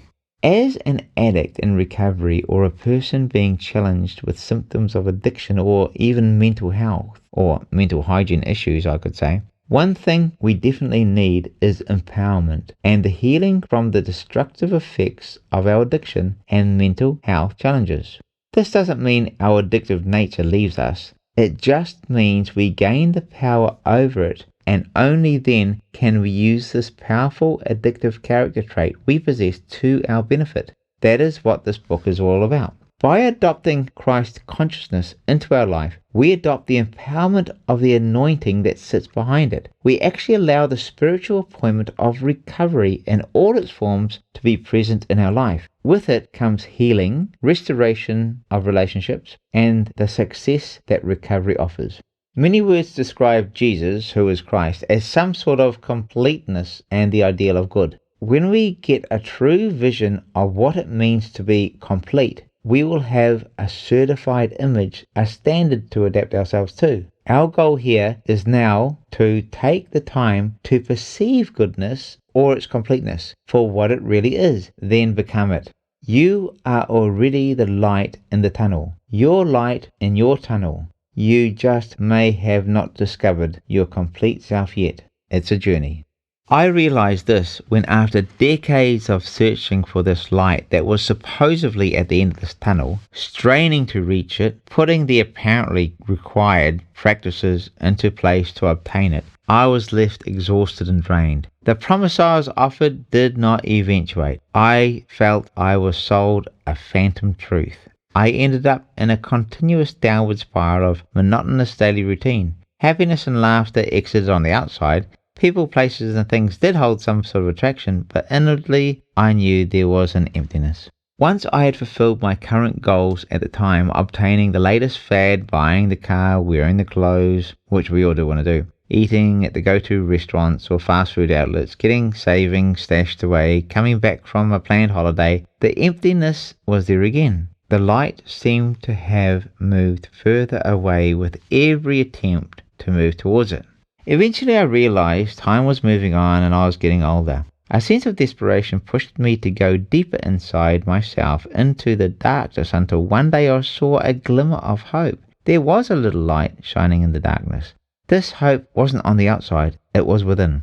This discovery led me away from materialism, momentary self-seeking pleasures, organized religious practices, current events, political arguments, the news, and destructive addictive behaviors into real value of the eternal soul that every human really is.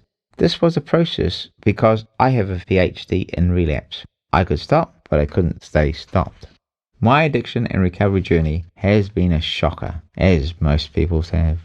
I learned to grow this light by giving it away. The more I cared for others, the brighter this light got. Until now, I intend to live my purpose, walk in the light daily, attempting to be the best representation of who I am. No longer what I am or what I have, but an eternal spiritual being with a finite temporal form that will age and pass away in line with the predestined cycle of life. While I enjoy the journey along the way, I think this is a reasonable goal for every person, especially the recovering addict or the person with addictive or compulsive tendencies, to use this innate power for a purposeful and successful life, whatever that may look like for you.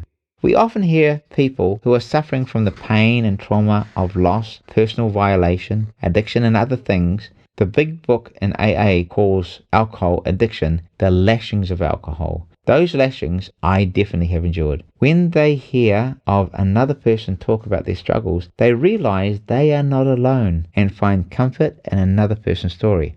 A footnote to this is that the more I tried to understand others, the more I understood about myself, and the more I showed acceptance to others, the more I was able to accept myself. When I used to go to bed and when my head hit the pillow, or when I awoke in the early hours of the morning, my pillow would talk to me. You're a loser. You've totally ruined your life. Everyone thinks you're an asshole. You did this or that wrong. Your kids are your fault. You will never amount to anything. On and around the voices in my head would go. I do not think anyone ever gets rid of these challenging voices, but they do calm down. They do quieten, and you can get to the stage where you can argue back with them and win the argument. We've all heard of pillow talk. Usually it's between two newly formed lovers during times of intimacy in their honeymoon phase. You're so right for me. Where have you been all my life? I love everything about you. I'm so lucky to have you in my life. I can see our future. You know how it all goes. Well, How about giving ourselves some positive pillow talk instead of allowing the pillow to talk to us, reminding us of our bodily imperfections, failures, character defects, broken past and shattered dreams, or what we haven't done that we want to do? We can give ourselves a bit of a honeymoon experience, like, "We have you, my self-lover, been all my life. I am good enough. I will never leave you. I promise to support you in good times and in bad. I will be your best friend and protect you from any negative other things might say about you. Show me a perfect person or a person who has not made any mistakes. There aren't any. I'm a work in progress. I may not be where I want to be, but I'm definitely glad I'm not where I was, and I will have moved further every day until after a life fully lived do we part." How does this all fit into spirituality? In every way. These statements are coming from a place deep within us. As we have learned, our heart center is really our innermost being. What is that place? It's a place of the spirit. I never realized that a rehabilitation facility was actually a mental institution until I began my studies in mental health and addiction. To come to the realization that me, being a reasonably intelligent, reasonably high-functioning person with intentional morals and a desire to do good, was the frequenter of mental institutions absolutely floored me. Like, what the? How on earth could this be? How have I done this to myself? What was I thinking? Until I realized that it was not the physical aspect of life that crippled me, but the effects of a spiritual crisis in my life. Some would term this as a broken spirit. Think about how the effects of a broken heart can cripple your life. A broken innermost being, the self-center. I have studied theologically full-time at 3 Bible colleges, and they are good. However, I realized there was more to this than meets the eye. I needed to look over the fence. I got qualified in chakra healing, energy healing, crystals, and over a year of qualified training through all the levels, I became a Reiki master. I attended over 2 years ayahuasca ceremonies and retreats and saw many unexplainable events. The more I get to know, the more I realize how much I don't know, and the more I understand how much the other side is influencing this side of life. In short, it's almost impossible to use the physical tools to overcome a spiritual condition.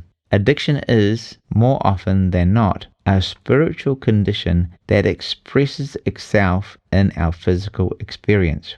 So we have to use a spiritual application to mitigate the spiritual condition of destructive, compulsive behaviors. To overcome darkness, you have to turn on the light.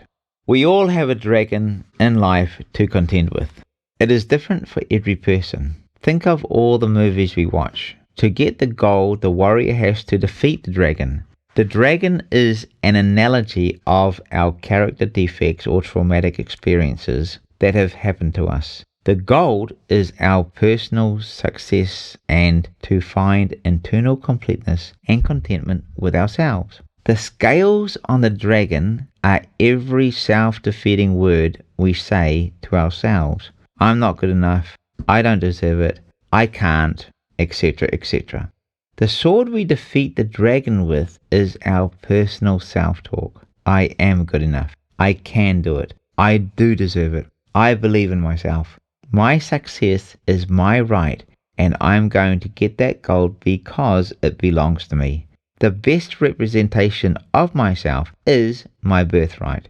We stab that dragon between the scales of lying doubt with the sword of truth and take back what was stolen from us, which has been ours all along. It is a journey beating this destructive addict voice and slaying our own dragon by using our positive, powerful, addictive, compulsive personality, our heart center, to rise again. So, instead of getting the next drink, substance, the next gamble, sexual experience, overwork, dessert, whatever it is for you, we can picture the next statement we say to ourselves. Statements of love and acceptance. I only wish I had learnt this stuff years ago. I felt a flood of regret and emotion as I wrote that.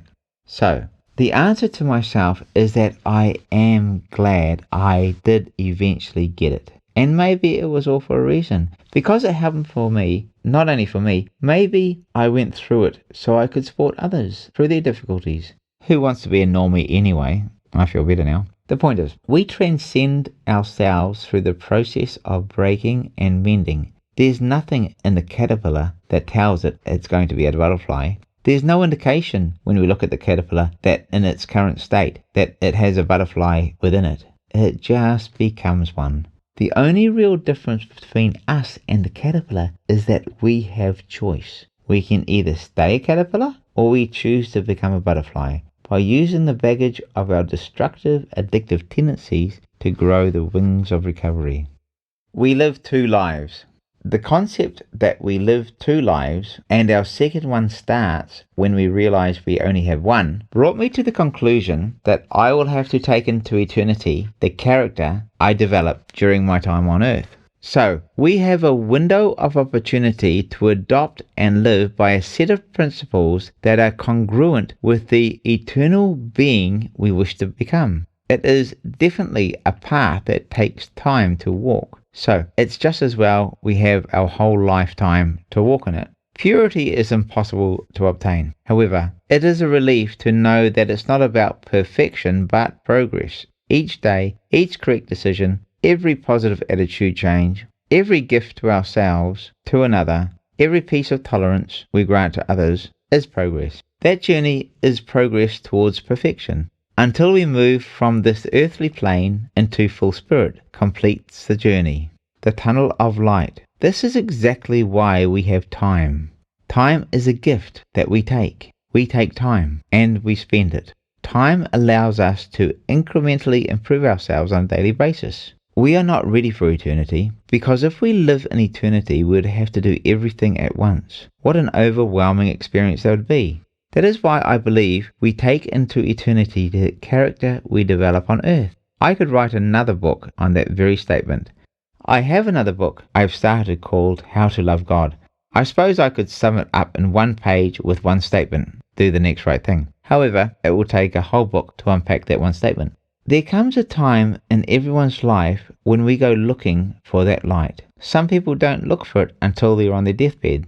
Many people who have had a near-death experience describe this tunnel when they come back. It is interesting that they describe a tunnel of light, not a dark tunnel with a light at the end of it. Yet it's available to us now if we go looking for it. This search usually happens in the winters of life, the dark times where hope is fading, times when we're facing loss, divorce or separation, relapse, financial issues, self-disgust, shame or illness in all its varying forms. That's the best time to look for the light, because the light becomes better exposed in the darkness. A light bulb is much brighter at night than during the day. It's all about comparison and context. These times can be the most valuable wake-up call we can have, a chance to reinvent ourselves. If we were to look through the passage of time in our lives when it's not dark, it would look like a kaleidoscope of events, most of them meaningless. So much of our life is taken up with unproductive activities. For example, the average person spends almost 2.5 work weeks sitting in traffic every year. All this meaningless activity is a distraction from the light. Most of us know the parable of the prodigal son, Luke 15:11-32.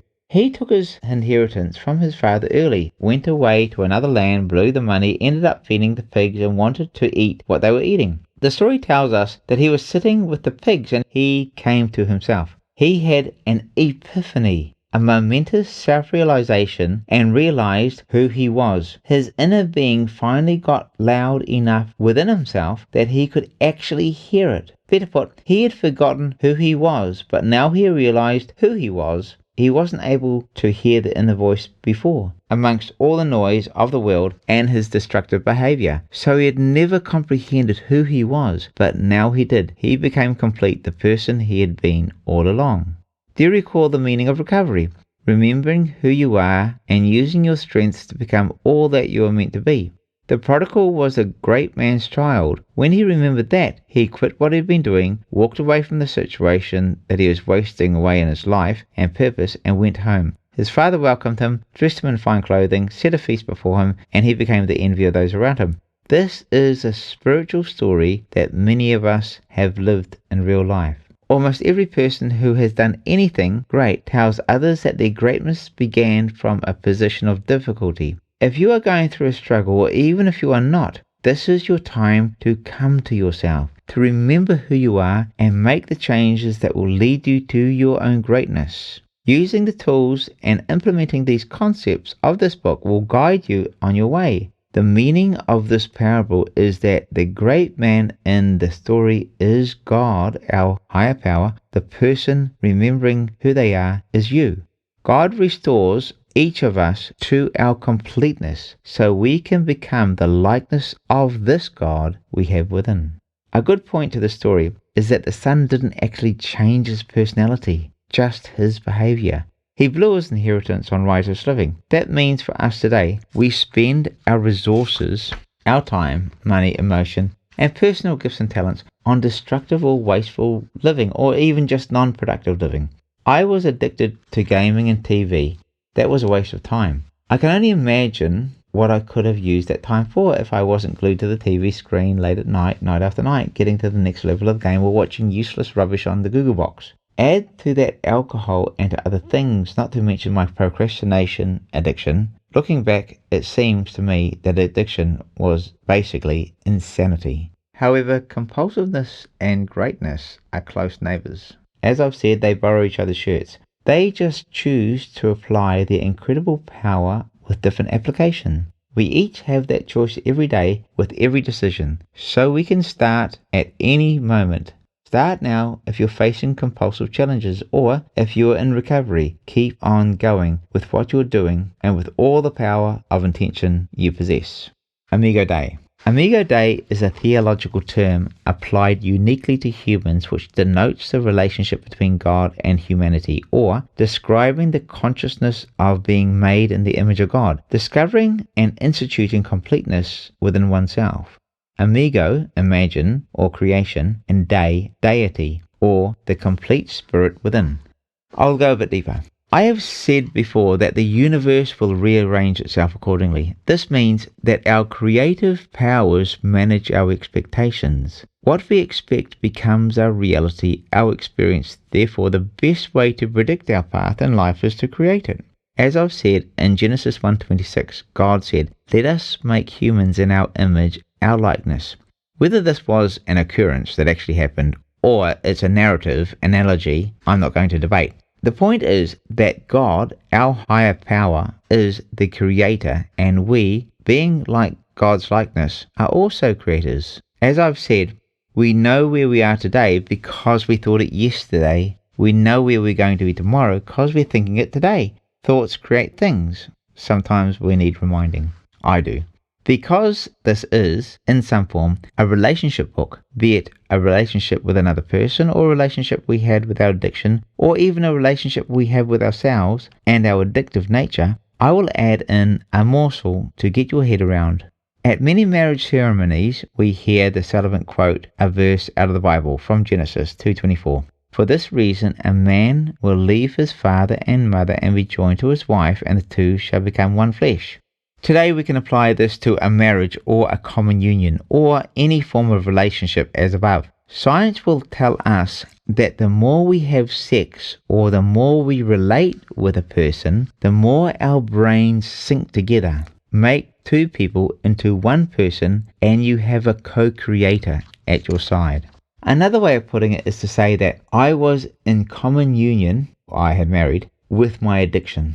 Therefore, my addiction was co-creating my future, influencing my experience, directing my life, and so picking the right person or behavior to help you co-create your life is a good idea. Otherwise, you may be living a life you're not happy with, or you won't agree with the direction in life you're going, and will have conflict and confusion in your life. In other words, you'll have problems. As Amigo Dei can be described as becoming complete within oneself, our physical nature and spiritual nature combined into one person we are today, and our life objective is self-discovery. When we attempt to do this, it is often called finding oneself. This is one of those life tasks that almost everyone wants to do. It's a journey of self-understanding, finding out who we are, what we're about, what we actually want, what is our purpose, and the meaning of life. When we discover this, we can walk through the world with confidence, stand on our own 2 feet, even under pressure and in the difficulties life throws at us. We can manage the loss of our dear ones, whether by death or choice, and always be developing personally. Through being complete in ourselves, no other person can really rock our world to its foundations because our foundations are not out there, they are in here. Remember, the kingdom of God is within us. When Amigo Dei is not present in our lives, there is a feeling of incompleteness, a lack of confidence, fear of the future. Life is a struggle, and we believe that we need other people or things to feel complete. Often there is a subconscious element to this belief pattern, which emerges into our conscious thoughts, where we are looking for another significant individual or material things or situations to complete us or to create an image that we put forward into the world. The house, the cars, the social media profile, etc. How many of these people talk of an emptiness even though they possess what we would term as everything? The fame, the fortune, the lifestyle, and all the trappings that go with it. We may have a concern about being alone, so we invariably look for that missing piece of ourselves in the form of a partner or an identity that others perceive us through. This person or image that we portray is the entity that we use to fill the void. We are ingrained with the idea of the happily ever after story. This void has set the rules, ideals and patterns that we think can make us whole again. We believe that once we have found this one true person or all this stuff, we will be whole again, we'll be happy. This puts a massive expectation on that person or that image we portray and the stuff we want, as we have fabricated a story of once I get there, I'll be happy. Now, there is the task of living up to our own expectations that those things are the missing pieces in our lives. When this whole idea falls short of our expectation, we are disappointed, and often disappointed in ourselves and those around us, and we lose our zest and zeal and hope in life. We may feel and suffer from depression. I know I did it. I went through years of battling depressed feelings, filling my life with the next best shiny attractive thing I could get my hands on, like a magpie attracted to the next shiny thing to fill our nest up with. I had a Ferrari, a big boat, a big house, the marriage, the big mouth, and I still felt like crap under the surface. I said marriage only because we both married the wrong person. I didn't mention the children because they were the only real value I had in it all. What I was experiencing was what I later came to realize was an existential crisis. The depressed feelings were due to the purposelessness of my existence. Apart from my children, my life was void, and trying to fill that void was futile as it had no bottom. Nothing could fill it apart from finding true purpose in my life. This void is a place in our heart that has been referred to as the God-shaped hole. Purpose is a spiritual concept, so it takes a spiritual concept to reconcile a spiritual circumstance that needs resolution. I have now resolved this void by finding my purpose. This begs the question, what is your purpose? It could be children, business, or anything. However, discovering our purpose to me is the mathematical answer to Stephen Hawking's equation, the theory of everything. For each one of us, all we're given in life is an equal sign, and it is our choice what we put in front of it and behind it. We are fully equipped as humans to complete the equation that is unique to ourselves. The word disappoint is interesting because it means to remove the appointment of a person or thing, as in the word disappointed. We realize that person or that stuff is not the thing we held such high hopes for to make us feel complete. So we remove them in our mind as a placeholder of idealism we had set for them. They are not the one, and we end the relationship or live a dreary relationship with them. Or we go on living in that relationship with the knowledge we've sold ourselves short, settling for someone who we know is just not right for us, while we're wishing we could go out and find our matching puzzle piece and start it all over again. We realize that materialism and what others think of us will not give us that deep sense of happiness we long for. We then have a hole in our heart once again and, to an extent, feel a sense of emptiness. Only this time we're empty in a relationship rather than on our own. Ending a relationship is traumatic at the best of times, or we feel unfulfilled with all the stuff, but we get on a cycle of more and more and more. Ending a relationship with an addiction is like defeating our dragon. I do not really want to write about this, but I will. My second wife was a rebound relationship. Both of us had come straight out of an unhappy first marriage. We were good friends, but incompatible lovers, and we crossed a line that should never have been crossed, and tried to put there what was never there and never could be. Sporty Spice, or Mel C, sings a song, Never Be the Same Again. One line in the song goes, I call you up when things go wrong, you're always there. You are my shoulder to cry on. To take the forgiven step, is there something that I might regret? Well, in this case, there was, and it did go horribly wrong. We should have stayed friends. Friends are there for each other, but nothing more.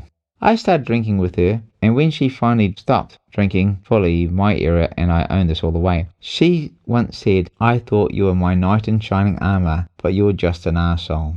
And an arsehole I was. It took me a few years to develop the drinking habit, starting with light beers just to be sociable. I did not want the additional carbohydrates at the time because I was into fitness and I didn't even like the taste of beer, but I thought I needed the image to fit in. I ended up with a full-blown weed-smoking, binge-drinking, rehab and hospital-visiting alcoholic train wreck with all the trimmings. The financial disaster, pain and shame that goes with it, and what a disappointment to her I was. The best thing she ever did was kick me out for the last time. I fully deserved it, and I absolutely needed it. A couple of months later, I woke up in that detox centre after one more damn good relapse binge. I have never touched the stuff again. It was my personal dragon. To put a further spin on the dragon analogy, I don't think we actually fully kill it. We tame it.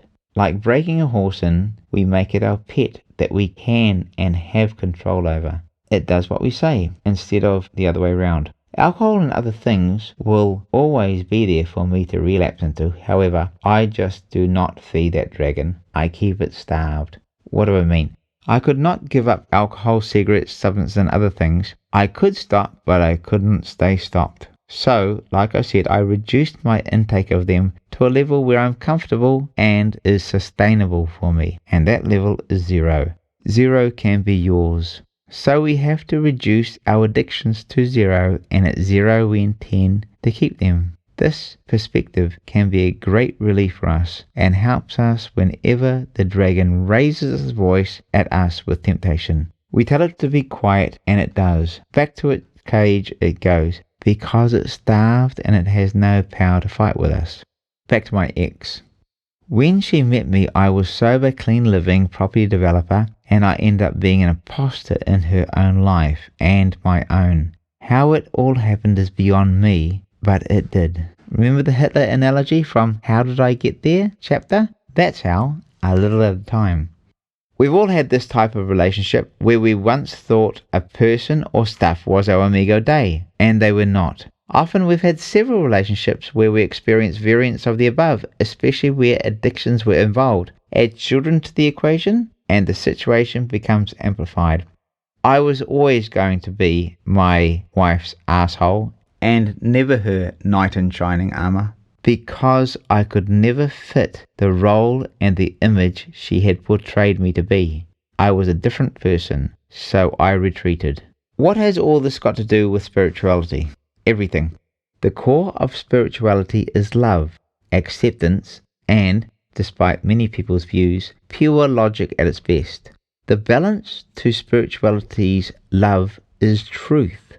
Love and truth go hand in hand because you can't have love without truth, and you can't have truth without love. If I am true to you, I show you respect, honor, equality, empathy, forgiveness, understanding and support. I care for your well-being. I defend you against other people's negativity, against harm, and against loss. What I have, I willingly make available to you. I am honest with you, even when there is nothing in it for me. I am sure as hell not going to talk badly about you behind your back. All these things are expressions of love. In fact, they are love. Relate this statement to self-love and reread it. If I am true to myself, I'll show myself respect, honor, and so on. We will find that our Amigo Day resides within, and we will find all the completeness and security that we are looking for on the inside of what we already possess. We can actually have a relationship with stuff as well. Some guys have a relationship with their cars or motorbikes. Sounds strange? Let me explain. It's called personification. Personification is ascribing an identity, value, and emotion to things by giving them human attributes. The technical term is anthropomorphizing. We hear advertising on TV like, this car has spirit, or this brand of boat has soul. Once we've taken on the idea, we have ascribed personality to this thing. This is a darling of a car. She's a beauty of a ship. I love my house. We are duped. The inanimate object now has human attributes. We can give them a personality then. Then the door is open for us to express emotion towards the identity we have given the thing. We often term this emotion love. Thus we can show to love to that thing when really the car or boat is still a thing. And if it was pulled to bits, it would look like a junkyard, a mechanic's workshop, or a lumberyard. We can apply this principle to any structure on earth, be it a computer, jewelry, a house, or even a mountain. I say mountain because some find belonging in place. The philosophy of place is an interesting topic, but I'm not at liberty to say anything about it here for time. However, if you get a chance, Google it, have a read, and come up with your own conclusions. Wrongly placed love for money or material things can steal away the time, emotion, and love that is reserved for the family or a significant other or other people, thus devaluing what real love should be reserved for, people and our higher power. Therefore, it could be said, love objects to loving objects. Why do I mention this? Where this runs deeper into spiritual area for us is that, as I previously stated, we can develop a relationship with addiction. My addiction was my worst enemy dressed up as my best friend. In truth, I loved my addiction to the point I gave them free rein in my life. Addictions tend to feed off our spirit, soul, body, relationships, resources, and true value until we become empty, sick, tired, broke, alone, shamed, and in my case, lost my freedom. This is a common story, a spiritual journey through the dark side until we come to the realization, and just as Al Pacino said in Any Given Sunday, we fight our way back into the light. I use repetitions like this because they've helped to embed important concepts into our minds. There is a great verse in John 10:10. The thief's purpose is to steal, kill, and destroy. My purpose is to give them a rich and satisfying life. Isn't this the truth? The enemy, our addictions, and other energy thieves come to steal our future, kill our dreams, and destroy our relationships, finances, jobs, health, resources, and other things that are of value in our life. However, through Christ, as explained earlier in this chapter, and recovery, full restoration is available to us at any time. It has been said that addiction is giving up everything to gain one thing, and recovery is giving up one thing to gain everything. It did take some time for us to get into addiction, and for addiction to slowly consume the amount of our lives that we allowed it to. So recovery will take time to restore our lives and support us to become the best version of ourselves. Journey in, journey out, journey up. Back to love and truth. Truth without love is brutality and bullying, stating a negative fact about you without seeking ways to overcome the problem. This is not truth at all. It is a counterfeit. Love without truth is not love either. How can it be? It's a lie. It never was love at all. It's just a lie waiting to be exposed for what it is. Love without truth is inauthentic. It is an agenda to get what it wants and move on, to stay until the supply gets exhausted and there's nothing left to get.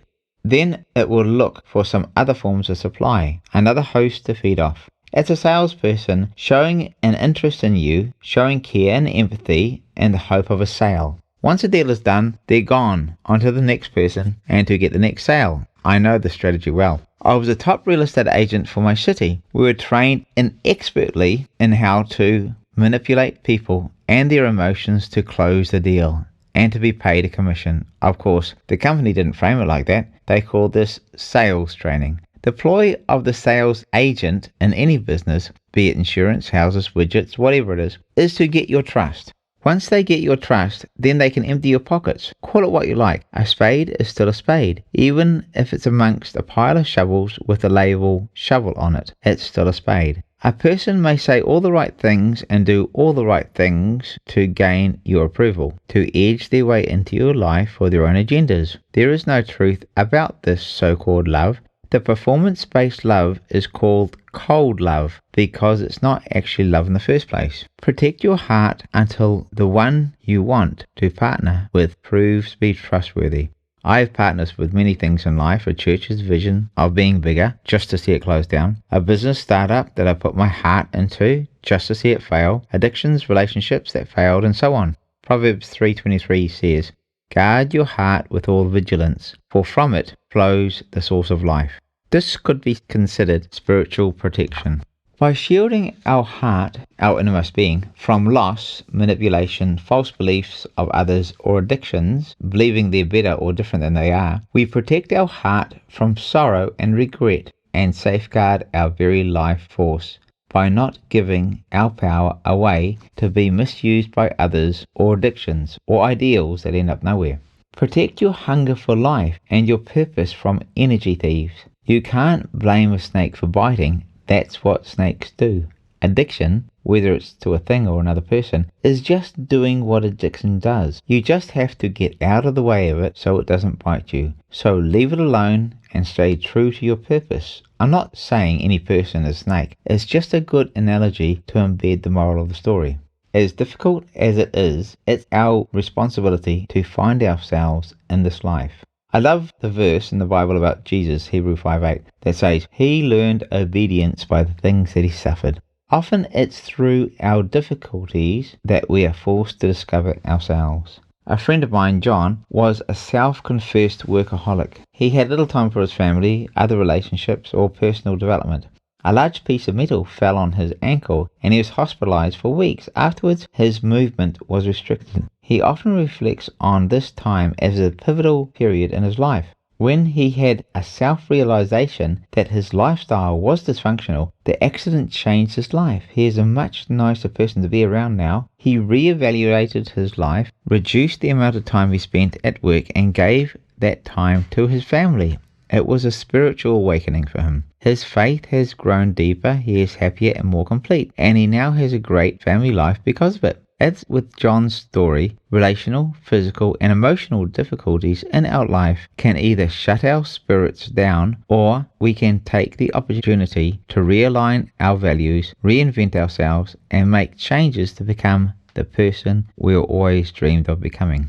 Surrender to your purpose. Surrendering to your purpose sounds like an oxymoron, but it's quite the opposite. Our heart, or our inner being, or our true self, knows exactly who we are and how to get there. People talk about listening to their inner voice, their intuition, or gut. However, too often we follow our head and not our heart, and end up in a place where we wish we had not gone.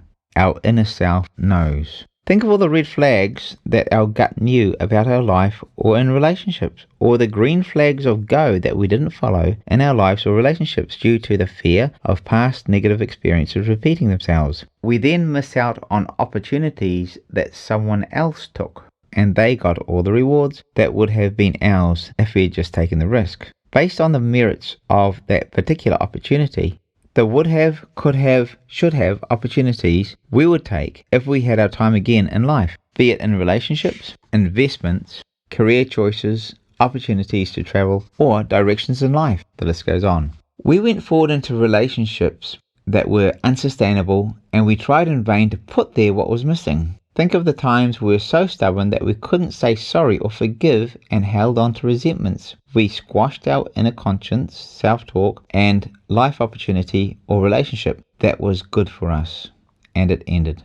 Hanging on to our pride in a relationship is a relationship killer and extinguishes opportunities. Think about this slowly. Purpose creates meaning, and meaning creates being. Being is spiritual. Being is what it means to be human. So, finding one's purpose gives the human their being. Thus, purpose completes the human being. Simply put, our purpose in life is to live a life of purpose. We could exchange the word for purpose for mission, but mission has a Christian and corporate connotations, but purpose crosses all spectrums. At any time, the process of recovery, we can dramatically speed up our recovery from the difficult effects of our addictions by concentrating on our own success and learning to thrive in life again. While this is easy to describe, it is challenging to implement. However, the rewards are well worth the effort, and once you begin, you'll wish you'd started sooner. To thrive again and find any long-term joy, we must find our purpose, do the work, and get the treats. Purpose is undergirded by two forces in our life, truth and responsibility. If we own responsibility, we give account of our life to our future self. So, with the effort we put in today, we'll reap the rewards in the future, and our future self will either be pleased with us for picking up our responsibilities and hitting our goals or not. This is a continuous event, so we take our responsibilities daily. If we miss a day, we make sure we don't miss 2 days. We try not to finish our day in a worse shape than we began it, or we learn from that and don't repeat the same mistake again. Our heart is calling us. All we need to do is follow it.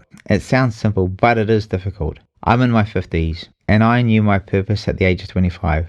I got started on it, but I got distracted. I thought that was due to having a family. But when my son was born, I then realized I had a responsibility towards my children as their father. From then on, my children were included as part of my life's purpose. In retrospect, I have come to realize that my children are my foremost primary purpose in life, second only to myself. And if I'm not an appropriate father and grandfather to them, I may lose them for life. In other words, we are our own responsibility first. I didn't want to be a drunk, purple-faced grandfather in the corner of a room nursing a bottle. I think a lot of men don't realize how much their children are their purpose, and they miss out on a window of opportunity that will never be repeated. Once the children have grown up, there are no second chances. I thought I had children, but in reality, my children had me. They actually made me mature, and grandchildren really made me get my shit together.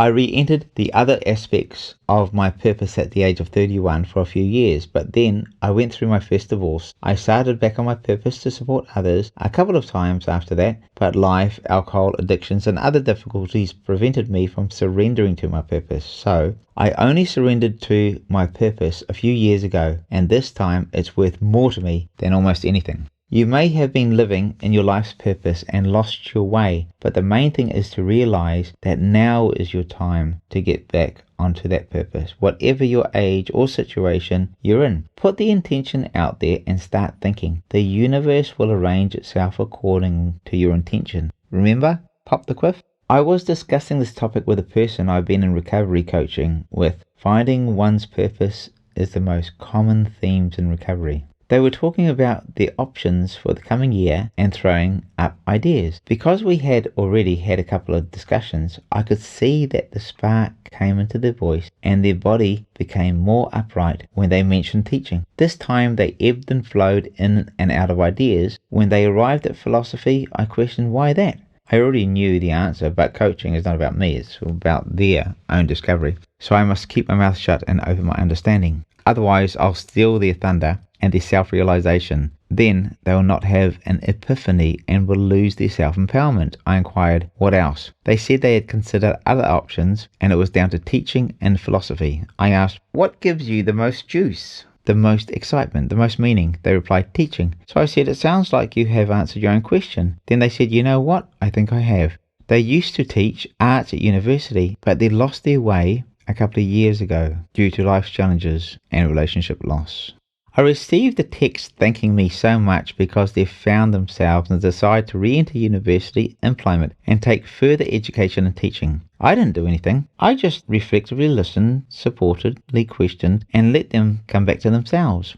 When this happens, a life is changed, and it's worth more to me than 10 property deals. This self-realization happens in the moment. Whatever happens after this is up to that person. If you're in recovery or battling with the challenges of addiction and relapse, this is an opportunity to autonomously apply your purpose in your life without the complication of what active addiction brings.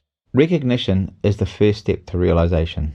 Recognition is the first step to the realization of your purpose. Your purpose is to succeed in your life. Fulfillment is the definition of success. So, put it together. Living your purpose is living a fulfilled life. Then you can define yourself as a success. Caveat. The journey to success is not the destination. Simply put, success is a progressive realization of a worthy purpose. Often we find our spirituality in our weakness, in our difficult times and times of separation. It may be that we have to go to the low places, the dark places, to really appreciate the value in ourselves, who we are, and to embed this into our own value in life and the value of our purpose. The power of this realization is in comparison. In the good times, we compare good with great, so comparison loses its definition, like the light turned on in the daytime. But in dark times, when we compare bad with great, the comparison shines bright, like the light turned on in the darkness, and we value so much more. Then we never want to let our purpose go again. It took me the pain of another separation and nearly losing everything again to really discover my purpose. Experience costs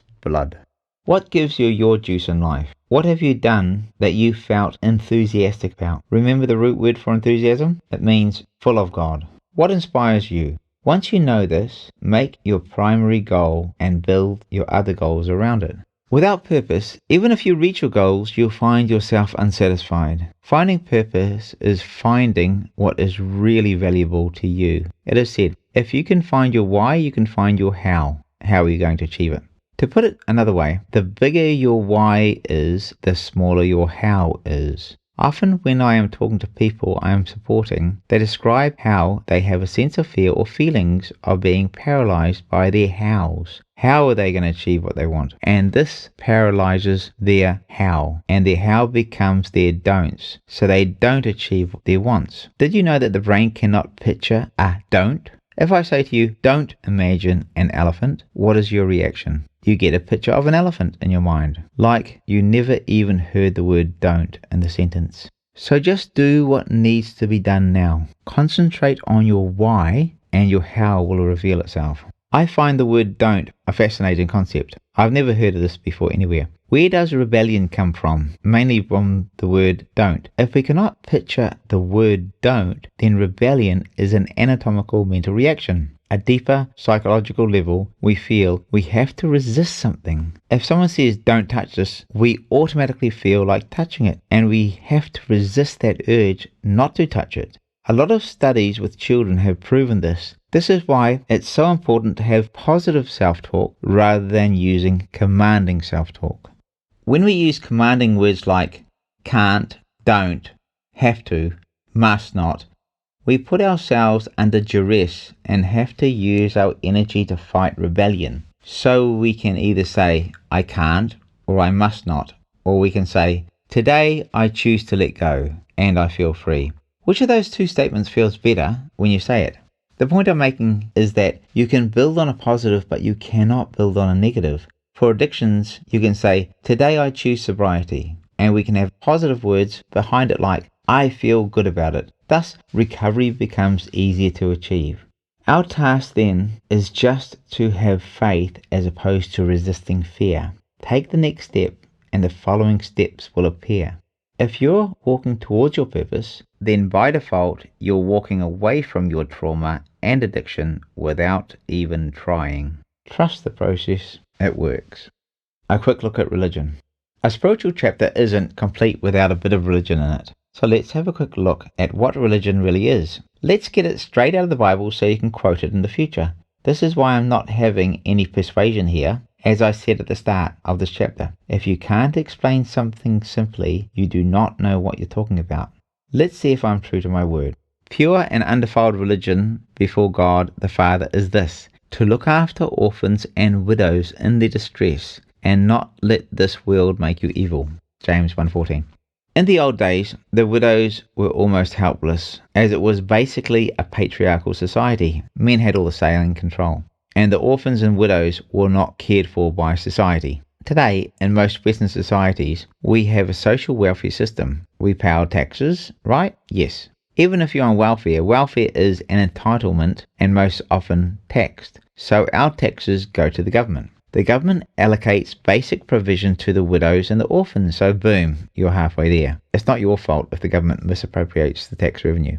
If you pay your taxes willingly, you will feel like you are contributing to healthcare, education, infrastructure, and so on. By practicing the giving intention, you are blessing society and attract blessing back into your life. But if you pay your taxes grudgingly, you'll feel like you're having something taken away from you, a negative perception, or at least an annoyance, and you may be challenged with a sense of lack in your life. If you don't care, you may be missing out on blessings available to you. Life is all about perception.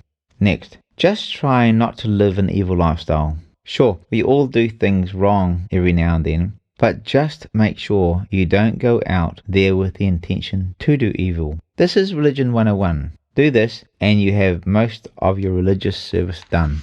Next, the love stuff. Straight out of the mouth of Jesus. Love the Lord your God with all your heart, soul and mind. This is the first and greatest commandment. The second is like it. Love your neighbor as yourself. All the law and the prophets hang on these two commandments. Matthew 27:37-40. Now the question becomes, how do we love God? There is a picture of love in Romans 12:10.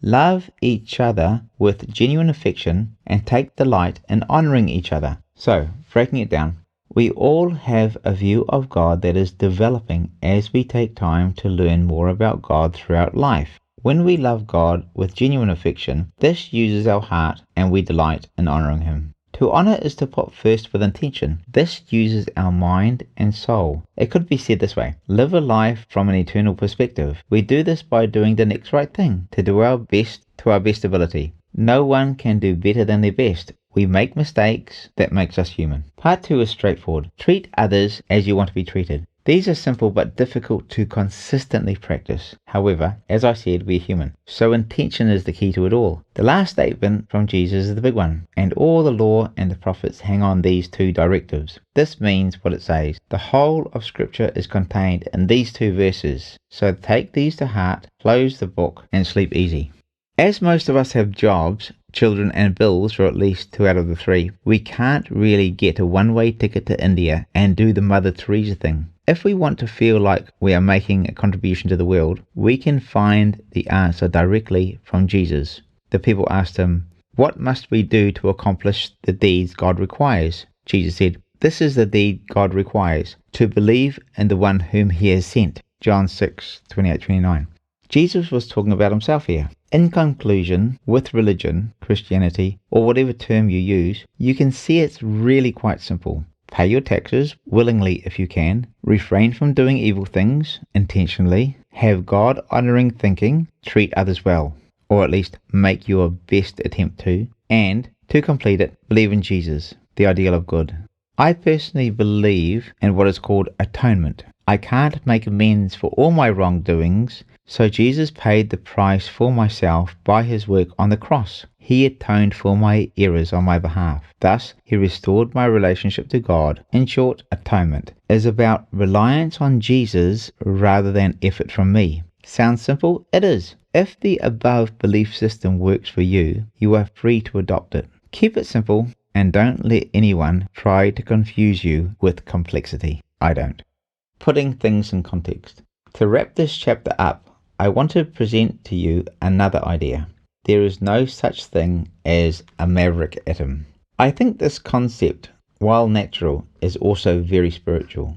I was down by the beach with my son and one of my daughters not long ago having a coffee. We were just chatting generally. We got onto the subject of putting life into perspective. People often say to me, "When do you ever stop thinking?" I floated the idea that there is no such thing as a maverick atom. We know that the basic elements in the universe are atoms without getting into the quantum physics. I reminded them that they learnt about atoms at high school and the atomic table. After I unpacked this concept, my daughter said, "Dad, you need to put that in your book." It's a bit of a mind bender, but here it goes. Atoms make up molecules and molecules make up cells. There are about 100 trillion atoms in a cell, and there are about 100 trillion atoms in the human body. So you can see the numbers of atoms in our body is definable, written as 10 to the power of 28. That is 10 with 28 zeros behind it.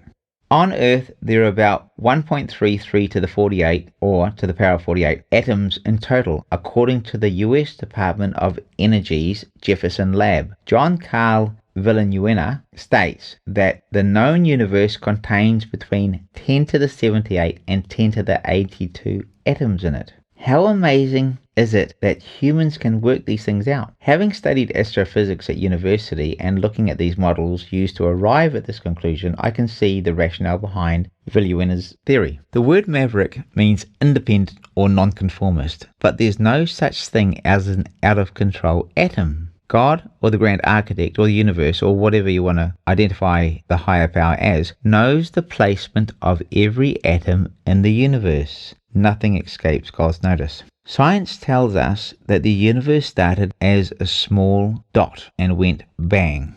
Universe, uni equals one, verse equals statement. So, the universe is one statement, let there be. And there was. Genesis 1. Jesus said, "If you have faith like a grain of mustard seed, nothing will be impossible for you." Matthew 17:20. He was saying it all started with a compressed piece of matter, the mustard seed, and bang, creation exploded. Just like the scientists say, he very well may have been one smart guy. So let go and let creation take its course in your life. Surrender to your purpose. There is another saying which most people know. God knows the numbers of the hairs on your head. Luke 12:7. When Jesus said this, he was describing how valuable you are to God and how much God knows about you. Why the hairs on our head? There is a concept that we live with a headless perspective in the world. We can see the entire world, our bodies and other people, but we cannot view our own head. Mirrors are a recent invention, and even then it's hard to see the back of your own head. How hard would it be to count the number of hairs we have? We can put it into context, almost everything out there, but often we cannot put into context the things going on in here or in our brain. God was saying he knows everything about us, especially the things we don't know about ourselves. Let's push it a bit further. God knows every thought we have. The book of Psalms tells us, "How precious also are your thoughts to me, O God. How great is the sum of them. If I should count them, they would be more than the number of the sand on the seashore." Psalm. What a loving God.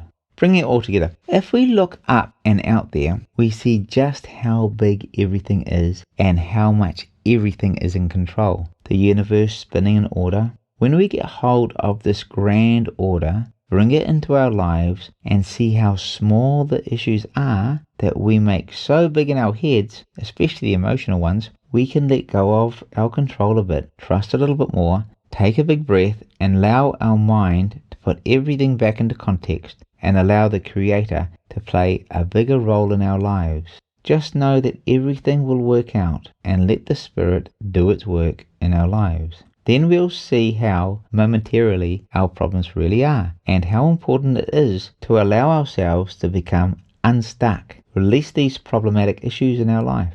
If we can fix our life's issues, we can fix other issues that are causing us difficulties.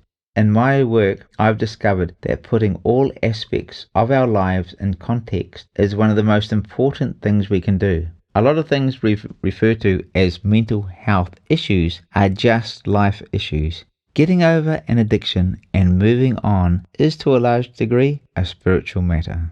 An addiction gets into our mind and sometimes for years we role play scenarios, feel used, build resentments, hurt and play the blame game. I did. Often the things we think about get out of context. We make mountains out of molehills. Little things can rule our mind and steal our focus. We get stuck in life, and procrastination hinders our ability to thrive and succeed. By making your purpose the most important thing in your life, you walk away from the things that are holding you back, even without even trying. Letting go is about loving yourself more and moving on in your purpose. Recovering is remembering who you are and using your strengths to become the person you were always meant to be. The end.